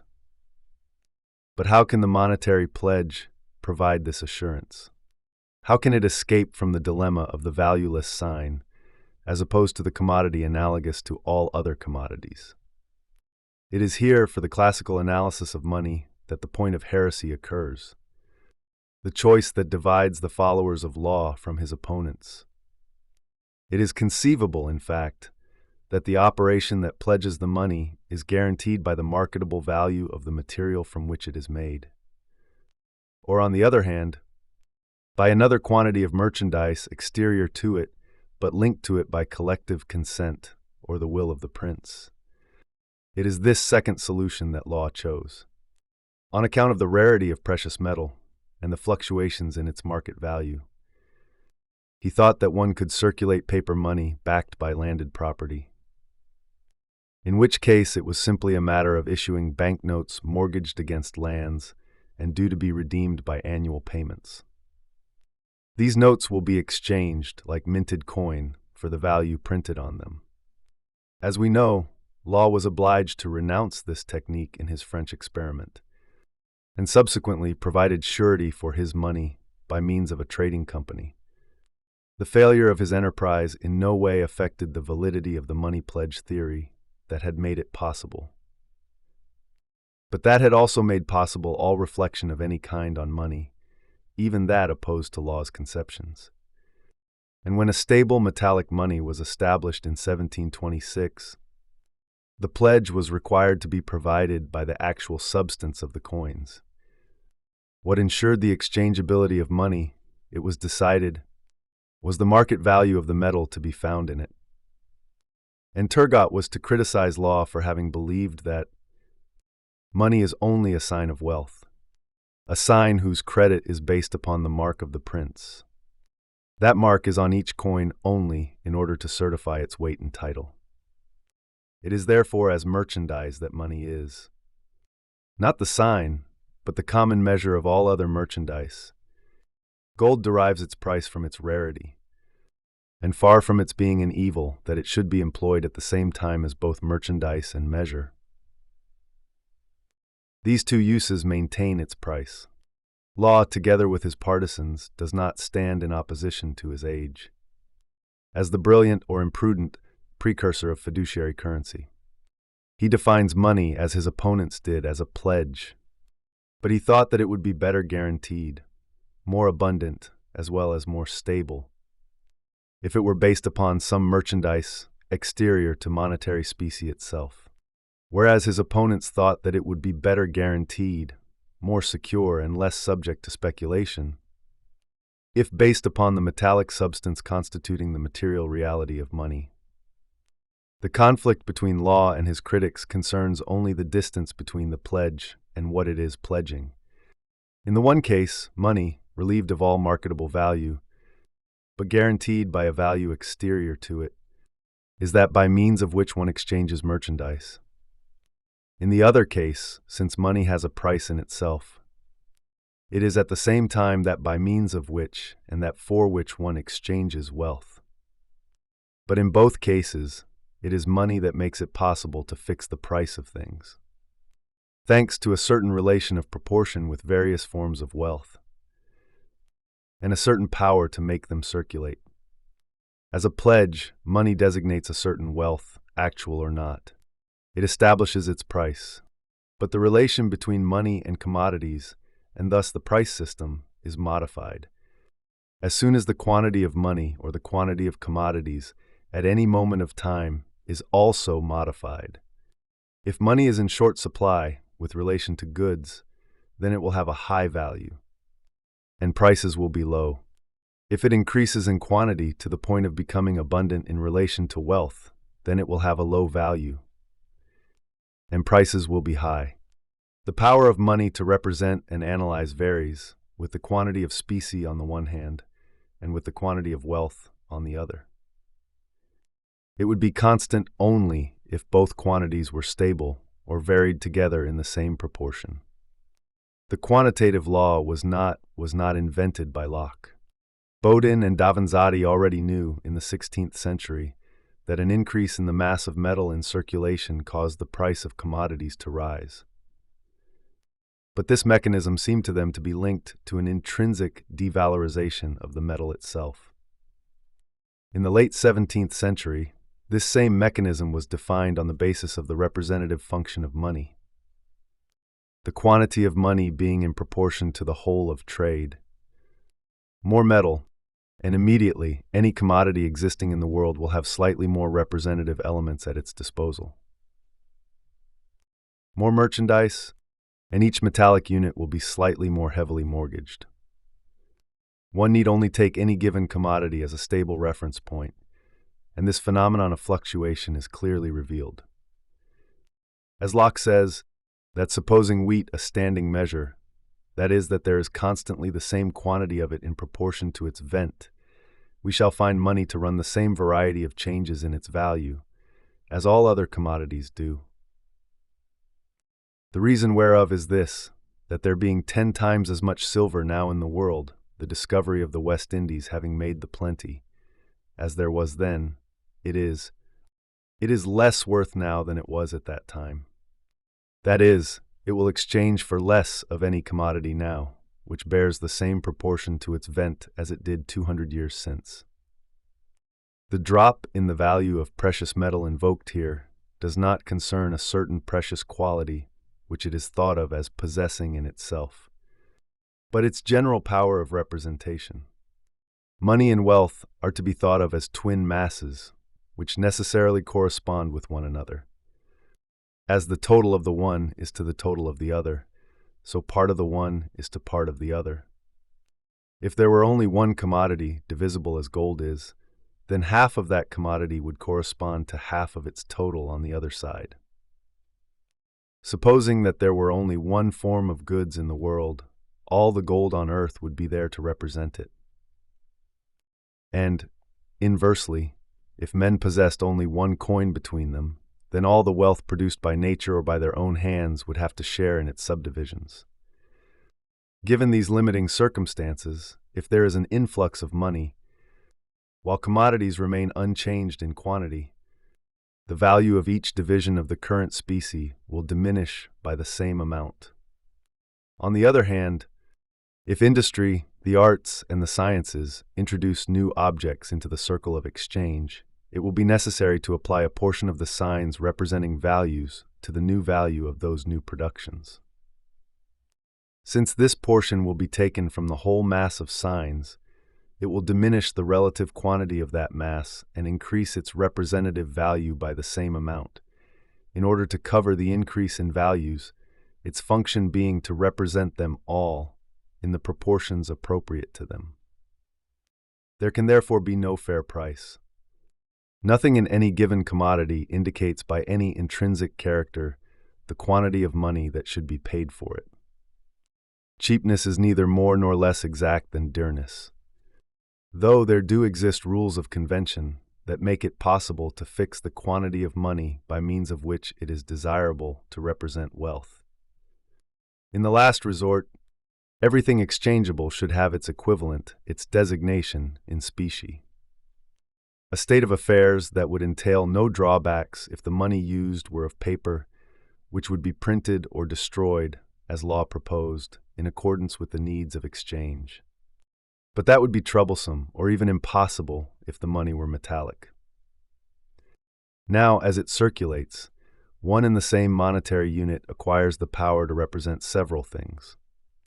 When it changes hands, it is sometimes payment to an entrepreneur for some object, sometimes payment to a worker of his wage, sometimes payment to a merchant for some commodity, sometimes payment to a farmer for his produce, sometimes payment to a landowner of his rent. A single piece of metal can, in the course of time and according to the individuals that receive it, represent several equivalent things. An object, work, a measure of wheat, a portion of income. Just as a common noun has the power to represent several things, or a taxonomic character has the power to represent several individuals, several species, several genera, etc. But whereas the character can cover a larger generality only by becoming simpler, money can represent more kinds of wealth only by circulating faster. The extension of a character is defined by the number of species it includes, therefore by the area it occupies in the table. Speed of circulation is defined by the number of hands through which money passes, during the time it takes to return to its starting point. This is why payment to agriculture for the products of its harvest is taken as a first source, because there one has absolutely reliable annual cycles to deal with. It will be seen, therefore, that the speed of monetary movement during a set time corresponds to the taxonomic extension of a character within the simultaneous space of the table. This speed is limited in two directions. An infinitely rapid speed would imply an immediate exchange in which money would have no role to play. And an infinitely slow speed would mean that every element of wealth possesses its permanent monetary double. Between these two extremes, there are variable speeds to which the quantities of money that make them possible correspond. Now, the cycles of circulation are determined by the yearly occurrence of the harvests. It is possible, therefore, given the harvests and taking into account the number of individuals making up the population of a state, to define the necessary and sufficient quantity of money there must be, if it is to pass through everyone's hands, and to represent at least the means of subsistence to them all. It is thus understandable how, in the 18th century, analyses of the circulation of money based upon agricultural revenue were linked to the problem of population growth and to calculation of the optimum quantity of coinage. A triple question that is posited in a normative form. For the problem is not to discover by what mechanisms money circulates or fails to circulate, how it is expended or accumulated. Such questions are possible only in an economy that poses problems of production or capital. But what the necessary quantity of money is in a given country that will provide a sufficiently rapid circulation and pass through a sufficiently large number of hands. Thus prices will not be intrinsically fair, but exactly regulated. The divisions of the monetary mass will analyze wealth according to an articulation that will be neither too loosely nor too tightly knit. The table will be well made. This optimum proportion is not the same whether we consider a country in isolation or the movement of its foreign trade.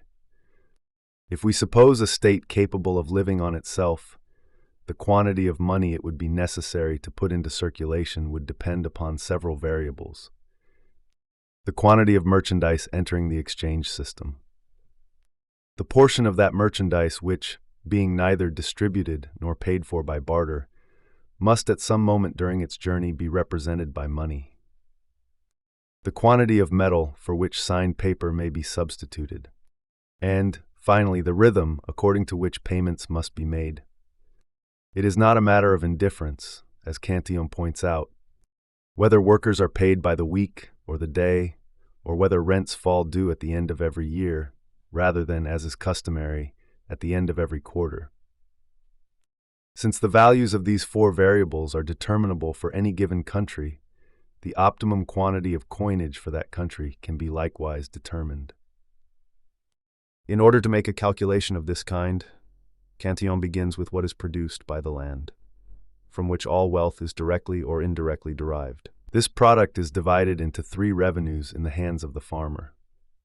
The revenue paid to the landowner, that which is used for the maintenance of the farmer himself, and that of his men and horses. And lastly, a third which should remain in order to make his enterprise profitable. Now, only the first of these and roughly half of the third have to be paid in specie. The rest can be paid in the form of direct exchanges of goods. Taking into account the fact that 1/2 of the population lives in towns, and must therefore expend more on upkeep than do peasants, it is apparent that the monetary mass in circulation should be almost equal to 2/3 of production. If, that is, all payments were made once a year. But in fact, ground rent falls due every quarter. It is therefore sufficient if the quantity of coinage is equivalent to 1/6 of production. Moreover, many other payments are made daily or weekly. The quantity of coin required is therefore of the order of a 1/9 part of production. In other words, 1/3 of the landowner's revenue from ground rent. But this calculation is exact only on condition that our imaginary nation is wholly isolated. Now, the majority of states maintain a trade with one another, in which the only means of payment are barter, metal estimated according to its weight, and not in the form of coins with their nominal value, and, on occasion, bankers' drafts. In this case also, it is possible to calculate the relative quantity of money that it is desirable to put into circulation. However, this estimate should not be arrived at with reference to the production of the land, but rather with reference to a certain relation of wages and prices with those in force in foreign countries. In fact, in a country where prices are relatively low because the quantity of money in circulation is small, Foreign money is attracted by the greater buying power it acquires there. The quantity of metal increases. The state, as we say, becomes rich and powerful. It is able to maintain a fleet and an army, achieve conquests, and enrich itself further. The quantity of coinage in circulation causes prices to rise, while at the same time affording private persons the resources to buy abroad, where prices are lower. Little by little, the metal disappears and the state becomes poor once again. Such is the cycle that Cantillon described and formulated into a general principle. The excessive abundance of money, which makes the power of states while it lasts, thrusts them imperceptibly and naturally back into indigence. It would, no doubt, be impossible to avoid these fluctuations, did there not exist in the order of things a contrary tendency, which ceaselessly aggravates the poverty of nations that are already poor, and on the other hand, increases the prosperity of states that are rich. Population tends to move in the contrary direction to money. The latter moves out from the prosperous states into the regions where prices are low. Whereas men are attracted towards high wages, therefore towards countries that have an abundant coinage at their disposal. The poorer countries thus have a tendency to become depopulated. Their agriculture and industries deteriorate and poverty increases. In rich countries, in contrast, the influx of labor makes possible the exploitation of new wealth, the sale of which proportionately increases the amount of metal in circulation. Governmental policy should therefore attempt to come to terms with these two contrary movements on the part of population and currency. The number of inhabitants must grow gradually but uninterruptedly, so that manufacturing industries will always have an abundance of workers to draw on. Then wages will not increase at a greater rate than wealth, nor prices with them, and the balance of trade will be able to remain favorable. One recognizes in all this the foundation of the populationist theses. But on the other hand, it is also necessary that the quantity of specie should be slightly, but constantly on the rise.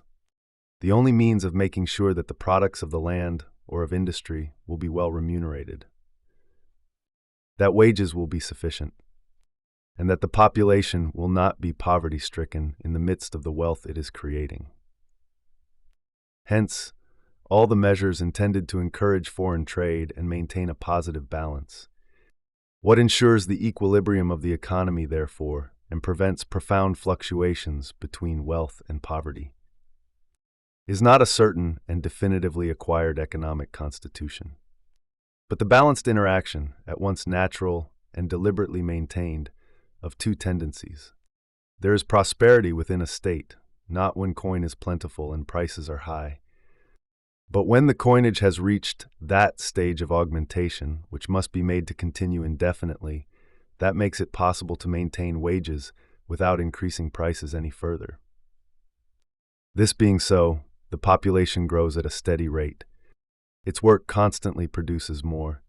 And, since each consecutive increase in the coinage is divided up in accordance with the law of representativity between small quantities of wealth, prices will not increase in relation to those in force abroad.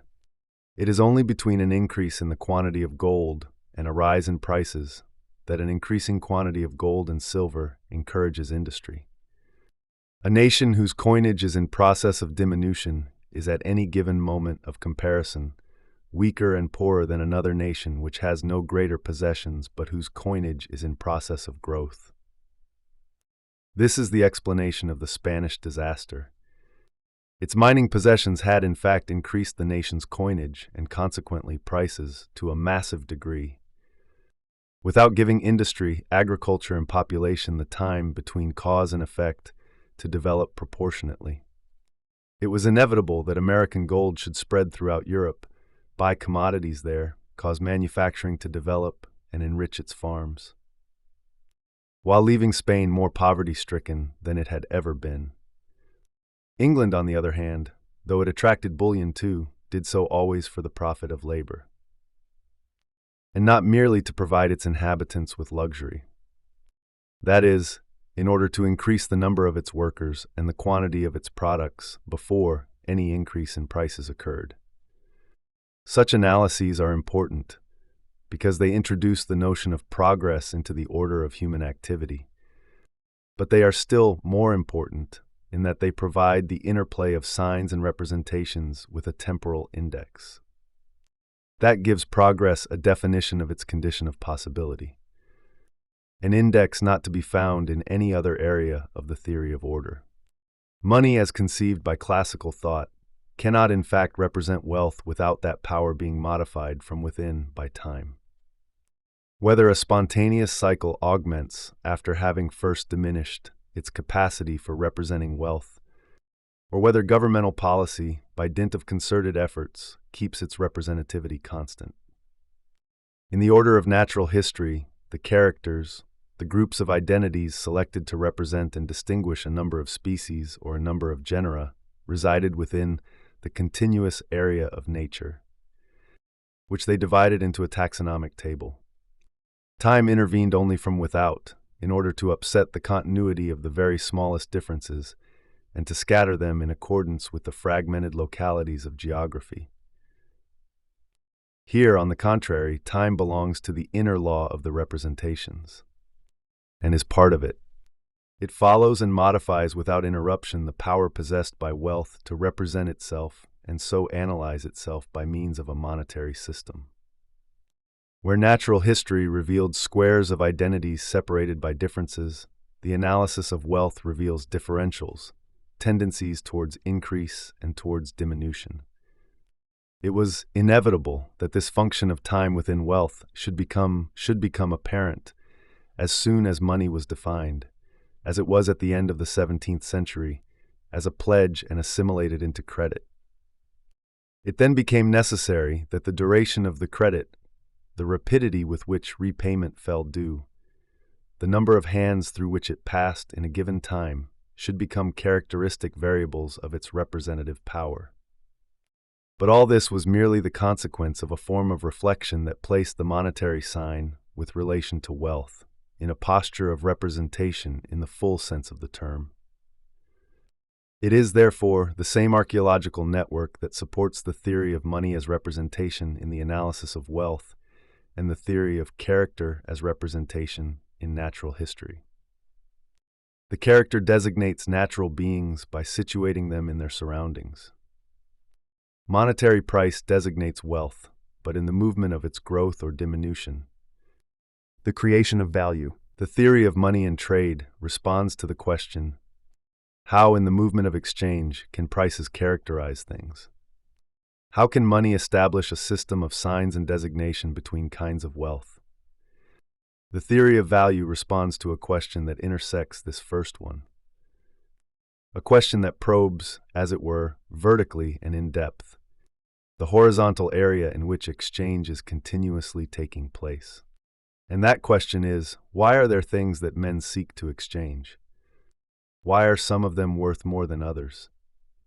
Why do some of them that have no utility have a high value, whereas others that are indispensable have no value at all? It is thus no longer a question of knowing in accordance with what mechanism kinds of wealth can represent each other, or represent themselves by means of that universally representative wealth constituted by precious metal. But rather, why objects of desire and need have to be represented, how one posits the value of a thing, and why one can affirm that it is worth this or that. To be worth for classical thought is first of all to be worth something, to be substitutable for that thing in a process of exchange. Money was invented, prices were fixed, and can modify themselves only insofar as that process of exchange exists. Now, exchange is only apparently a simple process. In fact, exchange by barter is possible only if each of the two parties concerned recognizes a value in what the other possesses. In one sense, therefore, these exchangeable things, together with their particular values, should exist in advance in the hands of each party, so that the double cession and double acquisition can finally take place. But from another point of view, what each person eats and drinks, what he needs in order to live, has no value as long as he does not relinquish it. And what he does not need is equally devoid of value as long as he does not employ it to acquire something he does need. In other words, in order that one thing can represent another in an exchange, they must both exist as bearers of value. And yet value exists only within the representation, actual or possible, that is within the exchange or the exchangeability. Hence, two simultaneously possible ways of construing the matter. The one analyses value in the act of exchange itself, at the point where the given and the received intersect. The other analyses it as anterior to the exchange, and as a primary condition without which that exchange could not take place. The first of these two readings corresponds to an analysis that places and encloses the whole essence of language within the proposition. The second corresponds to an analysis that reveals this same essence of language as residing in the region of primitive designations, language of action or roots. In the first case, language does in fact find its field of possibility in a predication provided by the verb. That is, by the element of language that is set apart from all other words, yet relates them to one another. The verb, which renders all the words of language possible on the basis of their propositional connection, corresponds to the exchange, which, as an act antedating the others, provides a basis for the value of the things exchanged and for the price for which they are relinquished. In the other form of analysis, language is rooted outside itself, and as it were, in the nature or the analogies of things. The root, the first cry that gave rise to words even before language itself was born, corresponds to the immediate formation of value prior to exchange and the reciprocal measurements of need. For grammar, however, these two forms of analysis, based on the proposition or based on roots, are perfectly distinct, because grammar is dealing with language, that is, with a system of representation required both to designate and to judge, or again related to both an object and a truth. In the economic sphere, this distinction does not exist, since for desire, the relation to its object and the affirmation that it is desirable are one and the same thing. To designate it is already to posit the connection. So that, whereas grammar had two separate and reciprocally adjusted theoretical segments at its disposal, forming first of all an analysis of the proposition, or the judgment, then an analysis of designation, the gesture or the root, the economy knows only a single theoretical segment, but one that is simultaneously susceptible of two readings made in contrary directions. The one analyses value in terms of the exchange of objects of need, of useful objects, the other in terms of the formation and origin of objects whose exchange will later define their value, in terms of nature's prolixity. Between these two possible readings, we recognize a point of heresy that is by now familiar. It separates what is termed the psychological theory of Condillac, Galliani, and Graslin from that of the physiocrats with Quesnay and his school. The doctrines of the physiocrats may not really possess the importance attributed to them by economists of the early 19th century, when the latter were seeking in them the foundation stone of political economy. But it would be equally vain to attribute the same role, as the marginalists in fact did, to the psychological school. There are no differences between these two modes of analysis other than the point of origin and the direction chosen to traverse a network of necessity that remains identical in both. In order that there may be values and wealth, say the physiocrats, an exchange must be possible. That is, one should have at one's disposal a superfluity that the other party needs. The fruit I am hungry for, which I pick and eat, is a commodity presented to me by nature. There can be no wealth unless the fruits on my tree are sufficiently numerous to exceed my appetite. Even then, someone else must be hungry and require those fruit of me. The air we breathe, says Quesnay, the water we draw from the stream, and all the other superabundant goods or forms of wealth common to all men are not marketable. They are commodities, not wealth. Before exchange, there is nothing but that rare or abundant reality provided by nature. Demand on the one hand and relinquishment on the other are alone capable of producing value. Now, the purpose of exchange is precisely that of distributing whatever is in excess, in such a manner that it will be passed on to those who need it. It is therefore wealth only provisionally. During the time when possessed by some and needed by others, it begins and completes the trajectory that will convey it to the consumers, and thus restore it to its original nature as a commodity. The aim of exchange, says Mercier de la Rivière, is enjoyment, consumption.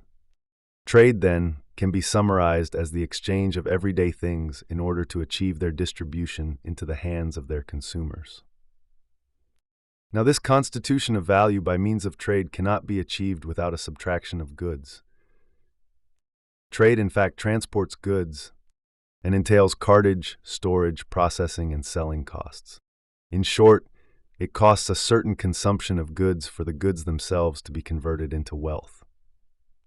The only sort of trade that would cost nothing would be simple barter, since in that case, the goods are wealth and have value only for the brief instant during which the exchange is made. If the exchange could be made immediately and without cost, it could be only the more advantageous to the two exchangers. It is therefore a grievous mistake to take for trade itself those intermediary operations that serve as the means of trade. The physiocrats allow themselves to posit only the material reality of goods, which means that the formation of value in exchange becomes a process costly in itself, and must be debited against existing goods. The creation of value is therefore not a means of satisfying a greater number of needs. It is the sacrifice of a certain quantity of goods in order to exchange others. Values thus form the negative of goods.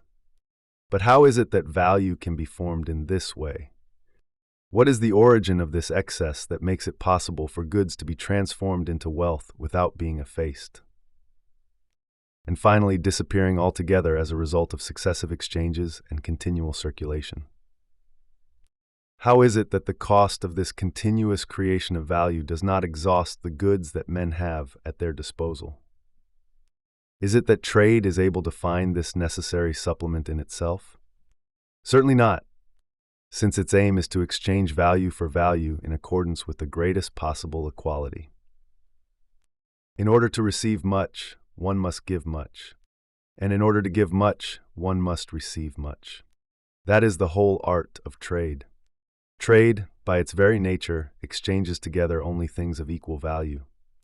It is true that a commodity taken to a distant market can be exchanged for a price higher than that which it would command in its place of origin.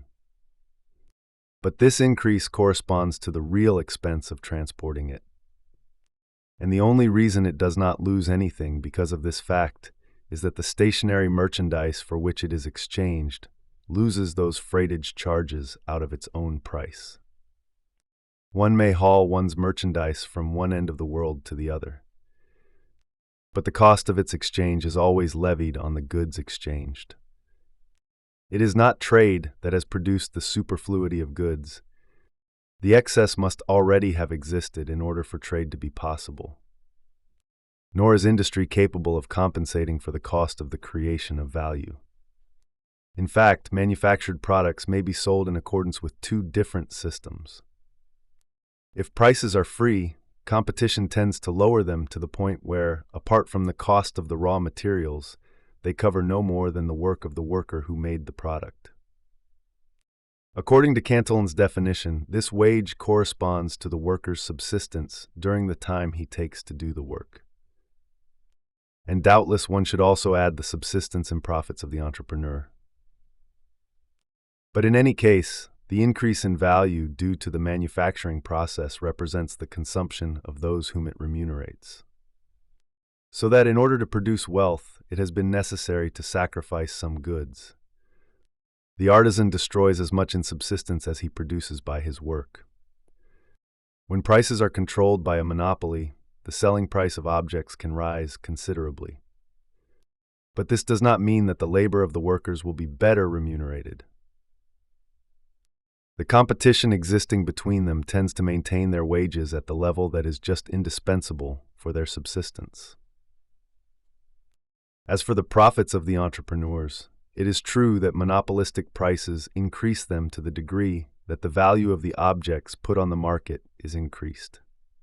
But this increase is merely the proportional drop in the exchange value of other merchandise. All these entrepreneurs make fortunes only because others incur expenses. Industry appears to increase values. In fact, it deducts the cost of one or several subsistences from the exchange itself. Value is created or increased, not by production but by consumption, whether it be that of the worker in order to subsist, that of the entrepreneur taking his profit, or that of the non-worker who buys. The increase in market value, which is due to the sterile class, is the effect of the worker's expenditure, not of his work. For the idle man who expends without working produces the same effect in this respect. Value arises only where goods have disappeared, and work functions as an expenditure. It turns the subsistence which it has itself consumed into a price. This is even true of agricultural work. The status of the worker who plows is in no way different from that of the worker who weaves or carts. He is only one of the tools of work or cultivation, a tool that requires a subsistence, and deducts it from what the land produces. As in all the other cases, the remuneration of agricultural labor tends to regulate itself so as to provide that subsistence exactly. Yet agricultural labor does possess one privilege, not an economic one in the system of exchanges, but a physical one in the sphere of the production of goods. The land, when worked, provides a possible quantity of subsistence much greater than that actually needed by the laborer who works it. As remunerated work, therefore, the agricultural worker's labor is just as negative and wasteful as that of factory workers. But as physical commerce with nature, it is the source of an immense fecundity. And though it is true that this lavishness is remunerated in advance by the costs of plowing, sowing, and animal fodder, everyone knows that where you sow a grain of wheat, you reap an ear, and that herds and flocks grow fatter every day, even while they rest, which cannot be said of a bale of silk or wool in storage. Agriculture is the only sphere in which the increase in value due to production is not equivalent to the maintenance of the producer. This is because there is really an invisible producer who does not require any remuneration. It is with him that the farmer is, without knowing it, in partnership. And while the laborer consumes an amount equal to his work, that same work, by virtue of the laborer's co-author, produces all the goods from which the creation of values will be deducted. Agriculture is a manufacture of divine institution in which the manufacturer has as his partner the author of nature, the producer of all goods and all wealth. It is understandable, therefore, why the physiocrats accorded such theoretical and practical importance to ground rent, and not to agricultural labor.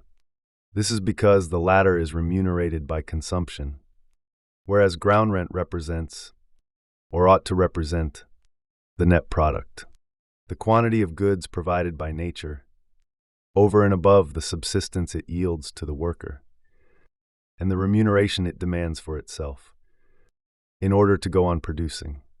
It is this rent that permits the transformation of goods into values, or into wealth. It provides the remuneration for all other kinds of work, and all the consumption corresponding to them. Hence two major concerns: to have a large quantity of specie at one's disposal, so that labor, trade, and industry can be adequately supplied with it, and to see to it that absolute protection is given to that part of the working capital that must return to the land in order to allow it to go on producing.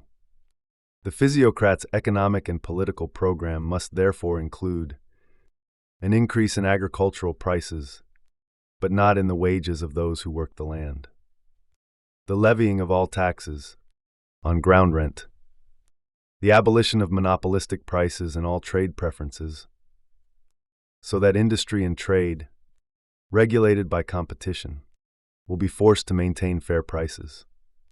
A vast reinvestment of money in the land for the advances necessary for future production. The whole system of exchanges, the whole costly creation of values, is referred back to the unbalanced and primitive exchange established between the advances made by the landowner and the generosity of nature. This exchange alone is absolutely profitable, and it is from within this net profit that deductions of goods can be made to cover the costs necessitated by each exchange, and thus by the appearance of each new element of wealth. It would be untrue to say that nature spontaneously produces values, but it is the inexhaustible source of the goods that exchange transforms into values, though not without expenditure and consumption. Quesnay and his disciples analyze wealth on the basis of what is given in exchange, that is, on the basis of the superfluity that exists without any value, but that becomes value by taking part in a circuit of substitutions, in which it must remunerate each of its movements, each of its transformations, with wages, food, and subsistence. In short, with a part of that surplus, of which it is itself a part. The physiocrats begin their analysis with the thing itself, which is designated in value, but which exists prior to the system of wealth. The same is true of grammarians, when they analyze words on the basis of their roots, of the immediate relation that unites a sound and a thing, and of the successive abstractions, by means of which that root becomes a name in a language. By utility, the analysis of Condillac, Galliani, Graslin, and Destutt corresponds to the grammatical theory of the proposition. It selects as its point of departure not what is given in an exchange, but what is received. The same thing, in fact, but seen from the point of view of the person who needs it, who wants it, and who agrees to give up what he possesses in order to obtain this other thing, which in his estimation is more useful, and to which he attaches greater value. The physiocrats and their opponents are in fact traversing the same theoretical segment, but in opposite directions. The former are asking themselves on what condition and at what cost an article can become a value in a system of exchanges. The latter, on what condition a judgment of appraisal can be transformed into a price in that same system of exchanges. It is understandable, then, why the analyses of the physiocrats and those of the utilitarians are often so close, and sometimes complementary. Why Kantian could be claimed by the former for his theory of the three fundamental revenues, and the importance he gives to land, as well as by the latter for his analysis of circulation and the role he gives to money. Why Turgot was able to be faithful to physiocrat doctrine and réflexion sur la formation et la distribution des richesses, and yet very close to Galliani in Valeur et Monnaie. Let's imagine the most rudimentary of all exchange situations. A man who has nothing but corn or wheat, confronted with another who has nothing but wine or wood.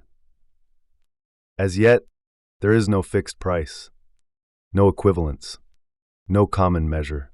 Yet if these men have gone to the trouble to collect the wood, to sow and harvest the corn or the wheat, it is because they have passed a certain judgment on these things, without having to compare it with anything else. They judged that this wheat or that wood was able to satisfy one of their needs, that it would be useful to them. To say that a thing has value is to say that it is, or that we esteem it, good for some use. The value of things is thus founded on their utility, or what amounts to the same thing, on the use we can make of them. This judgment is the foundation of what Turgot terms the estimative value of things, a value that is absolute, since it concerns each commodity individually. and without its being compared with any other. Yet it is also relative and changing, since it is modified in accordance with men's appetite. However, the exchange achieved upon the basis of these primary utilities is not their simple reduction to a common denominator. It is in itself a creator of utility, since it presents for the appraisal of one party what until then had possessed only slight utility for the other. At this point, three possibilities exist. It may be that the surplus of each, as Condillac 72 puts it, that which he has not utilized, or does not expect to utilize immediately, corresponds in quality and in quantity to the needs of the other. The whole surplus of the wheat owner is revealed in the exchange situation as being useful to the wine owner, and vice versa.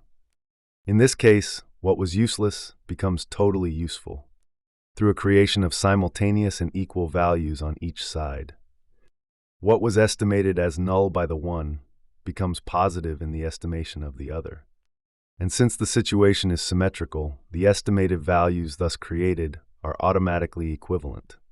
Utility and price correspond exactly with no residuum, the appraisal adjusting itself automatically to the estimate. Or it may be that the surplus of the one party is not sufficient for the needs of the other, and that the latter will refrain from giving all that he possesses. He will keep some part of it in order to obtain from a third party the additional quantity indispensable to his need. This deducted portion, which the second party will try to reduce to a minimum, since he needs all the first surplus, gives rise to price. It is no longer an excess of wheat that is being exchanged for an excess of wine, but, as the result of an altercation, so many hogsheads of wine for so many bushels of wheat. Shall we say, then, that the party who gives the most is losing some of the value of what he possessed in this exchange? Not at all, for the surplus is of no use to him, or at all events, since he has agreed to exchange it. He must be according a greater value to what he receives than to what he relinquishes. Or it may be, and this is the third hypothesis, that there is nothing absolutely superfluous to either party, since each of them knows that he can use sooner or later the totality of what he possesses. The state of need is therefore general, and every item of goods owned becomes wealth. In this case, the two parties may very well exchange nothing at all. But equally, each one of them may calculate that a portion of the other's commodity would be more useful to him than a portion of his own. They both establish, but each for himself, and therefore in accordance with differing calculations, a minimum inequality. So many measures of the corn I do not have, one of them says, will be worth a little more to me than so many measures of my wood. Such and such a quantity of wood, says the other, will be more valuable to me than such and such a quantity of corn. These two estimative inequalities define for each party the relative value he gives to what he possesses and to what he does not possess. And the only means of reconciling these two inequalities is to establish between them the equality of two relations. The exchange will take place when the relation of corn to wood for the one party becomes equal to the relation of wood to corn for the other. Whereas estimative value is defined solely by the interaction of a need and an object, and thus by a single interest in an isolated individual. In appreciative value, as it now appears, there are two men who compare, and there are four interests being compared.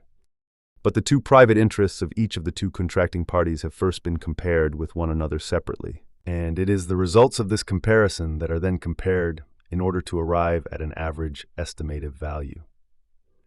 This equality of relation makes it possible to say, for example, that 4 measures of corn and 5 bundles of wood have an equal exchangeable value 73. But this equality does not mean that one exchanges utility for utility in identical portions. One exchanges inequalities, which means that on both sides, and despite the fact that each element traded has an intrinsic utility, more value is acquired than was originally possessed. Instead of two immediate utilities, one has two others which are considered to satisfy larger needs. Such analyses show how value and exchange interlock. There would be no exchange if there were no immediate values. That is, if there did not exist in things an attribute which is accidental to them and which is dependent solely upon man's needs, as an effect is dependent upon its cause. 74. But the exchange creates value in its turn, and in two ways. First, it renders useful things that without it would be of slight utility, or perhaps none at all. What can a diamond be worth to men who are hungry or need clothes? But it is sufficient that there exists one woman in the world with a desire to be attractive, together with the trade capable of conveying it into her hands. For that stone to become indirect wealth for its owner who does not need it, the value of that object is for him an exchange value. 75. And he will be able to feed himself by selling something that can serve only to glitter. Hence the importance of luxury goods. Hence the fact that from the point of view of wealth, there is no difference between need, comfort, and pleasure. 76. On the other hand, exchange gives rise to a new type of value, which is appreciative. It organizes a reciprocal relation between utilities, which parallels the relation to mere need, and which also, and above all, modifies it. For in the sphere of appreciation, and thus of the comparison of each value with all others, the least new creation of utility diminishes the relative value of all those already in existence. The total of wealth does not increase, despite the appearance of new objects capable of satisfying needs. All production creates only a new order of values relative to the mass of wealth. The first objects of need will have diminished in value so as to make room in the mass for the new value of objects of comfort or pleasure. 77. Exchange is therefore that which increases values, by giving rise to new utilities which, at least indirectly, satisfy needs. But it is equally that which diminishes values, in relation to one another, in the appreciation made of each. By means of it, the non-useful becomes useful, and the more useful becomes less useful in exactly the same proportion. Such is the constituent role of exchange in the action of value. It gives each thing a price, and it lowers the price of each one in doing so. It will be seen that the theoretical elements are the same in the works of the physiocrats as in those of their opponents. The body of fundamental propositions used is common to both. All wealth springs from the land. The value of things is linked with exchange. Money has value as the representation of the wealth in circulation.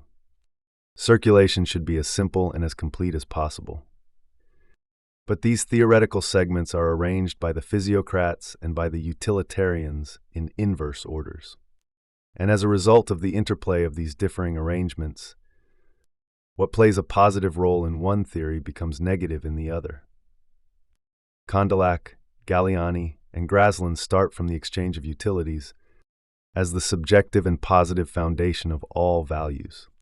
All that satisfies a need has therefore a value, and any transformation or transference that makes it possible to satisfy a greater number of needs constitutes an increase of value.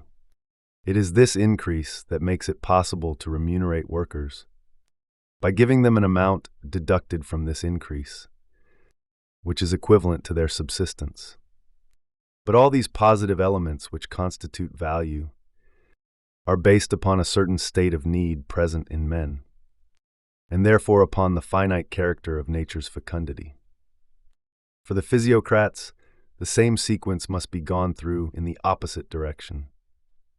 All transformation of the products of the land and all work on them is remunerated by the worker's subsistence. It must therefore be debited to the totality of goods as a diminution. Value arises only where there is consumption. For value to be created, then, nature must be endowed with endless fecundity. All that is perceived positively, and as it were, in relief in one of these two interpretations, is perceived negatively, like a cast of the first in the other, The utilitarians base their attribution of a certain value to things upon the articulation of exchanges. The physiocrats explain the progressive patterning of values by the existence of wealth. But in both interpretations, the theory of value, like that of structure in natural history, links the moment of attribution and that of articulation. Perhaps it would have been simpler to say that the physiocrats represented the landowners, and the utilitarians, the merchants and entrepreneurs, that the latter, in consequence, believed that the value of what the land produced was increased when it was transformed or transported, that they were preoccupied by force of circumstance, with a market economy in which needs and desires created the laws, and that the physiocrats, on the other hand, believed only in agricultural production, and claimed that its remuneration should be higher. That, being landowners, they attributed a natural basis to ground rent, and that, since they were claiming political power, they wanted to be the only ones subject to taxation, and thus in exclusive enjoyment of the rights taxation conferred. And there is no doubt that the broad economic choices of both sides can be perceived beyond their coherence of interests. But though membership of a social group can always explain why such and such a person chose one system of thought rather than another, the condition enabling that system to be thought never resides in the existence of the group. We must be careful to distinguish here between two forms and two levels of investigation. The first would be a study of opinions in order to discover who in the 18th century was a physiocrat and who an anti-physiocrat. What interests were at stake? What were the points and arguments of the polemic? How the struggle for power developed. The other, which takes no account of the persons involved or their history, consists in defining the conditions on the basis of which it was possible to conceive of both physiocratic and utilitarian knowledge in interlocking and simultaneous forms. The first analysis would be the province of a doxology. Archaeology can recognize in practice only the second general table. The general organization of the empirical spheres can now be sketched out as a whole. The first thing we observe is that analysis of wealth obeys the same configuration as natural history and general grammar. The theory of value makes it possible, in fact, to explain, whether by dearth and need or by the superabundance of nature, how certain objects can be introduced into the system of exchanges, how, by means of the primitive process of barter, one thing can be posited as the equivalent of another, how the estimate of the first can be related to the estimate of the second, in accordance with a relation of equality. A and B have the same value, or one of analogy. The value of A, possessed by my counterpart, is to my need. What the value of B, which I possess, is to him. Value corresponds then to the attributive function, which, for general grammar, is performed by the verb, and which, giving rise to the proposition, constitutes the initial threshold beyond which there is language. But when appreciative value becomes estimative value, that is, when it is defined and limited within the system constituted by all possible exchanges, then each value finds itself positioned and patterned by all the others. When this happens, value assumes the articulatory role recognized by general grammar in all the non-verbal elements of the proposition. That is, in nouns, and in all words that, whether visibly or in secret, contain a nominal function. In the system of exchanges, in the interplay that permits each portion of wealth to signify the others, or to be signified by them, value is at the same time verb and noun, power to connect and principle of analysis, attribution and pattern. Value, then, occupies exactly the same position in the analysis of wealth as structure does in natural history.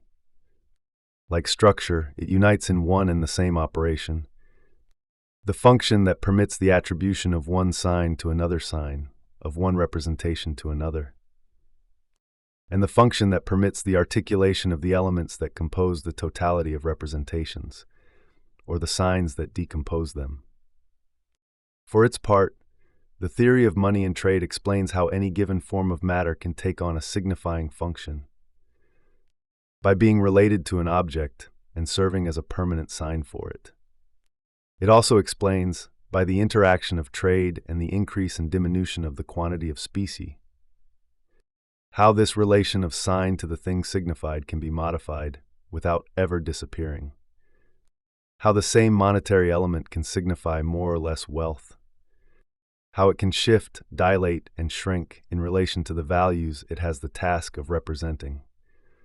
The theory of monetary prices corresponds, therefore, to what in general grammar appears in the form of an analysis of roots and of the language of action, the function of designation,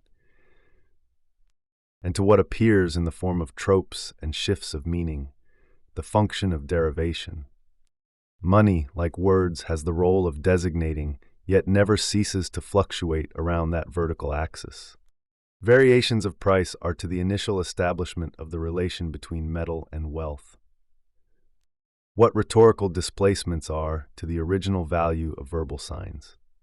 Moreover, by ensuring, on the basis of its own possibilities, the designation of wealth, the establishment of prices, the modification of nominal values, and the impoverishment and enrichment of nations. Money functions in relation to wealth in the same way as character does in relation to natural beings.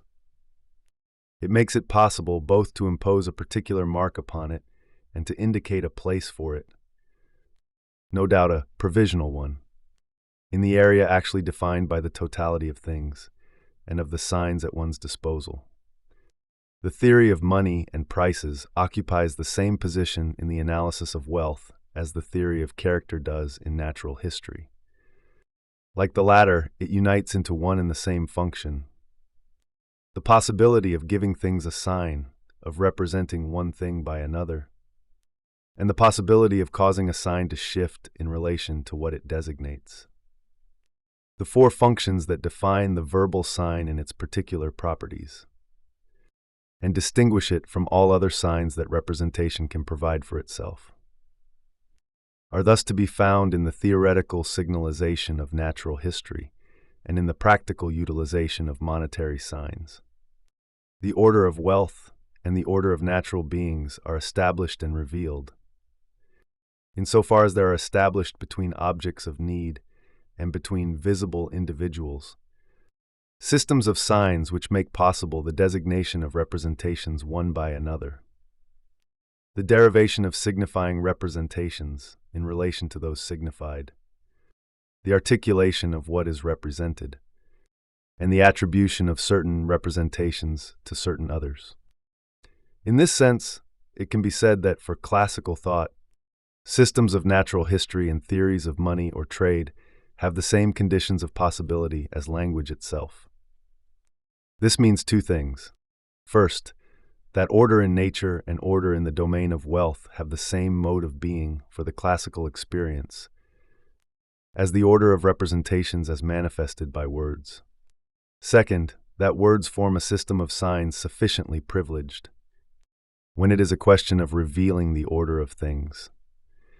For natural history, if it is well organized, and money, if it is well regulated to function in the same way as language. What algebra is to mathesis, signs and words in particular are to taxonomia, a constitution and evident manifestation of the order of things. There does exist, however, a major difference that prevents classification from being the spontaneous language of nature, and prices from being the natural discourse of wealth. Or rather, there exist two differences. One makes it possible to distinguish the domains of verbal signs from that of wealth, or that of natural beings. The other makes it possible to distinguish the theory of natural history from that of value of prices. The four moments that define the essential functions of language, attribution, articulation, designation, derivation, are solidly linked to one another, since they require one another. As soon as, with the advent of the verb, one has crossed the threshold beyond which language exists, but in the real genesis of actual languages, the process does not take place, either in the same direction or with the same rigor. On the basis of primitive designations, men's imaginations, according to the climates they live in, the conditions of their existence, their feelings and their passions, their experiences, give rise to derivations which differ from people to people, and which doubtless explain, in addition to the diversity of languages, the relative instability of each of them.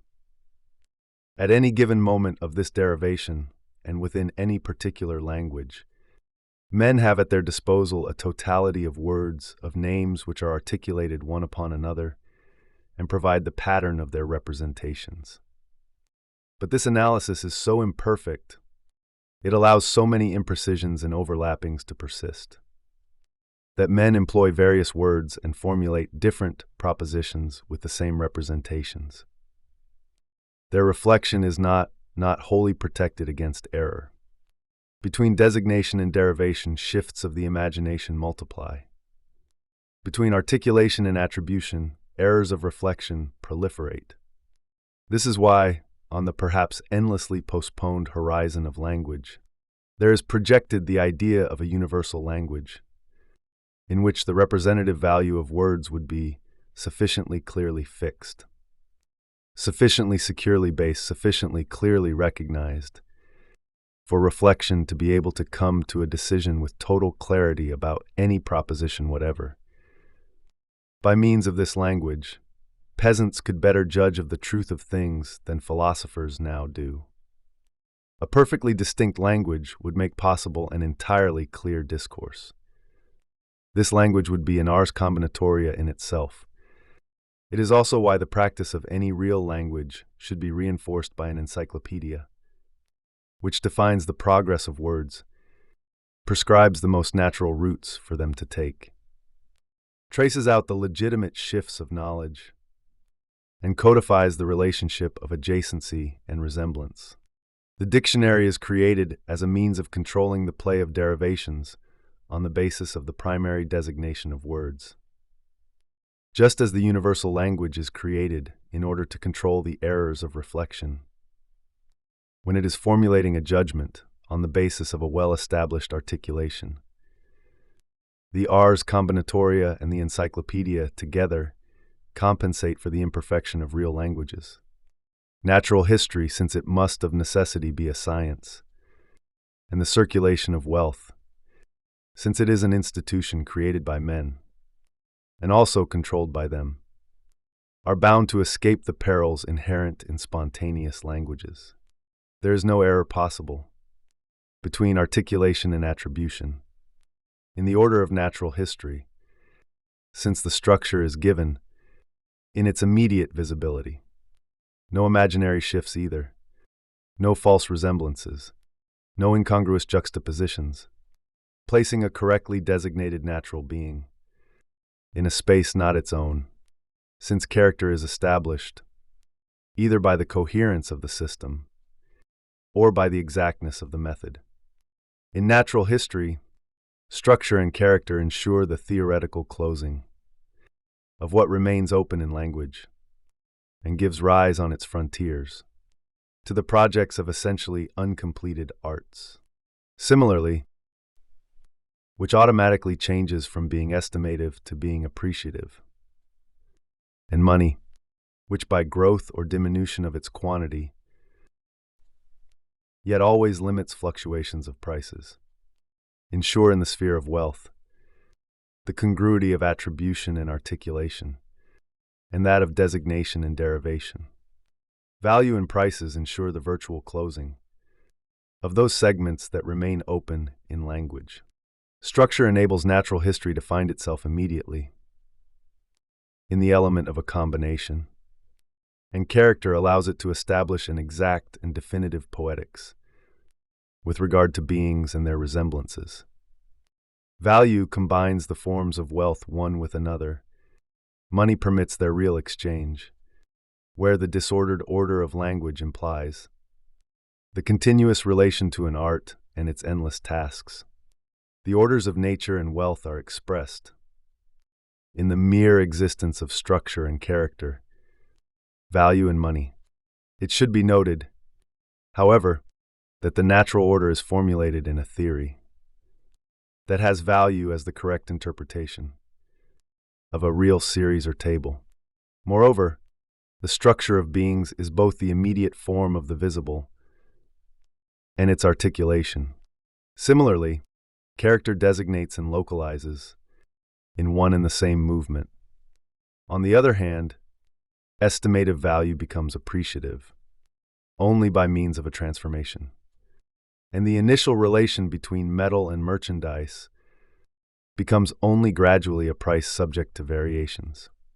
In the first case, there is an exact superimposition of attribution and articulation, designation and derivation.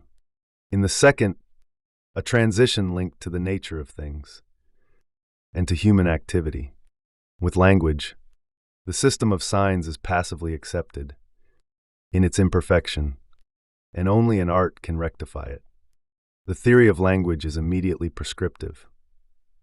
Natural history establishes of itself a system of signs for denoting beings, and that is why it is a theory. Wealth is a system of signs that are created and modified by men. The theory of wealth is linked throughout to politics. However, the other two sides of the fundamental quadrilateral remain open.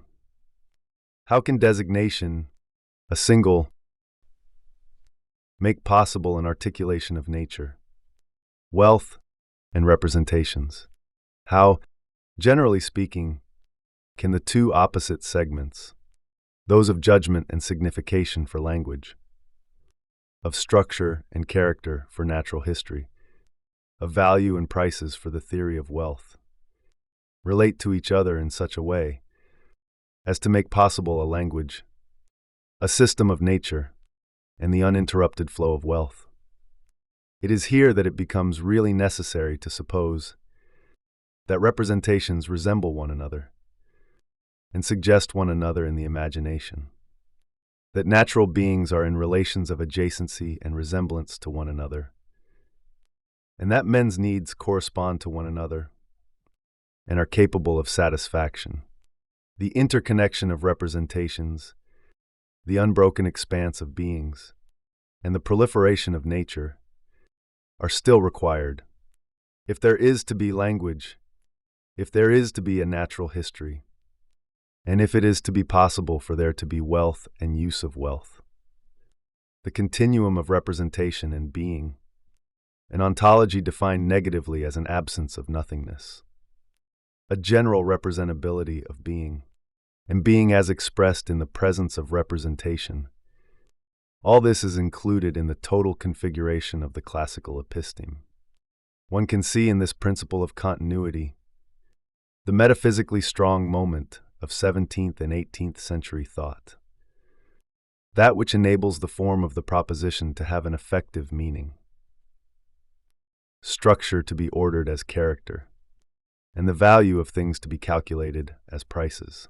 Whereas the relations between articulation and attribution, designation and derivation, that which provides a foundation for judgment on the one hand, and for meaning on the other, structure and character, value and prices, define the scientifically strong moment of that thought, that which makes possible grammar, natural history, and the science of wealth.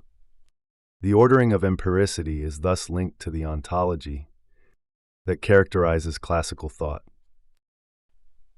From the very outset, this thought exists within an ontology rendered transparent by the fact that being is offered to representation without interruption, and within a representation illuminated by the fact that it releases the continuity of being.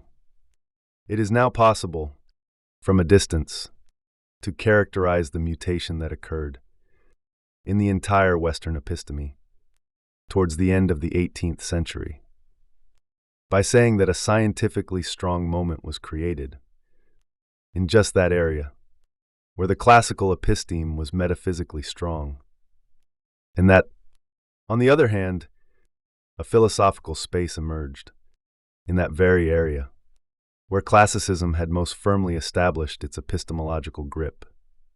In fact, the analysis of production, as the new project of the new political economy, has as its essential role the analysis of the relation between value and prices, the concepts of organisms and organic structure, the methods of comparative anatomy.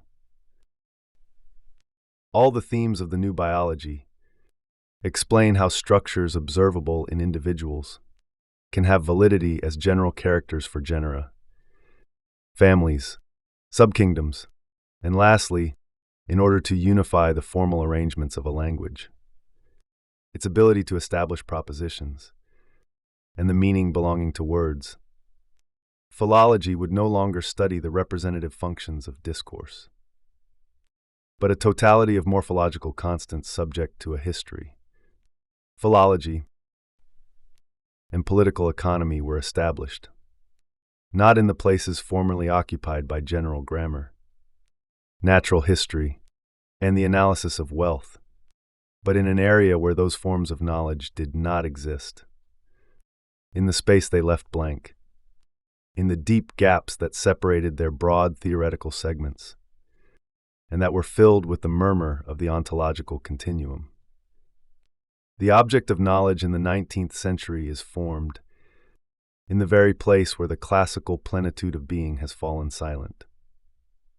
Versely, a new philosophical space was to emerge, in the place where the objects of classical knowledge dissolved. The moment of attribution as a form of judgment, and that of articulation as a general patterning of beings, and thus created the problem of the relations between a formal apophantics and a formal ontology. The moment of primitive designation and that of derivation through time also separated, opening up a space in which there arose the question of the relations between original meaning and history. Thus, the two great forms of modern philosophic reflection were established. The first questions the relations between logic and ontology. It proceeds by the paths of formalization and encounters, in a new form, the problem of mythesis. The second questions the relations of signification and time. It undertakes an unveiling, which is not, and probably never can be completed. And it brings back into prominence the themes and methods of interpretation. Probably the most fundamental question that can present itself to philosophy, then, concerns the relation between these two forms of reflection. It is certainly not within the province of archaeology to say whether this relation is possible or how it could be provided with a foundation. But archaeology can designate the region in which that relation seeks to exist, in what area of the episteme modern philosophy attempts to find its unity, in what point of knowledge it discovers its broadest domain. In such a place, the formal, in apophantics and ontology, would meet the significant as illuminated in interpretation. The essential problem of classical thought lay in the relations between name and order, how to discover a nomenclature that would be a taxonomy, or again, how to establish a system of signs that would be transparent to the continuity of being. What modern thought is to throw fundamentally into question is the relation of meaning with the form of truth and the form of being. In the firmament of our reflection, there reigns a discourse, a perhaps inaccessible discourse, which would at the same time be an ontology and a semantics. Structuralism is not a new method.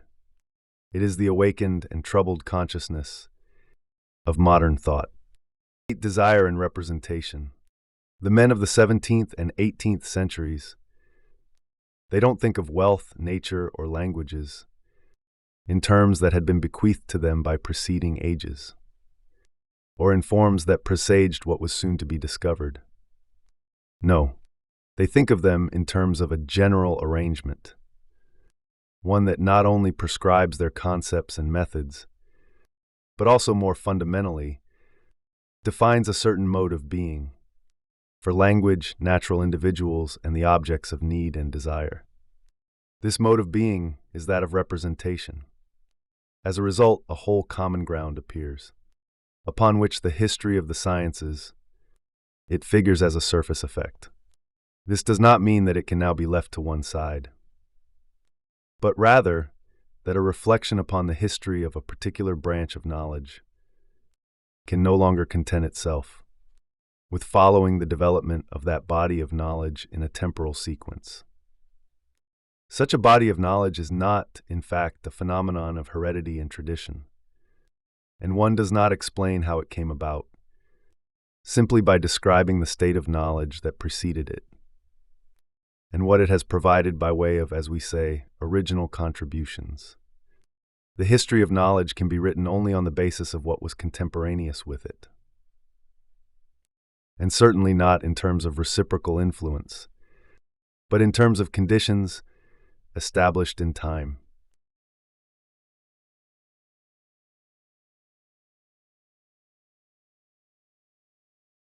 A natural history and an analysis of wealth, and thus open up a free, undivided area in which the history of the sciences, the history of ideas, and the history of opinions can, if they wish, frolic at ease. Though the analyses of representation, language, natural orders, and wealth are perfectly coherent and homogeneous with regard to one another, there exists nevertheless a profound disequilibrium, for representation governs the mode of being of language, individual's nature and need itself. The analysis of representation, therefore, has a determining value for all the empirical domains. The whole classical system of order, the whole of that great taxonomia, that makes it possible to know things by means of the system of their identities, is unfolded within the space that is opened up inside representation. When representation represents itself, that area where being and the same reside, language is simply the representation of words. Nature is simply the representation of beings. Need is simply the representation of needs. The end of classical thought, and of the episteme that made general grammar, natural history, and the science of wealth possible, will coincide with the decline of representation, or rather, with the emancipation of language, of the living being, and of need. With regard to representation, the obscure but stubborn spirit of a people who talk, the violence and the endless effort of life, the hidden energy of needs, were all to escape from the mode of being of representation. And representation itself was to be paralleled, limited, circumscribed, mocked perhaps, but in any case regulated from the outside, by the enormous thrust of a freedom, a desire, or a will, posited as the metaphysical converse of consciousness. Something like a will or a force was to arise in the modern experience, constituting it perhaps, but in any case indicating that the classical age was now over. And with it, the reign of representative discourse, the dynasty of a representation signifying itself, and giving voice in the sequence of its words, to the order that lay dormant within things. This reversal is contemporaneous with Sade, or rather that inexhaustible body of work, manifests the precarious balance between the law without law of desire, and the meticulous ordering of discursive representation. Here the order of discourse finds its limit and its law, but it is still strong enough to remain coexistensive with the very thing that governs it. Here, without doubt, is the principle of that libertinage, which was the last in the Western world. After it, the age of sexuality begins. The libertine is he who, while yielding to all the fantasies of desire, and to each of its furies, can, but also must, illumine their slightest movement with a lucid and deliberately elucidated representation. There is a strict order governing the life of the libertine. Every representation must be immediately endowed with life, in the living body of desire. Every desire must be expressed in the pure light of a representative discourse. Hence that rigid sequence of scenes. The scene in Sade is profligacy subjected to the order of representation. and within the scenes, the meticulous balance between the conjugation of bodies and the concatenation of reasons. Possibly Justine and Juliet are in the same position on the threshold of modern culture as that occupied by Don Quixote between the Renaissance and Classicism. Cervantes' hero, construing the relations of world and language as people had done in the 16th century, decoding inns into castles and farm girls into ladies, with no other key than the play of resemblance, was imprisoning himself, without knowing it, in the mode of pure representation. But since this representation had no other law but similitude, it could not fail to become visible in the absurd form of madness. Now, in the second part of the novel, Don Quixote received his truth and his law from that represented world. He had nothing more to expect from the book in which he was born, which he had not read, but whose course he was bound to follow, but a fate henceforth imposed upon him by others. He had only to allow himself to live in a castle, in which he himself, having penetrated by means of his madness into the world of pure representation, finally became a mere character, in the artifice of a representation. Sayday's characters correspond to him at the other end of the classical age, at the moment of its decline. It is no longer the ironic triumph of representation over resemblance. It is the obscure and repeated violence of desire, battering at the limits of representation. Justine would correspond to the second part of Don Quixote. She is the unattainable object of the desire of which she is the pure origin, just as Don Quixote is, despite himself, the object of the representation which he also is, in the depth of his being. In Justine, desire and representation communicate only through the presence of another, who represents the heroine to himself as an object of desire, while she herself knows nothing of desire, other than its diaphanous, distant, exterior, and icy form as representation. Such is her misfortune. Her innocence acts as a perpetual chaperone between desire and its representation.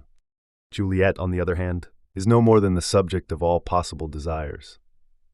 But those desires are carried over without any residuum into the representation that provides them with a reasonable foundation in discourse, and transforms them spontaneously into scenes, so that the great narrative of Juliet's life reveals, throughout the desire, violence, savagery, and death, the glittering table of representation.